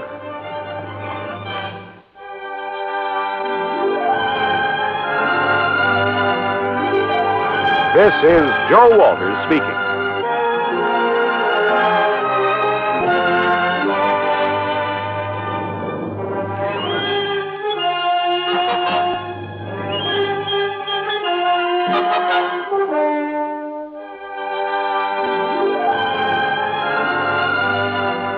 This is the United States Armed Forces Radio and Television Service.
From Hollywood, it's time now for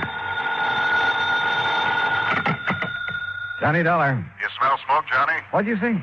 Who is that? This is Henry Willoughby at Fourth State Mutual Insurance Company. Oh, hi, Hank. And I asked if you smell smoke. Should I? What kind? The kind $5,000 makes when it goes up in flames. Where? Over in Cranford, the Peerless junkyard.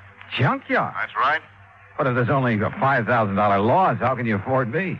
Because what I smell is arson.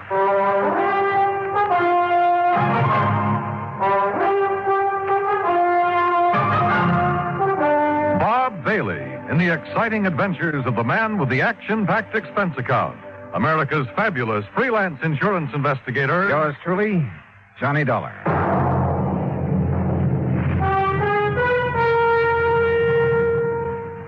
And now, Act One of Yours truly, Johnny Dollar.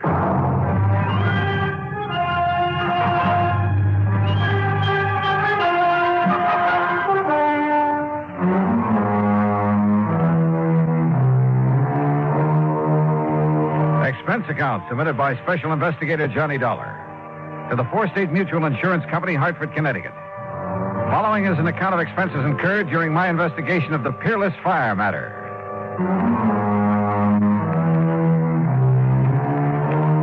Expense account item one, $1 even, cab to Hank Willoughby's office in the Security National Building, where he lost no time in getting to the point. Policy was taken out by one Oscar H. Lehman about 4 years ago. He's the owner of the junkyard. Address of the yard is corner of Howard and Kingsway Boulevard. And why do you suspect arson, Hank? That fire didn't start until about 4 o'clock this morning. When I got here to the office a few minutes after 9, the claim was already on my desk.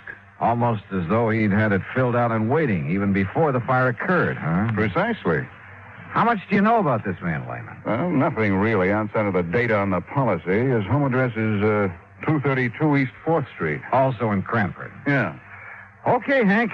I'll see what I can see.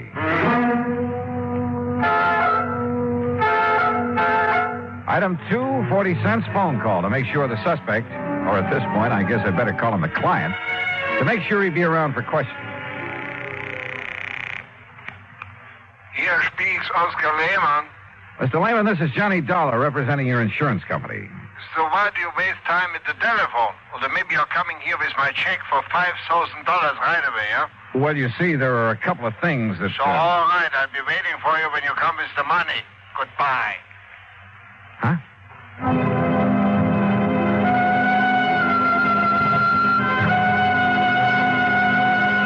Item 3, $1.20 for a train ticket to Cranford. Item 4, $2 for an old rattletrap taxi when I got there. Cranford is a new town, or rather, a new one built on what was left of the old. When the big clock company folded up at the end of World War II, Cranford kind of fell to pieces. But situated as it was, just a few miles above the busy city of New Haven, a bunch of smart New York operators had stepped in and were busy making a nice modern residential community out of it. New stores, new homes, and all the fixings. You see there in the block up there ahead? Huh? You had a big fire there this AM, big junkyard. Yeah, I see. Man, it was really hot. Thought it was going to take the 3 houses there on Howard Street along with it. You know, flying embers and the heat and all. But the wind swung round. They didn't even get touched. Yeah, well, pull up, will you? I want to look it over. Okay, mister, you're the boss. Hey, you want me to keep the meter running? No, I'll leave you here. Okay. That's 85 cents. But it would have been $1.50 to where you first wanted to go. Okay. Hey, Hey, thanks. Boy, how I hate to see that junkyard gone. Oh? Why? Oh, well, that's where I've been buying my parts to keep this old crate tied together. You know something? It looks it. Now that Peerless is gone, I'll probably either have to get a new cab or either try and fix this one up right, you know, and that costs dough. Yeah, well, happy fixing. Yeah, like I say, though, out of something bad always comes something good. Sure. And I not only mean my taxi, mister, but them houses there, too. Well, what about them? Oh, they're on Howard Street. They've been beefing their heads off ever since the yard got its license. So now, no more junkyard. Now the whole place could be residential like it ought to. Now, like I always say, out of something bad always comes... Something good, yeah. Yeah. Now, I got to get going. Hey, you know something? Maybe that fire gives me a good idea. Like, maybe I should burn up this old wreck of mine, and the insurance company would have to give me a new one. Hey, how about that? Maybe you'd better be careful who you say that to. Oh, sure. Especially not to an insurance investigator yeah, like well, me. Don't you worry, bud. I'm too smart. You? That's right. Oh, happy day. In spite of the valiant efforts of Fire Chief Dale Marley and his crew, the Peerless junkyard was just that, junk. And he agreed with the cab driver. The other property owners were probably glad to see the eyesore go up in flames. Well, you wouldn't like it either, Dollar, having a place like that in your front yard. And just take a look at those folks standing around. You see what I mean. Yeah, I must admit they don't look very unhappy about it. So the fire started in the shed that stood right here, huh? That's right, yeah. The big shed that Peerless used to store a lot of old furniture and stuff like that. Hey, Peters, hit that corner over there with some more foam. Okay, sir. Yeah, a fellow runs that grocery store on the caddy corner, and he sleeps upstairs over it. Said it woke him up. Went off with a boom, like a small explosion. Have you considered the possibility of arson, Chief? Yeah, I have. That's why I called New Haven and asked them to send up a couple of men from their special squad. But you found no trace? Nothing I could put my finger on. You got any ideas? Yeah? Yeah, I think maybe I have.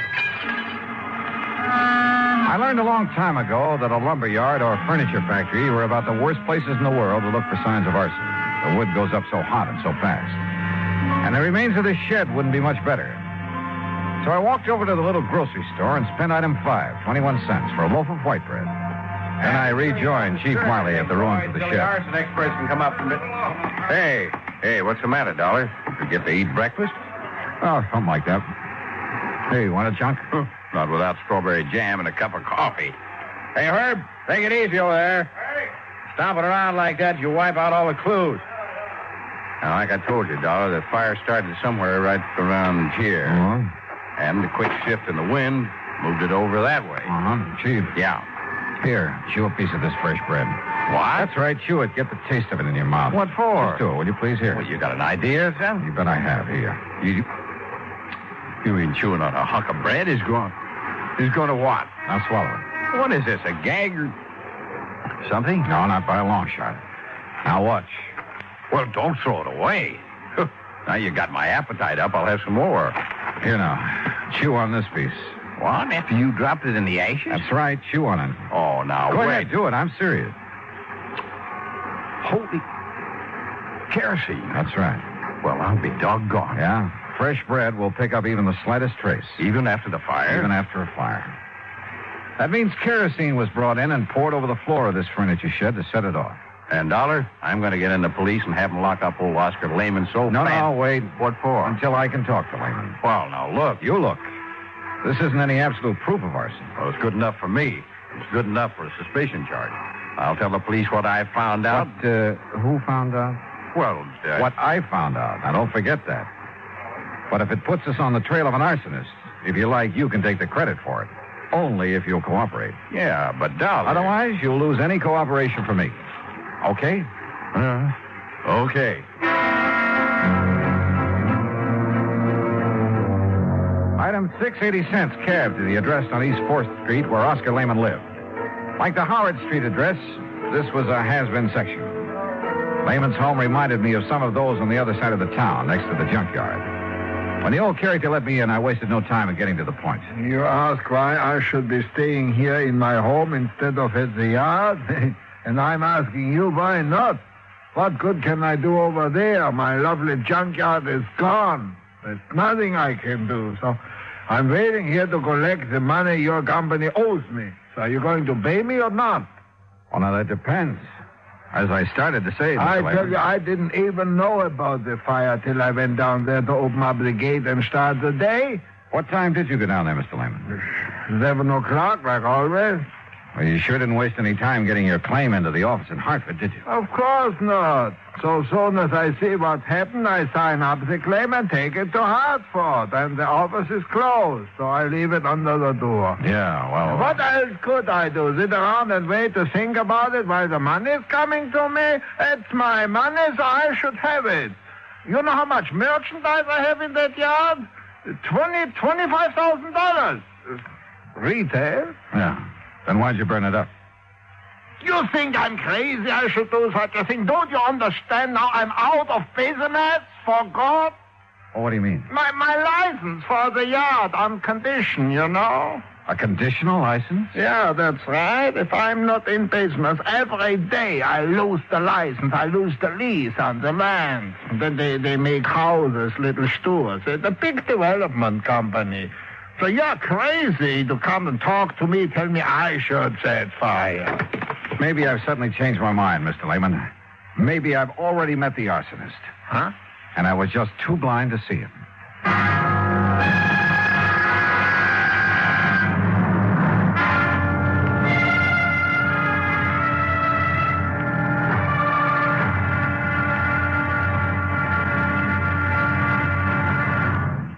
Act two of yours truly, Johnny Dollar, in a moment. Our flag now numbers 50 stars. And behind each star there stands yet another flag representing one of the 50 states. Missouri's state flag is a horizontal tricolor of red, white, and blue. In the center is a circular device bearing the state coat of arms. An eagle, symbolizing the superior authority of the nation. A grizzly bear representing Missouri, chosen for his size, strength, and valor. And a crescent moon, symbolic of the shield carried by the second son. Missouri being the second state carved out of the Louisiana Territory. A belt encircles the coat of arms with a motto inscribed, "United we stand, divided we fall." Atop the flag is a cluster of stars representing the Union, with a larger star for Missouri as she surmounts her difficulties and assumes her rank among the states. The state motto is also inscribed on the flag, Salus Populi Suprema Lex Esto. The welfare of the people shall be the supreme law. Surrounding the device is a group of 24 stars. Missouri's state flag, the flag of the 24th state to enter the Union, was adopted on March 22nd, 1913. And now, Act two of yours truly, Johnny Dollar, and the Peerless Fire Matter.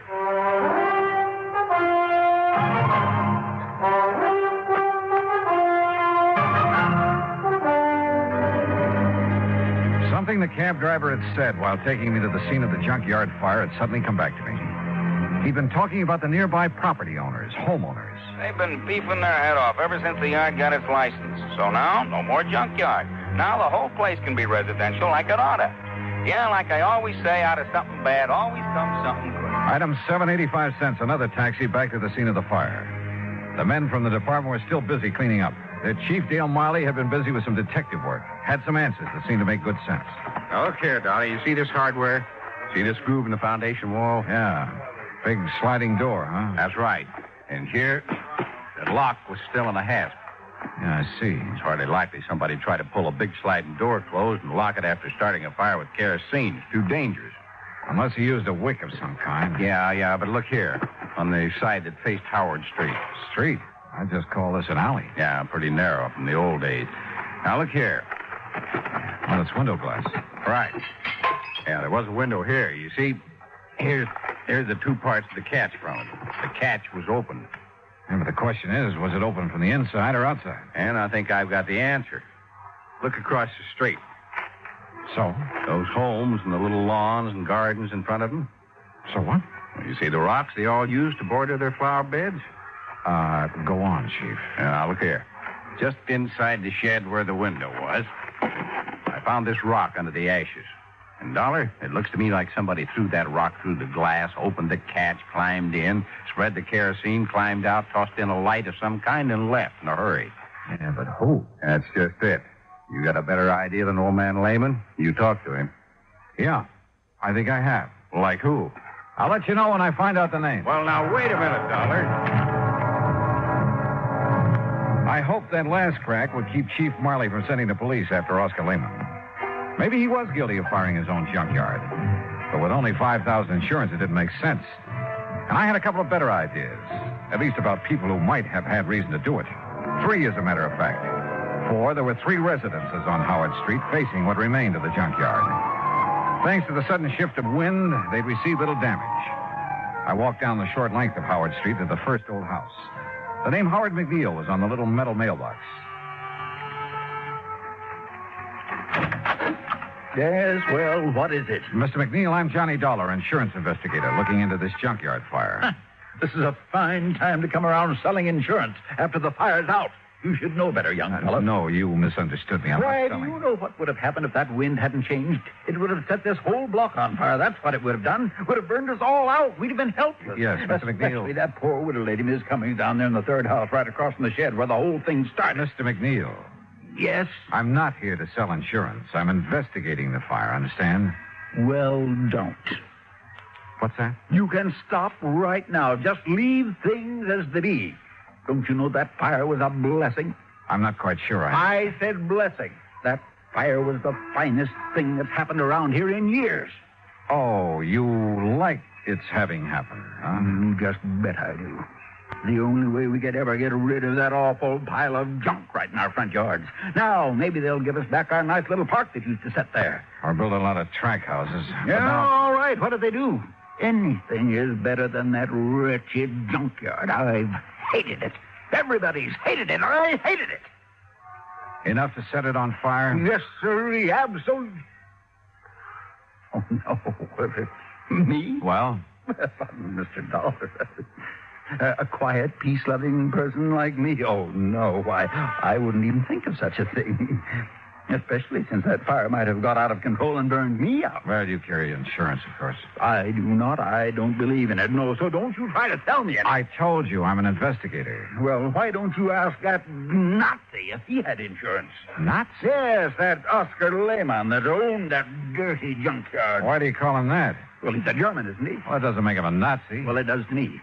Anybody who'd wangle a license to put up a filthy place like that on our beautiful street, especially if he's a German, well, to me, he's a Nazi of the worst kind, the very worst kind.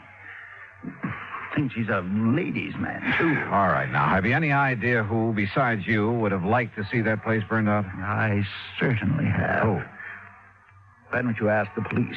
They were here at dawn asking us all questions. You said asking us all. Of course, I mentioned the widow Cummings that lived in the third house, and then there's Miss Gertrude Mary Anastasia Conroy, the nice spinster lady who lives next door, and oh, very charming lady, Miss Conroy. Yeah, well, now would you mind? Oh, and what spirit she has. Now, that's the way I like them, Mr. Dollar. Ladies with spirit. And do you know something? One of these days, I'm going to ask her for a date in spite of the competition. You never have? No, sir. No. I'm not the bold type like some people I know, but I've been working up to it.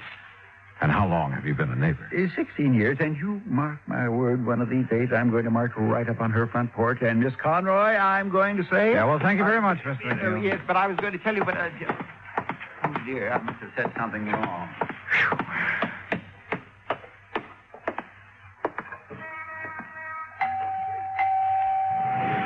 And what the devil is it you'd be wanting? Miss Conroy? That's right. And don't you see the sign beside the door? No peddlers, no solicitations. So be gone with you. I'm busy clearing the smoke out of my house for that awful fire this morning. Well, that's what I'm calling about, ma'am, that fire. I'm an insurance investigator. Investigator, huh? Oh, now, just a...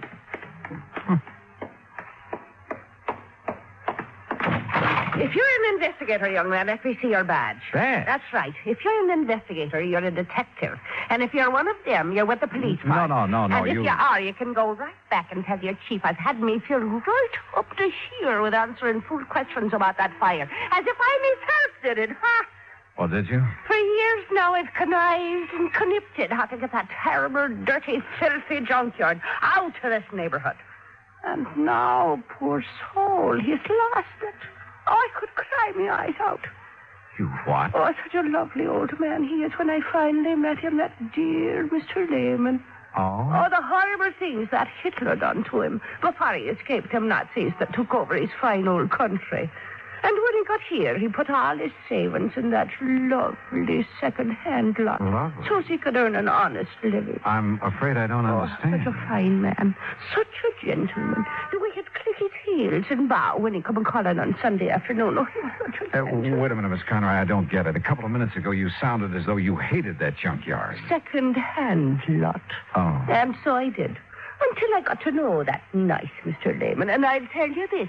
In spite and despite of the fact they won't ever let him set up in the same kind of business again. If it takes every cent I own, I'll see that he gets started in something else. Well, I'll be... Investigator, huh? Insurance investigator. And then I suppose I can tell you confidential that I've set me cap for dear Oscar. You mean you hope to marry him? Aye. And that I will before I'm through. But I got the impression that your neighbor, Mr. McNeil... Oh, that crazy old sticking him at that old coat, huh? But if you're from the insurance company, how can I help you, lad, with your investigation thing? Well, you can't tell me this. Was your friend, Mr. Lehman, in need of money, particularly? Well, no. His business has been good. He drives a nice car and keeps a nice home. But like I said, if he needs more than he's got to get started again, I'll be the first to help him. Besides, it will sort of help to bring us closer together if I'm worrying about him a bit. No, won't it? Yes, I guess it will. I just want to make sure. Now, wait a minute.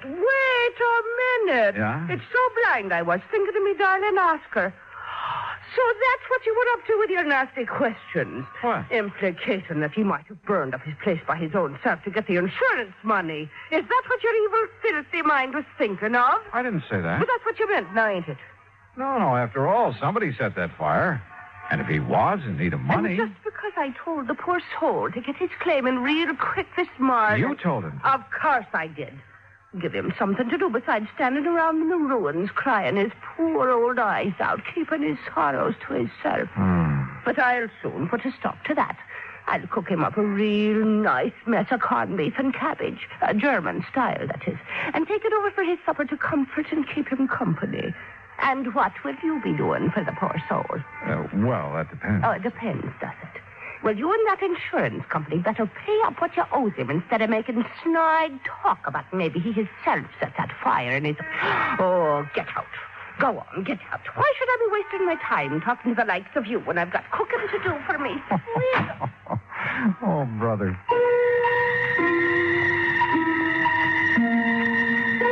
This was turning out to be the most offbeat insurance matter I ever handled. Well, there was only one suspect left.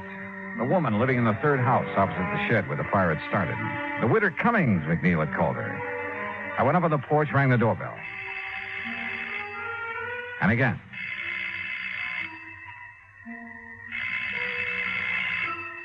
After the third time, I was about to decide no one was home when the door slowly opened. And just inside the door, in a wheelchair, sat a little old lady, pale, gray-haired. Her face reflected years of pain, of worry. I've been waiting for you to come, Mr. Dollar. You know who I am. I overheard you at my window when you talked to Mr. McNeil and Miss Conroy. Listening to the neighborhood is the only thing I have left these days, tied down as I am to this wheelchair. Yes, I see. I'm sorry. Come in and sit down, please. Thanks. There's, no one to take care of you here? Only Rudolph, who does as little as he dares. And you must take him away, Mr. Dollar. Rudolph? My stepson, who keeps me here, waits for me to die. What? Not even a rest home where I'd have care and friends, but here to die. He'd help me die, too, if he dared, because of the money. What money, Mrs. Cummings? That my husband left me. A lot, Mr. Dollar. And this Rudolph wants to get his hands on it? That's all he wants. That's why he wants me dead. But he hasn't dared kill me, because everybody knows that we're alone here together. And if I should die from his neglect, they'd know he did it. But he's smart. That's why he thought of the fire. He what? He thought that it would burn down this house, too, and trap me here. Mrs. Cummings, do you know what you're saying? The divine providence. The changing wind kept the fire away. He set that fire to burn this house and you? He's clever. He made it known that he'd be away all night, that he wouldn't be back here until he finished his work at the plant in New Haven. But he came back, Mr. Dollar, this morning before dawn. I heard him here in this house. And from this window, I could see him in the moonlight. Mrs. Cummings. No, I must tell you. Quickly, because he'll be coming back from work. His work. To keep up appearances, to keep them from suspecting. His gambling. The terrible people he goes out with at night. Gangsters, that's all. And I must tell you, because if I don't... Listen to me. I'm listening. I saw him take a can, the kerosene we keep in the cellar for when the electricity goes out. He took it across the street. He broke the window of the shed and went in. Then he came out. He threw a piece of burning waste back in. Then ran. Mrs. Cummings, are you sure? I lied to the police. I couldn't make myself tell them. After all these years of knowing what he's been and saying nothing. But I thought I'd wait for him. Maybe when he saw his evil plan had failed, that I was still here. Maybe I could make him give himself up. But in my heart, I knew he wouldn't. Because he's bad. All bad. Mrs. Cummings, I'm glad you told me. God forgive me. But I knew that if I didn't, he'd find some other way to... You must take him away, Mr. Dollar. Before he does murder.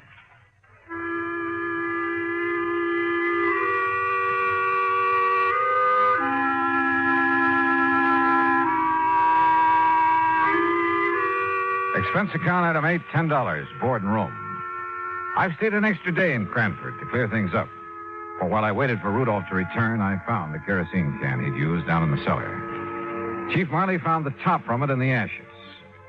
The police have since found only his prints on it. Rudolph is in the city jail. And I'm sure Mrs. Cummings will testify against him. After all, her life is at stake. Hotskill Lehman, his claim will be paid in full.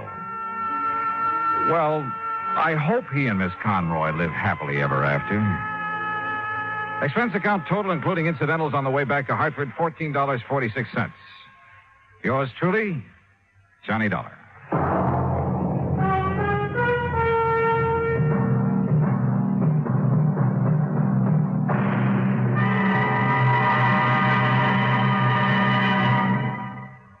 here is our star to tell you about next week's story. Next week, exploration in the high Sierra country of California. And at the end of the trail lies death. Join us, won't you? Yours truly, Johnny Dollar.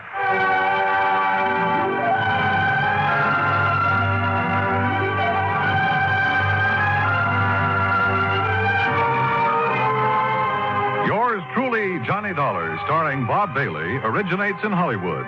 It is produced and directed by Jack Johnstone, who also wrote tonight's story. Heard in our cast were Virginia Gregg, Peggy Weber, John Stevenson, Herb Vigran, Hans Conried, Forrest Lewis, and Parley Bear. Musical supervision is by Amerigo Marino. Be sure to join us next week, same time and station, for another exciting story of yours truly, Johnny Dollar. This is Dan Cubberly speaking.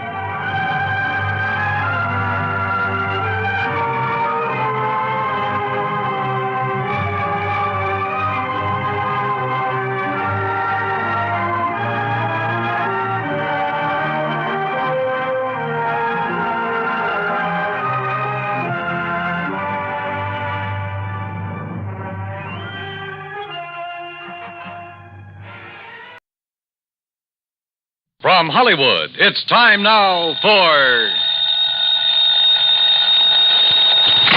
Johnny Dollar. George Reed here, Johnny. Well, George, I'm really glad to talk to you. Oh?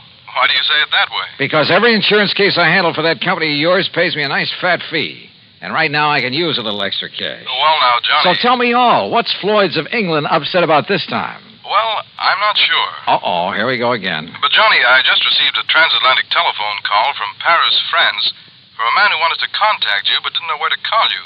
And he identified himself only as Le Chat Gris. Ah? Le Chat Gris? It's French, Johnny. No. And I believe it means the gray cat. Yeah. And George, the name fits him. You know him, then? His real name is de Marsac. He probably knows more about the dark alleys and back streets of Paris. Oh? Yeah, and about the people. In other words, the underworld. What did he call about? He mentioned the Blue Madonna. The what? It's a painting, Johnny, a small oil painting by a modern artist named Vincent Bardot. It's owned by a Mr. Kingsley Holland down in Philadelphia. Yeah? It hangs in the Gavin Galleries, and we've insured it for $12,000. Well, what did he have to say about it? Only that you're to call him. His number there in Paris is Orleans 57722. Uh-huh. That he has some very interesting information for you about that painting. Oh, sure. That he'll be glad to give me for a price. Exactly. I can't for the life of me figure what his interest is in it. If there were anything amiss, I'm sure the gallery would have called me. George, if you knew that character as well as I do, you'd okay my expense account without even looking at it and be willing to pay me that big fee I was talking about. What do you mean? Want to make a bet? What kind of a bet? I'll give you odds of 10 to 1 that whatever's hanging in that gallery down there in Philadelphia is not the Blue Madonna. What? Now, look, Johnny, good heavens. George, I'll be talking to you.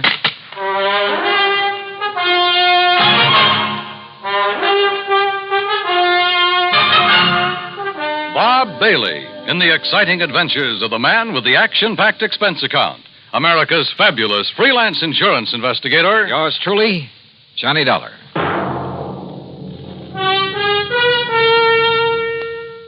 And now, Act One of yours truly, Johnny Dollar.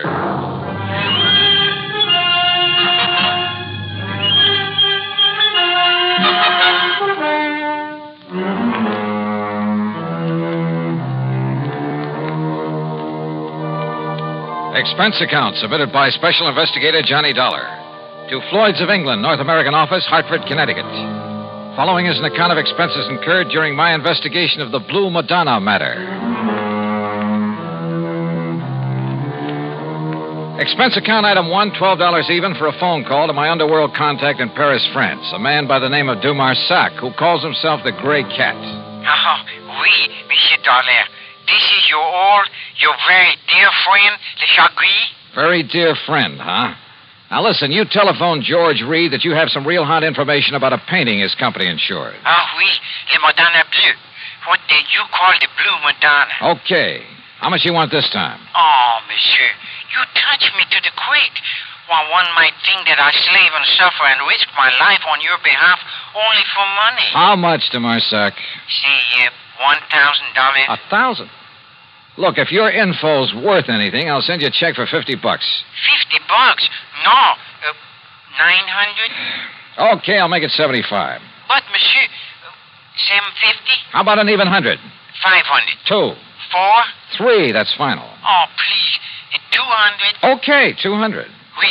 Eh? No. It's all settled, $200. Now, what about the Blue Madonna? Yes. It is now here in Paris. Yeah, where? In the shop of Monsieur Dubuisson on the Rue des Pas de la Moule. Dubuisson? Huh. You sure it isn't just a copy? That he'll try to foist it off on some wealthy sucker? Dubuisson is a crook, an evil crook. But he's an honest one. Oh, sure. Yes, and he knows the works of art. Also, he's very clever. To get his price, he will wait until the real Madonna is discovered missing. If it really is. That's what I'll check on now. And then you will send me the $500, my very dear friend. 200, remember? Oui, I cheated myself. But, monsieur... Yeah? Suppose I could find out who smuggled the painting into him, eh? Fine. That would be worth a lot to you, no? Say, 1,000? We'll see. I'll be talking to you. Item 2, 420. I phoned to my old pal, Foster Harmon, down in Sarasota, Florida. Told him I'd pay his fare if he'd grab the first plane out and meet me in Philadelphia at the Bellevue Stratford Hotel. I knew that if anybody could identify the genuine painting, he could. Item 3, 940 for my own transportation to the city of brotherly love. Item 4, 950, cocktails and dinner for the two of us there at the Bellevue. Yes, the Blue Madonna is one of Vincent Bardot's best-known works. I don't think there's another living artist who could so effectively use various shades of just one color. But what about it, Johnny? Well, first thing in the morning, I want you to come along with me and take a look at it. It's in the Gavin Galleries, isn't it, up on Walnut Street? Yeah, at least it's supposed to be. Suppose? Now, all I want you to do is take a good look at it, then reserve any comments until after we get out of the place. And? That's all. Well, but Johnny... Meantime, I want to check with the owner of that painting. The telephone directory gave me Kingsley Holland's address. Item 4, 620 for a cab to a small apartment house out in West Philadelphia. Holland turned out to be, well, I'd say he was about 30, short, lean, and nervous, with the surly expression of a man who feels the world hasn't done right by him. Yeah? You mean you're interested in buying the Blue Banana? Well, it all depends, Mr. Holland. Uh-huh. Look, Dollar, that's what you said your name is? Yes, that's right, Johnny Dollar. Sounds familiar. Well, anyway, listen. Yeah? That gallery's got a price of $18,000 on it. But if you want to buy it direct from me, and right now, I'll give it to you for $12,000. Save yourself a few $1,000, and it'll save me having to pay them their 20%. But if you've already commissioned the gallery to sell it for you... So I'll tell them I changed my mind, that I want to keep it. Then when they find out that I've sold it, well, let them try and catch up with me and collect. Because me, I'll be right back in little old gay Paris. Back in Paris? Sure, I'd be there still, only I ran out of money. 12,000, huh? That's exactly what it's insured for. And that's what they appraised it for when I got it from my uncle's estate. With all his money, what does he die and leave me with but a lousy painting? Well, do you want it? Let me think about it. I'm staying at the Bellevue Stratford. Sure.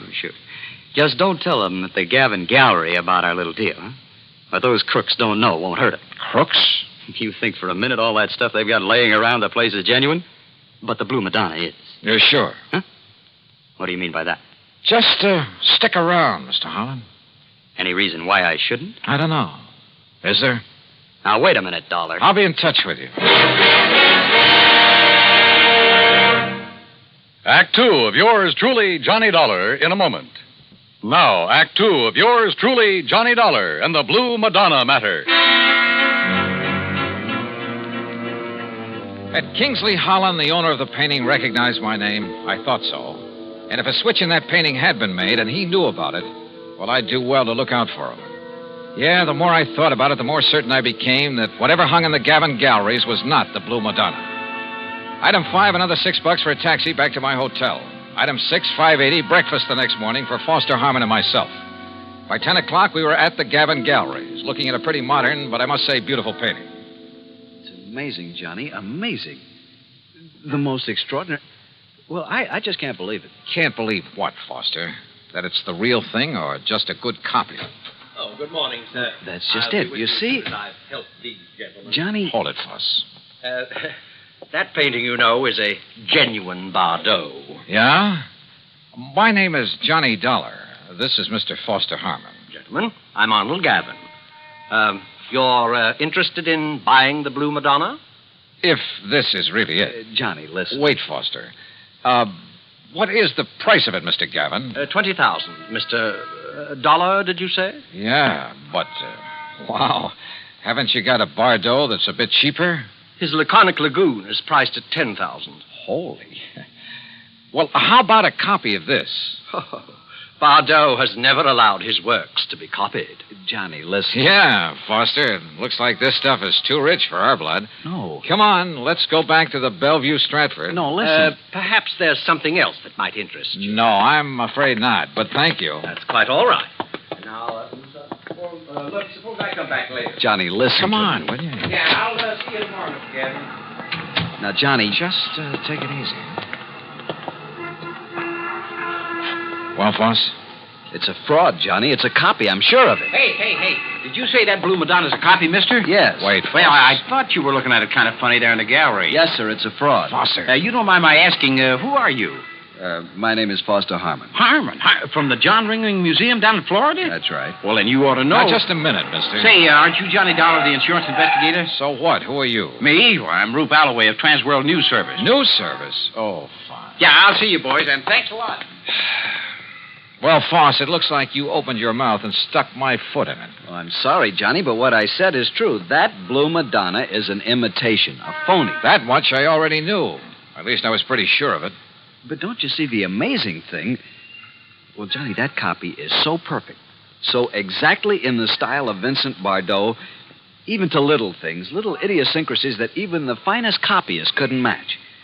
Certain minute details about an artist's work are as distinctive, as impossible to copy as a man's own fingerprints. Yeah, well... What I'm trying to say is that if I didn't know every brush mark on the original... Okay, Foss, forget it.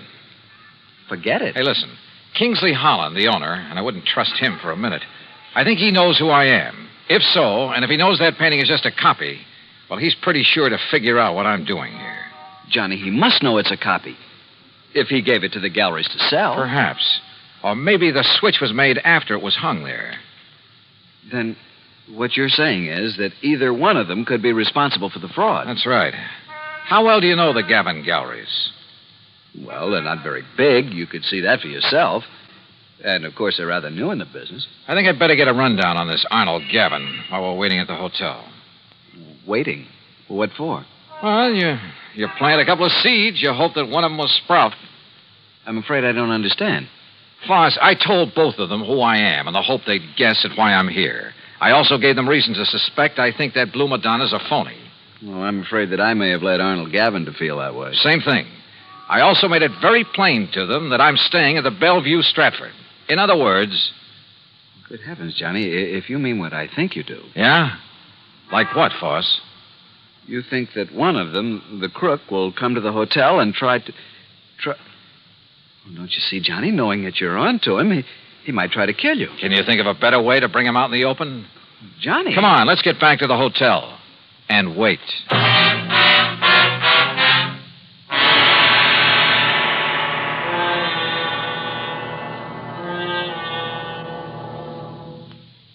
Act 3 of yours truly, Johnny Dollar, in a moment. And now, Act 3 of yours truly, Johnny Dollar. After all, there was no reason to drag Foster any further into this mess, although I knew he'd be game to see it through. So I paid him for all his expenses. That's item 7, 151 even, and sent him on back to Sarasota. Item 8, 10 cents for a phone call to Sergeant Jerry Hawkins at police headquarters. About mid-afternoon, he called me back. Boy, did you ever start a riot. Well, what'd you find out for me about Gavin and Holland? Well, Holland's just a lazy kid that's been trying to live off his relatives all his life. And Gavin? Okay, so far as we know. But listen, you seen the papers? No. The story about that phony painting is on every wire service in the country. All you can see in the headlines is that name Bardot. And I don't mean Bridget. Johnny, you and that Foster Harmon ought to collect a publicity fee. Are you holding Gavin or Holland? Well, what on? Sure, the boys have questioned both of them, but unless we can show some evidence that one of them pulled the switch. Johnny, you got any ideas? Yeah, Jerry. Suddenly, I think maybe I have. Well, then start talking so I can make a pinch. No, I don't think you will. What do you mean, if you know who did it? Well, I didn't say that. But, Jerry, I've got a hunch, a real potent one. And if it's right... Yeah? Well, read tomorrow's papers. Huh? Item 9, half a buck for an evening paper and a tip for the bellboy who brought it up to me. Yeah, the sergeant was right. This was the most free advertising any artist has had in years. Prices on genuine Bardeaux were skyrocketing. As for the fake Blue Madonna, I put in a fast call for Paris. But before the operator could get it through... Yeah? Arnold Gavin, Mr. Dollar. Well, Mr. Gavin... Do you see what has happened? Have you seen the papers? I sure have. And the police have closed my shop, my galleries. Can you blame them? But don't you understand? I've had offers of up to $30,000 for the Madonna. I've received wires offering me nearly $20,000 for the other Bardeaux, the real one. No kidding. Well, I'll show you how much I'm kidding. I've cabled Bardeaux to paint some more for me. Paint anything. Don't you see, after all this publicity, we'll make $1 million. So it was you that rigged this whole thing, huh, Gavin?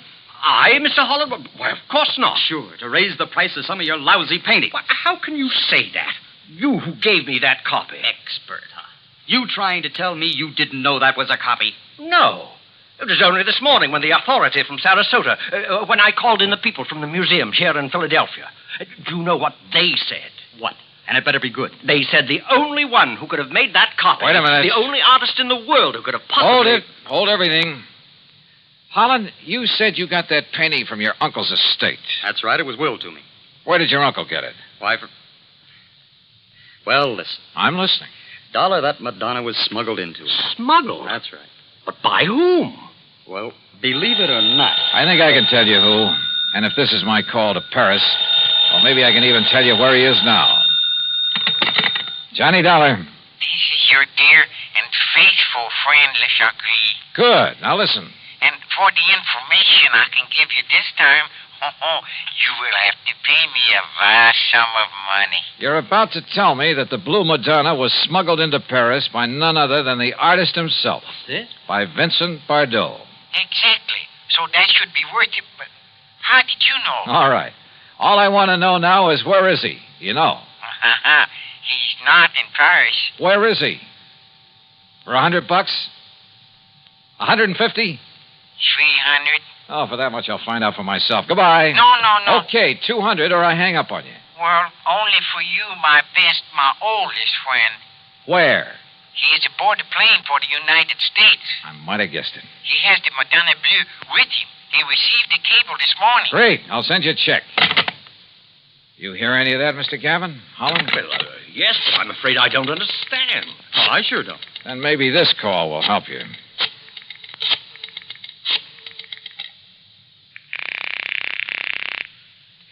Headquarters? Sergeant Jerry Hawkins. Yes, sir? Sergeant Hawkins. You can have the boys in New York pick him up or wait for his plane to arrive here in Philadelphia. Johnny. If you're sure you really have any charges against him. What? Yeah, he's on his way in from Paris. The guy who painted the copy of the Blue Madonna. Or maybe this is really the original over here. Huh? Well, at any rate, he'll have the other copy with him. So do you want to tell the papers or shall I? Look, will you make sense? Oh, and his name is Bardeaux. Bardeaux? That's right, Vincent Bardeaux. Well? You mean that he painted two of them? Sure, with probably something like this in mind. But I can't And believe... look what it's done for him. Put him on the map. Anything he paints now will net him a fortune. And I don't think you'll suffer particularly either, Mr. Gavin. Well, no. As for you, Holland, well, you'll get a lot more than you thought for that painting of yours. Man, what a fast. Sure. But you know something? What, Mr. Dollar? I just wonder if Le Chagris was in on this thing with him from the beginning. Le Chagris? So help me, I wouldn't put it beyond him.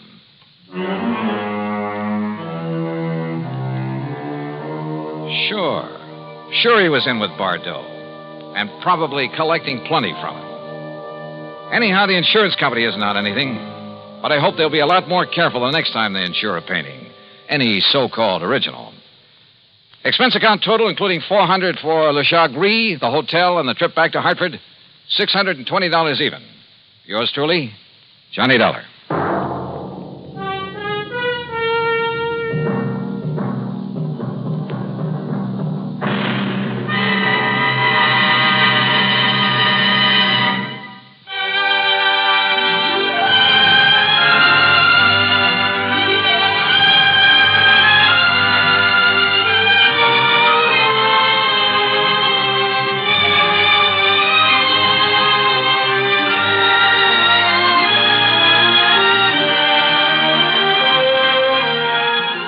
Yours truly, Johnny Dollar, starring Bob Bailey, originates in Hollywood and is written, produced, and directed by Jack Johnstone. Heard in our cast were G. Stanley Jones, Forrest Lewis, Harry Bartell, Joseph Kearns, Bert Holland, and Byron Kane. Be sure to join us next week, same time and station, for another exciting story of yours truly, Johnny Dollar.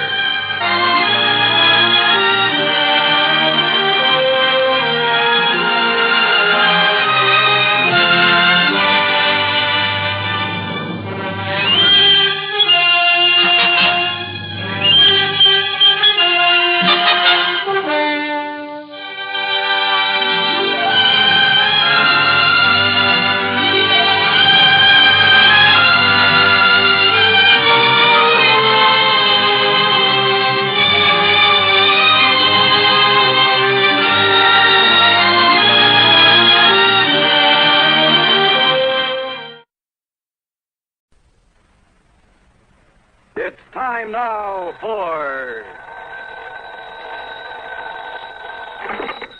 Johnny Dollar. Hi. Well, hiya, George. I've been wondering when you were going to come up with another wild one for me. That is not the case this time, John. John? Tell me, how is your, have you had a security clearance lately? Well, sure, in connection with that rocket fuel case I handled. Good. But, now, what's this all about? Well, I can hardly discuss it with you over the phone. Oh, top secret, huh? Top secret, and of tremendous importance. Okay, George. I'll run over and see you.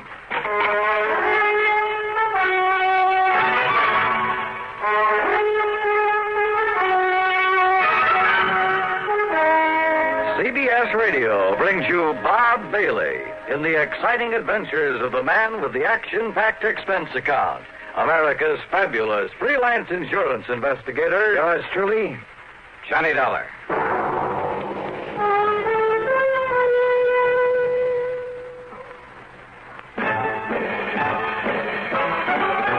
Are you smoking more now, but enjoying it less?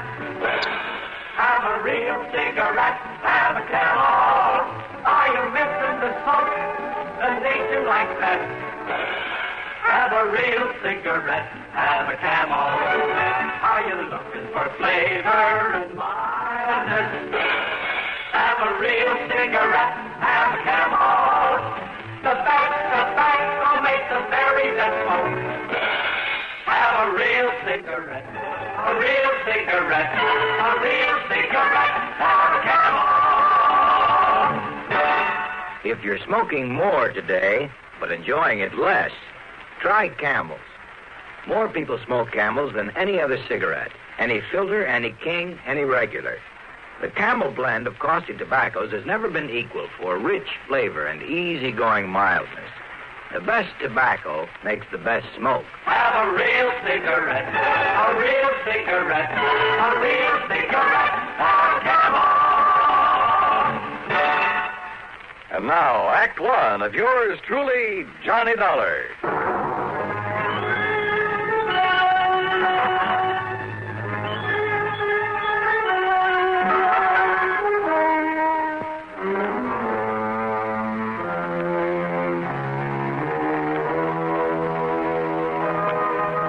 Expense account submitted by Special Investigator Johnny Dollar to Floyd's of England, North American Office, Hartford, Connecticut.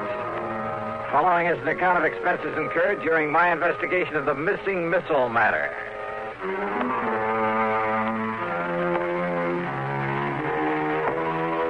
When George Reed starts calling me John, well, it must be pretty important.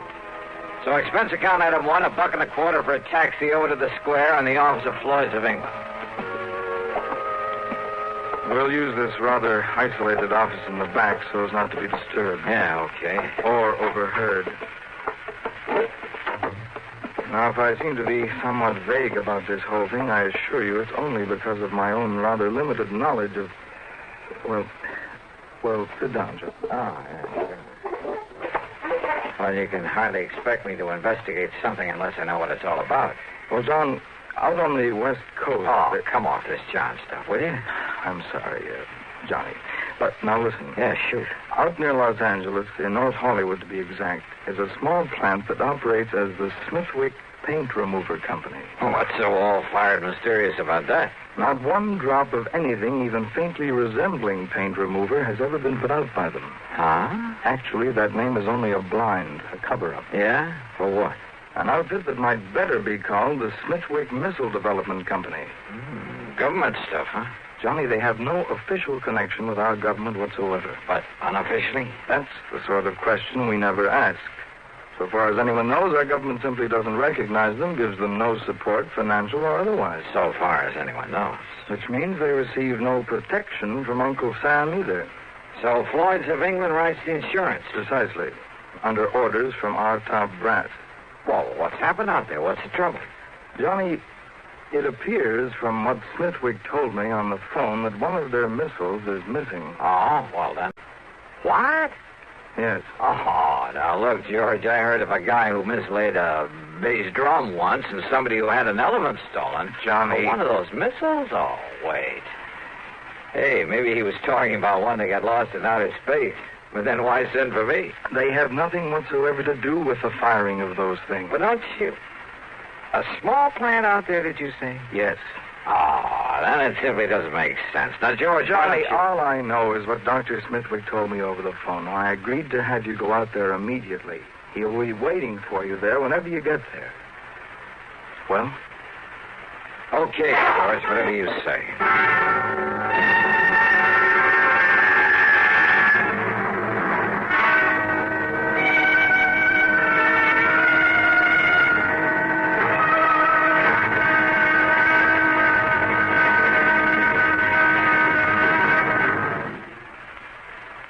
Amigo, you want to know about stereo phonographs? Listen to my last bullfight on ordinary stereo.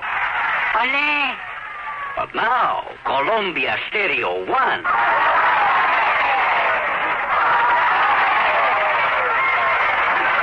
There is a corrida de toros. Real lifelike, magnifica. There is such a big difference in stereo phonographs. With most, all you get is a couple of speakers shooting in different directions. But with Columbia, hombre, you get fantastic stereo projection. What it does is to send circles of sound sweeping through every inch of a room. You are surrounded with live sound, live feeling, live passion. Ole! Ole! How they cheered me. Ask your Columbia phonograph dealer to demonstrate Stereo 1 by Columbia. Prices start as low as $39.95 for portables, $129.95 for consoles. El picador! Who let that bull out? And now, Act 2 of yours truly, Johnny Dollar and the Missing Missile Matter. Expense account item 2, $8 for a plane to New York. Item 3, $176 1/4 for a 707 to Los Angeles. I arrived about 6 p.m. Pacific time. Item 4, $50 deposit on a rental car, and I drove to North Hollywood, to the so-called Smithwick Paint Remover Company. As I walked into the reception room at the front, a good-looking blonde hurriedly closed the door in back of her that led to a huge room full of desks and drawing boards, but no people. Yes, sir. Oh, my name is Dollar, Johnny Dollar, and I'm here. Johnny Dollar, the insurance investigator. Gee. My name's Gloria, Johnny. Gloria Snowden. Snowden? Will you just call me Gloria, huh? Why not? But look, I've come to see Dr. Smithwick. Oh, that's too bad, Johnny. He isn't here. Is what? Well, he left very suddenly late this morning for Washington or someplace, I guess. Oh, now that's funny. After asking He for me to asked be me to sent. be sure and stay here until you came, and... Gee, I didn't think it was really going to be you, Johnny. He just said Mr. Dollar would be arriving. But anyhow, when he makes these sudden trips, he's always back here first thing in the morning, and I'm sure he wants to see you. So my. Funny, though. What? What, Johnny? Well, I suppose I'd better get something to eat and find myself a place to sleep. Oh, gee, I'm hungry, too. And it's all your fault, Johnny, because I had to wait around for you. Well, then the least I can do is take you out to dinner, okay? Oh, gee, yeah. And I'm I'm free all evening, too, John. Great. We'll do the town. Now, is there a hotel or a motel around here where I can hang my hat? Well, gee, I don't... Well, there's the Paradise Motel over on North Sherman Way. It's kind of a smallish place. On North Sherman Way. 1131. Then just let me drop off my luggage, shower and shave, and I'll pick you up. Where do you live, Gloria? Oh, I'll just wait here for you. I have a couple of things I ought to do before I leave. Okay, whatever you say. And you don't mind taking me to dinner, I mean? Are you kidding?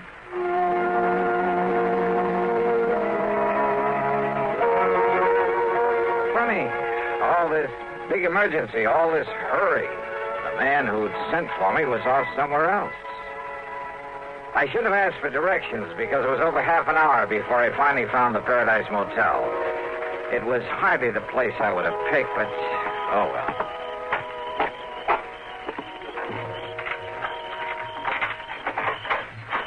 Yeah, there you are, Mr. Dollar. Number 7. Okay. This be satisfactory? Yeah, sure. Because if it ain't, I got other vacancies. No, this'll be all right. Anything you want, I'll be in the office. Well, I could sure use a few ice cubes. Oh, brought your own jug, huh? Have them for you in the jiffy. Good. Now, let's see. Shirts will go in here, I guess. Huh? That's about the fastest service I ever heard of. Mister, you certainly don't waste any... Hello? Somebody out here looking for...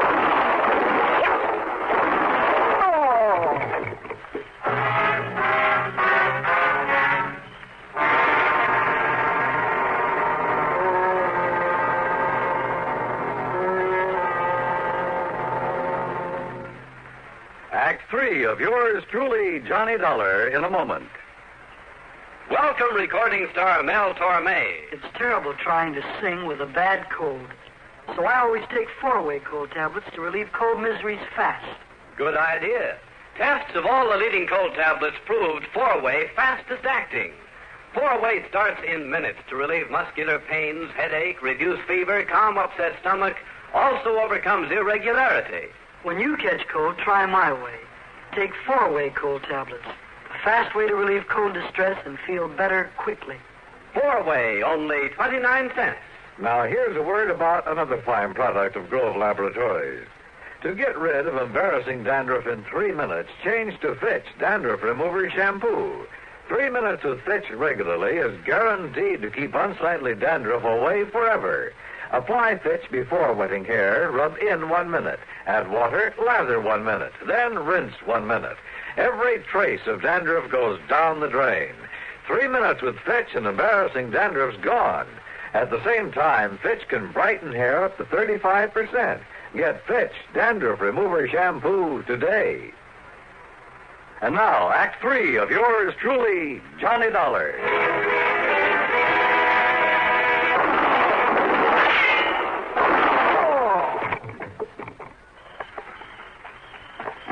Mr. Dollar, what was that noise I...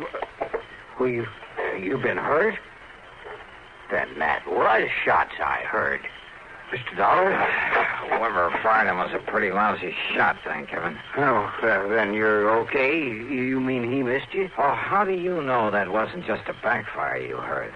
Backfire? Yeah, from some passing car. Well, don't you tell me that is any backfire. Wait a minute. He, did you say? Well, yeah. Well, did you see him? Get a look at him. Oh, no. I was in back at the ice machine. So he could have gone into the office to look up my room number. I heard the noise and that car pulling away, and I just come running. Yeah, that car must have been waiting around the other side of this motel. Now, look, mister, what'd you say your name is? Barnwell. Jed Barnwell. And, Mr. Dollar, I'm going to call the police. No, don't. Huh? Well, now, I realize you're a special investigator, some kind of... That's right. And I don't want you to call the police in on this, not yet.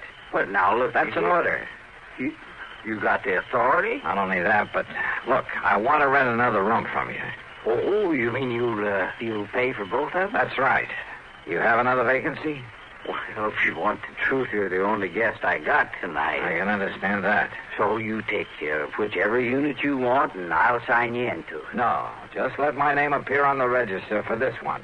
Then you toddle off to bed and forget about me. Well, and here. Here's a 5-spot for getting me the key to the one next door, number 8. Yes, sir. Yes, sir. Whatever you say, Mr. Dollar. And you still want them ice cubes? Brother, I sure do.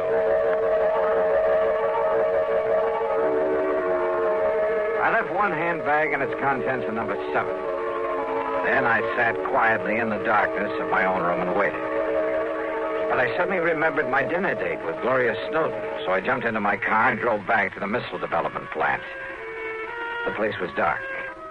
I drove to a corner drugstore to a phone booth and looked for Gloria's name in the directory. It wasn't. So, back to the motel. In number 7, the room registered to my name. The door was still locked. I went back to number 8 and sat there trying to think this thing out. I doused the light, pulled my gun out of the holster, and sneaked quietly to one side of the doorframe. Mr. Dollar? Mr. Dollar, I saw your lights go out. I hate to disturb you at this time of night. Yeah? Who is it? My name's Bob McKinney. McKinney? That's right. Sounds familiar. Well, I used to work for CBS Radio, and, I used to handle that program dramatizing your insurance case. Oh. I want to talk to you. It's important. All right, come in, Bob. Hey, what's in that box? It's a tape recorder, kind of a special one. When old Jed Barnwell, he's a kind of a gabby old guy. Yeah, he sure is. Well, when he told me you were staying here, well, Johnny, I figured I'd better get to you and tell you about... About what, Bob? About some code signals I have here on tape. I picked them up about an hour ago. Morse code signals? Yeah, international code. It's like this, Johnny. I have my own amateur license, W6VFG, and I fool around with a lot of high-frequency experiments. So? Well, I got a couple of wires crossed on my receiver. It took me to a frequency that isn't even supposed to be on the air anywhere. Yeah? I started hearing what I thought was a high whistle. It was so high it was barely audible, like an oscillator note, a continuous squeal. Only it broke off now and then. Well, now, Bob, in spite of finding a key myself a long time ago, I'm afraid this is a little outside Wait, Johnny. I've also been experimenting with this tape recorder, running the tape and recording at about 5 feet a second instead of 7.5 inches a second. Yeah, well, excuse me, but listen, please. Okay, I'm listening. I recorded that squeak, running the tape real fast, and then I played it back slowly. You know what it was, Johnny? All right. It was ultra-high-speed transmission, code transmission. Oh? And when I played it back as slowly as I could, so I could read it, will you listen to it? I've got a variable speed on this. Can you read international code? Go ahead, Bob. Turn it on. Yeah.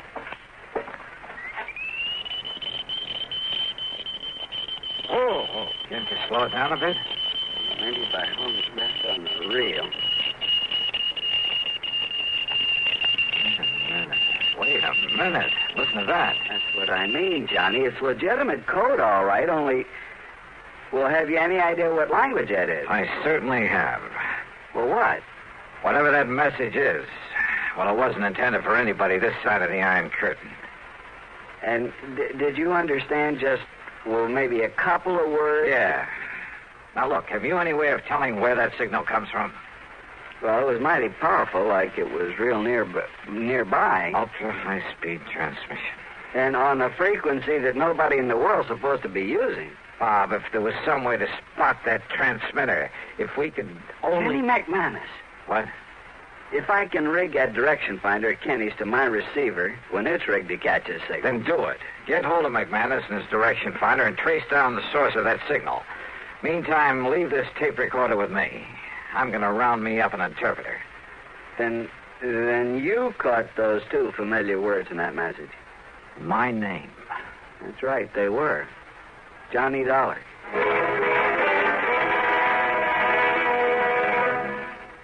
Act 4 of yours truly, Johnny Dollar, in a moment. And now, here's a message from the watchmakers of Switzerland. Swiss vacation. Swiss vacation. Win a fabulous vacation for two in beautiful Switzerland. Enter the Swiss Vacation Contest. It's easy. Nothing to buy. Pick up a free entry blank at a jewelry store or other store that sells quality watches. Then in 25 words or less, complete this statement. A quality watch is the best value because there are 1,000 prizes. First prize, a 21-day vacation for two in Switzerland. You fly deluxe Swiss Air both ways. Visit many colorful places. All expenses paid for two people, plus $500 extra spending money. Second, third, and fourth prizes. 15-day Swiss vacations for two. Also, 4 mink stoles, 8 Bolex movie cameras and projectors, 12 Hermes typewriters, 160 $100 watches, 812 gala assortments of Tobler Swiss chocolates. Enter the Swiss Vacation Contest today. Free entry blanks at your jewelry store. And now, Act 4 of yours truly, Johnny Dollar.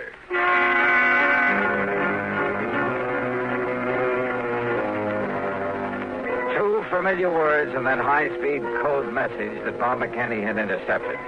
So high-speed it sounded like a continuous squeal until we played back the recording slowly and recognized it for what it really was.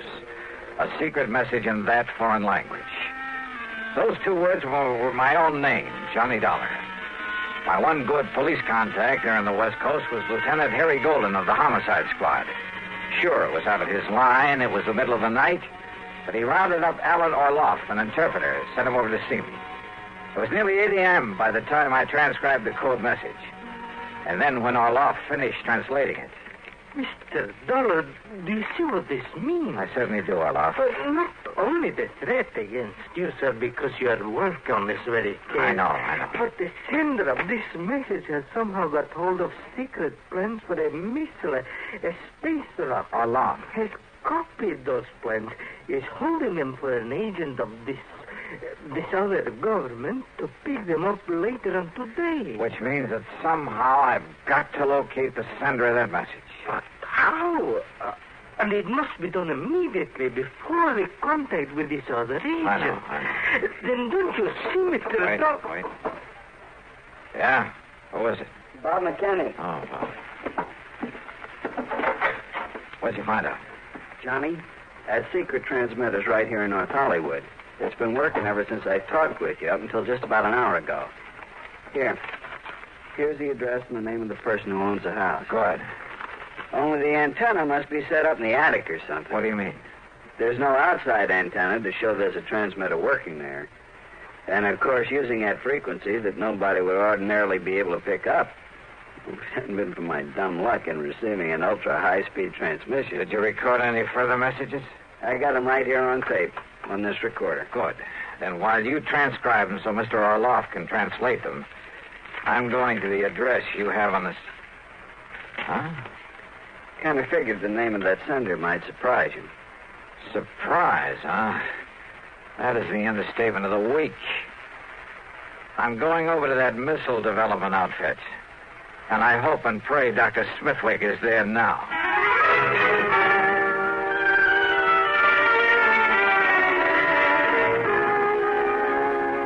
So perhaps I was wrong, Mr. Dollar. After all, I'm a scientist, not a file clerk. But I was certain the plans for that missile were missing from the vault just before I was hurriedly called to Washington. Dr. Smithwick. Contrary to our usual policy, I asked the government to send some men here to investigate. They'll probably arrive here shortly. Doctor. Yet now on my return, I find the plans intact in their proper place. Oh, those plans were stolen, all right. And for the benefit of one of the big foreign powers. What? But that could only mean that someone here in this organization... Right. You mind if I call in your receptionist? Gloria Snowden. I want her in on what I have to say. You mean to say you tell that stupid little girl about this? You think I need to? Well, Dollar, it's because of her lack of intelligence that it's safe to have her about. Any bets? Gloria, Yeah, Johnny? come in here, please. Oh, gee, sure. Hi, Doctor. Now, Mr. Dollar. Doctor, Gloria was the only one beside yourself who knew I was out here, who could have arranged or carried out the attack on me last night. Attack? More important, she's the last one you'd suspect of being able to gain access to your vault, of taking the plans, having them copied, and preparing to turn them over to a, well, it sounds corny, but to a foreign agent. Are you serious? Whatever you mean by that. However, having intercepted a radio message sent out from a transmitter hidden away in her home. Well, this, Doctor, is a slowed-down, intelligible tape recording of that message. Well, I don't know what... Well, Gloria, or whatever your real name is. Very well, Dollar.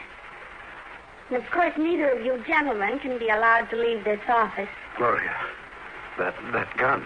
That's right. Any famous last words, Dollar? You know, Gloria, this tape recording is the only real evidence I have against you. What? So what? So here. Maybe you'd like to have it. Oh, no, you...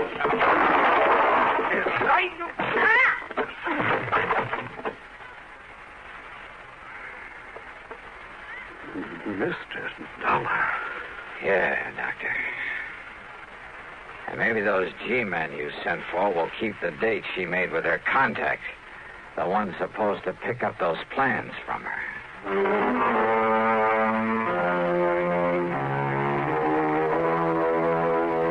The government boys were more than glad to take over, and I hope they can find some way to reward Bob McKinney, who really solved this case.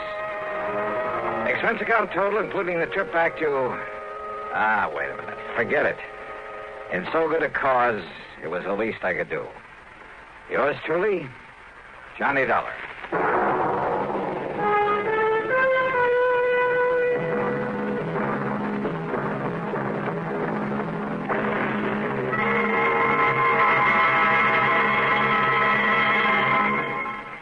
Our star will return in just a moment.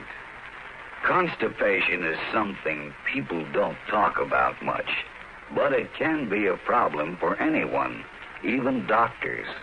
And when constipation occurs, it's interesting to see just what doctors consider important about a laxative they might use or recommend. Well, a majority of the doctors we heard from had this to say: a laxative should be effective, gentle, as close to natural acting as possible, and a medicine that can be used with complete confidence. Now, X-Lax has been popular with many doctors and millions of people over the years because pleasant-tasting chocolated X-Lax is effective. Overnight, it helps you toward your normal regularity. X-Lax is gentle. Next morning, it gives you the closest thing to natural action. And that's why many doctors and millions of people use X-Lax with complete confidence. X-Lax, the laxative that helps you toward your normal regularity gently, overnight. Is X-Lax in your medicine cabinet? Now, here is our star to tell you about next week's story. Next week, the most beautiful and dangerous girl I've ever known. Join us, won't you? Yours truly, Johnny Dollar.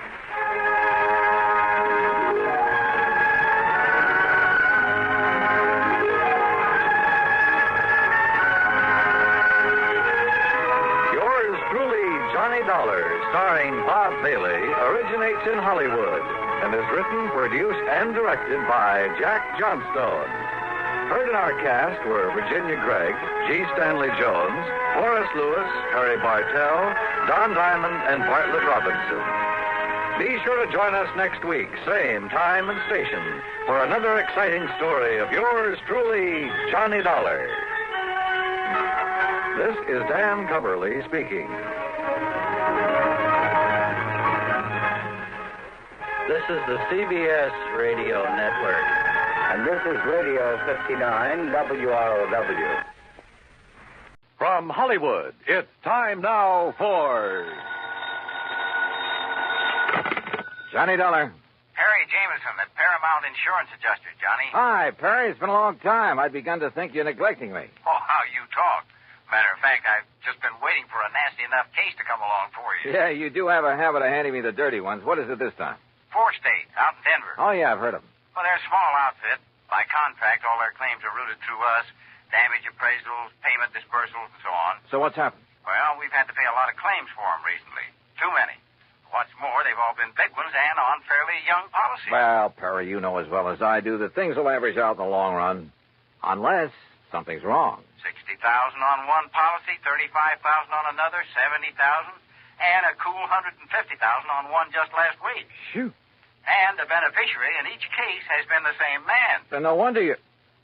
Just leave the door open, Perry. I'll be right over.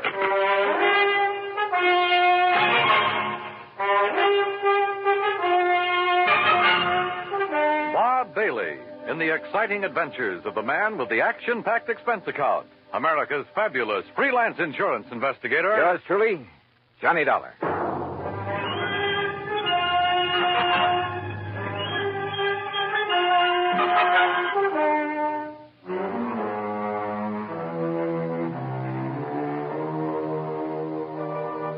Expense account submitted by Special Investigator Johnny Dollar to Paramount Insurance Adjusters, Home Office, Hartford, Connecticut.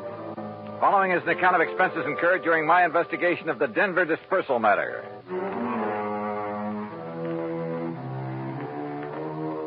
Expense account item 1, $1.10 for the cab that took me over to Perry Jameson's office at Paramount. True to form, the door was wide open for me.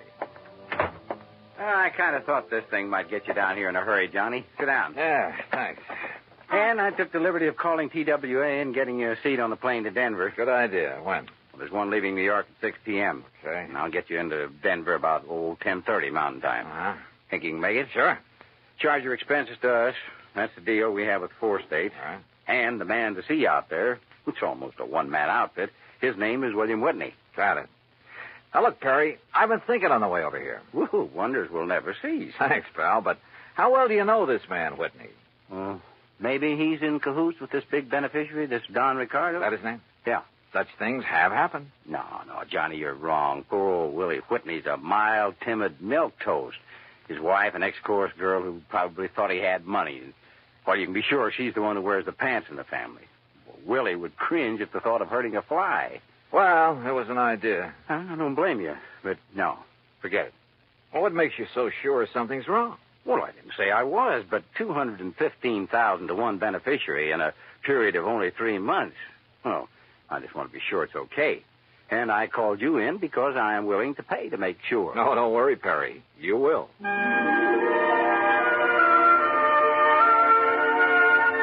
Expense account item 2, $141 even, plane fare and incidentals, Hartford to New York to Denver. Originally Indian country, the mile-high city is now a maze of oil refineries, steel companies, grain mills, chemical and manufacturing plants. A huge downtown shopping area and beautiful tree-studded residential sections. No wonder it's one of the big insurance centers. Item 3, $2 even for a cab into town where I park myself at the world-famous Brown Palace Hotel. Item 4, 10 cents phone call to an old newspaper pal from back east who is now working on the Denver Post. Pete Packard. Johnny Dollar, Pete Packard. Okay, what's the story?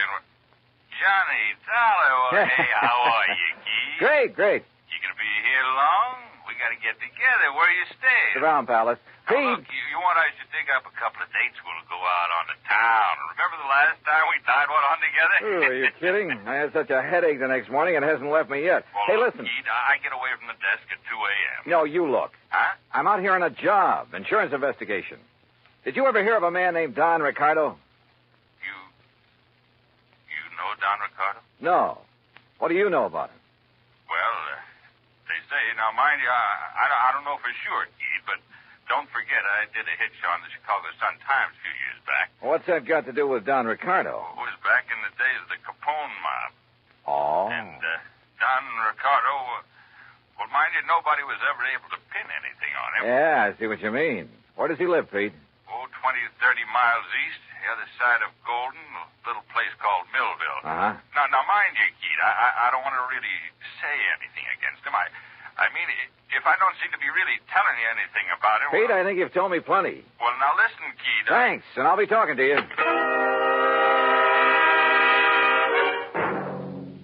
It was late, and I was tired, but I went downstairs to the cocktail bar, and with the help of a big fat tip for a nightcap, got some more lowdown on Don Ricardo. The bartender talked plenty. Yeah, it seems Ricardo was living the life of Riley in the little town of Millville. Lovely home, expensive cars, threw a lot of big, gaudy parties. And always for people from out of town, mostly Chicago or Miami Beach.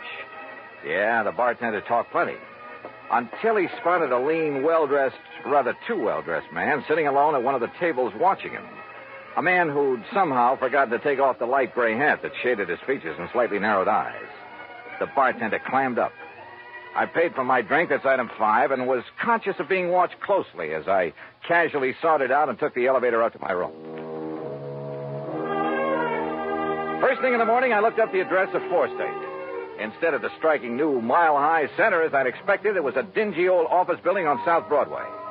William Whitney looked a little old and dingy himself. Johnny Dollar, the special investigation? That's right, Mr. Whitney. Oh, well, sit down, won't you? All right, thanks. Just here on a visit? I'm here because the insurance adjusters are concerned about some recent claims they've had to pay on policies issued by you. We've been very unfortunate lately, Mr. Dollar. Yeah. $215,000, unfortunate. On only 4 policies. Yes, and all paid to the same beneficiary by some odd coincidence. You sure it was coincidence? Who were the policyholders? Why, some old miners living over near Golden. Old miners insuring for those amounts? Yes, sir. They were all able to pay the premium. Give me their names. Yes, sir. Unless I'm cockeyed, there's something wrong with this whole thing, and I intend to find out what it is. The policies were issued in good faith, and the premiums paid. But I agree with you, sir, and I'm terribly concerned. I'm glad you're here, sir. It will not only save the company a lot of money, but it will take a great load off my mind. Here's the list. Yeah. Do you know the beneficiary, this Don Ricardo? Only through seeing him when I've given him the checks. Barno, Mulligan, R. Smith, and J. Smith. Did any of these insured have families? Well, I don't know. You see, the beneficiary in each case... Yeah, I know. Better let me see those policies. Whitney left me alone while I plowed through his files. Satisfied, at least, that the policies themselves were okay, I finally left him, hailed a taxi, and told the driver to head for the town of Golden. As we pulled away from the curb, a small black foreign car in the next block swung around and appeared to follow us, and I wondered. But then it cut off at an intersection, and I decided I was imagining things. Until we pulled up at one of the addresses Whitney had given me in Golden, a ramshackle, unpainted old frame house on the edge of town. I told the driver to wait for me and walk up to the front door.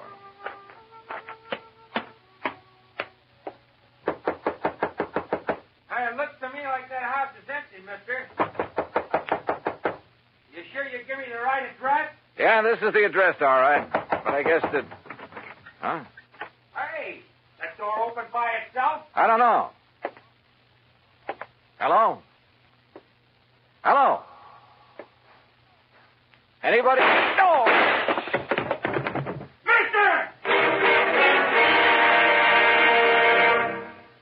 Act 2 of yours truly, Johnny Dollar, in a moment. Our flag now numbers 50 stars. And behind each star there stands yet another flag representing one of the 50 states. Vermont's state flag, in its early form, imitated our national flag, uniquely bearing 17 stripes and 17 stars, with only the inscribed word Vermont to distinguish it. The good people of Vermont assumed, as did our national government, that stripes as well as stars would be added as each new state entered the Union. Vermont entered the Union after Tennessee and Ohio, and with Kentucky to join shortly, the Vermonters naturally put 17 stripes on their flag. In 1818, the United States Congress put a stop to this, and since then the stripes have always been at 13, and only stars are added for each new state. Vermont's present flag captures the famous beauty of the Green Mountain State in its coat of arms, and inscribed is the phrase, Vermont, Freedom and Unity. Vermont's state flag, the flag of the 14th state to enter the Union, was adopted on April 26, 1923. And now, Act 2 of yours truly, Johnny Dollar, and the Denver disbursal matter.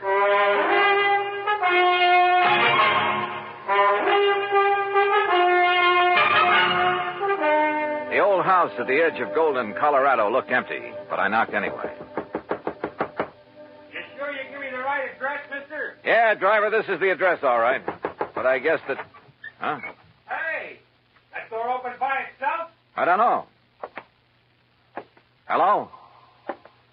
Hello? Anybody? Oh! Mister. Go back. Get away from this open door. But you're hurt. Your neck, you're bleeding to death. Stay down. Barely nicked me. I'm all right. Holy cow. I thought you was a goner. Here, let me help you. You'll need help if you don't stay out of his line of fire. Well, who was it? You see anybody? Hey, listen. Yeah, that's a car pulling away from the back. Get a look at it. Well? Oh, I can't tell. That dusty side road back there. Looks like a little one, though. Foreign car? Too far away now. I can't tell. But it's black. All right, come on. We're getting back into your cab. Yeah, I'll get you to a doctor. No, I'm okay. You know where Millville is? Sure, a few miles east. It's an old mining... Come on. You know where Don Ricardo lives? For sure. You want to go there? Does he own a small black foreign car? Yeah, real expensive job. I've seen him in town. But, mister, Come on, because I'll lay odds he's the one who fired those shots. You mind if I drop you off a few blocks away from his place? The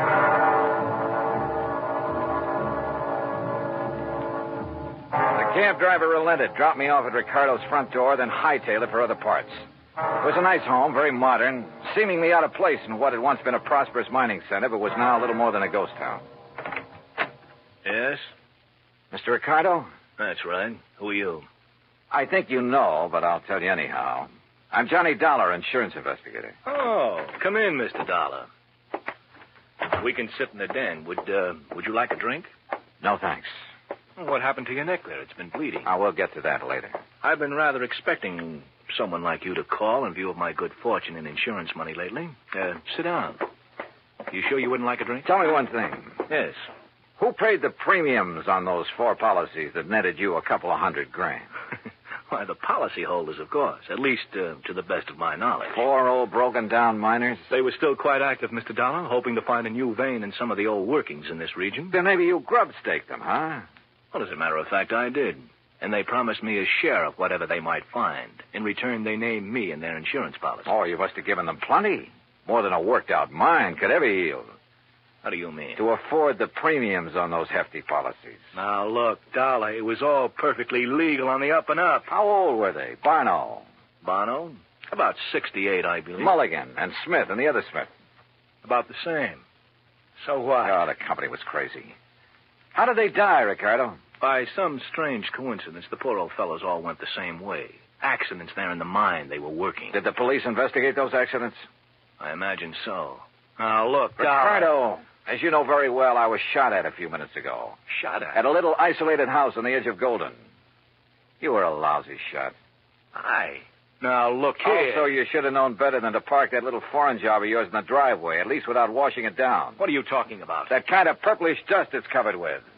Dust? Yeah, I'm talking about the side road back of that house where you tried to plug me. Well?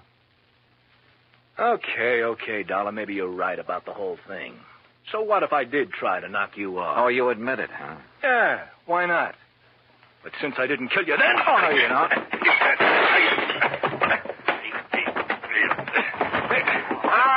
All right. Put him up. Face the wall, Ricardo. Hands off of me. Come on, get your hands Officer, off. I've never seen a prettier uniform in my life. What is this? We've been waiting a long time to nail you, Ricardo. Get him out of here, boys. All right, take it easy. Pete! So help me, Keith, I knew if anybody would bring Ricardo out in the open, you would. You mean to say that... Yeah, I figured I'd better bring these state police out here. Oh, Pete, you're a doll. Now, let you and me go out and tear the town apart, huh? Later. After I finish this job.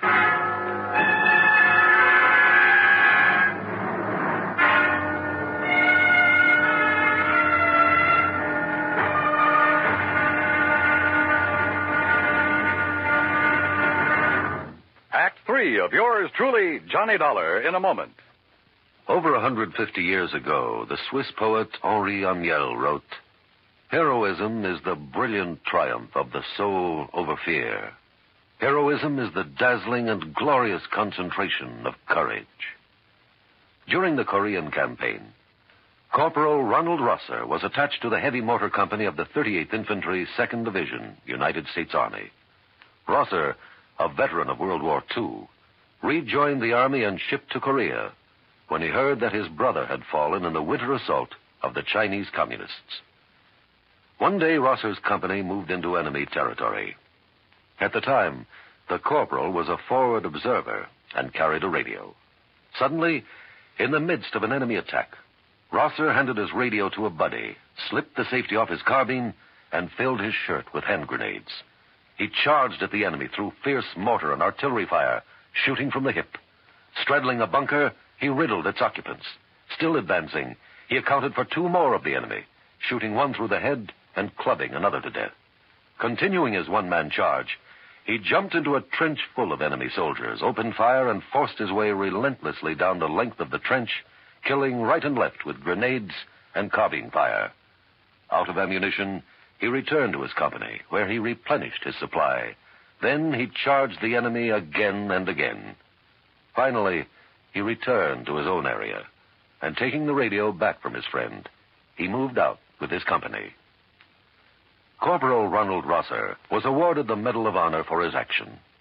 Action which had shown the enemy that his personal code of conduct wouldn't let them push around either his kid brother or his country.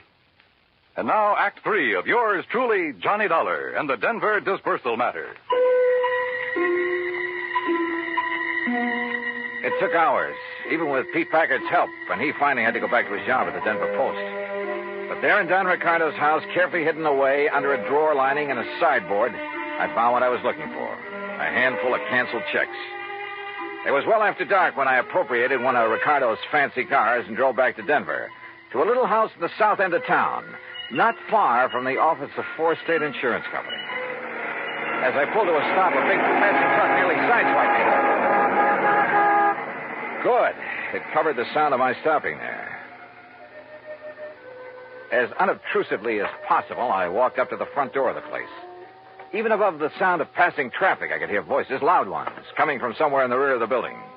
Cautiously, I edged my way around the side to where I could see the lighted window of a bedroom. All right, I hate you. Only why don't you tell me why? Stop asking questions. Get the things back. Make sure it's only enough to put in the car. We're traveling light and fast. All right, Willie. All right already. Boy, you're bossier than Don ever was when you want to be. Forget Don Ricardo and collect your stuff.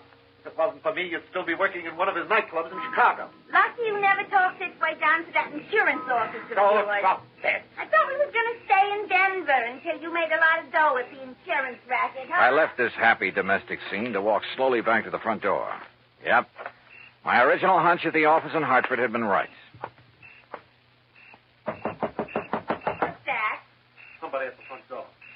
Well, why don't you go answer it? Huh? Willie?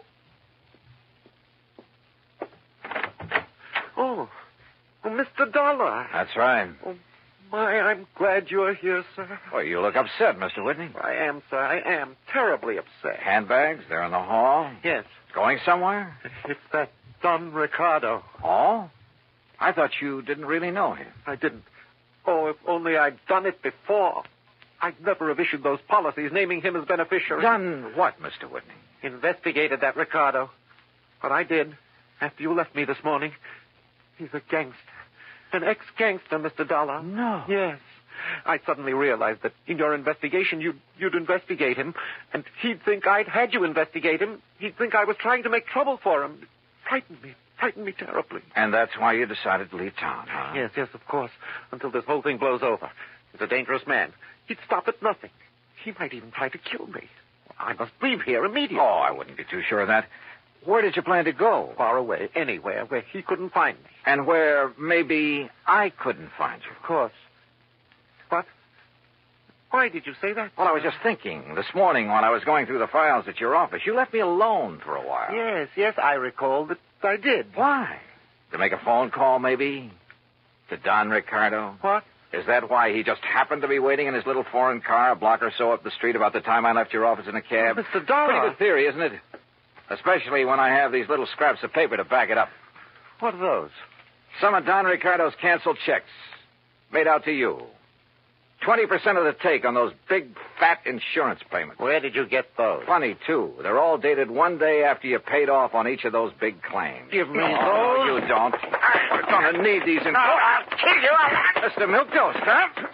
You dirty... I'll kill you. Okay, baby. All right. All right. Okay, Willie, get up on your feet. Yes, sir. Anything you say, Mr. Dollar. But please, you must believe me. Oh, I'm cut an it. innocent That man. timid soul Poles of yours may have sold insurance to a handful of suckers, wouldn't he? But it hasn't sold me a thing.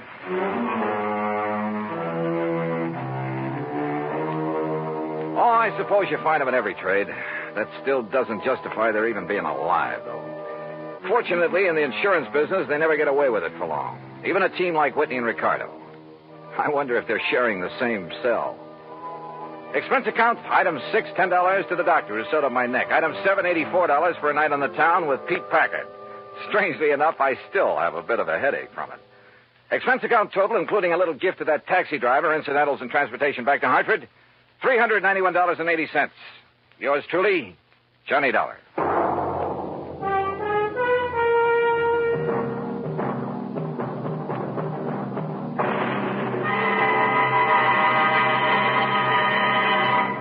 Our star will return in just a moment.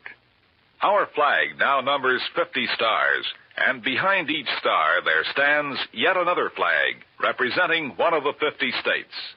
Idaho's state flag depicts the prime industrial pursuit of its citizens, mining. Balanced against this image is a female figure combining the virtues of the goddess of liberty, for she carries the spear and cap of liberty, and the goddess of justice, represented by the scales in her hand. A bright shining star in the heavens is an indication that Idaho has joined the nation. Overall is the motto, Esto Perpetua, may she endure forever. Idaho's state flag, the flag of the 43rd state to enter the Union, was adopted on March 12, 1907. Now, here is our star to tell you about next week's story. Next week, a killer's list. That's right, a list of victims. And guess who's on it? Join us, won't you? Yours truly, Johnny Dollar.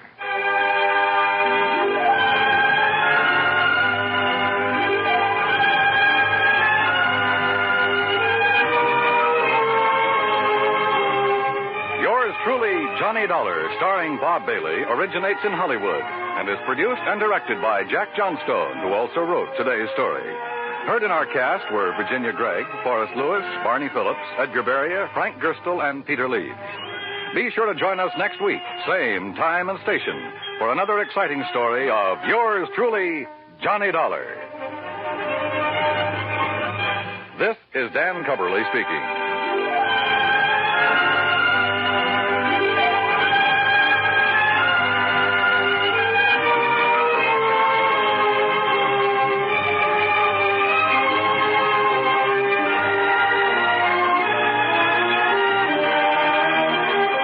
This is the United States Armed Forces Radio and Television Service.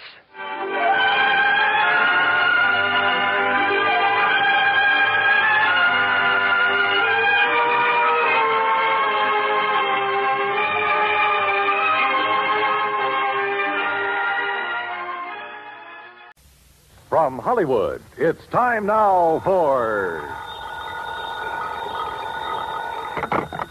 Johnny Dollar. Pat McCracken, Johnny, Universal Adjustment Bureau. Hi, Pat. What's on your mind? $75,000. Yours or somebody else's? Johnny, ever hear of the Subala diamond? Sabala. Yeah, matter of fact, I have. It's a pink diamond, isn't it? That's right. One of the companies we represent wrote a $75,000 policy on it. The owner of the stone, a jeweler named Joseph Wentworth, was trying to sell it. So? So last night, the Subala diamond was stolen. I'll be right over.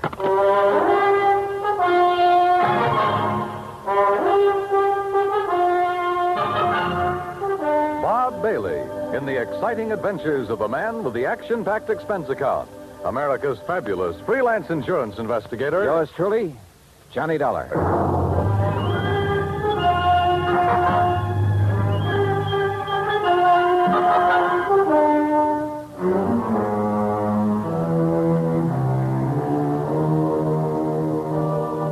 expense account submitted by Special Investigator Johnny Dollar to the Universal Adjustment Bureau, Hartford, Connecticut. Following is an account of expenses incurred during my investigation of the Rolling Stone matter. Expense account item 1, $1.20 cab fare from my apartment to the office of Universal Adjustment Bureau. Pat McCracken gave me what additional dope he had, which wasn't much, and I headed for New York. That's item 2, $26.40, and the apartment of Joseph Wentworth. I was just released from the hospital an hour ago. They kept me overnight for observation. Nothing serious, I hope, Mr. Wentworth? No, I was hit on the back of the head. At first, they suspected a skull fracture, but it was only a slight concussion. Well, you're lucky. Practically my total assets stolen, and you call it lucky.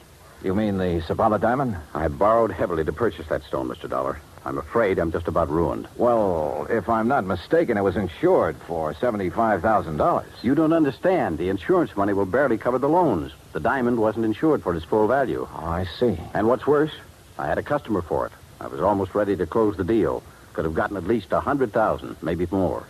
Try to tell me exactly what happened, Mr. Wentworth. Last evening, Eloise stopped by the shop at 6. We were going to have dinner together. Eloise? Eloise Barnes, my fiancée. I started to close up, and I remembered I'd forgotten to put some things in the safe. She went down the street a ways to hail a taxi, and I went back inside. And left the front door unlocked? I must have. I was in a hurry. I opened the safe, then I heard a sound behind me. I started to turn, but too late.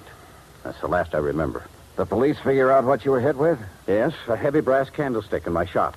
Then when Eloise brought me to, the Sabala diamond was gone. Just a minute. You say Eloise brought you to? Yes. You see, when I didn't come right back outside, she started wondering what had happened. She came in and found me lying on the floor. Uh-huh. How long have you known Eloise, Mr. Wentworth? About a year. Why? Mind giving me her address? I think I'd like to talk to her. Expense account item 3, $1.80 cab fare to Eloise Barnes' apartment. Eloise looked, if anything, more expensive than the Sabala diamond. And I had the feeling that underneath that lovely surface, she was almost as hard. Her gray eyes never left my face as we talked, and I got the impression she had neatly weighed me, cataloged me, and put a price tag on me. Afraid I can't help you much, Johnny. Joe Wentworth apparently told you all there is to tell about it. You were out looking for a taxi at the time Wentworth got slugged. That's right. I feel sorry for Joe. That was a lot of diamond to lose. Must be quite a stone. If you go for those things. I don't know. I guess some people really have a thing about diamonds. But not you, huh? All right. Just happens there are a couple of things I prefer. Like what? Like money and mink. Huh? But now, according to your fiancé, you were... Just a minute. According to my what? Your fiancé, Wentworth. Well, Johnny, that may be his idea, but it's not mine. Well, you're not engaged. Joe's been very nice to me, and I like him. But we're just friends, so far as I'm concerned. Oh, yeah. I'm afraid I'm not the engaged type, Johnny. I've tried it once or twice, but it didn't work. Seems to interfere with my hobby. Your hobby? Yes. Having fun. What's your hobby, Johnny? Well, at the moment, trying to find the Sabala diamond. Then what? Well, I have been known to have fun now and then. Johnny. I hope you find the diamond real soon.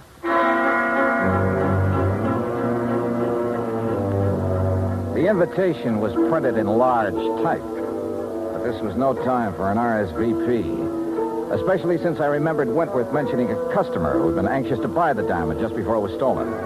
I called Wentworth and got the man's name, Gerald Mantell, who had an apartment just off Fifth Avenue in the East 70s. Ah, yes, Mr. Dollar, the Sabala diamond. An exquisite stone.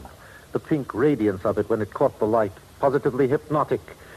Such a pity it was stolen. Mr. Wentworth tells me he was negotiating with you for the sale of that diamond. That is correct. Unfortunately, we had reached a stalemate yesterday. You see, he wanted more than the diamond is worth. Well, maybe that's a matter of opinion. Mr. Dollar, I am a collector and a connoisseur. I know what such things are worth. Oh, yes. I only hope it'll be recovered before Friday. It would make things so much more enjoyable for me. What happens Friday? I'm leaving for Europe. Oh? Business trip? Not really. As a matter of fact, more of an impulse than anything else. Anything wrong with that? Well, Mr. Mantell, that's a good question.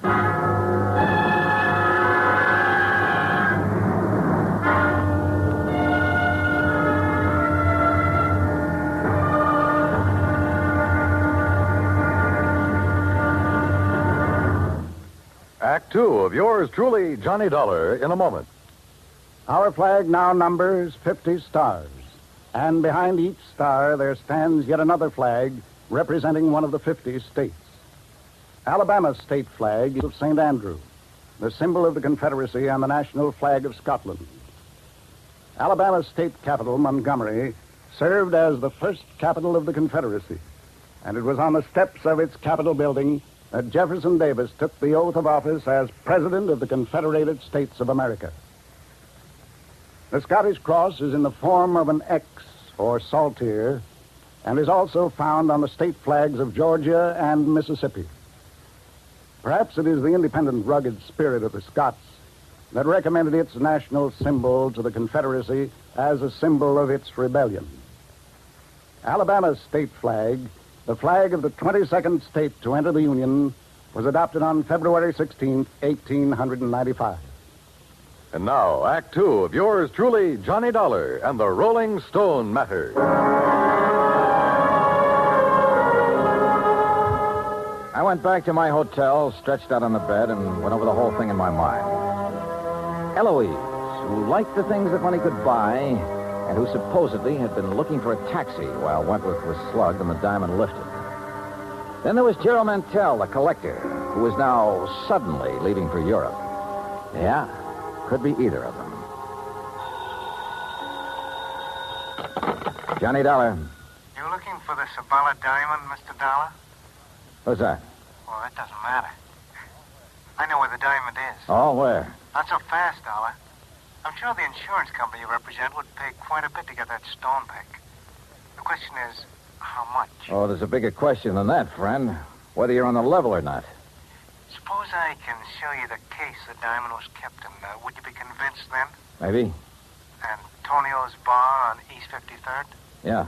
Maybe there in an hour. Now, wait a minute. How'll I know you? I'll know you. Hey, wait a minute.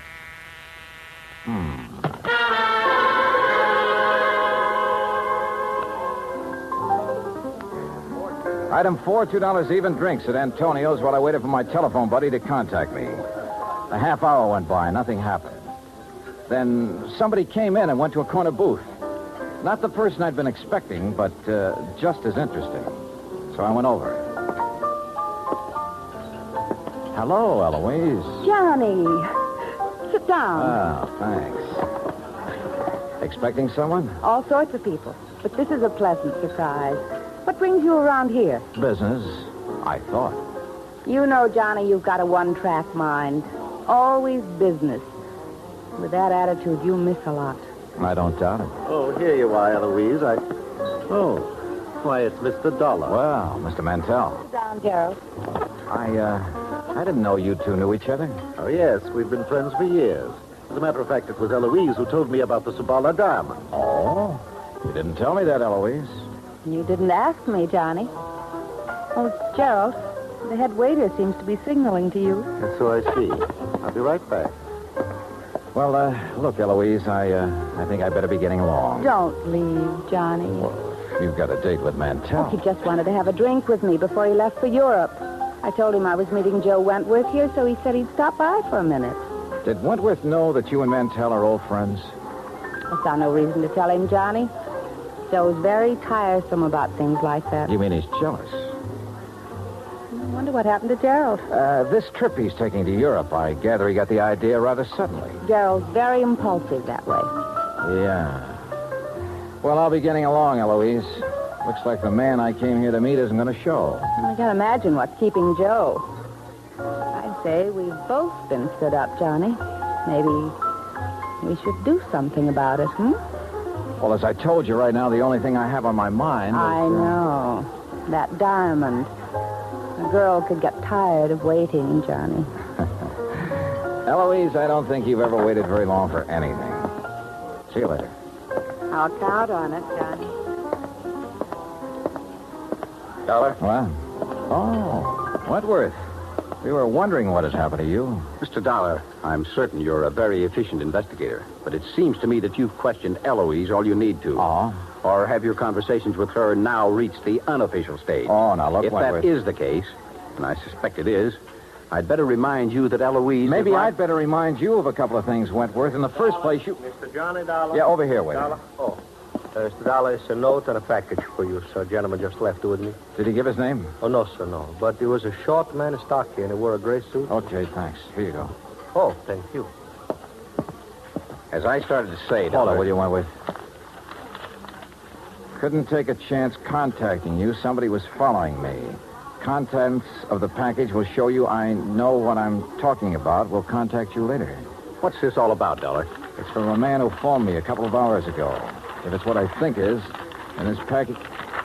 Yeah. Empty jewel case. Your name on it, Wentworth. What? That's the case I kept the Sabala diamond in. Yeah. See you later, Wentworth. Where are you going, Dollar? Back to my hotel room and wait to hear from him. I went outside and started for the corner to grab a cab. As I passed the alley, I spotted something sprawled on the ground. A body. It was Gerald Mantell.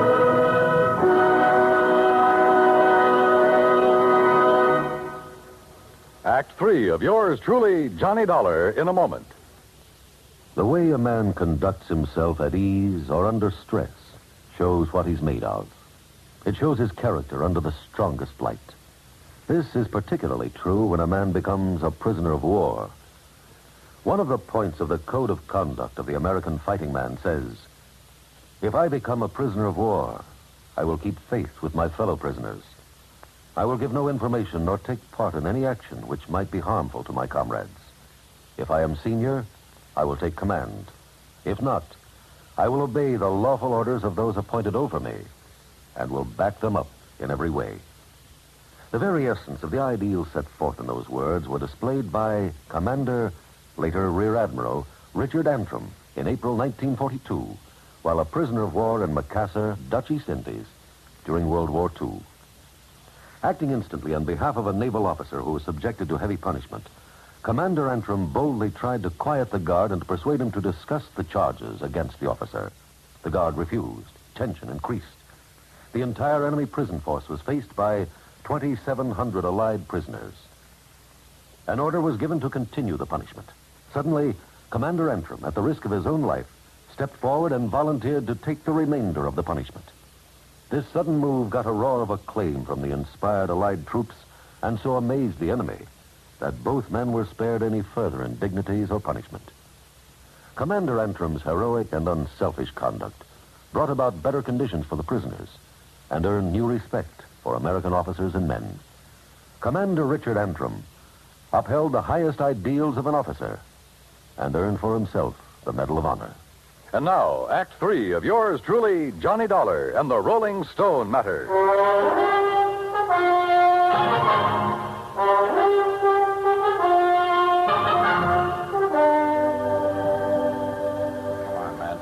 Mantell, come out of it. Come on. My head. Here, I'll help you. All right, easy now. Are you okay? Yes. Oh, who did it?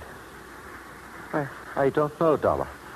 The head waiter told me a taxi driver wanted to see me outside. I came out, but there was no cab in sight. I thought he might be at the corner, so I started walking. Past the alley here? Yes. Mr. Dollar, why would anyone want to beat me up? I can think of one possibility, Mantell. Yes? You wanted the Sabala diamond pretty badly, but Wentworth wouldn't sell at your price. Are you suggesting... I'm suggesting you lifted the diamond and somebody was trying to get it back from you just now. But I don't have the diamond. I never did. Maybe you know where it is. No, I swear I don't. As for getting beaten up just now, I'm every bit as much in the dark as you are.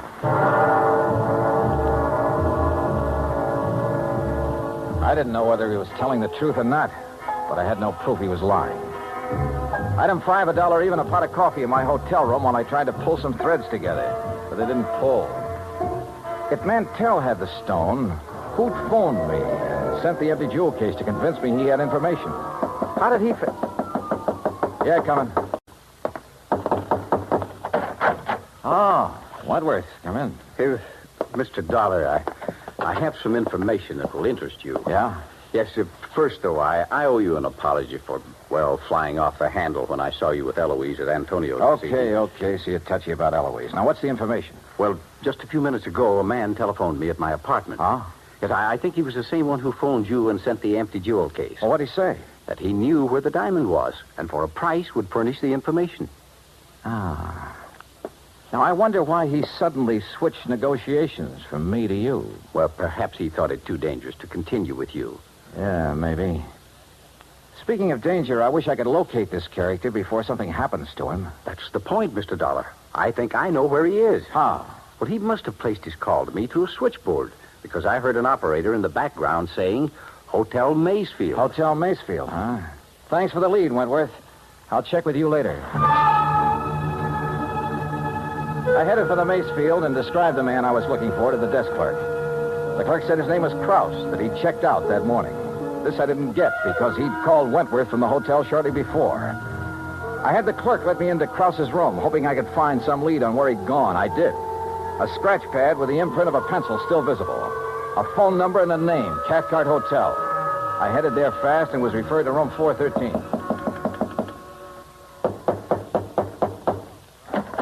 What? Hello, Krause. There must be a mistake. My name is Collins. Don't give me that. Your name's Krause, and you're the guy who phoned me and said he had information about that diamond. Oh, no. That's wrong. Oh, come on. Let's quit playing games. When you called Wentworth a while ago, he found out the name of the hotel. It's a lie. I haven't talked to him since... Yeah, that's what I thought. Wentworth lied about that phone call. Why? Because he hoped I'd find you for him.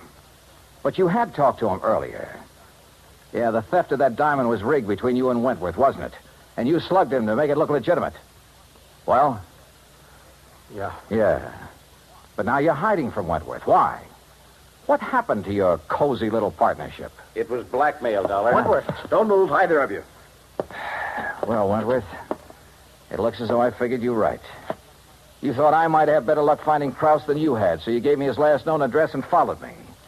Now, what's this about blackmail? I thought I could trust you, Krause. Look, I wasn't really going to blackmail you. You got to believe that. I think I get it now. Krause was supposed to turn the stone over to you after a decent time had elapsed. Instead, he held on to it and tried to blackmail you about your being involved in the fake robbery.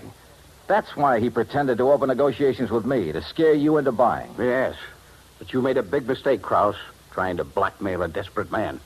I had no money to pay you. I needed every cent from the insurance and from what we'd get for the stone when it was cut and sold. Why, Wentworth? Why'd you need the money? For Eloise? For Eloise. Does she know about all this? No, she knows nothing about this. But she wants so many things, and I want to give them to her. I've got to hold on to her. Brother. Oh, you wouldn't understand. You don't know what it's like when a girl like that gets into your blood. You're willing to do anything. Like a couple of murders, Wentworth? You willing to add them to your list, too? Yes, I am. Oh, now, look, put that thing down. Why don't you stop kidding yourself about Eloise? She loves me, Dollar. I tell you, she loves me. Are you kidding? She told me what she loves. Mink and money. How long do you think she'd stick with you after the money ran out? Get back. Stay where you are. You're a thief and a fool, Wentworth, but you're not a killer. Stay away. So you just better give me that gun right now. Oh. Thanks.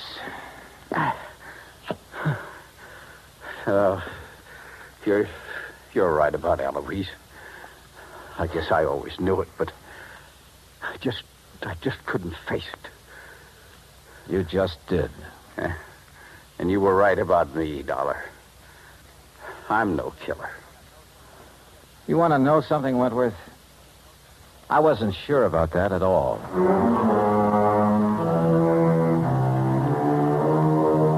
Expense account total, including the trip home, $146 even. Remarks?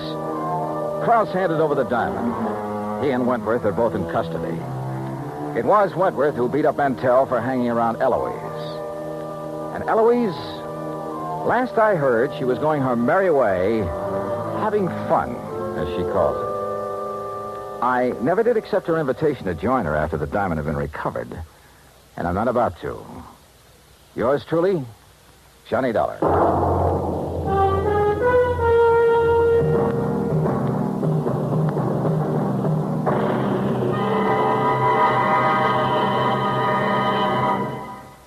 Our star will return in just a moment.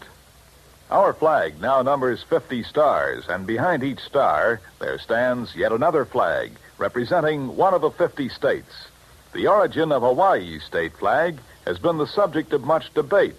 It is now believed that it was the work of foreign advisors to King Kamehameha. Legend also has it that it was designed at the request of King Kamehameha by George Beckley, an English sea captain. The flag consists of 8 horizontal and alternating stripes of white, red, and blue, representing the 8 major islands in the chain. Also represented is the British Union Jack, a reminder of Captain Vancouver, who on his voyage around the world in 1794 gave King Kamehameha a British flag and the promise of British protection. The Union Jack is also a reminder of Captain James Cook, who discovered the Hawaiian Islands in 1778. Hawaii's state flag, the flag of the 50th state to enter the Union, was adopted in 1845. Now, here's our star to tell you about next week's story. Next week, well, the title of the yarn is The Ghost to Ghost Matter, and the story lives up to it. So join us, won't you?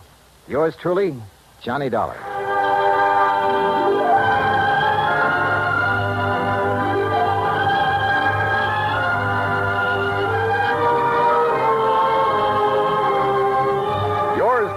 Johnny Dollar, starring Bob Bailey, originates in Hollywood and is produced and directed by Jack Johnstone. Today's story was written by Robert Stanley. Heard in our cast were Virginia Gregg, Larry Dobkin, Forrest Lewis, Edgar Barrier, and Don Diamond. Be sure to join us next week, same time and station, for another exciting story of yours truly, Johnny Dollar. This is Dan Cubberly speaking.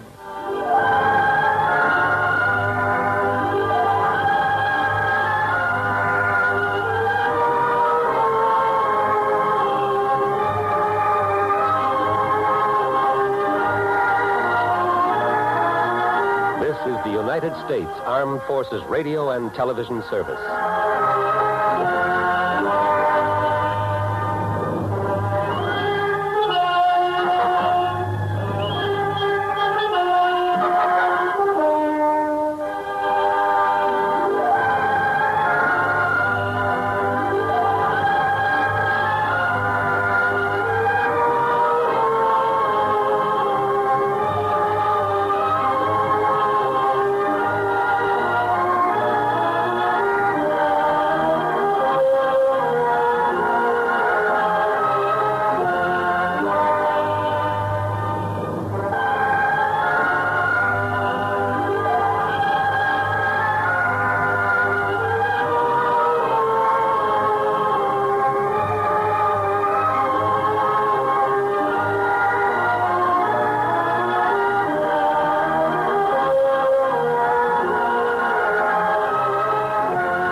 From Hollywood, it's time now for Johnny Dollar. Johnny, I've been trying to reach you for 2 days. Who's that? George Reed. Oh, well, I took off a couple of days, George. What's on your mind? A riddle. Riddle? Yeah, and a blonde photographer's model. That's better. How are you with riddles, Johnny? Not as good as I am with... But go ahead, try me. All right. A year ago, this model married Webster Preen. Preen Hat Company? Was Preen Hat Company. He sold it when he retired. Go on. Well, last week, Preen reported his wife had disappeared. And according to him, when she left home, she didn't bother taking any of her clothes or car or jewelry. And she forgot to tell her friends she was leaving? Right. Not even him. You think Preen told the truth? Johnny, that's the riddle.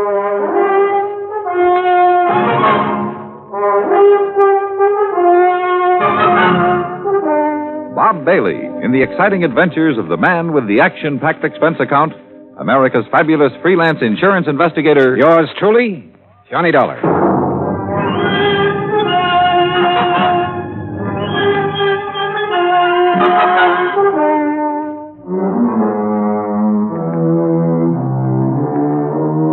Expense account submitted by Special Investigator Johnny Dollar. To Floyd's of England, American Branch Office, 443 North 15th Street, Hartford, Connecticut. The following is an account of expenses incurred during my investigation of the Mad Hatter matter. Expense account item 1, 85 cents, cab fare from my apartment to George Reed's office. He was seated behind his desk, his lily white nose buried in a copy of Playmate magazine. He didn't look up until I was halfway across the room. Hmm? Oh, Johnny, come in. Hiya, George. What you reading? I was just taking a look at Bridget Randall. Or Mrs. Preen, I suppose I should call her. Yeah, let's see. Yeah. Very nice. She look familiar to you? Oh, George, you're flattering me. No, really. She should. Oh, why? Well, up until she married Preen, she was a very popular model. Figures. Is that a pun? No. Anyhow, her picture was in everything from the Police Gazette to the Ladies' Home Journal. And after she married him? She retired. Hey, this is a new magazine, George, this month's issue. Well, the picture must have been taken before she was married. Well, what do you know about Preen? Not too much. He's over twice her age, and from all reports has a lot of money. I'd bet on it. Their marriage caused quite a stir. You know, real winter and spring stuff. The newspapers played it up big. Where were they married? New York. She'd done some ad work for Preen's hat company. He liked her look. And she liked his bankroll. Cynical, aren't you? Yeah? Anyway, since then, they've been living at his place near Los Angeles. Here's the address. All right, thanks. I called Mr. Preen long distance day before yesterday. He knows you're coming out. What about the police, George? You know who's handling their end of it? According to Preen, it's a man named Steiner, detective lieutenant. I got the feeling Preen doesn't much care for Steiner. George, how much life insurance does he carry on his wife? None. None? Nope. Or if he does, it's not with us. Then would you mind explaining why you sent for me? Not at all. We're not interested in her life. Obviously. That's a pretty callous attitude. Let me finish. We're not interested in her life, but we are in her face. In her what? The fine print reads from a point 2 inches below her chin to the hairline. Come on, break it down, George. Of course. Last year, a couple of months before she married Preen, she took out a special coverage policy in case something happened to her face that would finish her modeling career. You know, like a permanent scar, bad burn, anything like that. Uh-huh. She received quite a bit of publicity at the time, and it didn't exactly hurt us either. When does this policy lapse? Well, that's why we're so concerned, Johnny. When she married Preen, she announced that she had given up modeling for good. So we quite naturally thought she wouldn't renew the policy. But she did? Yes. And just 10 days before she disappeared. How much did you people bet that she wouldn't ruin her face? The amount she earned year before last. $25,000. Expense account item 2, 85 cents cab fare back to my apartment. On the way, I had the cabbie stop at a newsstand where I spent $50 of my hard-earned cash for a copy of Playmate magazine. Yeah, there was no doubt about it. Mrs. Webster Preen was the kind of woman any red-blooded American boy over 30 would be eager to locate. Item 3, $190 plane fare, Hartford to Los Angeles, then a cab to the Statler Hotel. I checked in, made arrangements to rent a car, then put in a call to police headquarters. Lieutenant Steiner was out, so I left word for him to call me, had lunch, and then drove out to the San Fernando Valley. The Preen home was one of those Spanish stucco and adobe jobs, 2 stories, probably 30, 40 years old. It sat in the middle of some 2 acres of orange trees with a plaster wall around all the property, separating it from the subdivision on one side and a main thoroughfare on the other. I walked up to the front door and rang the bell. In a moment, it was opened by a beautiful blonde. If she hadn't been wearing a nurse's uniform, I might have mistaken her for Bridget Preen. Yes? Afternoon. Is Mr. Preen in? Do you have an appointment, Mr. Dollar. Johnny Dollar. No, I don't have an appointment, but I'm sure he'll see me. Really? Yes, really. I'm investigating his wife's disappearance. You're from the police? No, insurance investigator. I see. I'm sorry, Mr. Dollar, but Mr. Preen can't possibly see you. You're sure of that, Miss... Richard, and I am sure. Mr. Preen has suffered a severe shock. His doctor left strict orders that he's not to be disturbed unnecessarily. And you feel qualified to say what is necessary and what isn't? I've been with him for nearly 5 years. Well, answer me this, Miss Richards. Do you think Mr. Preen's health would improve if somebody happened to find his wife? What? I mean, they haven't found her, have they? You haven't answered my question. You want my honest opinion, Mr. Dollar? Helen, who is it? Who's out there with you? Excuse me. No one important. It's Johnny Dollar, Mr. Preen. Now, just a minute. Mr. Dollar, come in. Come in. Have him come to the orchid room, Helen. Yes, sir. Well, I hope you enjoy steam baths, Mr. Dollar. Steam bath? What do you mean? Follow me. You'll find out. A pretty girl, in spite of her abrupt manner. And there was a lot going on behind those clear blue eyes. She led me into the house through a couple of large rooms, then up a winding staircase and down the hall to a door at the end of it. Miss Preen's waiting for you in there, Johnny. Thanks. Ouch! Hey, that doorknob's hot as... Oh, very funny. I warned you. Here, like this. Come here, Mr. Dollar. Hurry. I'll see you later, Johnny. Close the door. Close it. I don't want it to cool off in here. Well, you look surprised. Well, I didn't expect to meet you in a hothouse, Mr. Preen. Well, I'm sorry if you're uncomfortable, but orchids must have plenty of heat and moisture. Now, me, I love it. I didn't used to, but since I am at the age where a man is nothing but stick and dried parchment, if you can take off your jacket if you like, Mr. Pollard. Thanks. Do you know anything about orchids? Only that they're expensive. Aren't all beautiful things? Sit down, sir. Any place that's clean. We can talk while I do this. You know what I'm doing. I haven't the least idea. What the bees would normally do, that is, if these plants were in their native environment. Pollination? Yes, sir. Would you mind handing me those tweezers? Yes. Thank you. Hey, how many plants do you have here? More than 200, Mr. Dollar. 36 different varieties. Oh, beautiful. Oh, yes. Lovely, delicate creatures. Mr. Dollar, do you think you'd be able to find her? Well, I'm going to try. I'd appreciate it. I have so very few things left these days. Did you notice the orange trees when you drove in?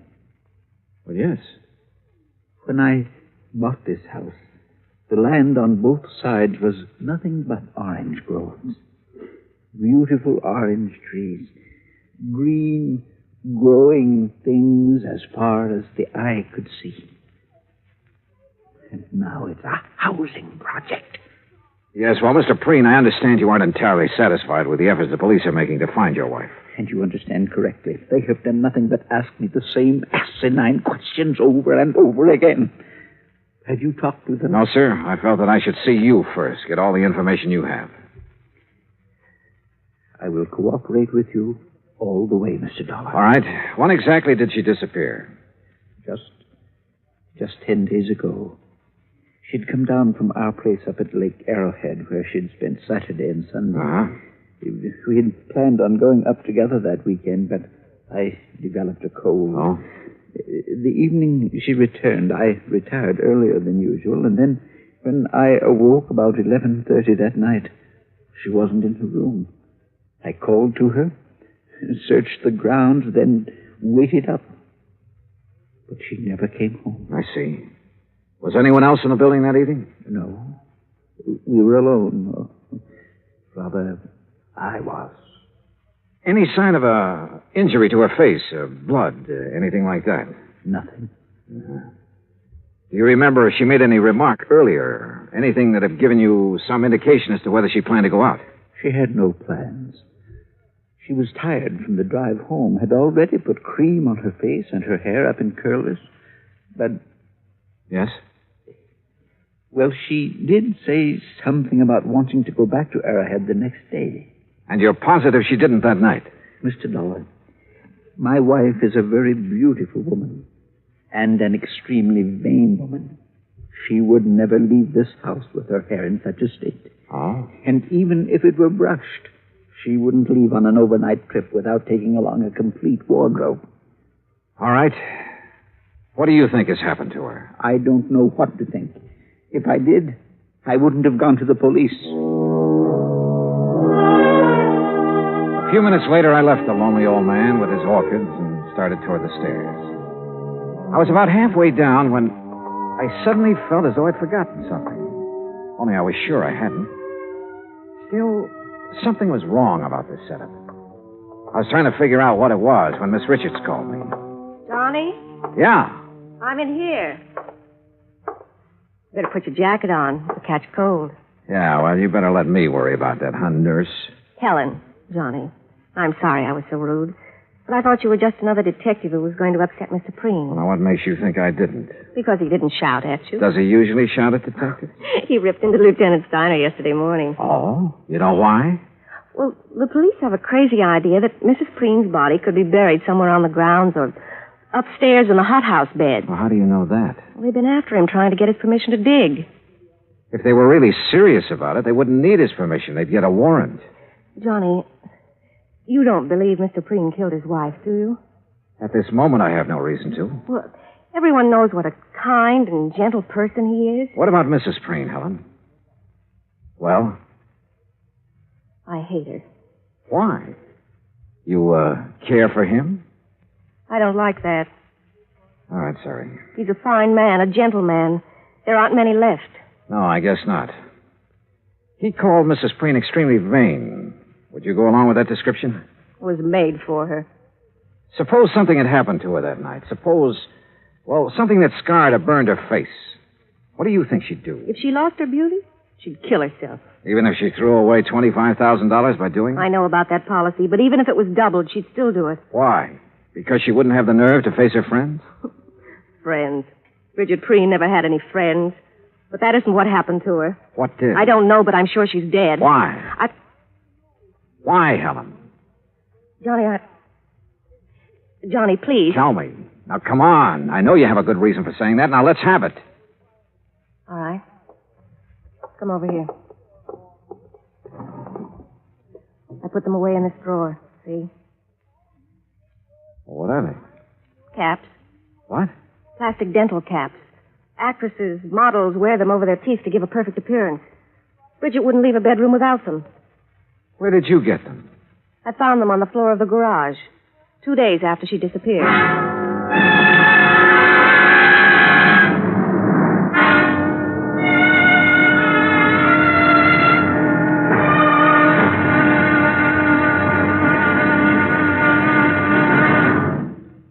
Act two of yours truly, Johnny Dollar, in just a moment.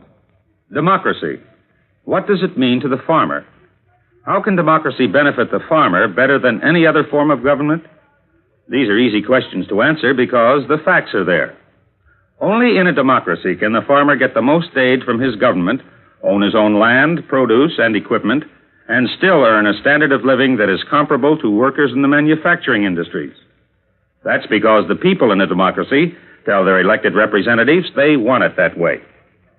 Government subsidy, free enterprise, open markets, and the will to work and better himself enables the farmer in a democracy, such as the United States of America, to produce one of the world's finest diets. Scientific agricultural advancement and democratic government are the reasons why this can happen. This is a part of democracy. But whether it functions in agriculture or some other form of endeavor, democracy gives mankind its finest legacy of freedom. Now, Act two of yours truly, Johnny Dollar, and the Mad Hatter Matter.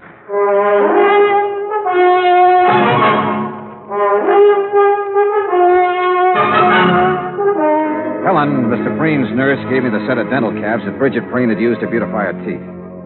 And after telling her not to mention them to anyone, I drove back to my hotel in Los Angeles.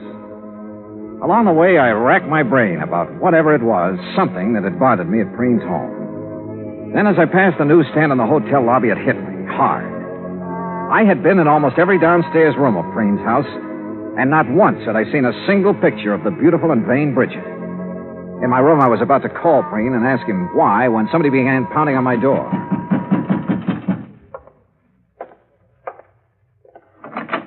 Well, Dollar, we seem to have had a hard time making connections, didn't we? I'm Steiner. Oh, how are you, Lieutenant? Fine, just fine. And I think I've got our little case all sewed up. That's so? Yep. You mind if I rest? No, go right ahead. Thank you. See, we've been checking back on Miss Preen's activities for the past few weeks. Uh-huh. Been making quite a few weekend trips, ain't she? I wouldn't know. We figure she found herself a new man, a young man, and took off for parts unknown. What about her clothes? Why didn't she take them? She didn't want to take what old Preen had given her. She's too proud. A little too proud to be true. She had enough things paid for out of her own money to last a good many years. Oh, now, Dollar, you guys let your imagination run away with you. Now, you look at this realistic. Here's a girl in her 20s married to a man who's content to sit home and wait for the golden chariot. And maybe she's content to sit there with him at first, but it ain't normal she should for long. Yeah? You locate anyone who's seen her out with another man? Nope. Tried to. That's the thing that's still stuck in my craw. Well, I don't think you will. Why not? Because she was smart, a smart woman. If she had had a boyfriend, and I'm not disagreeing with you on that score, she was very discreet about it. Mr. Dollar, I'm not sure you were aware of it, but each time you mentioned Mrs. Preen, you referred to her in the past tense. Why? Oh, no. Don't tell me I fell for the oldest trick in the business. Come on, Dollar. Stop playing games and answer me. Oh, you should talk about playing games, Steiner. Sorry, but I wanted to throw you off guard. Oh, you did, pal. You did. What did you learn bird-dogging around today, Dollar? Nothing, Steiner. Nothing. Look, really. you either let me have all the information you've received today, or tonight you'll be on your way back to Hartford. Now, which is it? Okay. Preen's nurse, Miss Richards, found these on the floor of the garage 2 days after Mrs. Preen disappeared. You know what they are, I suppose. They don't have to be Mrs. Preen's. Take a look at this chart, Dollar. We got it from her dentist last week. Now look at the caps. Okay. What are you going to do? What do you think? Arrest Webster Preen for the murder of his wife.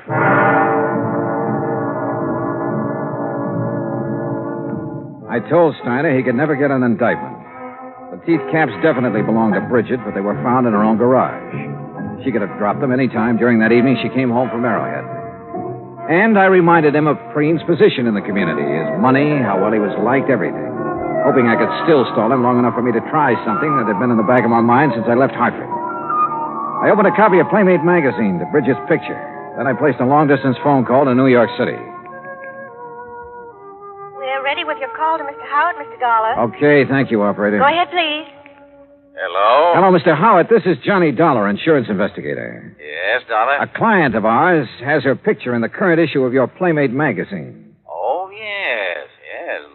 Lovely girls, Mr. Howard, her name is Bridget Preen. Bridget Preen? Or Randall. Bridget Randall. Oh, yes, I know her very well. Well, where is she? We aren't sure yet. Mr. Howard, I've got to know when that picture was made and the address of the photographer who shot it. Have you got that? Yes, you just hold on. Now, I remember now I was surprised to see Bridget after all that talk about retiring. Yeah.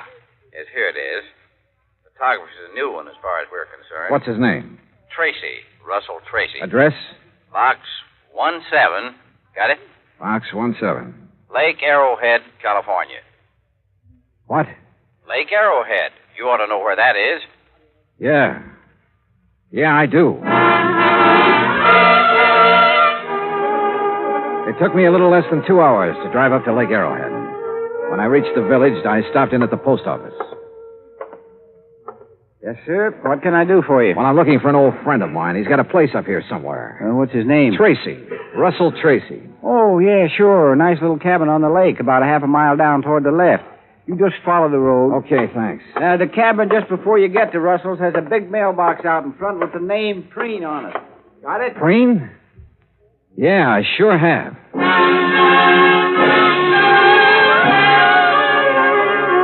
I was there in 5 minutes.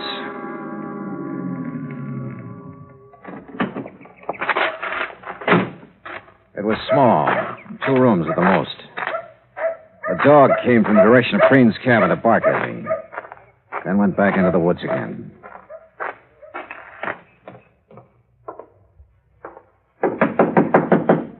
Yeah. Russell Tracy? Yeah.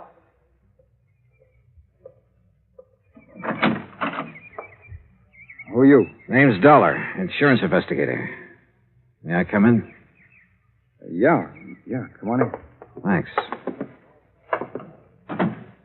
Oh, Mr. Dollar, what's this all about? Bridget Preen. Oh, wait a minute. You wait, I'm friend. not... That's a very good picture of her in Playmate. You tell her you sold it? Yes, I did. When? The day you decided to submit it? Or after it was sold and too late to start publication? Or not until some other photographers started calling her home to see if she'd come out of retirement? Now, look, Mr. Dollar, I haven't done anything wrong. I didn't say you had. I mean it, Dollar. All I did was take some pictures of her. I didn't have any reason to kill her. Who said she was dead?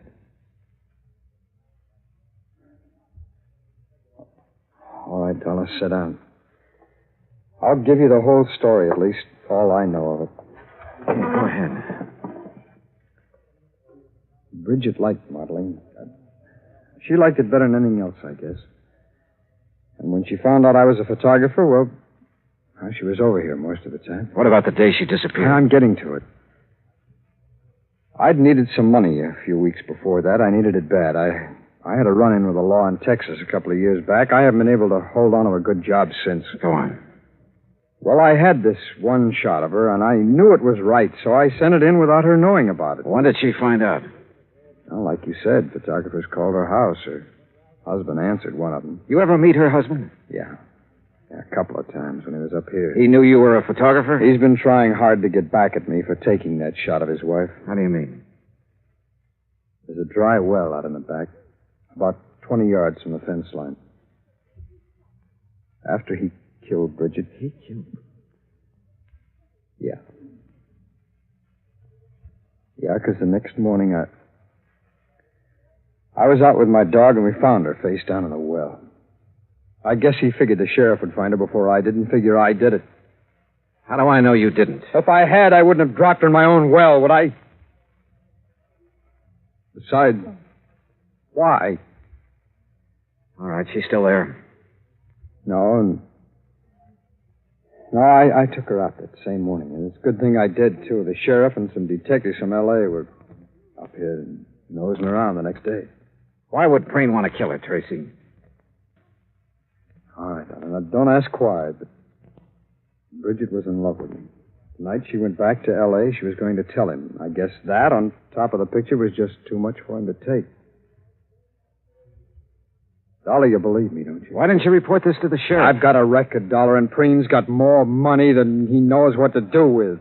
Besides, there's no proof of what I've just said. It'd be his word against mine, and you know who'd come out on top. Where's her body now? I'll take it if you want. Yeah, bring your camera. My camera? And plenty of film. Don't ask me why I trusted him. I couldn't answer. Except, like he said, he didn't have any reason for killing Bridget. He led me deep into the woods, into a clearing. And there, well, he'd done his best to make her comfortable. We removed the rocks, and Bridget she was very dead. Expense account item 4, $5.20. Assorted phone calls, Arrowhead Springs to Los Angeles. I've been hoping you'd call. Is Mr. Preen there? Yes, right now he's up with his orchid. Have you seen Steiner? Oh, yes, he was here this afternoon. He took Mr. Preen away with him. But in about an hour, Mr. Preen came Now, look, home. Helen, you stay there, but keep out of his way. Do you understand? Oh, Johnny, really, you're talking like he's a criminal. Helen, do just as I say. I'll be there as soon as I can.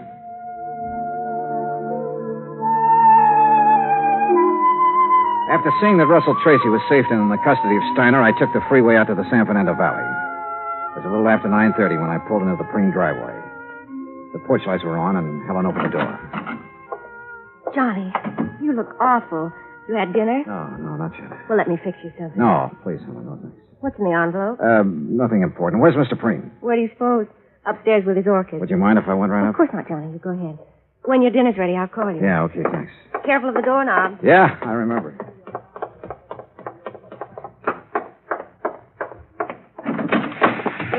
Well, Mr. Dollar, I didn't expect to see you back so soon. Hello, Mr. Preen.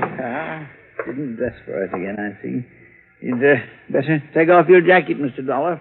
Afraid I'm not going to stay long enough to bother. Oh, well, now that's too bad. Beauty such as this isn't often seen, Mr. Dollar. I disagree with you, sir. What? I think I have something here that's every bit as beautiful as any flower in this hothouse. Well, now, you have aroused my sporting instincts, son, and also my curiosity. What have you... Here. Oh, no. Oh, no. She was Please, beautiful, no. wasn't she, Mr. Preen? Here, she's very beautiful. But here... Oh, no. Look at this picture. Taken just a couple of hours ago. Yeah, what about this one? What about it, Mr. Preen? What do you think of your handiwork? Proud of what you've done, Mr. Preen? No. No, please. No more, please. Why did you do it? I had to. I had to. She was going to leave me. Like everybody else had done. Everything does. She was going, and I couldn't let her. I just couldn't let her go. The hunch had been right. After he'd killed Bridget, Preen had not been able to face the many photographs of her about the house, or any pictures of Bridget, as we learned. One photograph had caused her death. The others we took later put Bridget's husband away for the few remaining years of his life. Expense account total, including car rental, hotel incidentals, and transportation back to Hartford, $870.40. Yours truly, Johnny Dollar.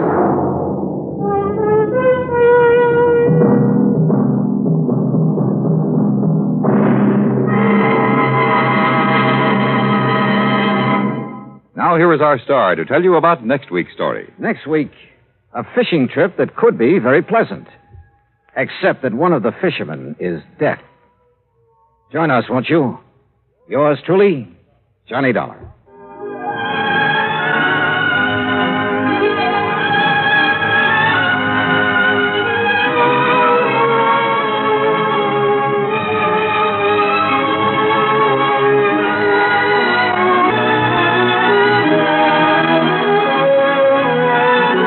Johnny Dollar has come to you through the worldwide facilities of the United States Armed Forces Radio and Television Service.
Hollywood, it's time now for Johnny Dollar. George Reed here. Well, good morning, George. Bad morning, Johnny. What's the matter? You remember Jediah Gillis? Eccentric old man loves animals? Sure. Well, for the second time, he's talked us into issuing a special coverage policy on an item he wanted insured. And for the second time, it's disappeared, huh? Right. I hope it's not another singing mouse. I'm afraid it's something worse. An articulate canine. Articulate what? Dog, Johnny. An articulate dog? You mean a talking dog? Yep. Oh, no.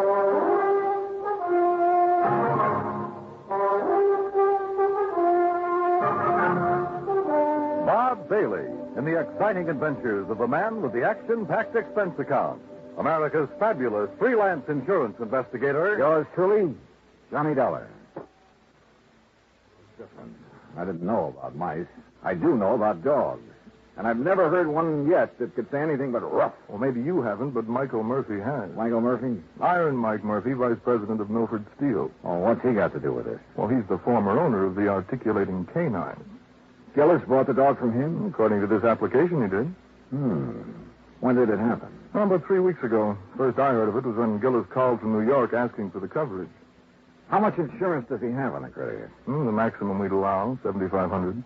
75? Oh, no, George. That's hardly worth my time. I can't make any commission from a small policy like that.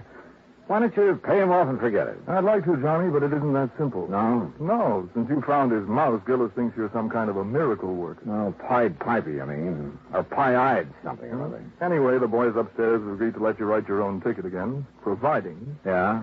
Providing you locate the dog. Or in the event you don't, you pacify Gillis. Keep him happy so that he doesn't cancel his other policy. And if I can't do either? Then you wind up with your regular commission and expense account, which our auditors will check and double-check. A real sucker bet.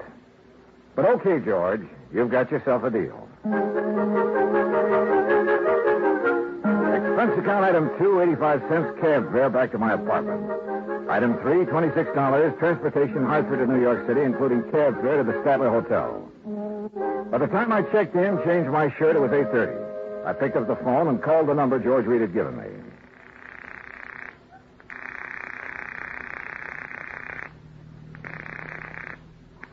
Hello? May I speak to Mr. Gillis, please? Johnny Dollar. Dad told me you were coming. Well, hi. Hi, is that all? I guess this is Marion. Yeah, no. I had a hunch your father was staying at your place. Do you have my address? Sure have. 514 East 51st Street. Apartment 4C. Oh, yeah. Now, you get right over here before everyone leaves. Everyone? Who all's there? Well, just friends. It's a celebration. What kind? I'll tell you when you get here. Now, hurry. Right. Expense account item 4, $1.70 taxi from the Statler to the East 51st Street address. The entrance to the building faced toward Beekman Place, and one side of it looked out over the East River. I could hear the noise from apartment 4C before I stepped off the elevator. Marion had a good many friends, which figured because of her blonde hair, gray eyes, and a few other... Well, yeah. I pressed the buzzer and waited. I was about to press it again when a door opened further off down the hall. Hi. Oh, Marion. Here, Johnny. I hope you don't mind sneaking in through the kitchen. But Dad made it very clear that he wants to see you now and alone. Alone? With that mob in there? He's waiting for you in the den. It's this way. How've you been? Oh, fine, just fine. Sounds like quite a party. It is. I sent out the invitations before the pup disappeared. I offered to call it off, but Dad wouldn't let me. Any special kind of celebration? I think so. It's to announce my engagement. Well, what do you know? Who's the lucky man? His name's Bill Fisher. He's an executive with the Powers advertising agency. Real big-time operator, huh? He just talked one of his clients into putting on a new TV show. Well, you know you have all my good wishes. Oh, Bill, we were just talking about you. I wondered where you disappeared to. Bill, this is Johnny Dollar. Hi, congratulations. You're getting a fine girl. Yes, I think so. Thunderation, what's all... Oh, it's Dollar, so you finally decided to get here. Hello, Mr. Gillis. Come in. Yes, sir. We'll see you later, Johnny. Yes, sure. Yeah, you ready to go to work? Yes, sir, whenever you are. Whenever I am. You're the one's getting paid to be a detective. Well, I can't do my job without your cooperation, Mr. Gillis. Well, what do you want me to do?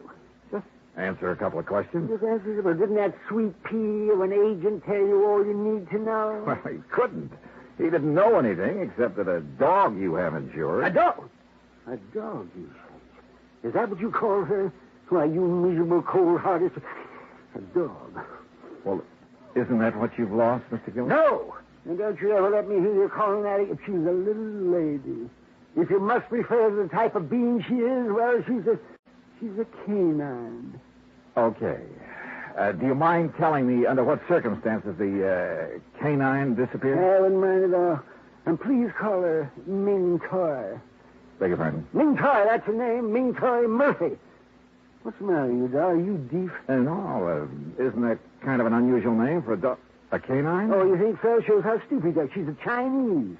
Chinese? Yes, a Pekingese. A Pekingese. And being as the first owner's name was Murphy, the whole thing, Ming Toy Murphy, just fits her to a T. Yeah. Now, exactly when did you notice Ming Toy was missing? Oh, since we got back from breakfast, you see, I'd left Ming Toy in here, locked up safe and sound, but when we got back, the door was standing open. The front door? No, not to this door. And Ming Toy was gone? Of course she was gone. That's what all this fuss is about.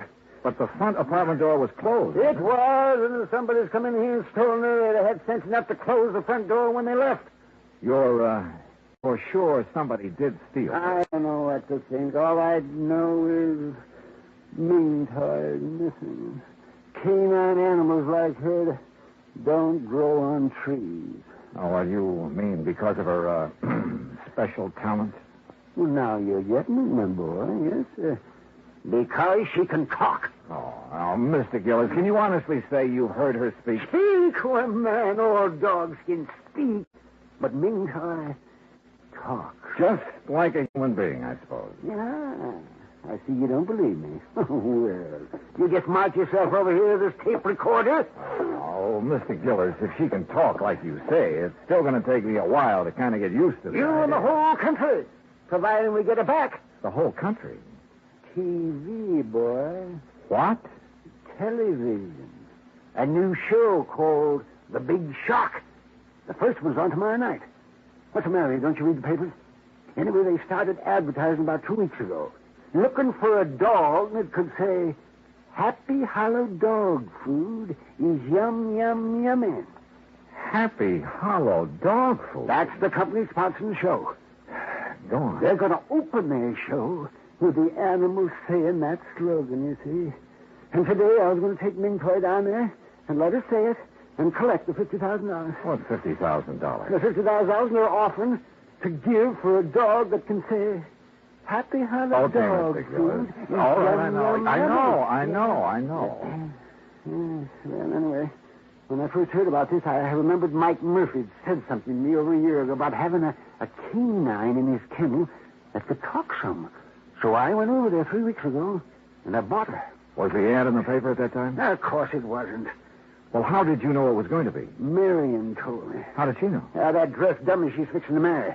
The advertising agency he works at, they're the ones that talk the Happy Hollow people into putting on that show. Oh, I see. Yeah. Well, you see, it's about time. I also see that you don't exactly approve of Fisher for a son-in-law. Oh, no, I wouldn't say that. I don't approve. I don't disapprove of him.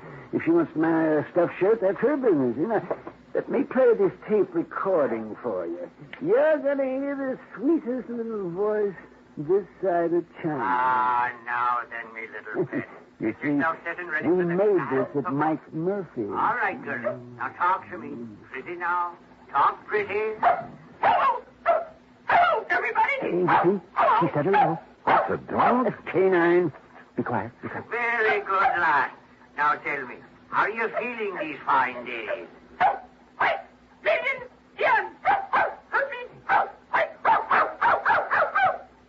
Hey, what happened? She saw a cat. What do you think? Oh. You still doubt she can talk, Nello? I think I'd like to see it with my own eyes. Have you put an ad in the lost and found columns of the papers? Of course. What about the people in this building? Well, I had Morris. He's the super. Put a note. Super? The janitor. They call them supers in the city. So what's the matter with you? Don't you know anything about it? I had to put a notice in each apartment telling them to be on the lookout for her. But so far, nobody said a word. And naturally, they wouldn't because she's not around here. She's been stolen. Oh, now, look, why would anyone want to steal her? They couldn't put stolen property Well, on TV. maybe it could have been somebody doing it for spite. Like who? Yes, like Iron Mike Murphy. That's who. He's been saying nasty things to me, claiming I cheated him out of Ming Toy. Well, did you? Of course I did. Mr. Gillis, is there any other possible way she could have gotten out of this room? Well, now, there's several... Oh, no. Huh? No, it hurts me just to think about it. Oh, dear. That window. Window? Yes. Oh, dear. Was that open yesterday morning? Yes, it was open. I forgot to close it. Oh, dear. Well, what's down below there? Nothing but the East River. I continued questioning him, making sure he'd given me all the facts. Then, after promising to take him along when I visited Iron Mike Murphy, I said goodnight and left. Expense account item 5, $1.70 for a cab back to my hotel. The next morning, I called Murphy and wangled an invitation to his Long Island home. At exactly 9 o'clock, I was in front of the Gillis apartment. Hey, mister. Yeah? You looking for Mr. Gillis? No, Mr. Gillis. You seen him? Sure. When they go out to put their breakfast. Oh, yeah, I see. Do you pick up the trash and garbage from the apartments every morning? That's my job, senor. Well, what time do you usually hit this floor? The same time as now, about 9 o'clock. Do the Gillises go out for breakfast every morning at this time? Almost every morning. What about day before yesterday? When the little one disappeared, see, it was the same hour. Uh-huh. Tell me, Morris, do you remember seeing anyone on this floor that morning? No one who did not have a business here? But there was someone? Ah, see. Near the Gillis apartment? Where you stand, waiting at the meeting. Well, who was it, you know? Oh, no, I don't know his name. Yeah. He's such a nice gentleman, and he carried what I know was another present for Mr. Gillis. I told him they were out for their breakfast, and he went away. You still haven't told me who it was, Morris. My heavens, senor. Who else would bring Mr. Gillis such a pretty box or such a beautiful gift? Who else but the gentleman she's soon to marry?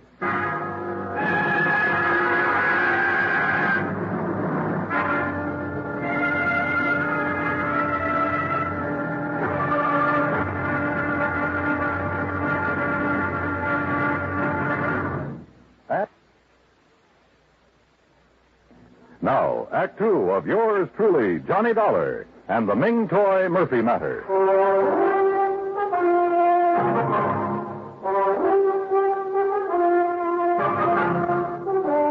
People in love usually keep odd hours, so I wasn't surprised that Morris, the janitor, had seen Marion Gillis's fiancée outside the apartment the morning the dog, canine, had disappeared. I thanked Morris for his help, went back downstairs to my cab, where I saw the Gillises walking toward me from First Avenue. Morning, Dollar. Morning. Sorry we're late. Got to gabbing over that second cup of coffee. Better not let your doctor hear you say that. No, Marion, be still. Well, you ready, Dollar? Ready and waiting, Mr. Gillis. And then let's go. I got a few things I can't wait to say to Mr. Iron Mike Murphy. Now remember, Dad, no excitement. I'll remember. Marion, Yes? are you going to be busy around noon? No, I don't think so far. Just thought we might have lunch together. 21? Anywhere you like. Say 12:30? Perfect. See you then. According to Mr. Gillis, Iron Mike Murphy didn't know that Ming Toy was missing, so it was going to be interesting to see his reactions when we told him. The Murphy home was spread across a couple of acres near Great Neck. The main house was a large two-story brick affair with a tack room, swimming pool, and the kennels behind it. For Iron Mike pursued his hobby of raising Pekingese dogs. We found Murphy at the kennel. Well, Gillis, you lying, thieving devil. You hold your tongue, Mike. What are you doing out here anyway? I came along to help Mr. Dollar. He doesn't know you like I do, so I wouldn't be able to tell when you're lying like I can. Ah, I suppose you think that's funny. Dollar, you know what this man did to me? He stole a wonderful little dog right out from under me nose. And you stole her back. Oh, what do you mean by that? You know what I mean. The day after you called me on the phone, you saw that ad in the paper. Well, the next day, somebody stole Ming Toy. And I'm sure it was you, you shanty Irishman. Why, you dirty-minded evil old man. I've half a mind to take a horsewhip to you for saying such a thing. Oh, you deny it, eh? Of course I deny it. And you say it again, I'll deny it with me fist. Oh, is that so? Well, I whipped you when you were in the steel mills, and I can whip you now. Look out, fella. Oh, Mr. Gillis, remember what your daughter said. Defend yourself, Murphy. Mr. Gillis. Bring yourself at me, Taxi! Taxi! Mr. Gillis, please, Mr. Murphy. Here I come. Ooh. Justice triumph. Ow. All these names with Hey, driver! Over here! Taxi!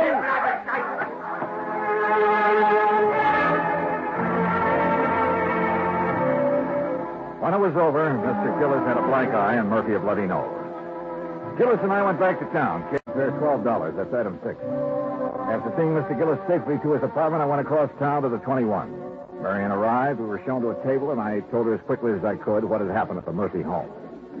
Johnny, you know Father isn't supposed to get excited. I know. He knows. And I tried to stop him, but he went... so upset over losing Ming Toy or anything else. Well, especially something as strenuous as a fight. Well, it might prove to be too much. Oh, he's all right, believe me. Well, I'll call him in a few minutes to be sure. Marion, this morning while I was waiting for you to come back from breakfast, I had a talk with Morris, the super at your apartment. No? Yeah, he... Marion, darling. Oh, well, I told Bill to join us, Johnny. I hope you don't mind. No, of course not. Sit down. No, thanks. Johnny's been out all morning with Dad. Oh? Hunting for the dog, huh? That's right. Any luck? I'm not sure. Excuse us, Bill. But what does Morris have to say, Johnny? Oh, it wasn't important. Don't try lying to me, Johnny Dollar. I know you too well. Now, you tell us what Morris have to say. Bill, the morning the dog disappeared, you were at Marion's apartment, weren't you? Of course he wasn't. Bill? Day before yesterday? No. You sure? Positive. I was in my office all morning. What time did you get there? You remember? Yes, we've been very busy lately getting the big shock ready for the air. It was about 8:45. Your secretary will swear to that? Naturally. Johnny, what's this all... Excuse me. Where are you I'll going? make a couple of phone calls. Be right back. I called Bill's office, spoke to his secretary, and of course he had lied. Instead of going back to the table, I took a cab to my hotel, made a couple of more phone calls, and waited. About 40 minutes later, Bill Fisher called and asked me to meet him in a bar near Rockefeller Center. You like a drink, Johnny? No, thanks. Not right now. No? I figured you'd be thirsty. You've been such a busy little boy. Ah, what do you mean? You know what I mean. Calling my secretary, then calling the Happy Hollow people to find out whose idea it was to advertise offering $50,000 for a talking dog. Oh, I wouldn't be ashamed of having that idea if I were you. It's a good one. Except for one thing. It was meant strictly for the publicity value. Nobody ever heard of a dog that could really talk, so I guaranteed them their $50,000 would be safe. Go on. See, it was tough enough getting the Happy Hollow people to put a show on TV in the first place. They really don't have that kind of money. And if they'd had to pay out the $50,000 on top of everything else, well, that would be it. We'd lose their account. I'd lose my job. Uh-huh. So what did you do with Ming Toy? Well, naturally, since she could talk, I had to get rid of her. You understand that, don't you? How did you get into the Gillis apartment? That was easy. I'd been there the night before. When I left, I slipped the latch so the door wouldn't lock. When they went out to breakfast the next morning, I went in. I was going to put her in that box and carry her out, but she put up such a fuss, I just tossed her out the window. Into the river? Yes, Dollar, into the East River. Well, what can I do about it? After all, Ming Toy was only a dog. It wasn't like she was a person. Well, what can I do about it? I'm not sure. But whatever it is, I hope it's plenty. I left him there and walked down 6th Avenue. When I reached the corner of 51st, I called Marion and asked her to meet me in a little park near her apartment building. Somehow I told her, as simply and directly as I could. Well, it's kind of funny, isn't it, Johnny? I don't know. Isn't? Sure. If I hadn't met Bill, none of this would ever have happened. Dad would still be feeling chipper. I might have been engaged to somebody else. Maybe even a nice guy like you. And why do things like this have to happen? I don't know, Marion. I just don't know. We were about a block away from her apartment when we heard the ambulance. We watched her turn into 51st Street, then stop. Then we were running. Johnny, it's Dad, I know it. No, you don't know any such thing. Oh. All right, folks, all right. Now keep back. Give the men room to work. Johnny, they're not going into the building. No, they're doing something out there in the middle of the street. Officer, what's happened? It sounds like a little girl's caught down there under the street. Under the street? Yeah, lady, in the drain pipe that goes down to the river. Are you sure it's a little girl and not a dog? You kidding? Dogs can't talk like that. Like what? Well, it sounds like she's trying to say something about a dog food being yum, yum, yummy. Get your father, Marion. Yes, oh, yes. Excuse me. Hey, come back here. I joined the power and water men who had lifted up a manhole cover and put down a ladder. It didn't take us long under the street, just a couple of minutes. Then we climbed back out again. Johnny! Dollar, where is she? Where's my baby? She's still down there, Mr. Gillis. You left her. Dollar, she's not? No, sir, she's fine. Then why didn't you bring her back? Well, maybe you'd better look for yourself, Mr. Gillis. All right, I'll do just that. Dad, you can't. You just try stopping me, woman. Come on, Dollar. Come on. Candy. Careful now, Mr. Gillis. Yes. Watch your step here. Don't you worry about me. You just look out for yourself. Yes, sir, I am.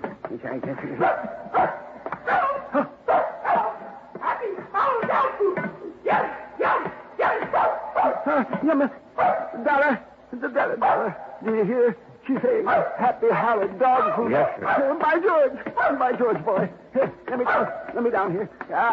Where is she? Where's my little sweetheart? This way, Mr. Gillis. Hello, you little rascal, you. Happy Hollow dog food. Yummy. Careful now, Mr. Gillis. She's under this water pipe. This one right here. Yes, sir. You'll have to stoop down to see her.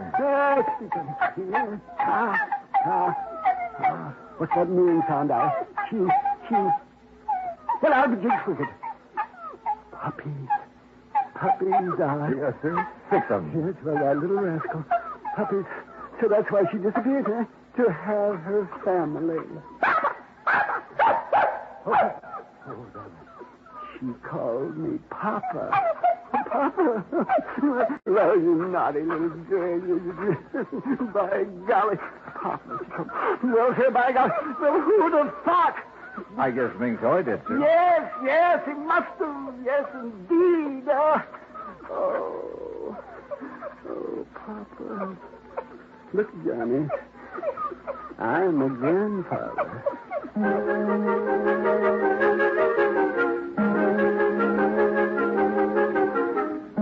I never did tell Gillis exactly how Ming Toy had been helped out of the apartment. All he knew was that Marion, for reasons of her own, had called off her engagement to Bill. Ming Toy spent a week in bed recovering from her ordeal, and naturally, since Gillis refused to let her appear on TV that night, the $50,000 went unclaimed. And, alas, the long-suffering public has yet to hear the dulcet tones of a talking dog named Ming Toy Murphy. Expense account total, including hotel, incidentals, and transportation back to Hartford, $225.70. Yours truly, Johnny Dollar.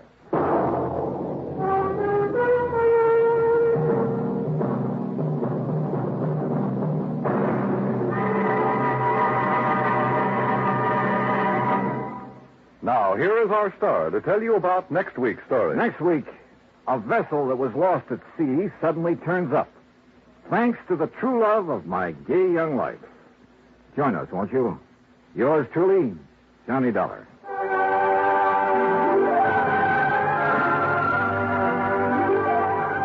Yours truly, Johnny Dollar, starring Bob Bailey, originates in Hollywood. Written by Charles Smith, it is produced and directed by Jack Johnstone.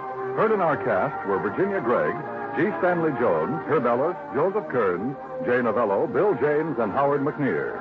Musical supervision is by Amerigo Marino. Be sure to join us next week, same time and station, for another exciting story of yours truly, Johnny Dollar. This is Dan Cubberly speaking.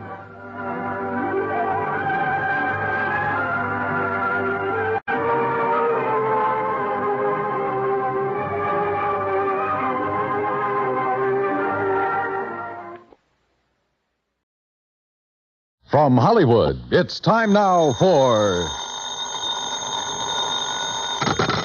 Johnny Dollar. My name is Hardy, Mr. Dollar. Yes? I'm returning the call you made to Mr. Ellis Rasmussen. If you will state your business, I shall be glad to transmit it to him. You tell Mr. Rasmussen I'm an insurance investigator from Hartford, and the matter involves a member of his own family. Oh, young Mr. Rasmussen? Yes.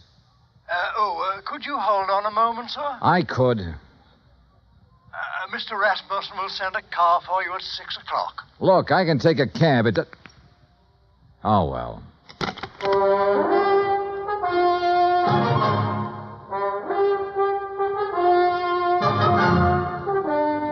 Bob Bailey in the exciting adventures of the man with the action-packed expense account.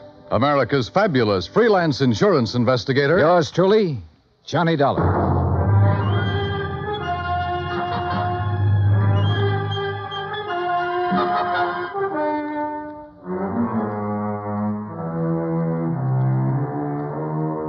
Expense account submitted by Special Investigator Johnny Dollar to the Universal Adjustment Bureau, Hartford, Connecticut.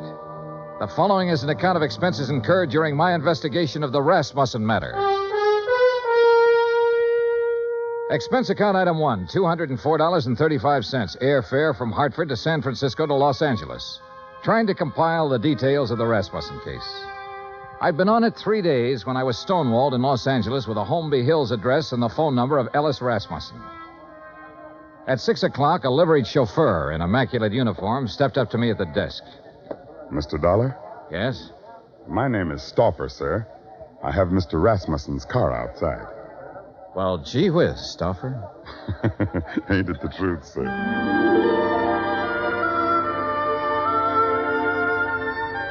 A few minutes later, when we turned into the lush green Holmby Hills section, I had a suspicion I was about to deal with a bona fide millionaire. When we parked in front of the big two-story colonial home and a man with graying hair and swallowtail coat stepped out of the door, well, I knew I was going to meet the real article. I'm Hardy, sir. Hello, Hardy. Mr. Rasmussen is waiting for you. This way, please. We stopped in front of a huge paneled door. Hardy tapped on it once, then pulled on the knob. As we entered, a tall man with a shock of pure white hair rose from his chair and turned toward us. This is Mr. Dollar, Mr. Rasmussen. I want about 4 fingers of sour mash. What do you want? Oh, you took the words right out of my mouth, Mr. Rasmussen. Very good, sir. He's a pretty nice fellow. We're all pretty nice fellows around here, Mr. Dollar. Sit down. Thanks. Could you hand me that lighter? Oh, sure. Here. Thank you.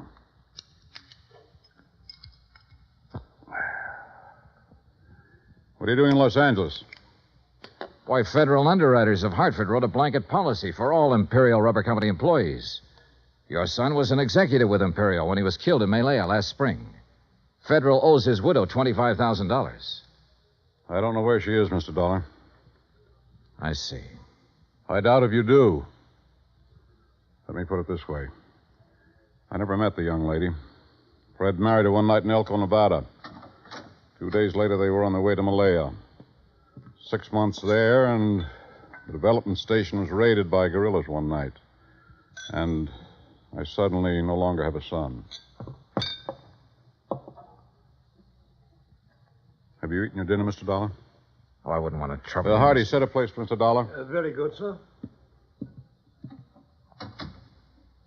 Well? Well, I thought she might phone me when she got back to the States. She never did. Never a letter, nothing. I'm old and sick, but I still want to see the girl my son married. It's not an easy thing to lose a son, Mr. Dollar. And I lost a good one. I lost the best son a man ever had. I'm sure you did, sir. To your son. To Fred. During dinner and afterward, over coffee and liqueurs, I listened to the story of Ellis Rasmussen's life. It came from the lips of an old man who was dying, but in whose eyes I could see reflected the memories of a brawling, bustling life that started in an Oklahoma oil field and moved to Alaska and Arabia and Africa. More and more during the talk, I began to know his lost son. For in everything the old man had to say about himself, I could sense an unmistakable reflection of his son. Finally, I thanked him and left. If I may say so, I do hope you'll call soon again, sir. Mr. Rasmussen enjoyed your visit very much. I haven't seen him so much like his old self since we received the terrible news of young Mr. Rasmussen's death. He must have been quite a man, Hardy. Young Fred Rasmussen. He was, sir. All of us miss him dreadfully. None of us ever met Mrs. Rasmussen, and we were most anxious to receive her, especially after young Mr. Fred's death. I imagine so. The car's all ready, Mr. Dollar. Good night, sir. Good night, Hardy.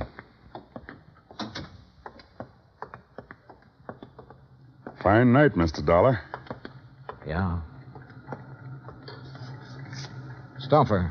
Yes, sir? I didn't want to press the point with Mr. Rasmussen, but now maybe you can straighten me out. Did he approve of his son's marriage? Let's put it this way, Mr. Dollar. Mr. Rasmussen approved of Mr. Fred. And if Mr. Fred got himself married, then Mr. Rasmussen approved of the girl. Between them two, they had that kind of understanding. Real people. Expense account item 2, $1.98. Telegram to Personnel Division, Imperial Rubber Company, requesting a copy of all information they might have on Laura Olson Rasmussen.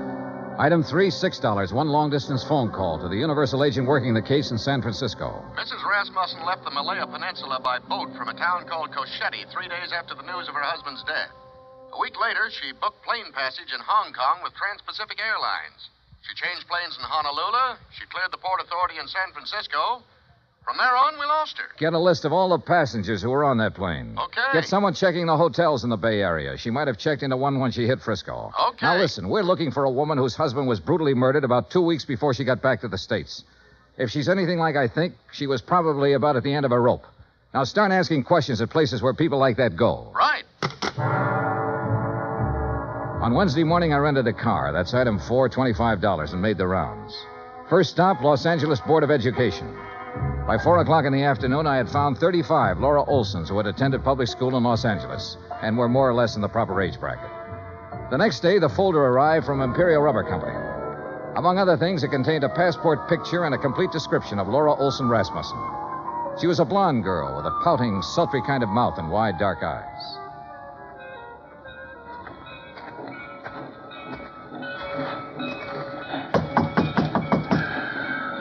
You down there. Yes? What do you want? I'm looking for Mrs. Frances Olson. Are you Mrs. Olson? I don't want to buy nothing. Do you have a daughter named Laura Olson? Are you a policeman? No, I'm an insurance investigator. I'm trying to locate Laura Olson Rasmussen. Well, how'd you get this address? What's that? A picture of her. Let's see. That's my Laura. What about her? I've been trying to locate her for some time. Is she here? No, she ain't here. She ain't been here for 5 years. Do you have any idea where I can find her? Friends, maybe? Other relatives? You say her name's Rasmussen now? Yes, she married a man named Fred Rasmussen. Married? Well, ain't that just something? You didn't know your daughter had been married, Mrs. Olson? How would I know? How would I know anything about her?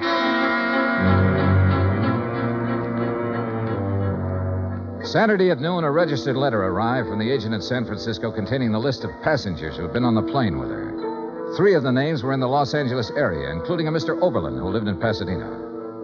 Well, sure I remember her. Real pretty. We sat together all the way from Honolulu. What's up? We're trying to locate her, Mr. Oberlin. Did she happen to mention her plans when she returned to the States? Plans? You know, what hotel she might be staying at in San Francisco? Or if she was going on to another city? No, not her. You say that very emphatically. Yeah, I guess I do. You didn't have to show me a picture. You know, a guy always prays he'll meet someone like her on a plane, you know what I mean? Yeah, live it up. Yesterday's gone, she said tomorrow ain't here, and the only thing we got is today. Yeah, we had a swell time. You're sure about this? We were pretty chummy, pal, if you want the truth of it. Mr. Oberlin, did she mention anything about being in Malaya before she boarded that plane? Then she didn't tell you that her husband had been killed a week before. Killed? How? He was murdered by guerrillas in Malaya.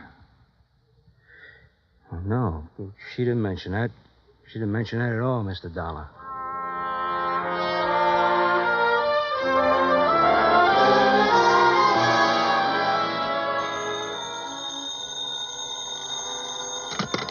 Johnny Dollar. This is Hardy, Mr. Dollar. How are you, Hardy? How's Mr. Rasmussen? He's not so well, sir. That's why I called. Could you possibly find time to visit him? Tonight? May I send a car right away? Is it serious? He's dying, sir.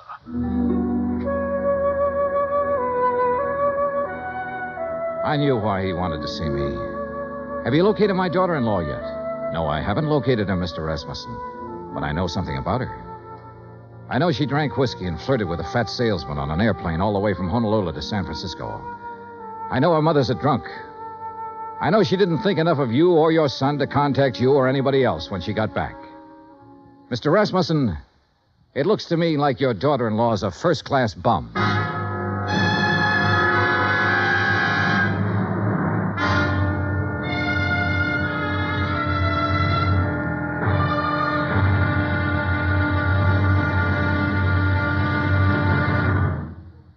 Act 2 of yours truly, Johnny Dollar, in just a moment. Our daily lives are sharply affected by world news. And for a complete roundup of the news every single weekday evening, just keep your dial on CBS Radio for the news broadcasts of our famous CBS newsmen, Edward R. Murrow and Lowell Thomas. Hear up-to-the-minute news with Edward R. Murrow and Lowell Thomas on CBS Radio. Now, Act 2 of yours truly, Johnny Dollar, and the Rasmussen Matter.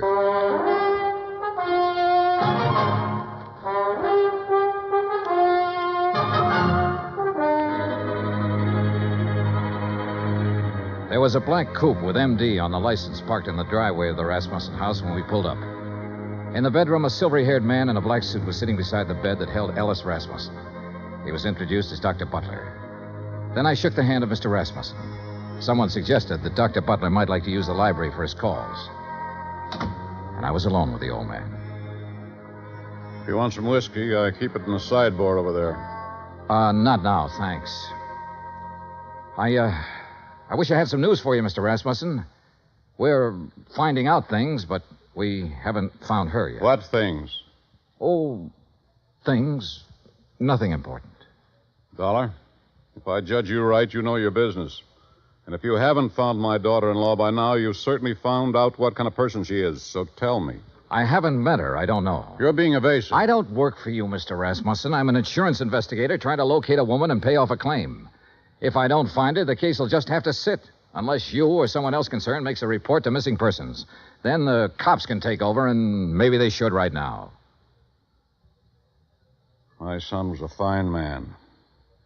I can look back on all the years I had with him and be proud of every year and every day.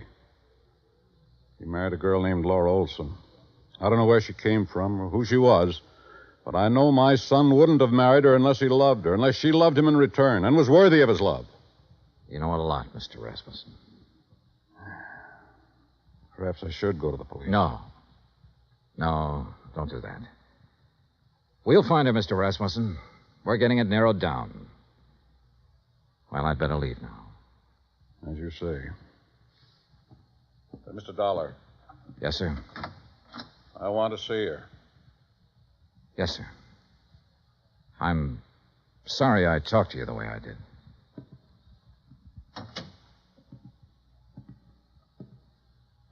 Phone call for you, Mr. Dollar. Would you like to take it in there? Oh, yeah, sure. Keep an eye on him, Hardy. Trust me, sir.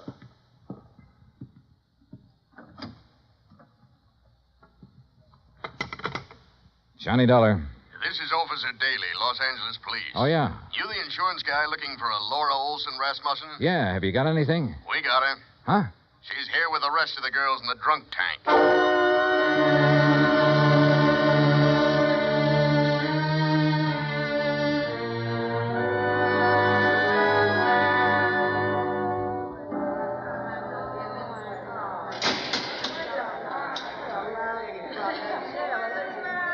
A drunk tank will always smell of disinfectant. This one was no different. There are no bunks, no chairs, no blankets, no nothing. So you stand or sit on a concrete floor and wait for something to happen. The legal period is 24 hours. You get rebooked or you get released. It all depends. What's the story on her, Dollar? I've got a check for $25,000 for her. Gee, insurance money? Yeah. Quiet! Quiet in there! All right, quiet down! You girls better learn to get along. Which one? Back there, sitting on the floor. Oh, brother. What's the situation? If somebody comes up with bail, they can have her. Expense account item 7, $100 bail. While I was waiting around, Officer Daly broke open a file on her. 12 aliases, 12 charges, and 1 conviction for shoplifting. A career of petty thievery that began at the age of 16 and ran up into a 22nd year. Expense account item 8, $35 telegrams. I sent wires to all parties concerned, all parties except Ellis Rasmussen, ordering a stop on their activities since Laura Olson Rasmussen had been found.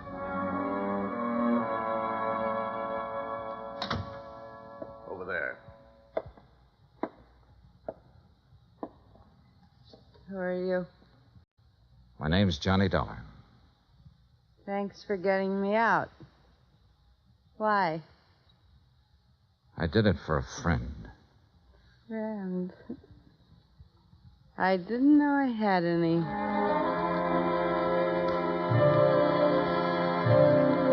Expense account item 9, 20 cents, 2 cups of coffee. We had it in a diner across from the women's section of the main jail. I looked at Laura Olson Rasmussen while she drank the coffee. Looked at the blonde hair and the wide eyes and the pouting mouth. Looked at the woman who had once been the wife of Fred Rasmussen. What's the catch, mister?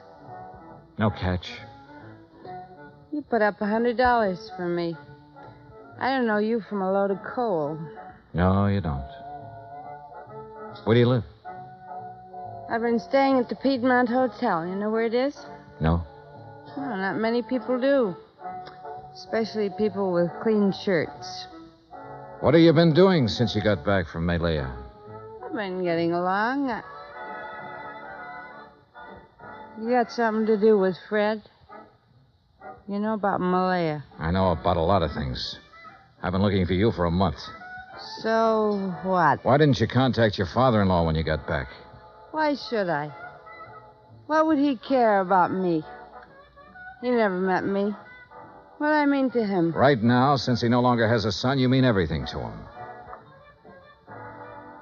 You're kidding me, mister. I wish I was kidding you. I wish to heaven I was kidding you. Well, what now? Oh. I want you to come over to my hotel with me. Oh, now look. To sign some papers. I have a check for $25,000 for you. What was that? Your husband was insured. You're his beneficiary. All you have to do is fill out an application. I'll give you the check. I don't believe it. It's true. Come on. Expense account item 10, $2, cab fare to my hotel. I took her upstairs with me, stood over her while she filled out the necessary papers. Outside of that, we didn't say a word. Johnny Dollar. This is Stauffer, Mr. Dollar. Hardy asked me to phone you to see if there's any word. Oh, yes. Well, what'll I tell him, Mr. Dollar? Tell him no luck yet, Stauffer. How's the old man? About the same, sir. Counting on you, I think. I'll talk to you later. Yes, sir. Here you are. Okay. Thanks. Here's your check. Anything else? Nope. That's it. Okay. See you around sometime. Sure. Fred told me about a man named Stauffer who worked for his old man for years. Was that him on the phone just now? Yeah. Yeah. I didn't know what I was going to say to the old man, but I did know I was hoping that if Rasmussen had to die, that he'd die before anybody told him the kind of daughter-in-law I'd turned up. I didn't want to be in on that. Expense account item 11, $83, hotel bill. I checked out at 5:30, picked up my airline tickets at the desk, that's item 12, then sat around the lobby for 5 minutes. Item 13, 2 drinks for myself. Mr. Dollar, Yeah? Oh.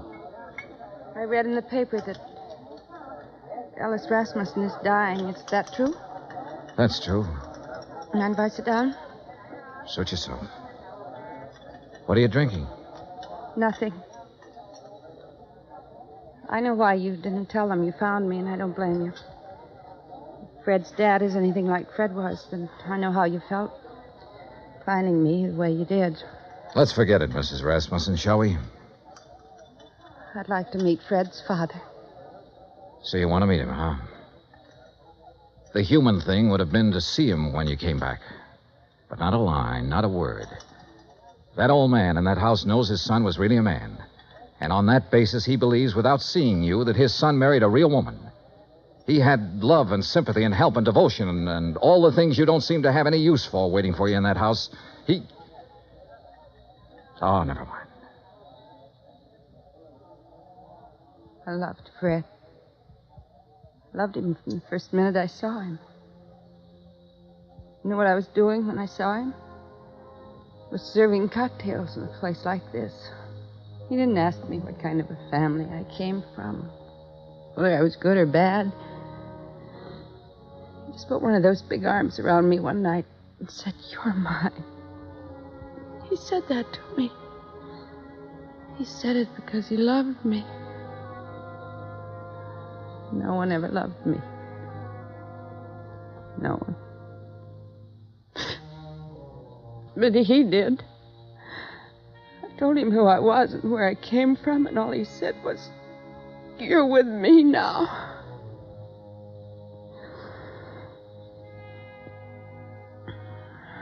We went to Malaya together, and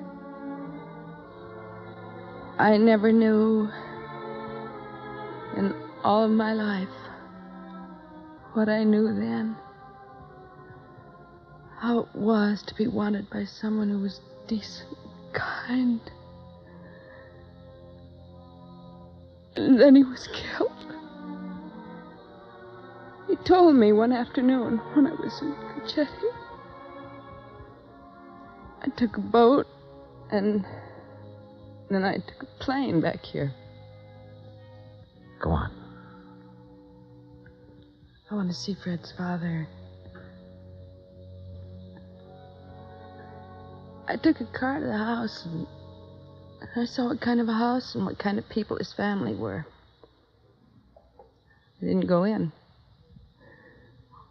Couldn't you see me, cheap, rotten, dirty little me? Couldn't you see me walking in there and saying, I'm me? Couldn't you see that mother of mine moving in? What would that have done to the old man? It would have crushed out his whole memory of Fred. But don't think, Mr. Dollar, I haven't got my memory, too. I didn't drink that away. I was loved by a man. And I loved him back. I've still got that. I'm going out there pretty soon. Would you like to meet him? Do you think I can? I think so. I think so very much. Oh, Mr. Dollar, I've been waiting in the lobby. I thought you might be here. How do, miss? Stuffer, I'd like you to meet Mrs. Rasmussen. Well, my. I'm mighty pleased to meet you. The boss will be mighty happy. She dried her eyes in the car. I didn't say much. She didn't say much. But in the half hour it took to get out to Holmby Hills, something happened to her again. The something that must have happened when the big arm went around her shoulders the first time. Good evening. Mrs. Rasmussen, Hardy. How do you do, Mrs. Rasmussen? We're very happy to see you. Thank you, Hardy. Fred spoke of you often. That was kind of Fred. This way, please.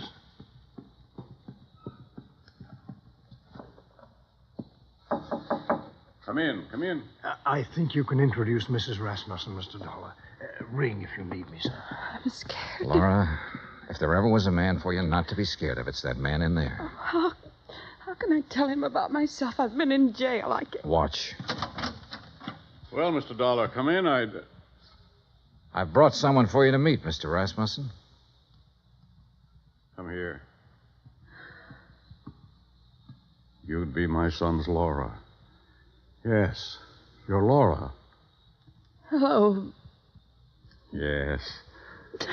Oh, now, there. Here. Now, look. Us Rasmussens mustn't meet like this with tears. There's so much I have to tell you. No. There's nothing you have to tell me. What? Let me put my arm around you. There. Now, feel it? Mm-hmm. You're my daughter. Do you understand that? Yes. Oh, yes. Then that's all the explanations we need between us. Yes. Hardy. Yes, Mr. Rasmussen? Bring Mrs. Rasmussen some brandy, I think. And I'll have some sour mash. Mr. Dollar? Sure. Make mine sour mash, too, Hardy. Very good, sir.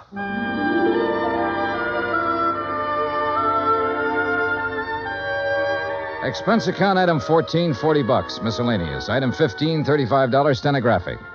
Expense account total, $1,965. Remarks? The old man's got a few weeks more. Laura's moving into the house with him to take care of him. She won't be telling him a lot of things about herself. She doesn't have to. You should have stood there like I did and seen that big arm go around her shoulder when he said, "You're my daughter." Yeah. Yours truly, Johnny Dollar.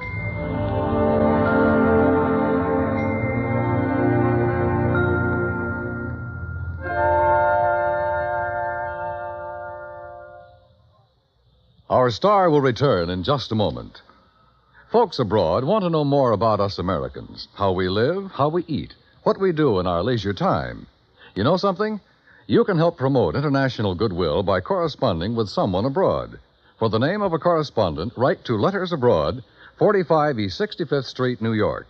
That's Letters Abroad, 45 East 65th Street, New York. Stay tuned for 5 minutes of CBS News to be followed over most of these same stations by the FBI in Peace and War. Now, here is our star to tell you about next week's story. Next week, one cute, tiny little mouse, that's right, mouse, almost scares a big insurance company out of business. Join us, won't you? Yours truly, Johnny Dollar.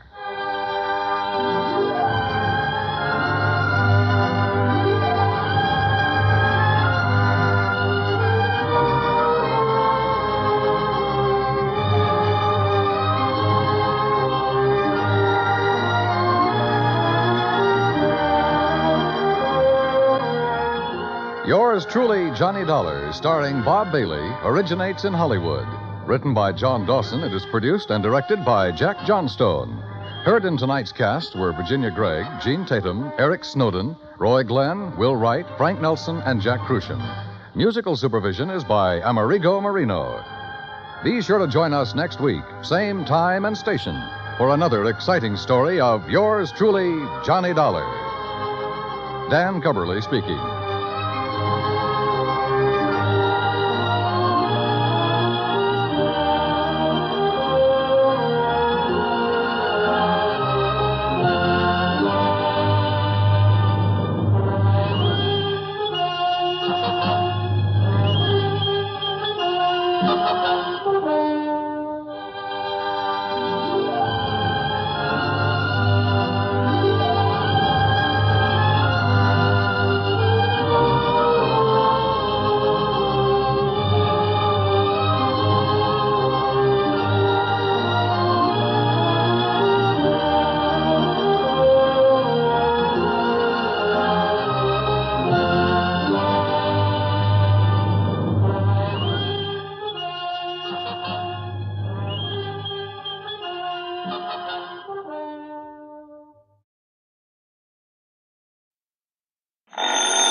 Johnny Dollar. George Reed, Johnny, at Floyd's of England. Well, hiya, George. What can I do for you? Well, Johnny, I'm afraid I've gotten myself into a rather embarrassing situation. Yeah, what have you done this time? One of the company's most important clients is a man named Orson Ogilvy Terwilliger. Huh? Retired. He's a collector. He lives down near the little town of Bethel, New York. Where's that? Across the Hudson, east of Poughkeepsie, between Monticello and Coshecton in the Mongauk Valley. Yo, hold it. I'd better look it up on the map. Yes, I wish you would, Johnny. Then go on down there right away. Oh, why not? But what for? Terwilliger insists that someone from the company, preferably I, call on him immediately. Immediately, Johnny, regarding some change he wants to make in his life insurance policy. What kind of a change? Well, I haven't the least idea, but it's a really sizable policy. How sizable? Over $500,000. That's sizable. With a double indemnity clause. Wowee. You can see why it's important that we cater to this man.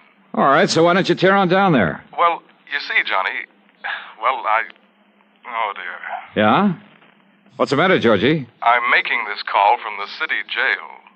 You what? No, some fool traffic cop. I mean, one of our fine highway patrolmen. Yeah. Well, I'm afraid in my anxiety to get down to see Mr. Terwilliger, well, I may have been speeding a little, and, well, I made the mistake of arguing with this officer quite vehemently, Johnny. No. And, well, my hearing isn't until tomorrow morning. Well, look, why don't you send somebody else from the office to see this man? And have my own employees find out what's happened? All right, then telephone him. And have him find out? No, please, Johnny. Go down there and... Listen, I'll double whatever your expenses are and give you $100 besides. Oh? But now, is that really all there is for me to do? Just find out from him what change he wants in his policy? Yes. But why do you ask that way? Oh, nothing. Only every time you hand me one of these real easy assignments, I find I'm lucky to get out of it alive.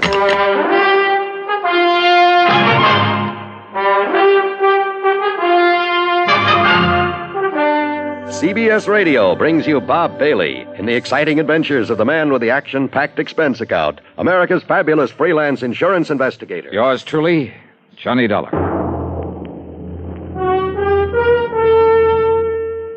And now, Act One of yours truly, Johnny Dollar.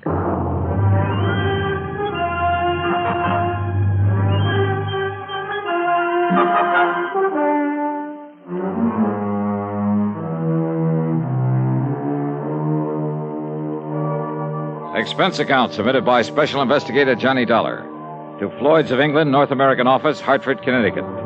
Following is an account of expenses incurred during my investigation of the collector's matter.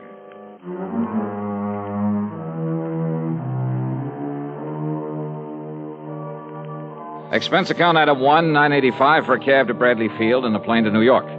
Item 2, $50 deposit on a rental car, and I drove north and west on 6 and 17 and finally Route 17B in my search for the little town of Bethel.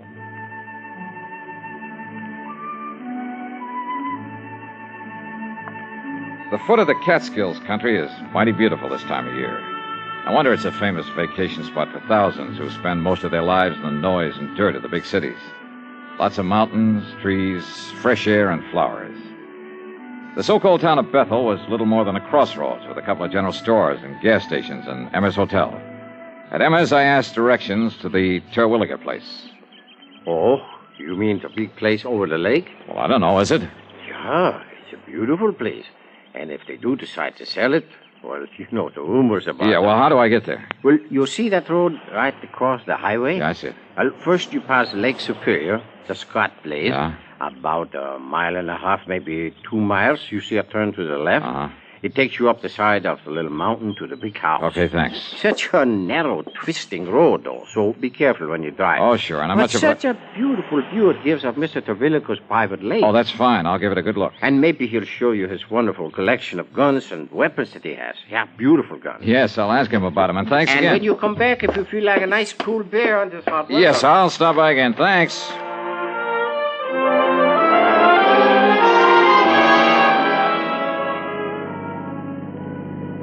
I passed the Lake Superior he'd mentioned.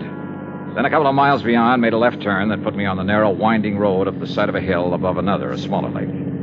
I wondered why Terwilliger, with all his money, hadn't improved this road, and thought of what might happen to someone trying to negotiate it too fast. Well, I didn't have time to think about it for long. Huh?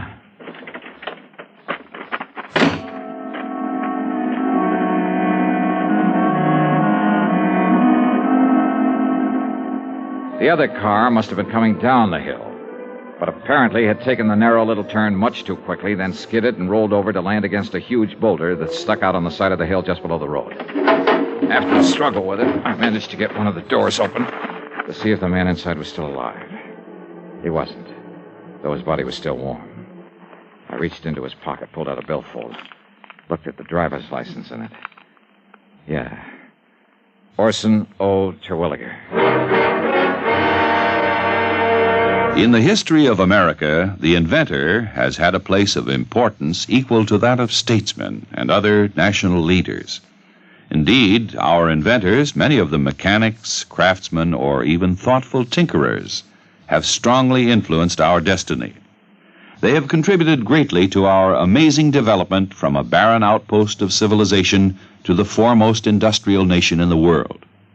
Incidentally, when we think of great inventions, it's natural to think of involved mechanisms like the McCormick Reaper, the sewing machine, or the phonograph.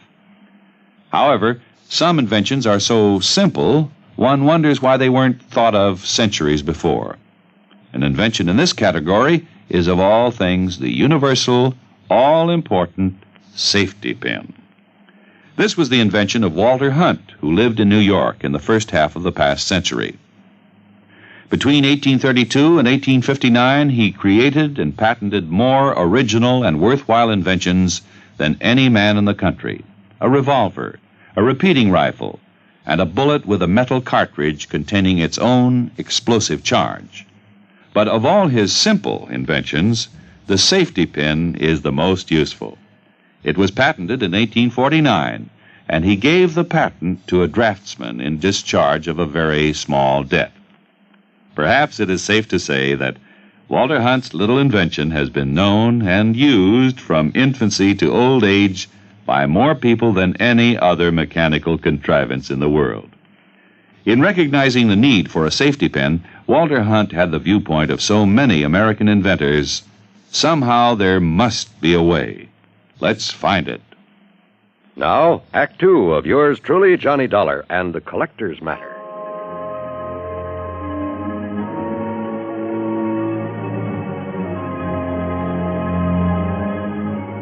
Yeah. The man lying there in the car that had skidded off the road was the man I'd come to see. Orson O. Terwilliger. And he was very dead. Not knowing what sort of police or medical facilities the town of Bethel had to offer, I decided to poke around a bit. But before I could lift the body out of this car, another one came down the narrow road from the direction of the big house on top of the hill.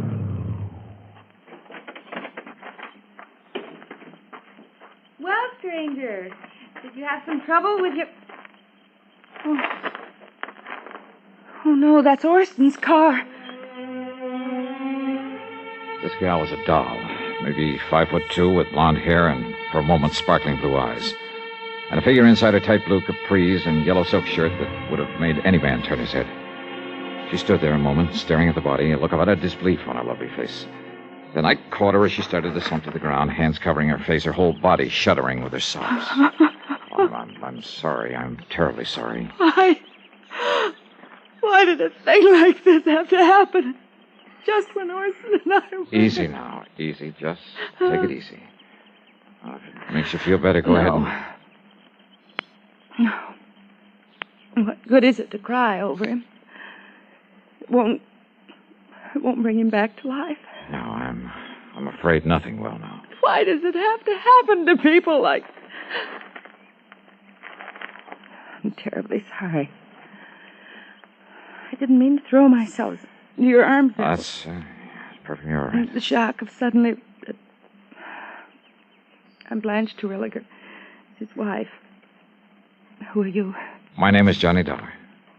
Johnny Dollar? The insurance investigator? Yes, that's right, Mrs. Terwilliger. Your husband had asked that someone for the office. Sounds like a terrible thing to say, Johnny. Yeah? But I'm glad it was you who found him there. Oh? After all the awful things that people... Only they aren't true at all. They never were. Well, I suppose we'd better call Dr. Parker and the police and... Shall we go up to the house, Johnny? Yeah. Sure.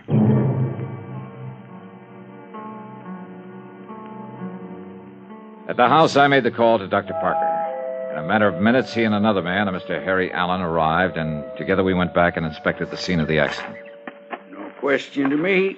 No question at all. Ah, yes, Mr. Dollar, I'm the whole police force here in Bethel. Somebody's got to do it. I see, Mr. Allen. Chief. Don't you agree, Doctor? Plain as day, isn't it? Yeah, Chief. Mr. Dollar, it's just an unfortunate accident. Those marks on his head and body are simply a result of the car rolling over. All of them, Doctor? Doctor? Why Orson didn't know better than to take this turn too fast is... What'd you say, Mr. Dollar? Well, this bruise on his forehead when he struck the windshield. That's right. Killed him instantly. And here, on his chest, from the steering wheel. Uh-huh. But that round contusion, I guess you'd call it, there behind his left ear. Small, a perfect circle. Something inside the car when it rolled. Was it? Yep. Maybe. Suppose you show me one thing, anything, inside the car that could have made that clean, clear mark. Now, you look here, Dollar. Yes, Chief. It was pure accident that killed him, no doubt about it. The doc knows it, I know it, and you know it. Just because you're one of these high-powered, big-city-type special investigators, just don't let your imagination run away with you. Chief is right, Mr. Dollar. Sure. Now, come on. Let's haul the body up to the house and help Mrs. Terwilliger make arrangements with that funeral home down to Monticello. Anything else we can do. Very good idea, Chief. And, say, Dollar, you're a healthy young buck with a sharp eye. Now, what's that supposed to mean? Well, now you tell me the truth. Don't you think Terwilliger's wife is one of the prettiest girls you ever did see? Yeah, she is. Such a shame that she and him never really... Rumor, Chief. That's just a lot of idle gossip. Yeah, Doc. I guess you're right. Is he, Chief? Huh? I wonder.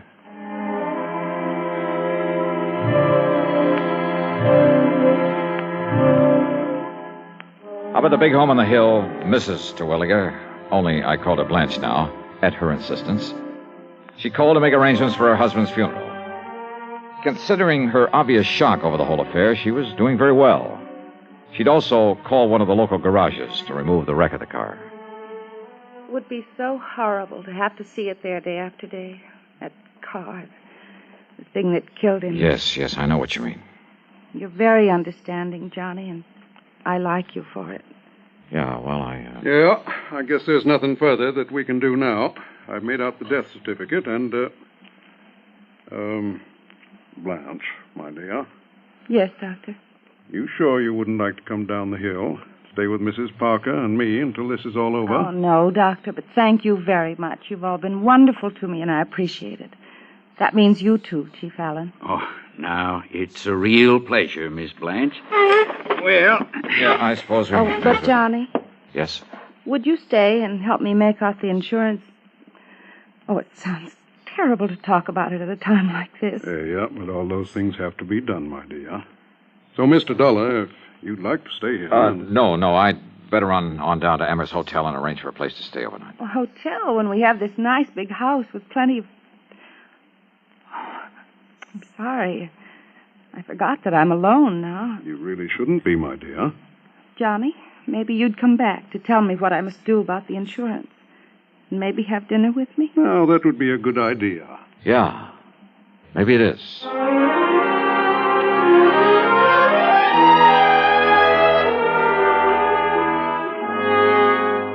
Expense account item 3, 90 cents for a phone call at Emmer's Hotel. Orson Terwilliger is dead. And, George, there's just one thing I want to know. Johnny, I simply can't... Yes, what is it? Who are the beneficiaries of Terwilliger's insurance? Why, there's only one. His wife, Blanche Terwilliger. Yes. I knew it. George, is that policy pretty much a standard form? Yes, it is. Double indemnity, as I think I told you. But he said he wanted some changes made. Well, to quote him exactly, he said he wanted to make a change in it. But frankly, I can't imagine what or why. 5 will get you 10. He wanted to change the beneficiary. Really? But the beautiful Blanche played it smart. She didn't give him a chance. Yes, I suppose that is a... What? Yeah. Now, Johnny, no, listen. If you mean what I think you do, what I mean is... Yeah, George. Give it some thought.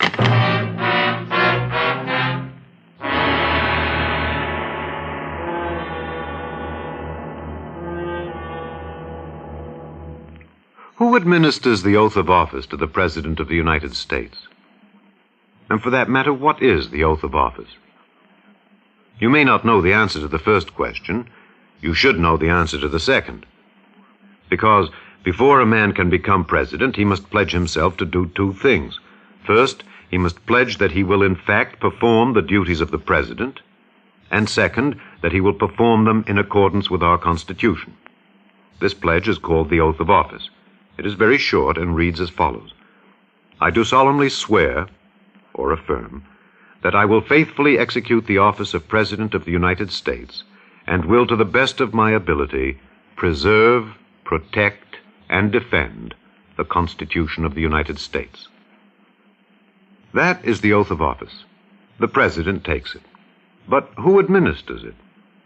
The answer is that the Constitution does not say. Washington was sworn in by an official of New York City. Calvin Coolidge took the oath of office before his own father in the family homestead in Vermont.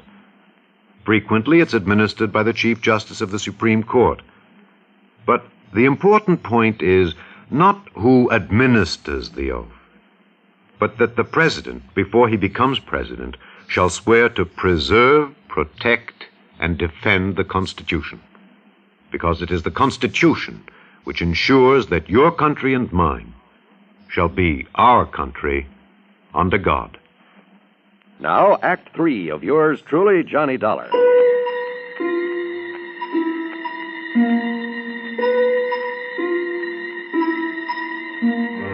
Dr. Parker and Chief Allen were convinced that Terwilliger's death was accidental. Well, I wasn't. Yet, all I had to go on, some talk the Terwilliger place might be put up for sale. Meant nothing in itself unless I could find out why. Or perhaps the reason might tie in with the rumors, the gossip that had been mentioned to me.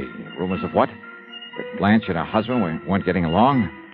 As for actual evidence that he was murdered, all I had to go on was that funny little mark behind his ear. I borrowed a flashlight there at the hotel and drove back to the scene of the so-called accident. I went over the ground with a fine-tooth comb. Nothing. Then I went up to the place where the car must have started its skid. I searched the bushes all around, and then... Wait a minute. What under the sun is? And more important, where did it come from? It's much longer than an ordinary. As for the fletching, this thing's been used all right, and recently. And instead of a point, it has the heavy, round stone head. Who is it? Speak up or I'll shoot. Oh, that's a nice way to welcome a dinner guest. Johnny, you had me frightened. Oh, well, I'm sorry, Blanche. I saw your flashlight down here and couldn't imagine who it was. And since you hadn't come up to dinner as you promised. Oh, I was on my way. I hope I'm not too late. Hey, do you always wander around carrying a gun? Oh, I'm sorry. Here, you'd better take it. Yeah.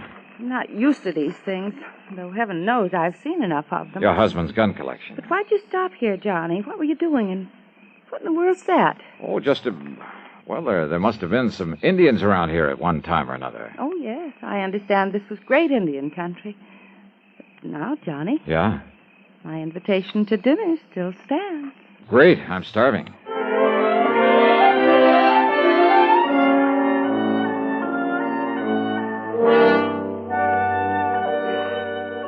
Oh, mighty fine dinner, Blanche. More coffee? I'm almost embarrassed, though. Now, why do you say that? But a chance to be close to someone is, well... More coffee? Oh, no, thanks. Not another thing. Well, then, let's go in by the fire in the library and talk. Johnny. Yeah? It's a great comfort to have you here, and Thanks. You don't mind if I hold your hand? Kid stuff, huh? No, it isn't.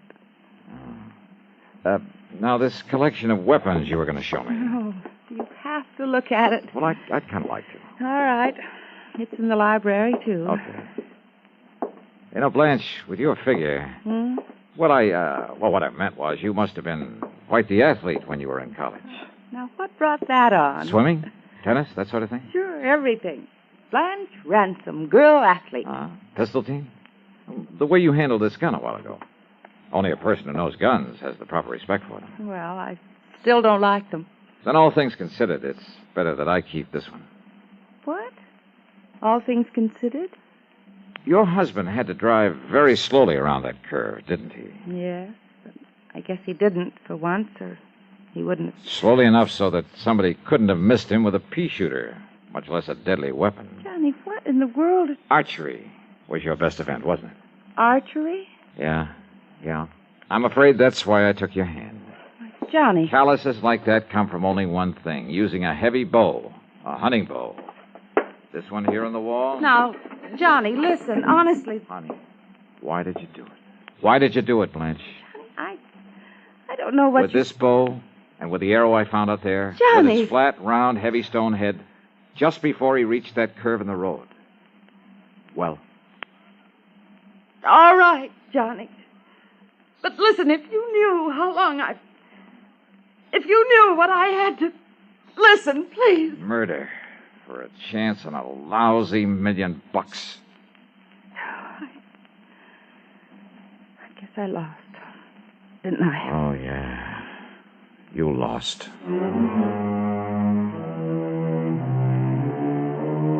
And according to the law, no person convicted of the murder of the decedent shall be entitled to any portion of the estate, including the insurance. But just don't forget my commission on that amount. Expense account total, including room and board at Emmer's and the trip back to Hartford, $185.60. Doubled. Yours truly, Johnny Dollar.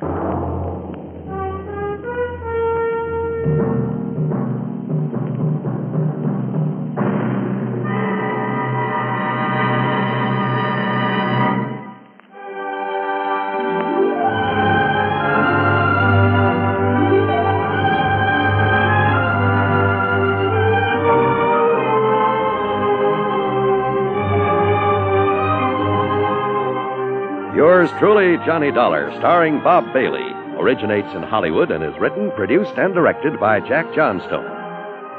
Heard in our cast were Virginia Gregg, G. Stanley Jones, Forrest Lewis, Vic Perrin, and Bart Robinson. Be sure to join us next week, same time and station, for another exciting story of yours truly, Johnny Dollar.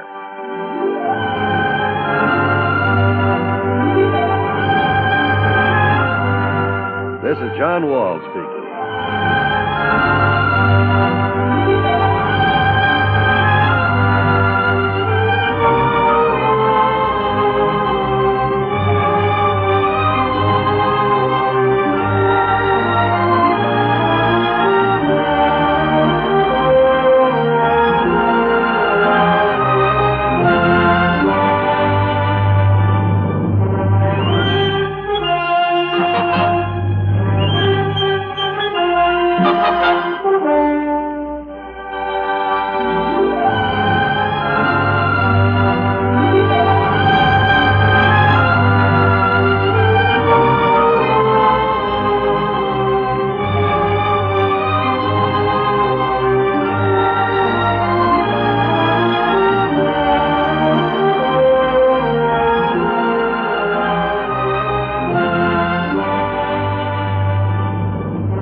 Johnny Dollar has come to you through the worldwide facilities of the United States Armed Forces Radio and Television Service.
Johnny Dollar. Earl Foreman, Johnny. Oh, hi, Earl. How are things down in sunny Florida? I don't know. You what?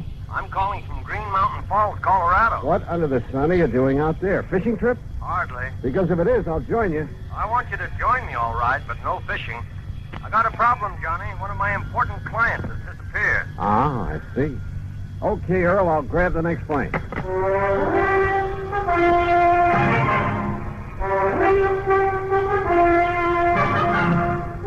Bob Bailey, in the exciting adventures of the man with the action-packed expense account, America's fabulous freelance insurance investigator. Yours truly, Johnny Dollar. And now, Act One of yours truly, Johnny Dollar.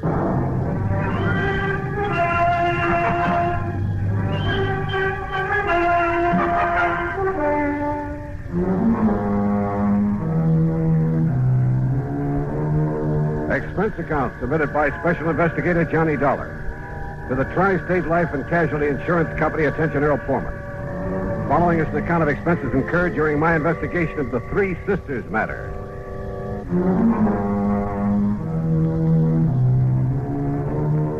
Expense account item 1, $151.80, transportation to New York, then airfare and incidentals to Colorado Springs. Earl met me at Peterson Field, the municipal airport. Oh, I'm glad to see you, Johnny. Hi. Toss in your bags and hop in. Okay, sure. Now, where's this Green Mountain Falls you call from? A little place about 12, 13 miles east of here. I'm staying at the Lucky Four Ranch. One of the last places Rolanov was seen. Rolanov? Misha Rolanov, the concert pianist. Rolanov. Oh, sure. Yeah, I've heard of him. He has a little place up on the mountain just back of the Lucky Four where he and his daughters live when he's not on concert. Daughters? How many? Olga, Maria, Ada. Now, here's what happened. Rolanov and the girls, well, they're really stepdaughters, by the way. Oh, where's the mother? She died some years back. Well, anyhow, they arrived up here about 10 days ago, right after his last concert swing over in Europe. Well, what does he do when he's up here? He and the girls just loaf. Oh, he has a piano in his cottage to keep in practice, that's all. And now you say he's disappeared. You see, Johnny, he was fond of taking long walks. This is pretty good hiking country. Well, I can see that all right if you're part mountain goat. Yeah. Well, anyhow, 3 days ago, right after breakfast, he started out on his usual morning walk. He stopped in for a second cup of coffee with Ray Schmishny and his wife. Who are they?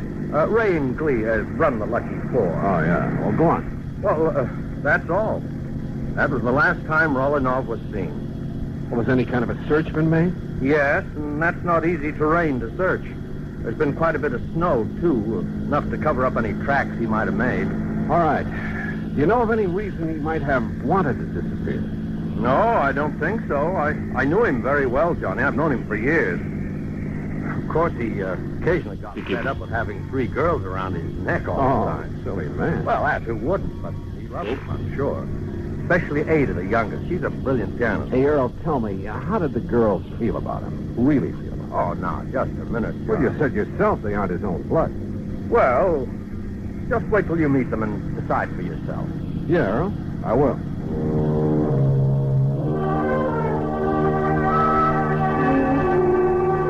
The Lucky Four was on a level spot on the side of a mountain. It consisted of half a dozen neat, modern, comfortable cottages, and from the front window of the one we shared was a beautiful view of Pike's Peak. Huh? Oh, come in, Ray. Come in. You see us come up the drive? I want you to meet the man I've been telling you about. Ray Schmishny, this is Johnny Dollar. Hi, Ray. Johnny, only I'm afraid he got here too late, Earl. Oh? Well, what do you mean? Well, just a few minutes ago, before you got back here in a gully up on the West Meadow, way up where I dumped the trash, you know where I mean? Yes. Remember the bear cave I pointed out to you one day when you went up there with me in the Jeep? You mean that bear got Rolanov? No, but that's where I found him. Rolanov? Dead, Earl. Dead? A bullet hole in the back of his head. Act 2 of yours truly, Johnny Dollar, in a moment. Act 2 of yours truly, Johnny Dollar. Question. Was Misha Rolanov, the eminent concert pianist, murdered? Or was he shot accidentally up near the Bear Cave on the mountain, back of the Lucky Four Ranch at Green Mountain Falls, Colorado? We went up there in Ray's Jeep.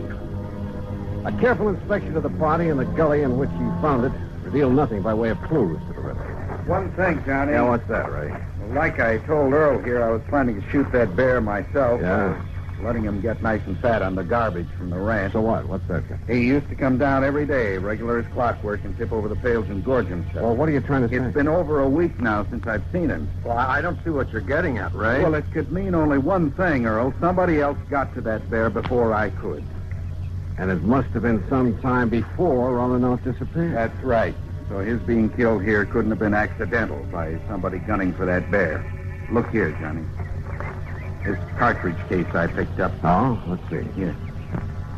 257 Roberts. Where'd you find it? Behind that tree there down the slope. You know anybody around here who shoots a 257 Roberts? All the hunters in these parts use a 30-06 or a 270 or a 30-30. Only 257 I've...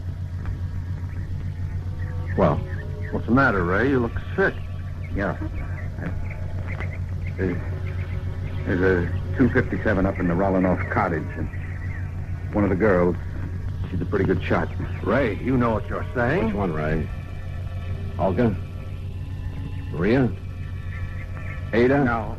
No, I won't do it, Johnny. I won't accuse them. Look, this is no guessing game. This is murder. No, Johnny, I can't believe it. Not one of them. Besides, Look, I got to drive into Colorado Springs, notify the coroner and the police. But if you know something that'll help us... No, Johnny, because if I was wrong, I'd never forgive myself. Don't you understand? Oh, all right. Earl, do you know the way up to the Rolanov place? Yes, Johnny. The road all right for my car, Ray? Yeah, it's okay. Then let's go.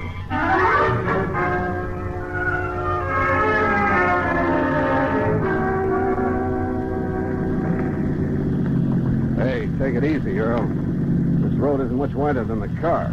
I know it.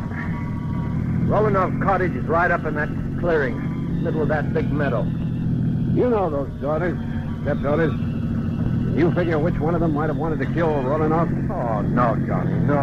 Who's the beneficiary of this policy? Well, it's a very unusual policy. Now, what do you mean, unusual? There's no beneficiary specifically named. What? The beneficiary or beneficiaries are to be the same as the heirs that are specified in Rolinov's will. Well, who? Nobody knows. Well, where is his will? Same answer. Well, now look here, But he always made it very clear that his will would show up at the proper time. I assume, of course, that his stepdaughters will be his heirs. Oh, but if they're not... Oh, this is the Rolinov cottage. Well, quite a lot of cottage. And just as nice on the inside as it is on the outside. Rolinov used to complain now and then about some of the feminine frippery all around him, but, well, he liked it. And you're sure they all got along well together? Well, of course, every family has a little spat once in a while.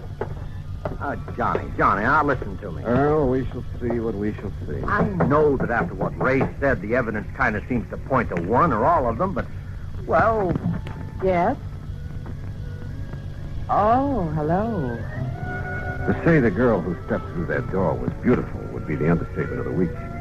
Tall and striking, dressed in something that looked like Schiaparelli or Christian Dior, as though she'd just stepped out of Charles or the Ritz.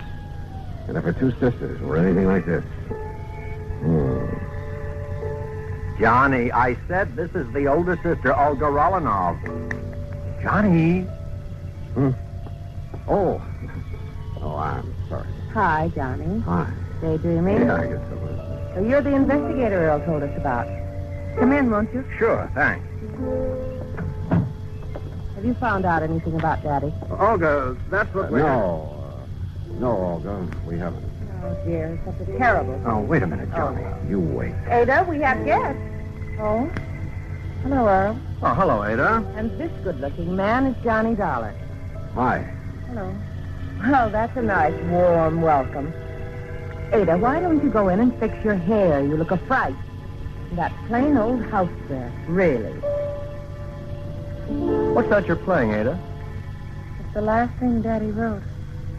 He wrote it frantically the morning it was almost as though he knew something was going to happen to him. Oh, come now. And then he had to write it before it did happen. Oh? Where were you, Ada, the morning he left? Right here, Johnny. Playing this for the first time.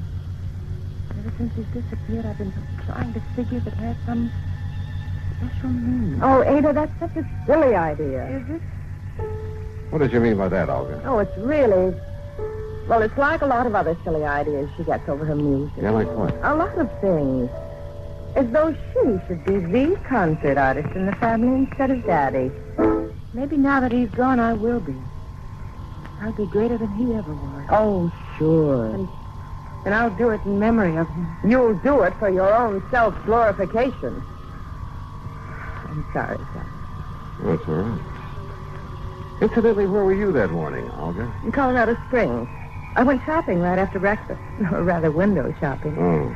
I need some new things so badly, and...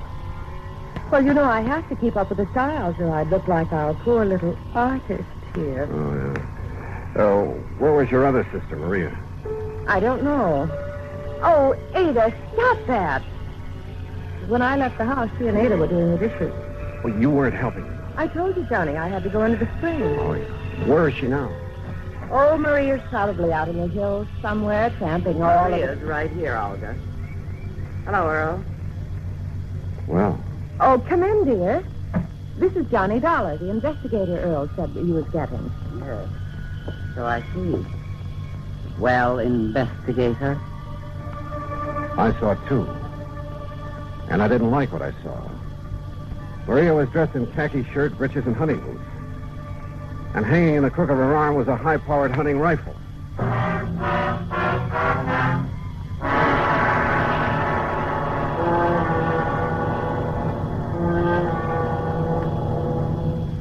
Act 3 of yours truly, Johnny Dollar, in a moment. Act 3 of yours truly, Johnny Dollar, and the Three Sisters Matter.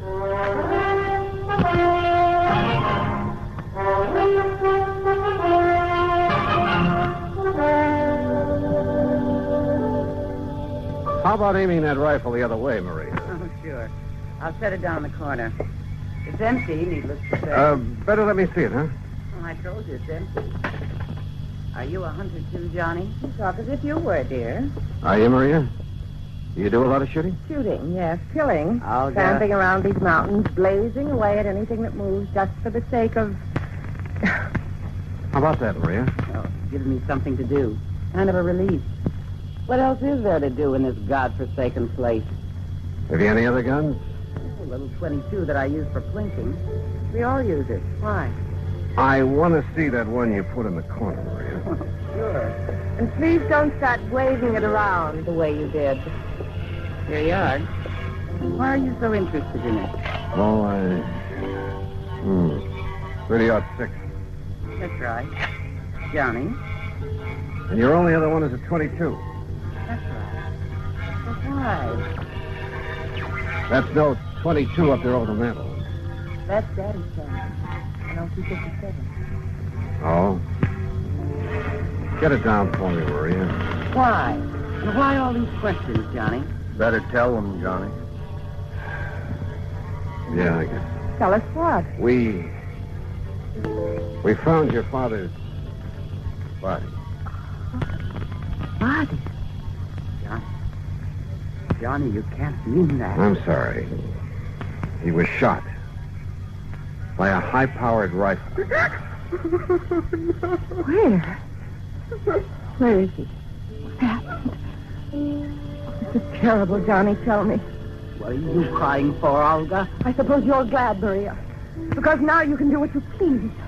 No more of those boring concert trips all over the world. No more of this godforsaken place, as you call it. All right, now I listen, suppose Maria. you're glad because now you'll have money, fancy clothes, Europe, the Riviera, South America, men. Stop! Stop talking like that. Why? Because it's true. No, because it's... Ada, for heaven's sake, stop playing that thing over and over and over. What are you trying to do? Drive us out of our minds? No, I'm trying to find out why Daddy wrote it.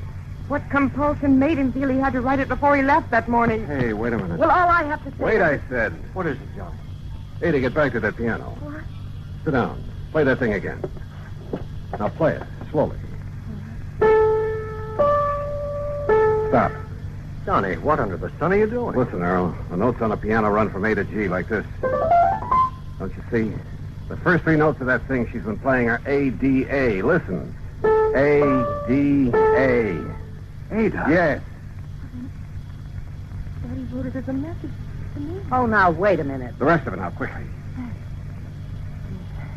D, E, F, A, C, E, deface. E, D, G, E, edge. C, A, G, E, cage. D, E, D, bed. What is that supposed to be? Ada, deface, edge, cage, bed. The canary cage. Right. And that's exactly what I'm going to do. Tear out the base of that cage. Don't hurt the little bird. Will somebody please tell me what this is all about? Hey, look here. Look. It has a false bottom. Yes, but look what's in it, hidden there. Yeah. Last will and testament of Misha Romanov. Johnny. Plus... What does it say, Johnny? That note with it. Daddy's handwriting. What? Well, it looks like Romanov put the finger on his killer. Johnny, what does it say? And my reason for deliberately omitting her from my will. Omitting whom from his will? What are you talking about? Read on, Johnny. Let me see. Is not only because of the self-centered life she's always led. Not only because of her constant, completely selfish extravagance. I'm afraid that could apply to all of it. An extravagance which finally led her to forging my name on checks. Who, Johnny? Then when I discovered that she was sneaking out and practicing with the old rifle that's kept over the mantel. The 257. It was kept over the mantel. Don't move. Oh, no, put it down. All right. So he cut me out of his will. And if I can't have what I wanted, you won't have it either. Now, look here, Don't Olga. move. This gun holds 5 shots. I know because I reloaded after I killed him. Olga. And now you all know that I killed him. All right. 1 shot is for you, Maria. 1 is for Ada. 1 is for you, Earl, and 1 for Johnny. Olga, listen. And that leaves 1 for me. so that when I've finished, no one will ever know. Olga, you're out of your mind. Maybe so. But what difference does that make now? Because now there's no other way out for me. There's nothing else. I can't stand still. Because this is the end. All of it. No. It's empty. It's empty. The gun won't stop me. There's Maria's gun. Not for you, Olga. Leave me alone. You creature. Oh.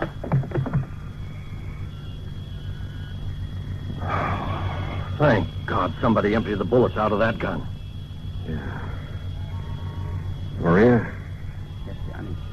Ada and I, we didn't want to believe it. We tried not to, but I guess we knew that when Daddy disappeared, she must have somehow said something like this might happen. And she did kill him. Yes, she did.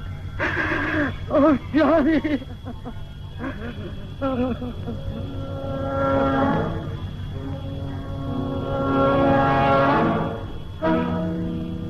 Why? Why? What kind of a mind could be so twisted? Expense account total, including fare back to Hartford, $351.20. Remarks? None. Yours truly, Johnny Dollar.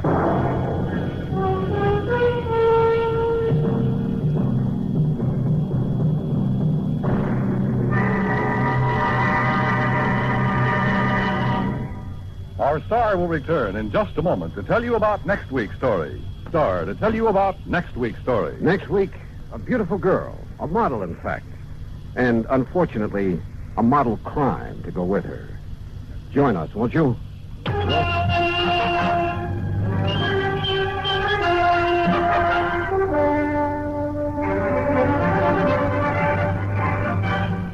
This?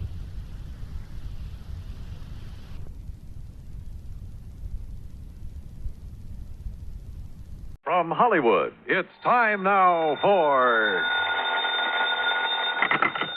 Johnny Dollar. George Reed here.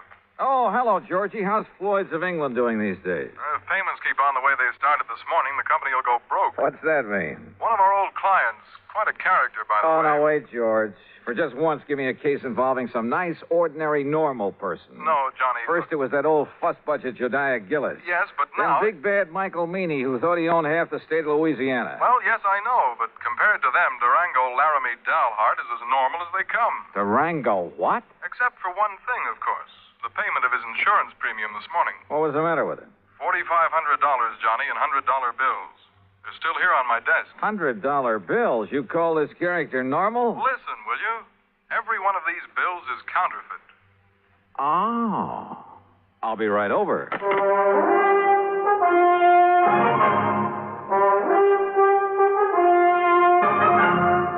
Bob Bailey in the exciting adventures of the man with the action-packed expense account. America's fabulous freelance insurance investigator. Yours truly, Johnny Dollar.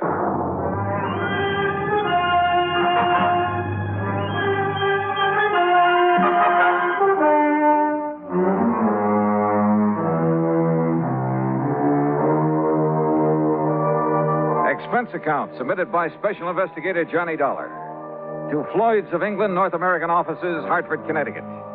Following is an account of expenses incurred during my investigation of the funny money matter.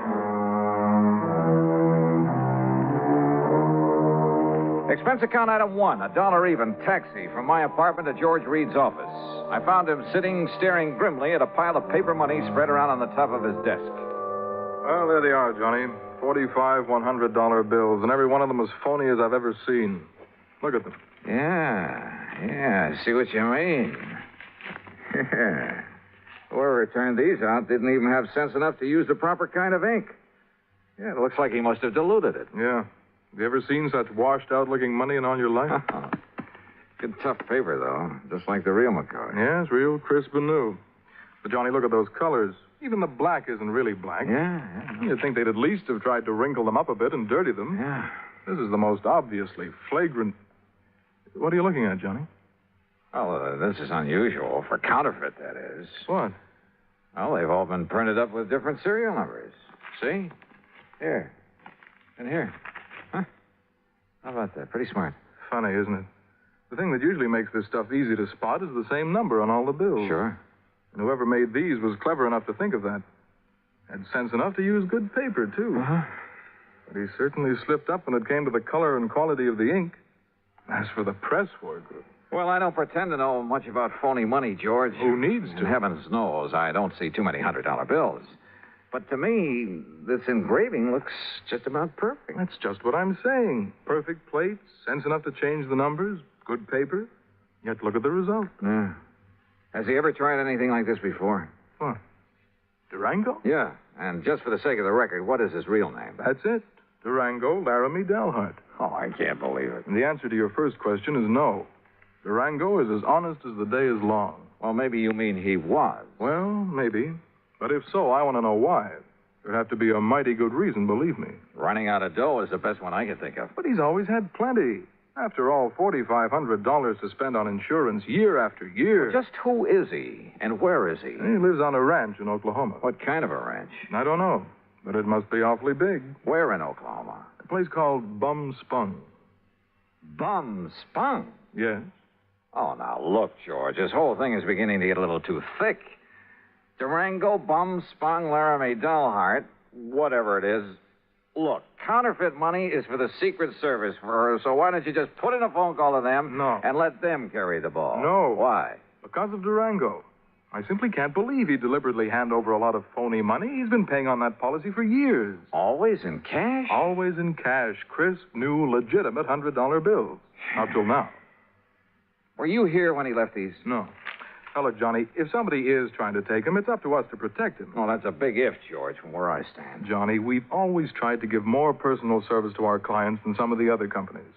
Look, I want you to investigate this thing for us, without Durango's knowing, of course, on a fee plus expense account basis. Oh, an extra fee? That's not usual, George. With you, it is.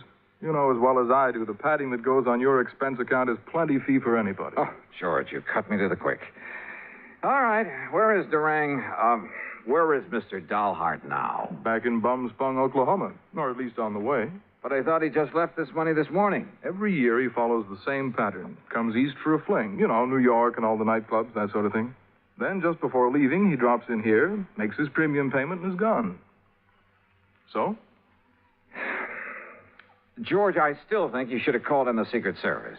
But I'll take this on for just one reason. What's that? I want to find out what kind of a place could ever deserve the name of Bum Spung.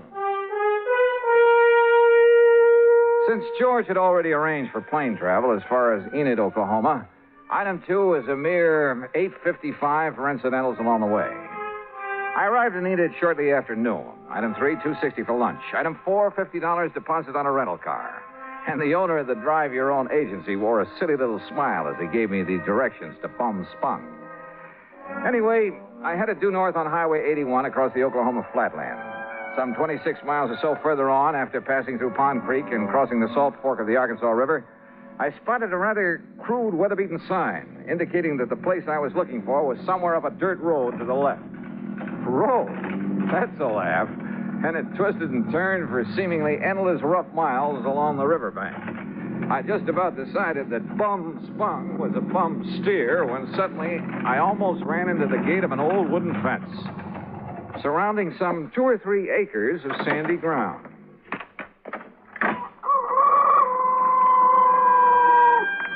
And there they were. A huge, ramshackle, unpainted building that passed for a house.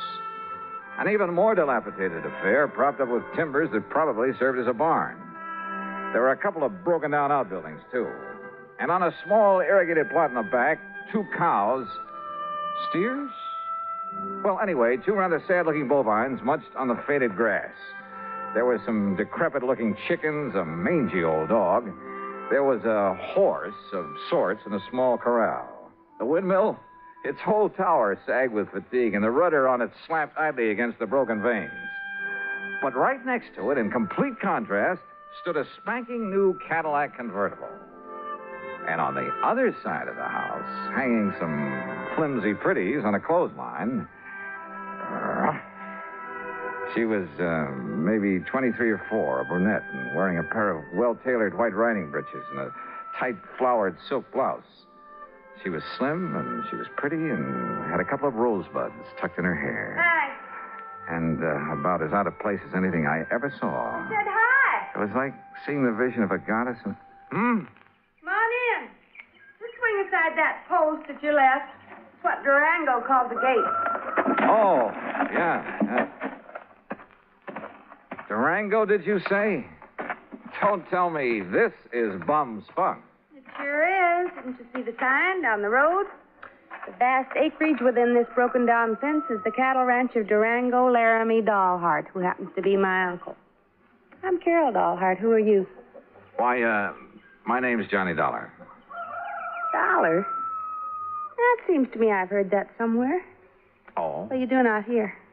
Oh, just driving around, summer vacation. You look like a city man.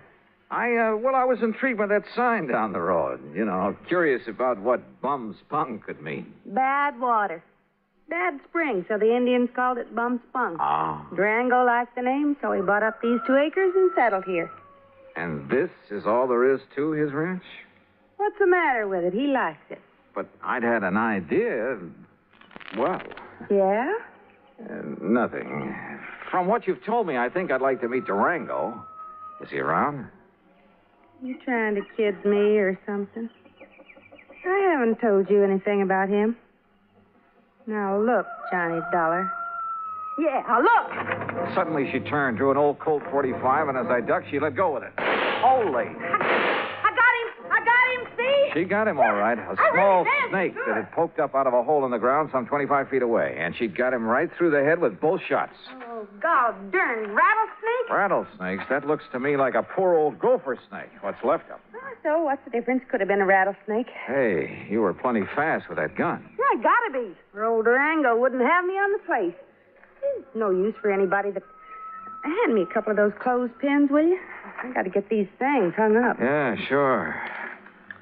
Here. You said you're his niece. That's right. Only one left to take care of the old buzzard. You live here with him? Part of the time. Well, enough to look after him, make sure he don't get lonely, that he's got enough food in the house, that kind of thing. And I stick around when he goes out on the West Coast or back east for a fling. That's where he is now. Yeah, and he's due back. Hand me that slip out of the laundry bag. Sure. Here you are. I take it that convertible's yours, huh? Yeah, that was my birthday present. Oh, your family must be pretty well heeled. Family? Me and Durango, we're all that's left. Give me them stockings now. Sure. But certainly Durango... Why not? He gives me a new one every year. And this ranch is all he owns? Except for his money. Says he has a barrel of it. Well, he must have. Or else... Or else what? Nothing. Go on with what you were saying. More clothespins. Yeah, here. And when he kicks off, I get it all. And I can give up the filling station. Filling station? Well, you must have passed it, just the side of Enid. Durango says a woman's no good unless she's got a job, so I got a filling station. Let somebody else run it for me, though, and Durango don't know the difference. Or at least he don't care. The main thing is I'm around to keep him happy and give him somebody to cuss at now and then. And say, why am I shooting off my face to you this way? I don't know, but don't stop. There. Them clothes will be dry in an hour, and if you're still here, you can help me take them down again. Okay. Carry that basket for me, and I'll give you a cool drink in the house. Hey, great. You say Durango is due back here, huh? Mm-hmm. Why, don't save yourself time traveling by plane instead of train, I'll never... Johnny, if you're just around here on vacation, I'll eat my shirt. Why'd you come here? And don't give me any guff. All right, come on. Pour me that drink and I'll tell you. Now, I'll tell you. If you're here to pull something on... Oh! What's it? Son of a dog blasted gopher. Oh, Easy now. Easy. Don't you easy now, me. I busted my ankle. Oh, it's just a little sprain. Here, arm over my shoulder. Okay. Dang fool that I was to kill that gopher snake back there. Oh, Johnny, it hurts. Then I'll carry you. Here now. Oh, that's better. And hey, boy, you got muscles. Here now. Huh? What the? Well, take me over to the sofa. What's the matter, Johnny? What stopped me was the inside of the ramshackle old house. Clean, modern, well-furnished. Even the kitchen with its gleaming porcelain, electric range, huge refrigerator, and freezer. Modern in every way. Well, don't just stand there staring. Get some water, hot and cold for this ankle. While you're at it, pour us a drink at the bar over there in the corner. I could use a good, stiff snort.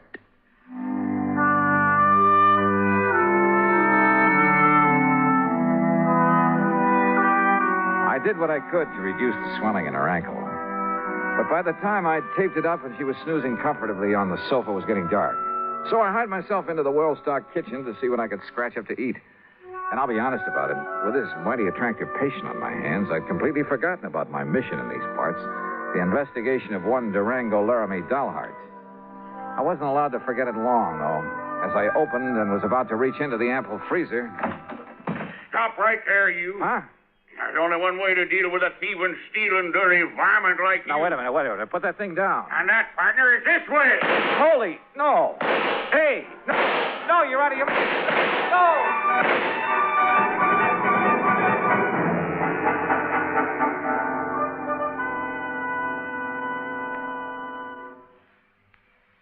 Act Two of yours truly, Johnny Dollar, in a moment. A number of years ago, it was said that, in spite of the large population of this planet, men and women remain the most inaccessible things on it. Today, we see this lack of understanding among peoples of the world reflected in headline stories. But it isn't because the people of the world are enemies. All people want to be friends. Long before the termination of World War II, Reverend Eugene Wood, a Methodist minister from Oceanside, California, went into a Scottsdale, Arizona camp where German prisoners of war were interned and offered his services to the imprisoned men. Among other things, Reverend Wood taught the men English, and he taught them about the United States of America. During the following years, after the men had been repatriated to their native Germany, nearly half of the internees corresponded frequently with Reverend Wood. Those men expressed a unique understanding of the people and the country of the United States of America. This great feeling of friendship and understanding prompted the minister to make a pilgrimage to Europe to seek out the men he had befriended in the prisoner of war camp in Arizona. This gesture on Reverend Wood's part gained him a fantastic welcome everywhere he went. In all the places he visited, he spread the gospel of love and friendship and had it returned to him. There were no enemies, only men with the love of freedom, the right of all men, everywhere. And now, Act Two of yours truly, Johnny Dollar, and the funny money matter.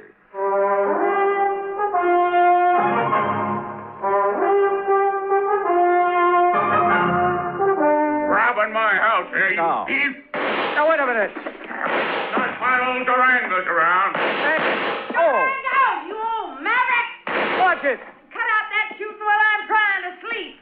Ain't had a chance like this in years. Well, you cut it out. Quit it, cut it out, I say. Enough. Me, too. Take a swing at me, will you? Right. Holy Moses. Okay. Yeah, and here's your gun. Keep it in your pocket where it belongs. Sure. Now, what was the big idea? Well, whenever you bring one of these fancy boyfriends of yours around to my house, I got a right to have a little fun with them, ain't it? Fun? Is this your idea of fun? Crazy gall darn fun. Look what you did to the stove. You blowed it full of holes. Yeah, the old wood stove would have held up. Here, buy yourself another one. There's $500 nice new dollars. Hey, wait, let me see Now, what about those. that window and the jars on the shelf? Okay, here.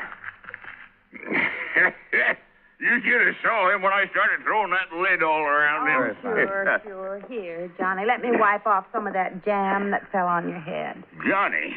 Johnny who? Johnny Dollar. And I take it you're Durango Laramie Dollheart. Nah, sure am. Fastest shot in the country, too. My pa learned how in Durango, my ma learned how in Laramie, and